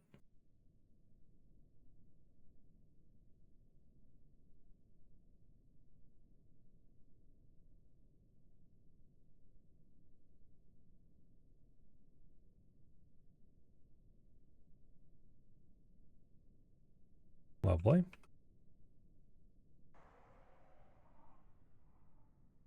We'll probably put the noble rooms out to this side somewhere. Then we'll put more slot rooms this way. Currently we have 12 population, so 2 sets of slot rooms is more than enough.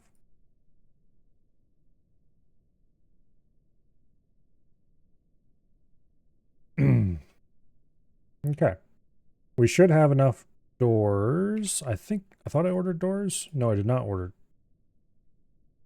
I did order doors. Only a few of them. Not for this purpose. Okay. We have 10 beds. I made some high wood beds earlier.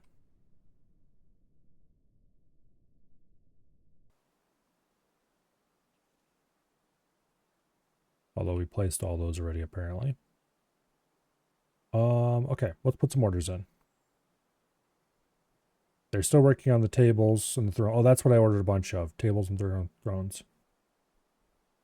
Alright.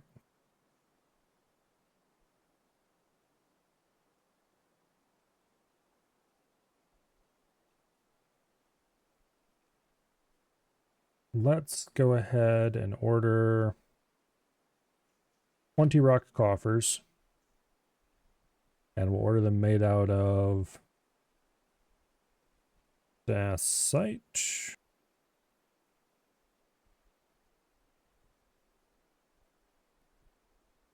And then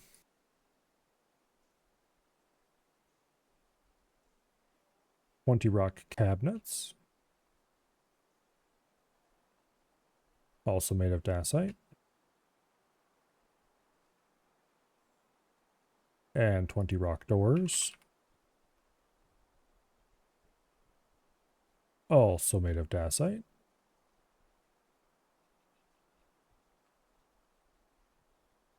Order another 20 in addition to the 10 we already had ordered. And then we'll order beds.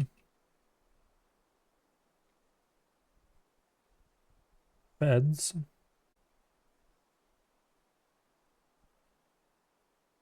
We've got 10. We'll order 10 more. And we'll have these made out of... I don't have 10 of any given wood.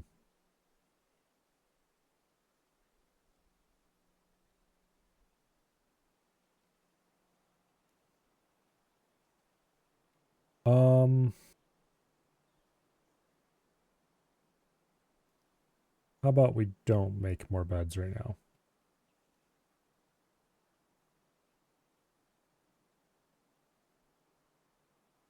We'll order the other furniture. Then we'll move as many beds as we can, and then we'll make more beds later. Do I still have a carpenter shop? Yes, I do. Okay, add new order, make bed, high wood, repeat. I should use our last 3 high wood to make beds, and then we'll have 1 more bed than we technically need.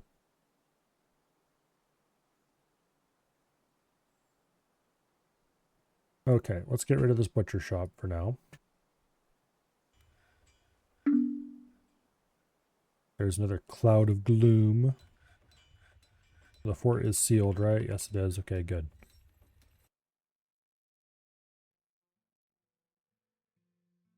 Of course, we can't do anything about wild animals, like, say, this rattlesnake.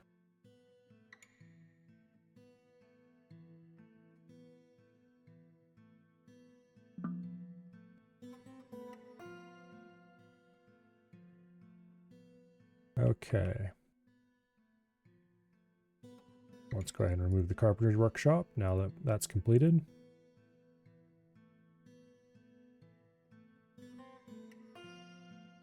And let's redraw the stockpile to extend into the new area that's available. Someday, hopefully this is completely full of drinks, but I won't hold my breath. I think I'm going to leave this side over here for stills. I'll put a still over here and put a dedicated plant stockpile that holds just brewable plants. And link them up. Empty barrel stockpile would actually probably be better there.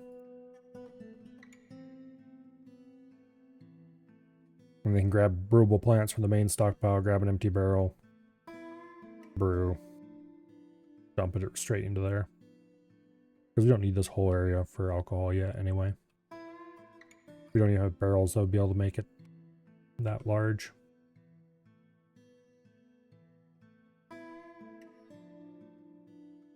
There goes the haze of excitement. Oh, I'm sure eventually we'll stockpile enough alcohol to fill that up.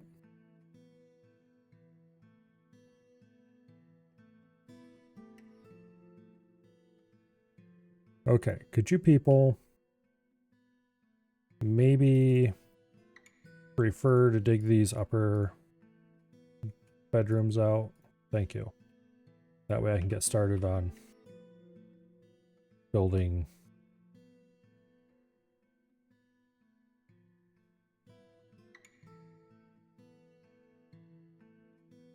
the actual rooms. Also, we need to stop digging so much because our masons are also our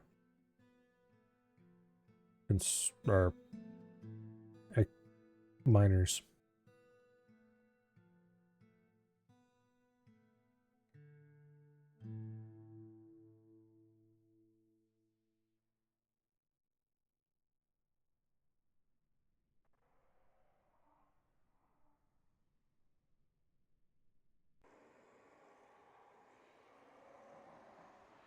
Okay, let's check over labors.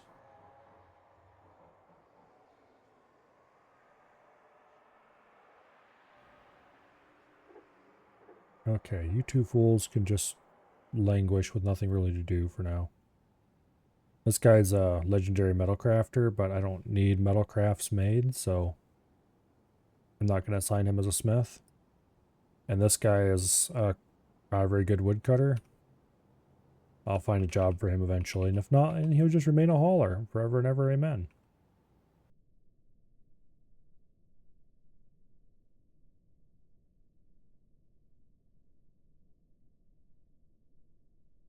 But anyway.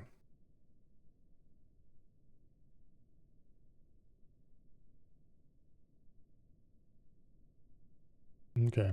They haven't completed any more doors. We shall just have to wait. They reached the bottom of that stair designation? Yes, they did. Okay. Oh, that's something, I guess. By the time these pump helmets come in, we're going to be pretty low on drinks.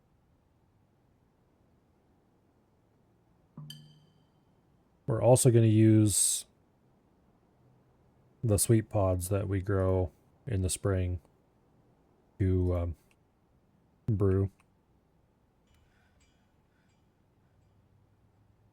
Of course, then the next problem is going to be food, which we are also running out of slowly but surely. So hopefully we'll have enough plump helmets left over for that as well. Looks like the first crop of plump helmets is in. Hallelujah.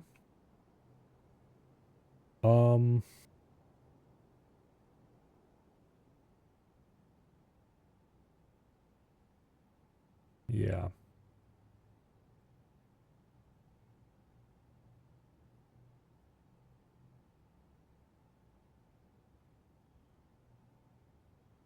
Okay. Let's build.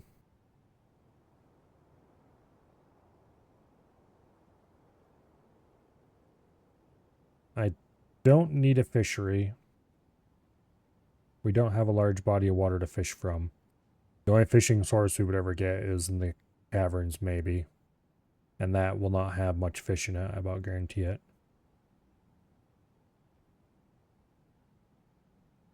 We're going to need a still. Let's go ahead and build a still.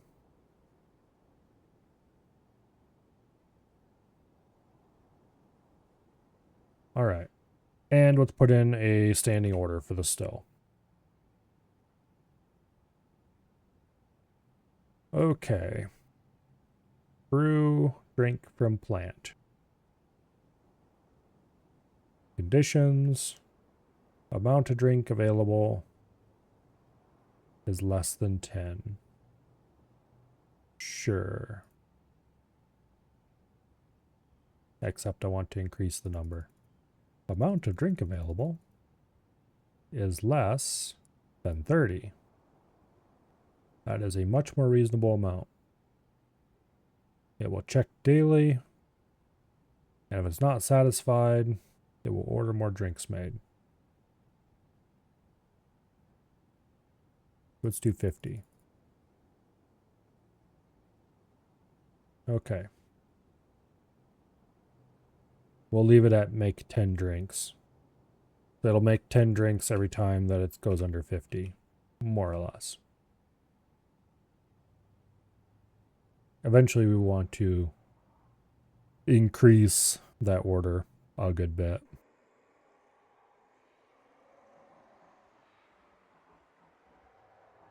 Yeah, poor soil. Cavern soil is best. If I had fertilizer, I would fertilize and hope that helped, but higher skill farmers will get us more. Hopefully. Speaking of which, I do have it set so that... There we go. Only the selected people plant. That way we'll actually get people who are skilled at planting. And not just whatever random assholes want to do it.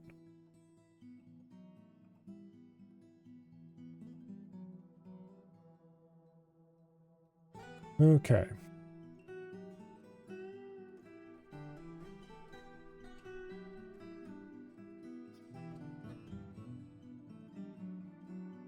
We have enough doors now.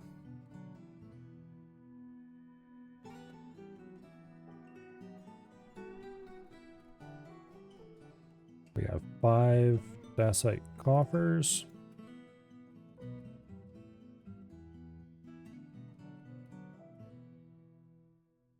Do I have cabinets?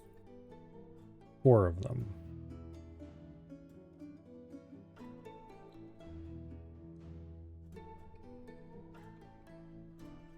Okay.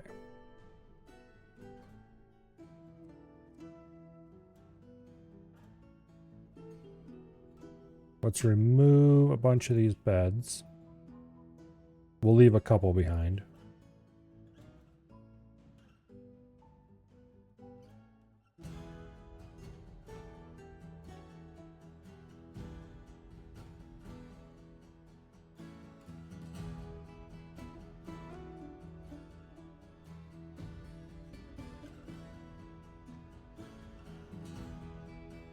Okay.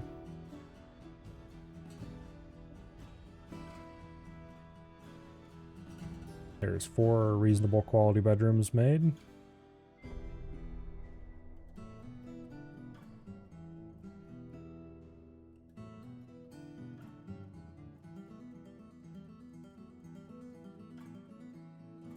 And we can put some crappy bedrooms down this side.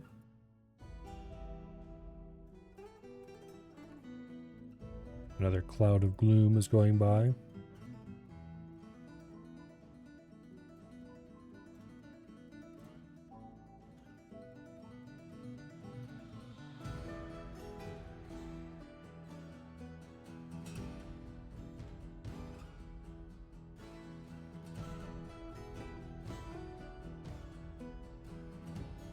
Okay, that should neatly split that up.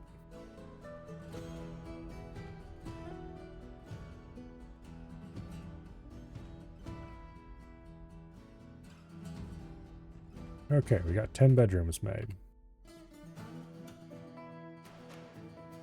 That's nearly everyone having their own bedroom.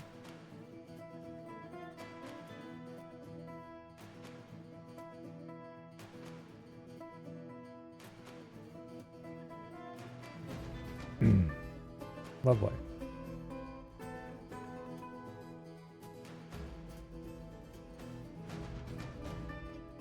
Go ahead and order those rooms smoothed as well.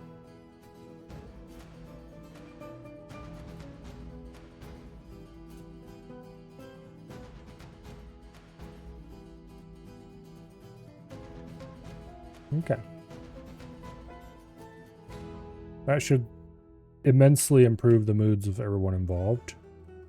Also, before I forget about it, I did order tables and chairs made a while ago, and I did completely forget about it for a good long while.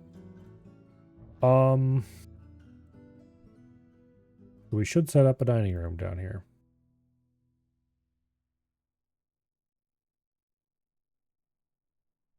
How do I want to set this up?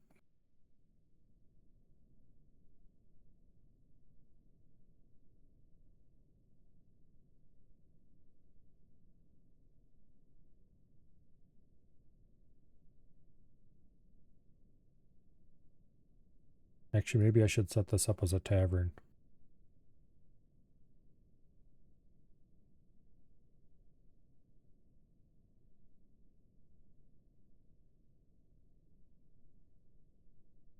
I don't remember what the requirements are for such an area.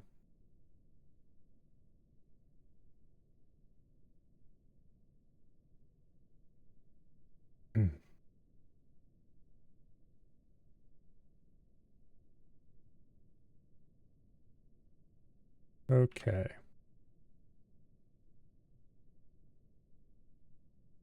Now,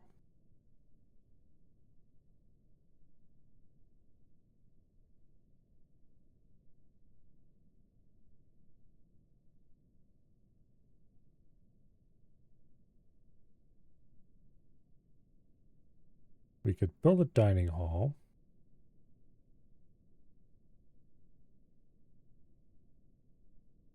I believe I will.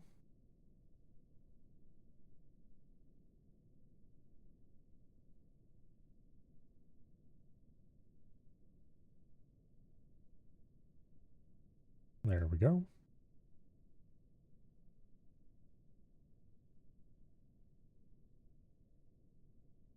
Okay, we can make it an inn or tavern.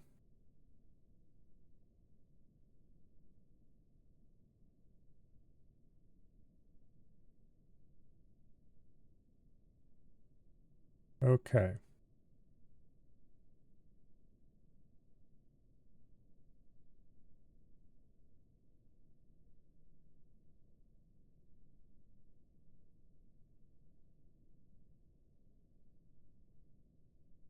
Now, as an innkeeper, we will assign you, the worthless metal worker. We'll order some goblets made.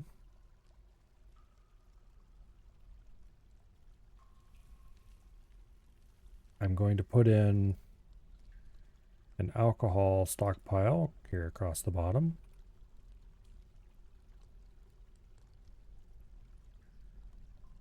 Okay. Food. It will accept drinks.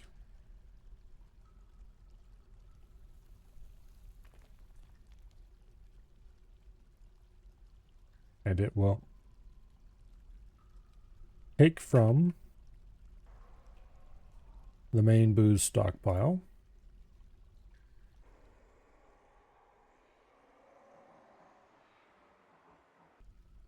Okay.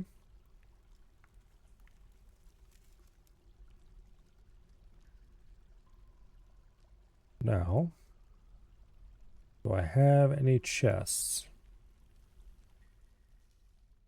I do. You may have a dacite coffer.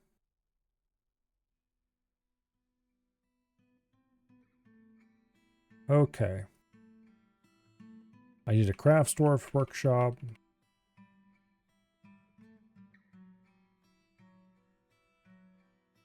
I believe. Who should I have do stone crafting?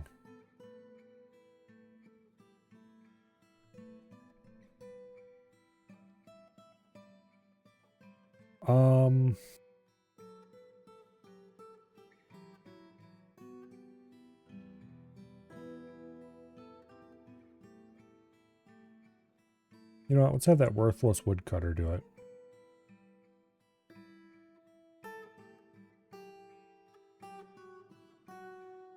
Add a new work detail.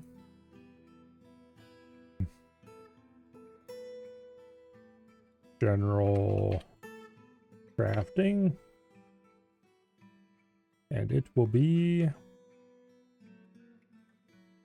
leatherworking, wood crafting, wax working, stone crafting, bone carving, weaving. No, not weaving and clothes making. We'll save that for somebody else. Paper making, bookbinding. We'll save those two. They'll do wood and stone crafting, basically. Okay, only selected do this. And the woodcutter will do that. Okay.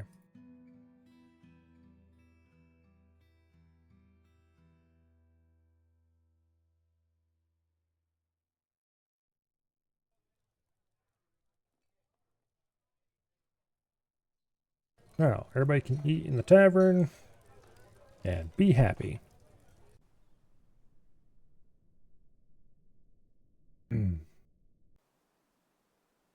At least I hope they will. Make rock mug. Actually, wait, why am I doing it this way? Let's do it where I can actually specify stuff about the rock mug easily and do all X of them all at the same time. Make rock mug. I want 20 mugs. And I want them all made out of... Oh... hornblende. Sure. Actually, that selected marble. I didn't want to select marble. No, okay, we don't have enough hornblende. We don't have enough microline? We don't even have enough obsidian. Okay, let's do obsidian. And let's cut the number down to 15. There. 15 obsidian mugs. That should be enough. Make everybody happy. I believe that fits the needs of this place.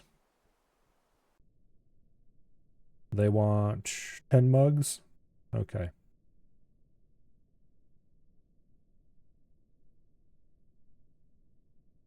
Lovely.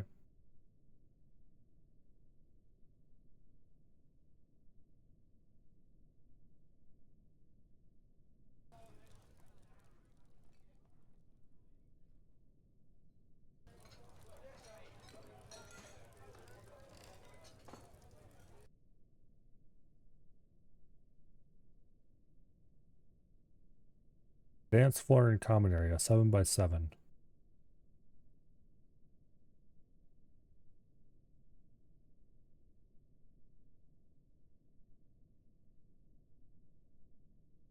I'm not sure entirely how it calculates that.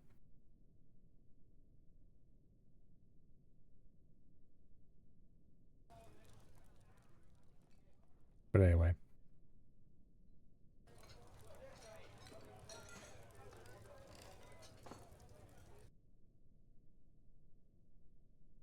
Okay. We've got barrels of dwarven wine. Eventually I should probably do stockpiles with multiple alcohol, tiny stockpiles for each of the individual alcohol types we have available. But anyway. Somebody spilled dwarven wine on the floor right here. You scumbags. Speaking of which, labor, haulers, you people can also do cleaning, lever operating, and all that fun stuff.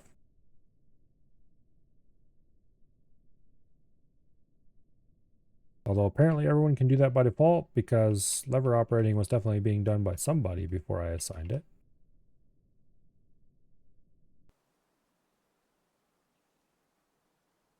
Are the animals drinking from there too? They shouldn't be. Animals never used to have to drink.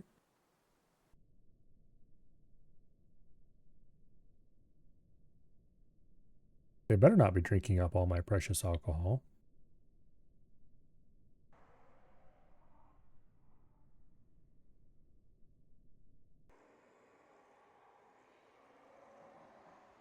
Yeah. Anyway.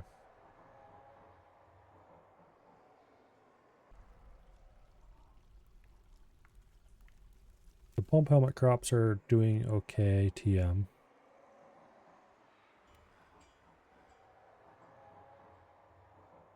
As soon as we get rid of all these orders, we can get rid of the stoneworkers workshop and move it downstairs where it belongs.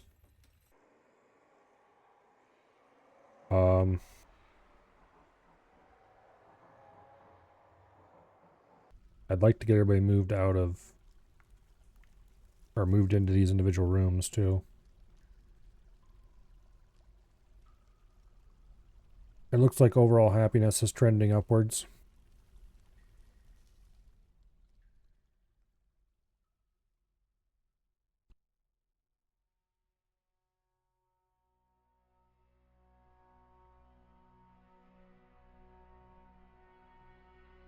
Yeah. Anyway. Outside of the fact that there isn't a whole lot of food and drink variety, I guess if anyone dislikes dwarven wine, they're going to have a very sad existence here. Created a masterpiece dacite cabinet. Ooh, beautiful.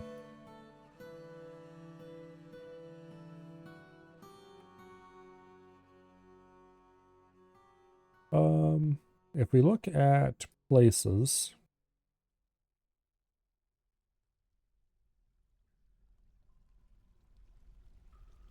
it would help if I had spelled Central Hall correctly.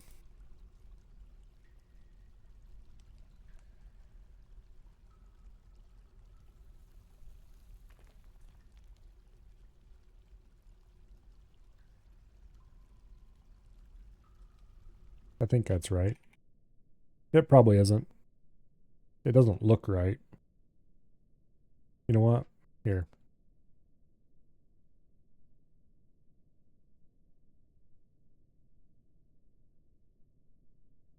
There. It is now free from error. Okay. They have the desired number of cups there. They don't have the desired number of instruments, but they can get stuffed on that note. Oh, fine. I'll probably go ahead and make him some instruments. Do I have enough bones to make anything interesting out of bone?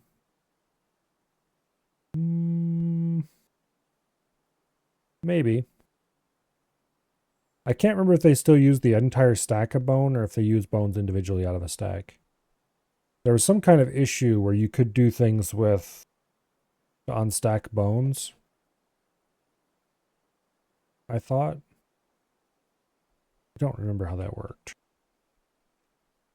I know people built structures to explode creatures, because if you exploded them, you could get more bones out of them, individual bones.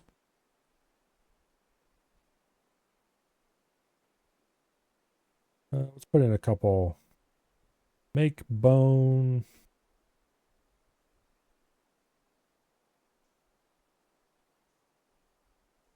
Can I not make bone instruments? Make an instrument. Okay. I forgot. Instruments are randomly generated, so they are completely nonsensical.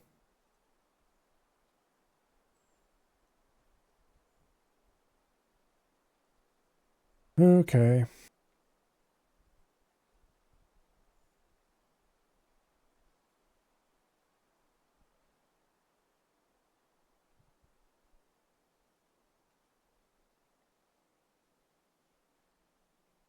It would help. Okay. Let's make a pocket. Or at least let's look into what I need to do to make one of those. Okay. A body, a keyboard is probably it.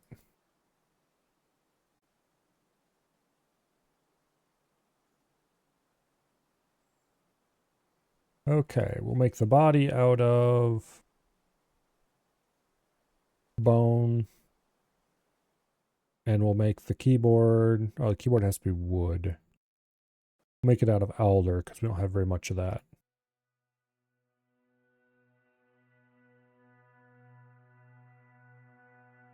Okay.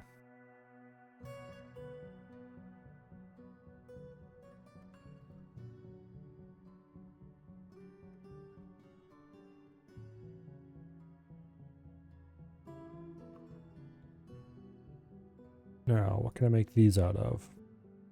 Make you out of alder. And the mallet out of bone. Actually, there. Okay. Let's see if we can make at least a couple instruments.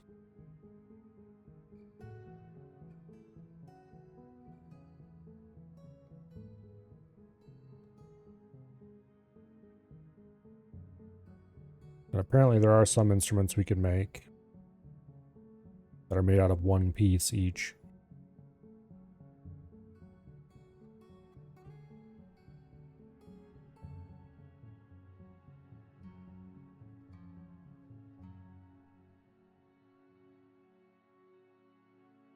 Did he grab one piece of bone or did he grab the bone stack?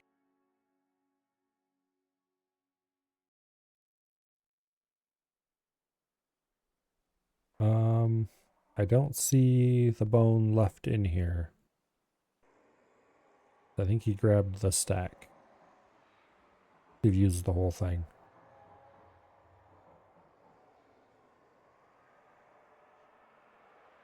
Okay, he did not use the whole thing. Good. Good. Okay.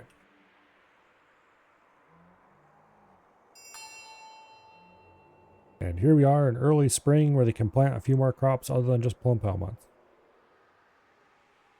Yay. I'm not sure why underground crops care about what season it is, but moving on.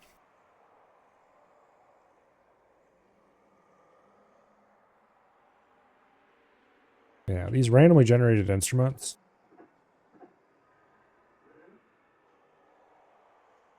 They're a bad idea.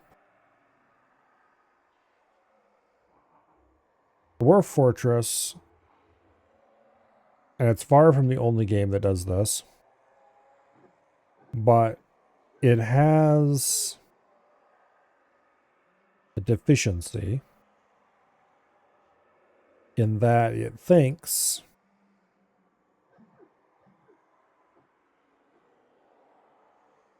or at least its developers think that it oh,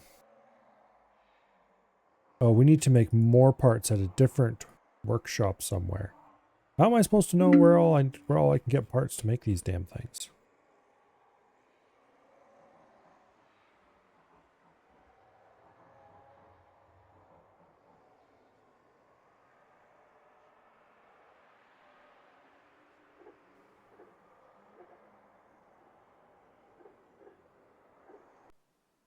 Okay, because like this thing, I made the body, I made the keyboard.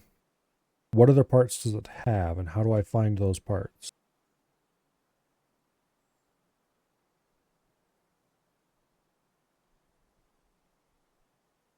I'm going to assume it has to be made out of a soft material. And so I'm probably going to need to have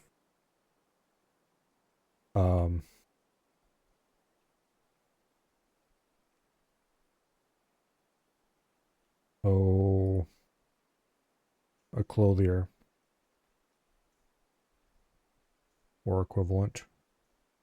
Speaking of which, we might as well go ahead and get a farmer workshop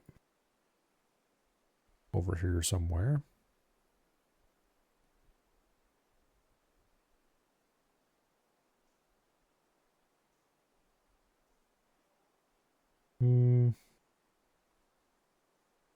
Yeah, we'll get a farmer's workshop there.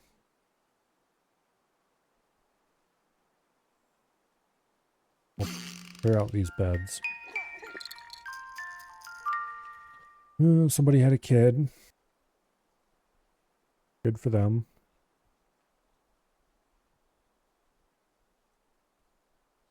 Put in a process plants order that will assuredly do nothing.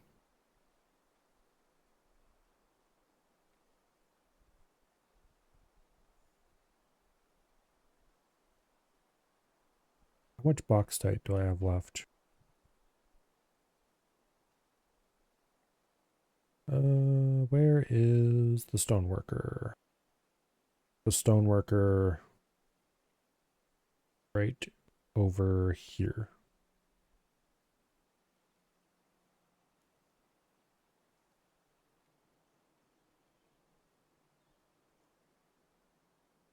Remove that meeting hall. Let's remove the dormitory.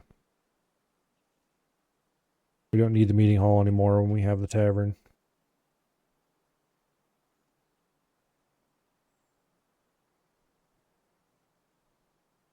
Blissful after sleeping in a very good bedroom.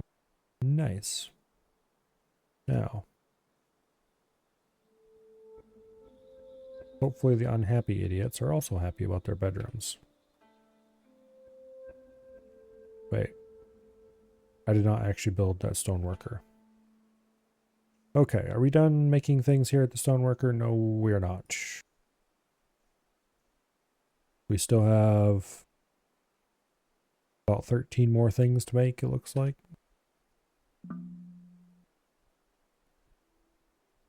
Yeah, okay, we don't have any processable plants. Figured.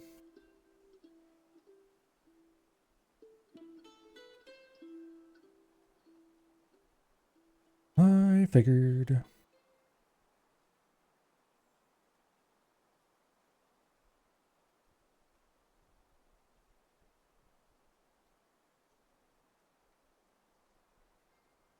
Got a smooth gneiss wall.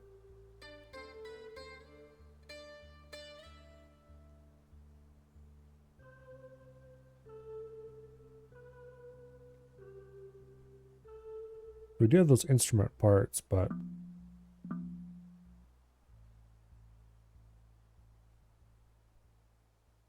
all right, let's go ahead and put in the missing furniture for the rest of these bedrooms.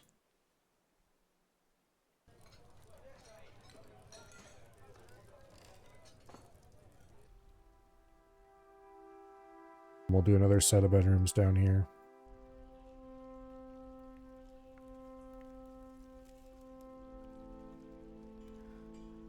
Okay, and then cabinets.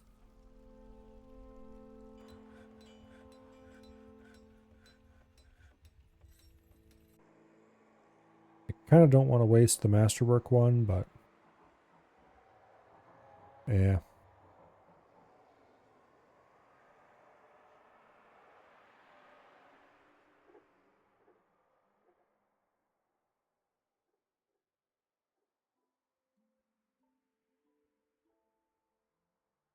Yeah, we'll keep the really high quality cabinets for later.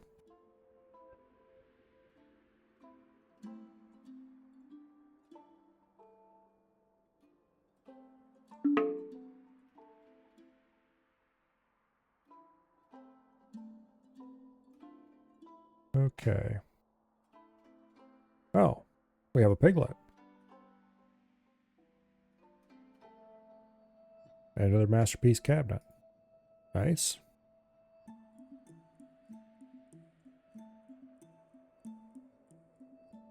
Here's the last 3 highwood beds.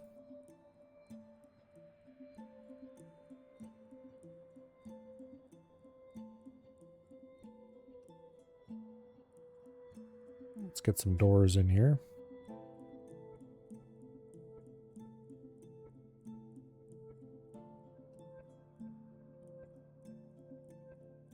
Okay. Yes, these are what everyone gets in for the way of bedrooms. They have a coffer, a cabinet, and a bed in each one. These are for the common dwarves.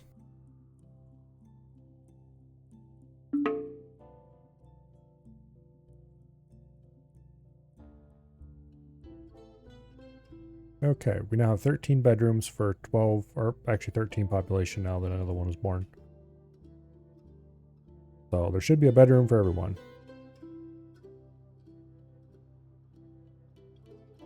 Go ahead and smooth this whole level.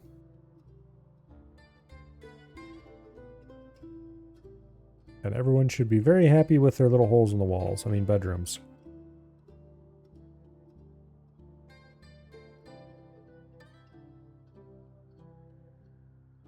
Okay, who's going to be the king dwarf? I don't know. We'll worry about that problem someday when we need a king dwarf. There kind of already is a king dwarf somewhere, I'm sure.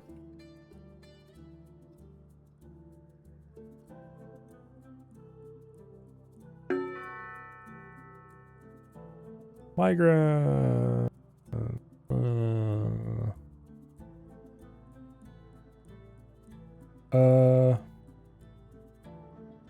I don't like that message I just got about a gloomy cloud drifting by.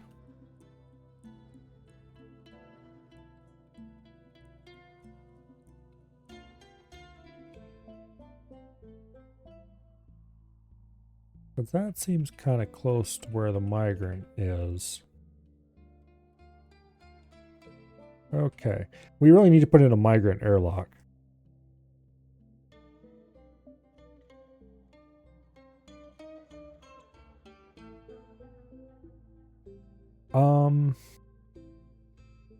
And probably the way to do that would be to channel out an area here. Put in a... Okay, here. Let's designate this.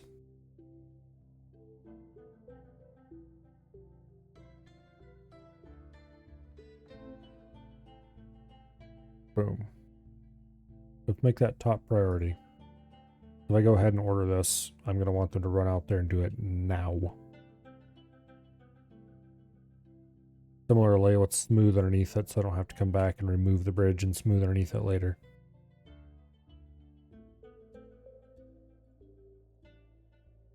Okay.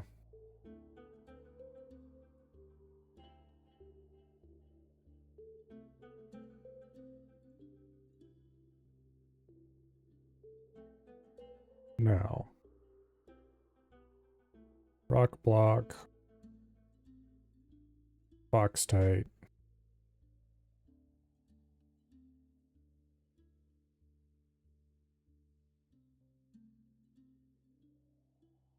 Let's make 2 sets of box-type blocks.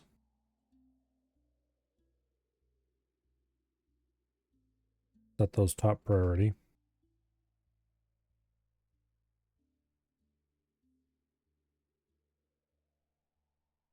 Okay. Now, let's build a meeting area right there.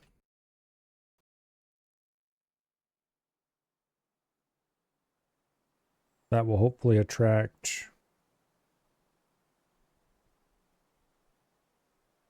our new migrant, who is indeed running over that way.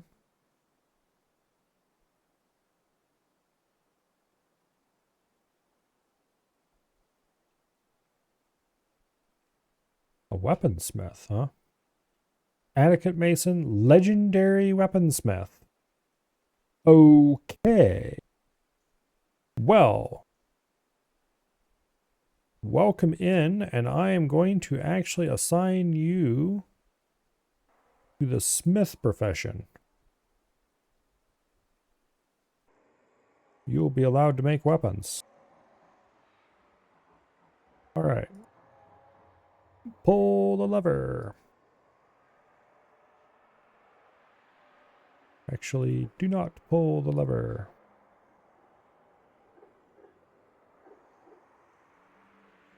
Let's delete that meeting hall.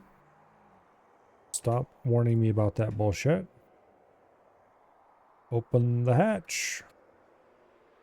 The cats immediately flock that direction. No? Okay, surprising.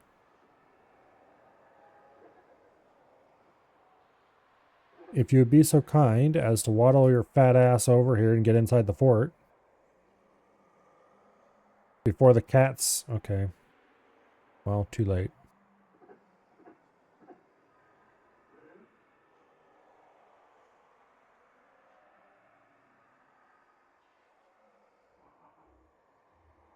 There you go. I do still want the miners out here.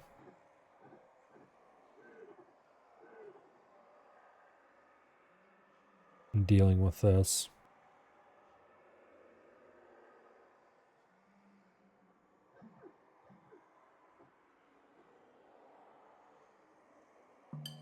And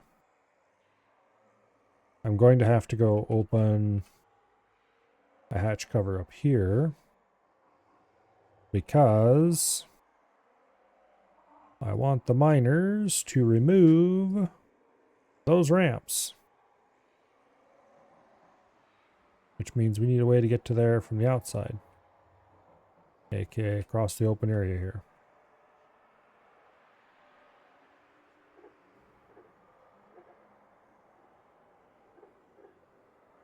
Okay, construction, bridge, open south.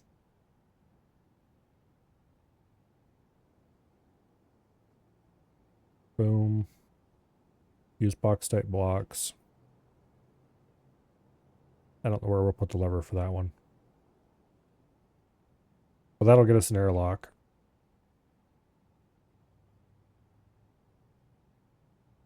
I kind of want to remove this lever. Technically, I could hook it to the same lever, and since they're off cycle, pulling the lever one way would cause them to flip-flop like an airlock, but I don't want that. I want airlocks where I can independently control the doors. Also, I don't really like having my lever here. In the same way, I don't really like having that lever there.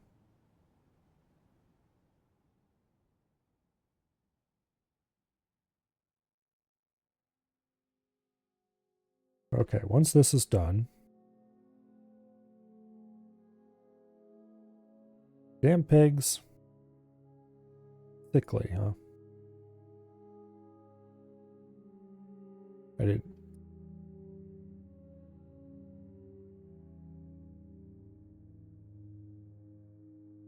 Alright. I need to pen those pigs up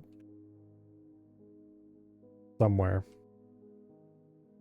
You know what? Let's put the pig pen up here on the surface.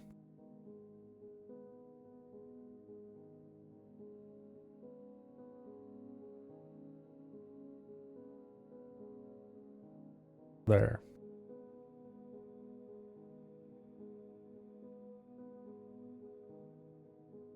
Pig. Pig.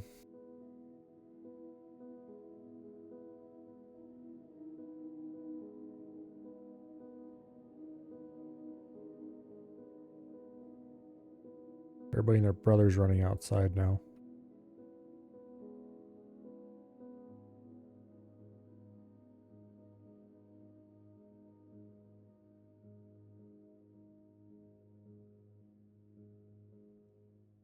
I should probably curb the cat population a little bit.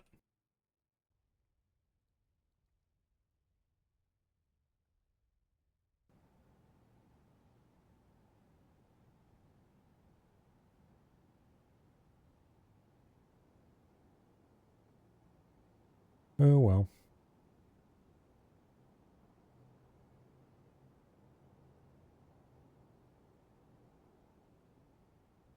But yeah. Next thing after... Once the bedrooms are for sure all done,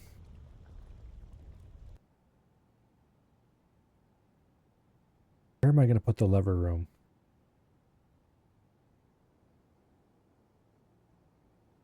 Like having this lever here is good for temporary purposes.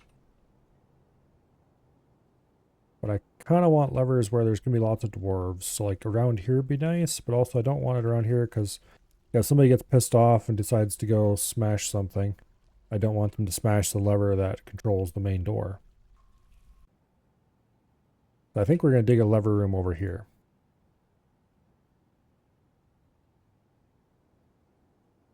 A dedicated lever room, complete with doors.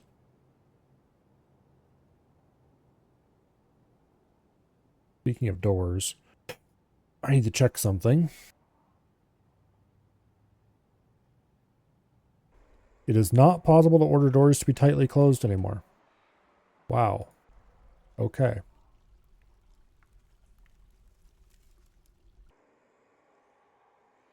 So there's just no way to keep cats inside, I guess.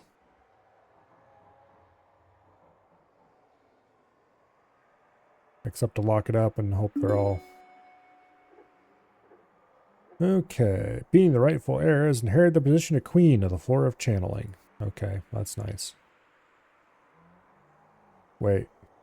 Please tell me that's not someone... No! Oh, no. No. Well, they're sickly and frail. They need a royal throne room.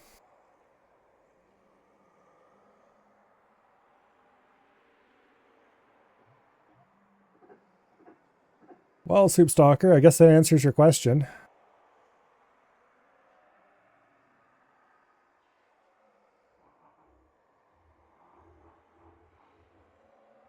Okay.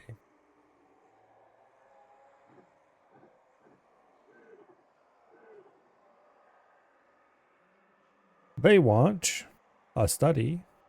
They need a royal bedroom instead of the modest quarters they currently have. They want a royal dining room, a royal mausoleum.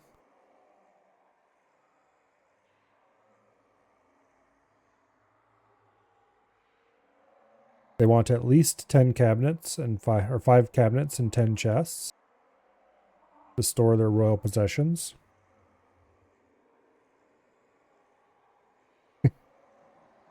Why me?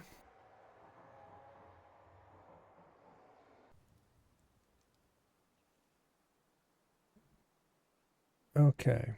Yeah, that's fine. I don't want to raid sites. What I want to figure out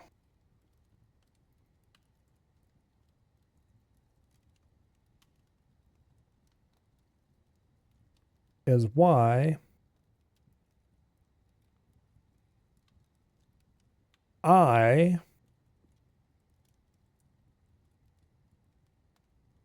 okay, the floor of channeling.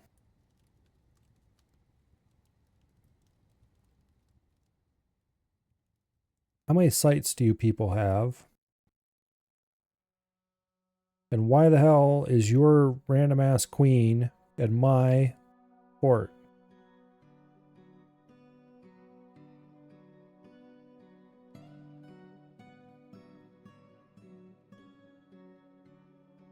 Okay, where even are... I wish I could zoom in on this map.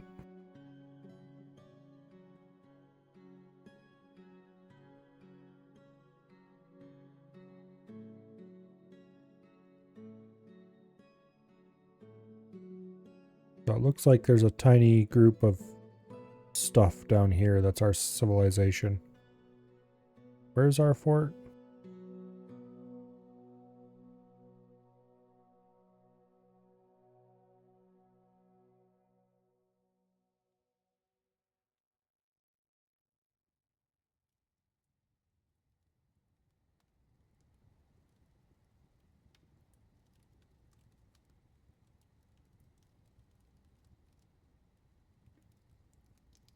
Okay, if I could zoom in.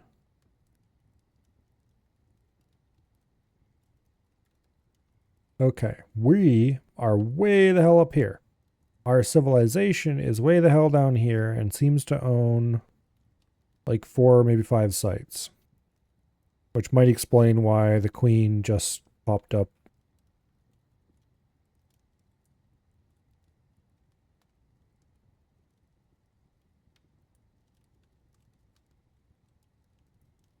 Okay.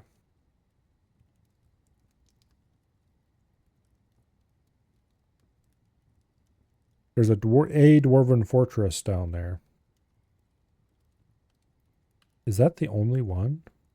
I can't zoom in far enough to tell.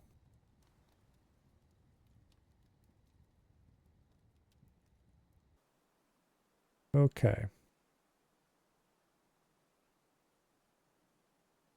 Well.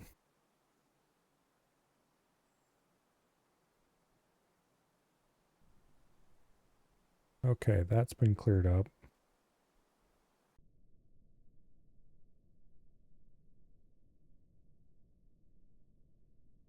Who exactly was this? Competent stonecrafter, adequate woodcutter, adequate fisher dwarf. Oh, this is that random ass stonecrafter we got in one of our first waves. And they were the I had them do stonecrafting.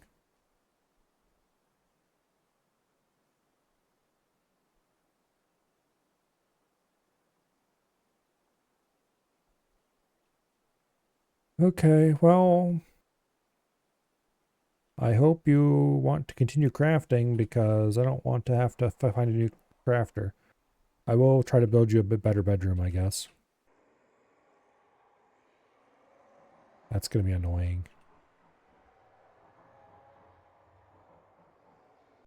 What did I ever do to you, game? Why me? Alright, well, let's start planning out their new bedrooms, I guess.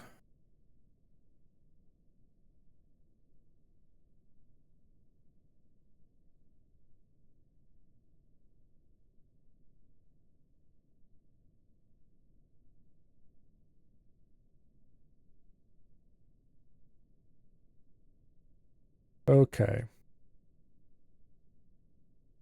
We're going to fit them all up into here if I can.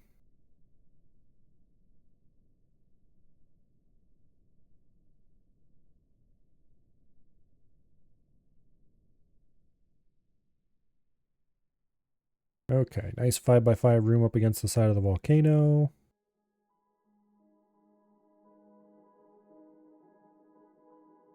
Nice little 5x4, little cubby over there, double door here. Okay.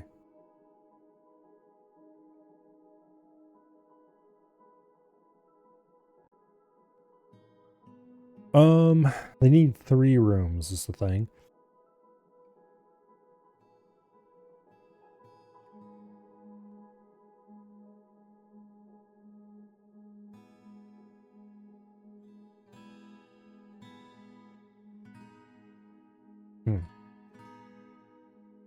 Yeah, I don't like any of that.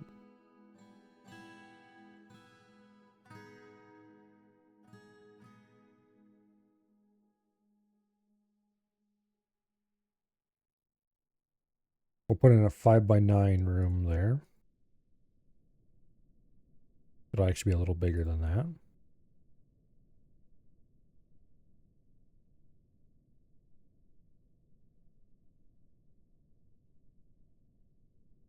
Okay. There's the throne room.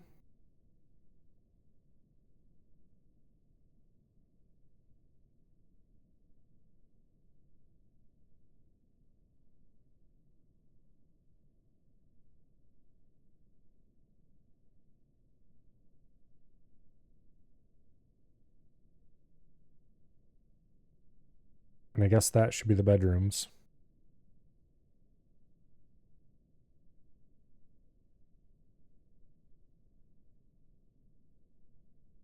Let's see. We can put coffers over here. Coffer in there. Smooth the whole thing. Grave, grave the whole thing.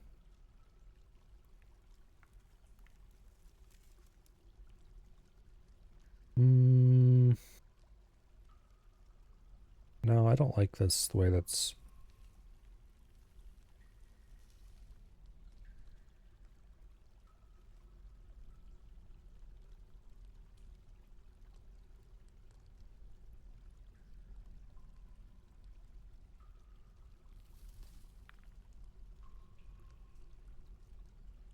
Okay.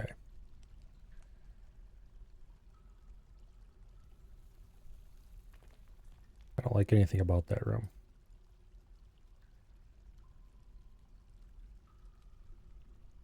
This throne room's a little too narrow, too. I think we'll give up on putting everything up there. And we'll make a better designed throne room.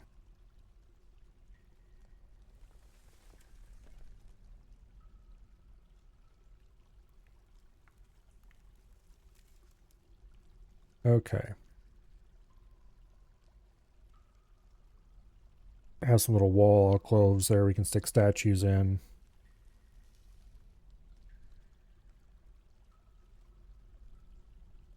Set their throne and desk required to make it into a study up here. We could do some pillars in there, but I don't think I'm going to. We'll just do it like this. Okay, throne room. Now, I'm going to cut this down a good bit. We will extend the tavern out into here, and we'll probably make the dining... We'll probably replace dining chairs out in this area. But then this is going to be more royal rooms.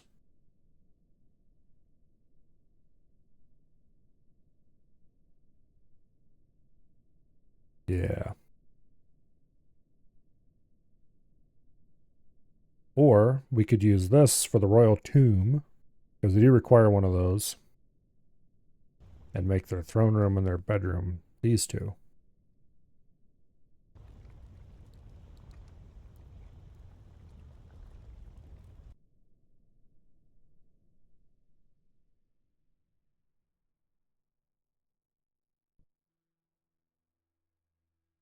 Anyway.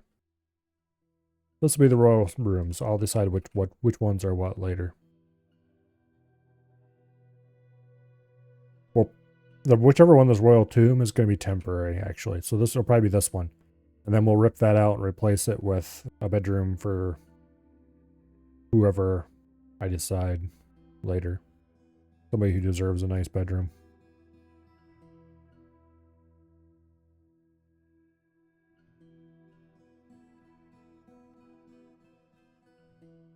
Anyway.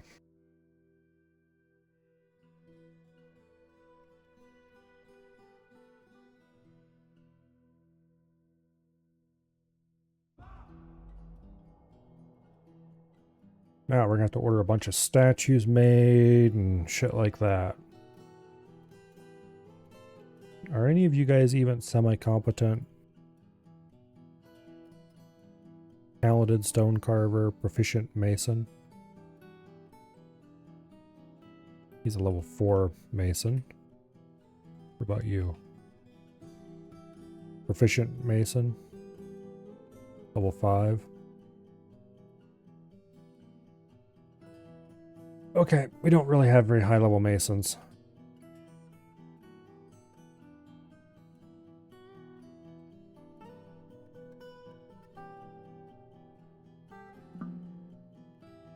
Getting enough furniture to fill all this out is going to be a problem.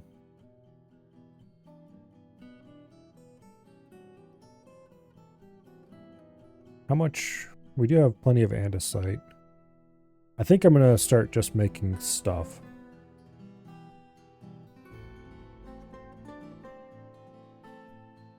A beardless and hairless dwarf. Guy won the genetic defect lottery. I don't know. I didn't pay attention to that.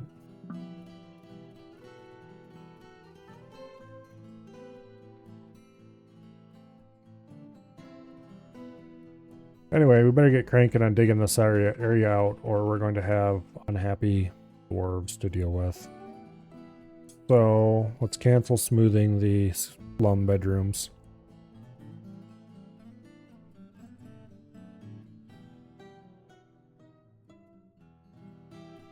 We might as well keep smoothing this area.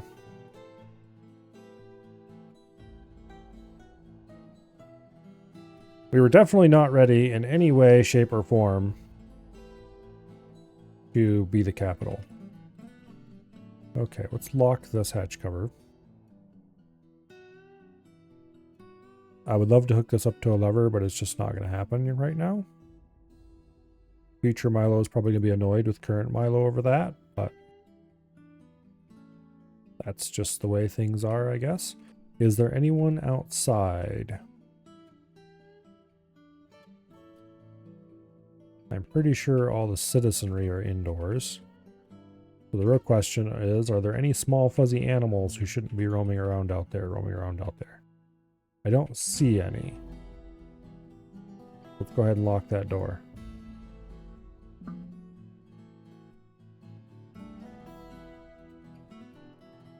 Okay, we're out of sweet pod seeds. Really? We must have already got a harvest. Yes, we have a bunch of sweet pods. Okay, that's good. Remove that stoneworker's workshop.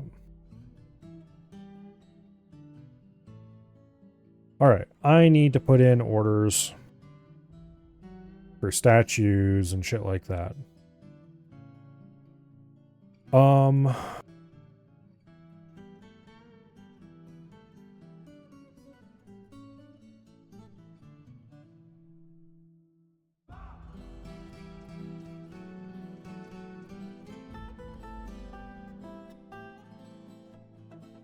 We also need some Dwarven temples.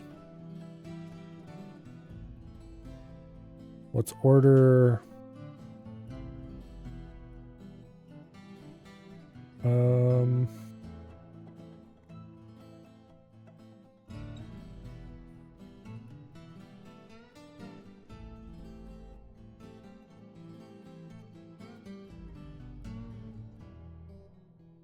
Let's order about 40 Nice statues as a training exercise. We can sell a bunch of them, and the higher quality ones we can use as room value boosters to help keep idiots happy.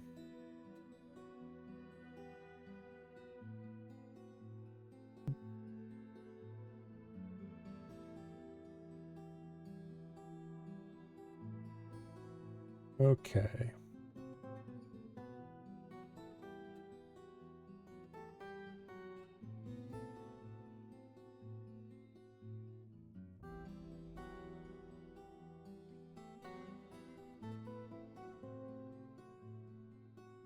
Lovely.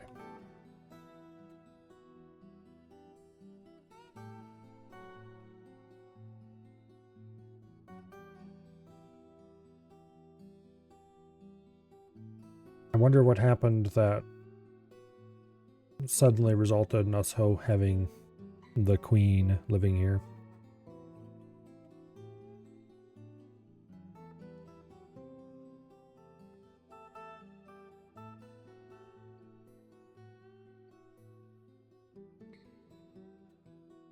Another thing, I'm probably going to have to go through all these highwood beds and look for the one that... I think this one is the best quality one. Who has this bedroom? Nobody. Okay. Boom. I want that bed.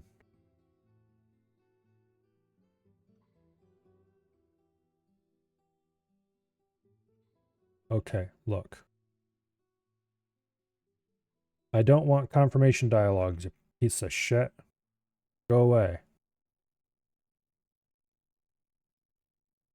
Okay. Yes, I got royalty already. I just got a message a little bit ago. Being the rightful heir has inherited the position of Queen of the Floor of Channeling.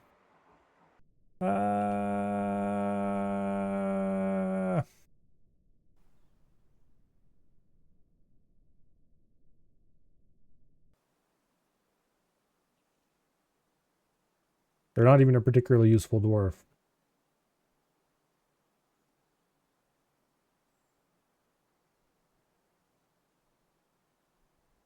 Oh well. So that's why we're rapidly digging out rooms.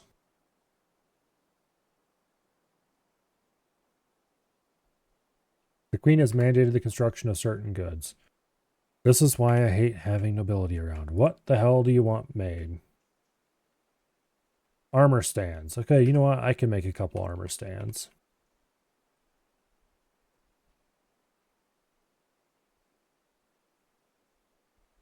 Let's make them out of cinnabar. And they will go in one of your royal rooms, I'm sure. I was looking at the map for a while, and I think these blue marked areas are the only places that are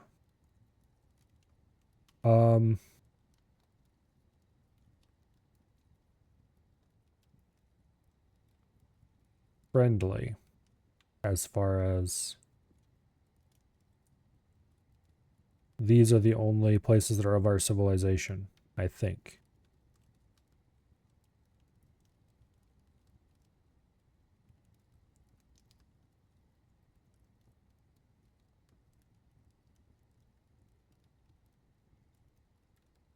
Like, here's our fortress.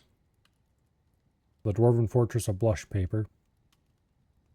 I did not bother to change its name. I probably should have.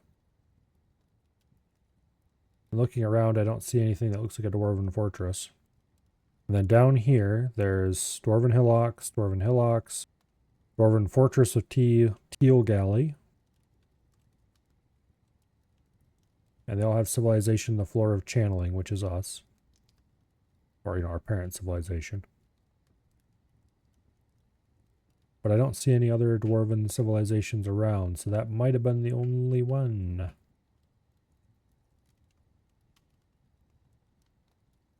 Yeah.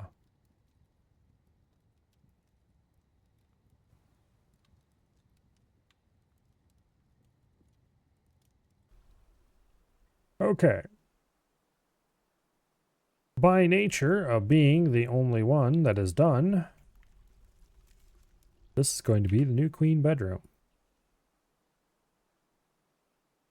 Okay, are any of these doors particularly high quality? No. Alright.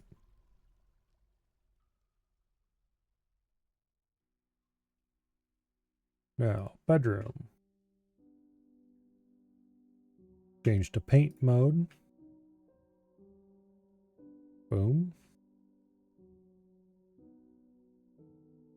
Erase those corners. Accept. Assign. Queen.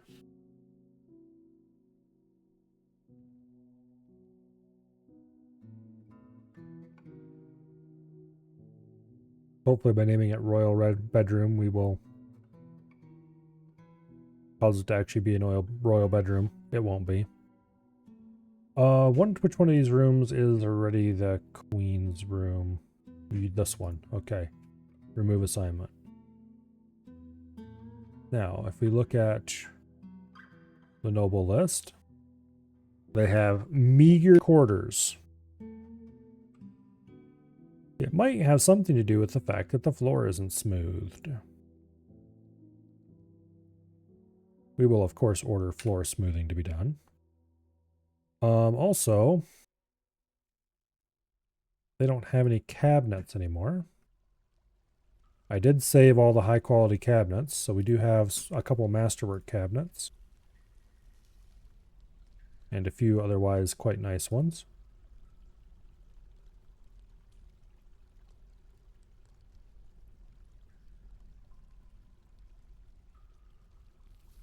Okay. Now,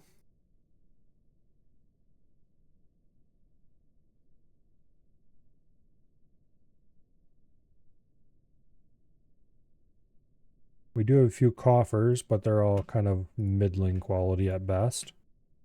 But that's better than no coffers.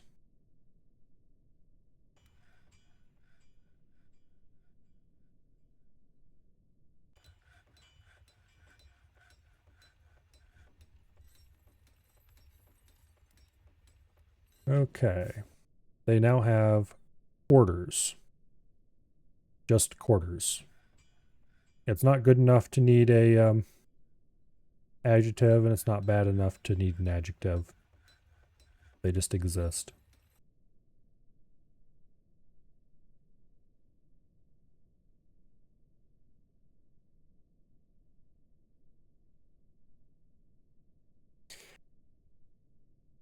Okay.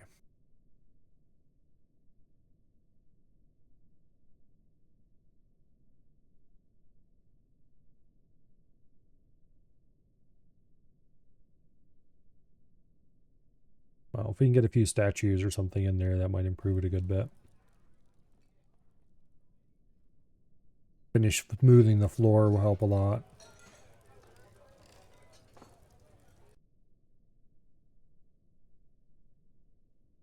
Also,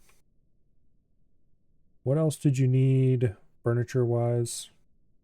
Okay, they have the 5 cabinets they need. They have 4 out of the 10 chests they need. They need 5 weapon racks and 5 armor stands. Yikes.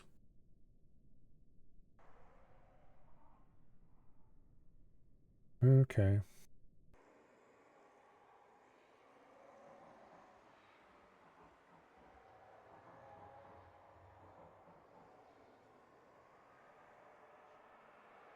Let's go ahead and put some orders in.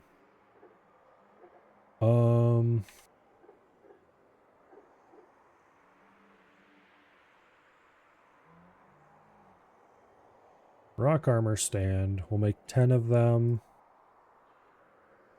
And we'll make them out of Nice.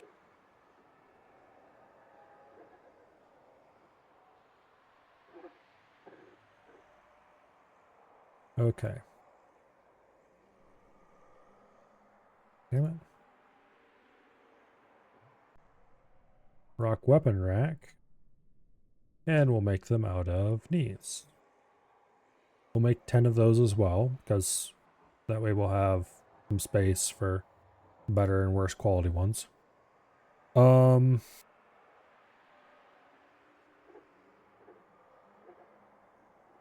make some rock coffers. We'll make them out of dacite to match all the rest.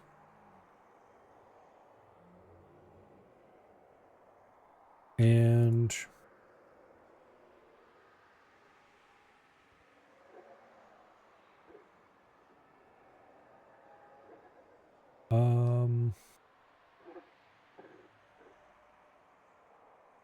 we'll make 10 more dacite cabinets.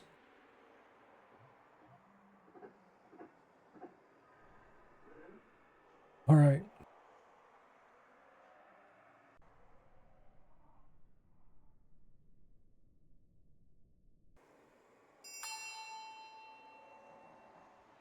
It is now early summer. Also, somewhat conveniently, it is 10:30. So I do believe we will be saving our trials and tribulations of trying to get the queen to not be pissed for next week.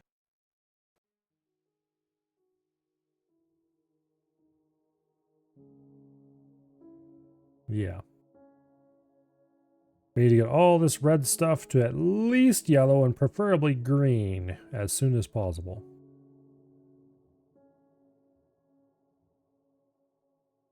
You really are not supposed to have to host the queen until you have a lot more than 14 population.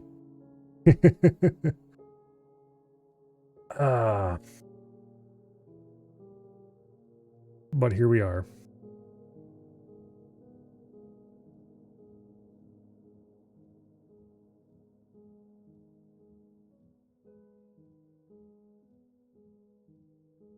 Here we are.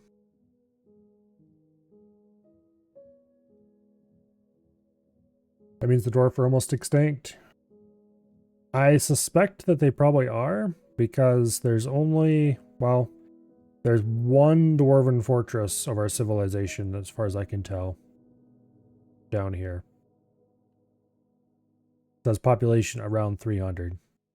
And then there's like 4 dwarven hillocks around it. So there's a fort, and then there's us in the far north. The queen moved here as a migrant before there were the queen, and then I got a message out of nowhere that being there. Anyway.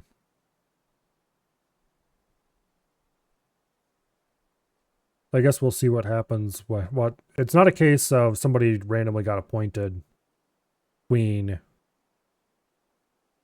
necessarily. But anyway. Am I keeping the world? I don't know. I'm definitely going to be playing this fort. I never really play more than one fort in the same world, but yeah, I don't know. It's possibly an interesting world this time around. I think it only has 50 years of history, maybe? Yeah, year 51. So I'm somewhat surprised the dwarves would be having trouble surviving with only 50 years in.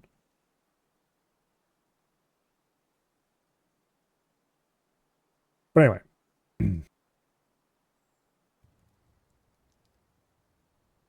It is 10:36 at this point, and it is high time we wrap this up. Next week, I suppose technically this week, considering that Sunday is supposedly the first day of the week. It's the last day of the week. But anyway, for Monday, we shall be playing Crab as normal. And then Tuesday and Wednesday will probably end up being door kickers. We have a whole bunch of stuff to do with the CIA. That should be interesting.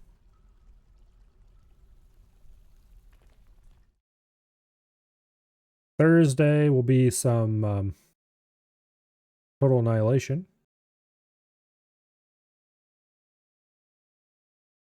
And Friday, I don't know if we'll be able to play EDF Friday this week. I guess we'll see when we get there. If there's no EDF on Friday, then I'm not sure what I'll do. I'll probably just pick something. And then, of course, next Saturday and Sunday will be more Dwarf Fortress. I'm not sure how far we're going to take this fort, but we're definitely taking it to the point where we get the Monarch.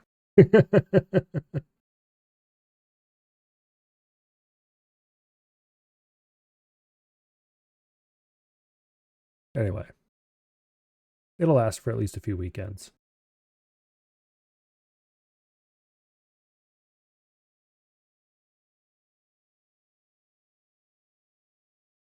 It would help if clicking quit actually quit the game. But anyway.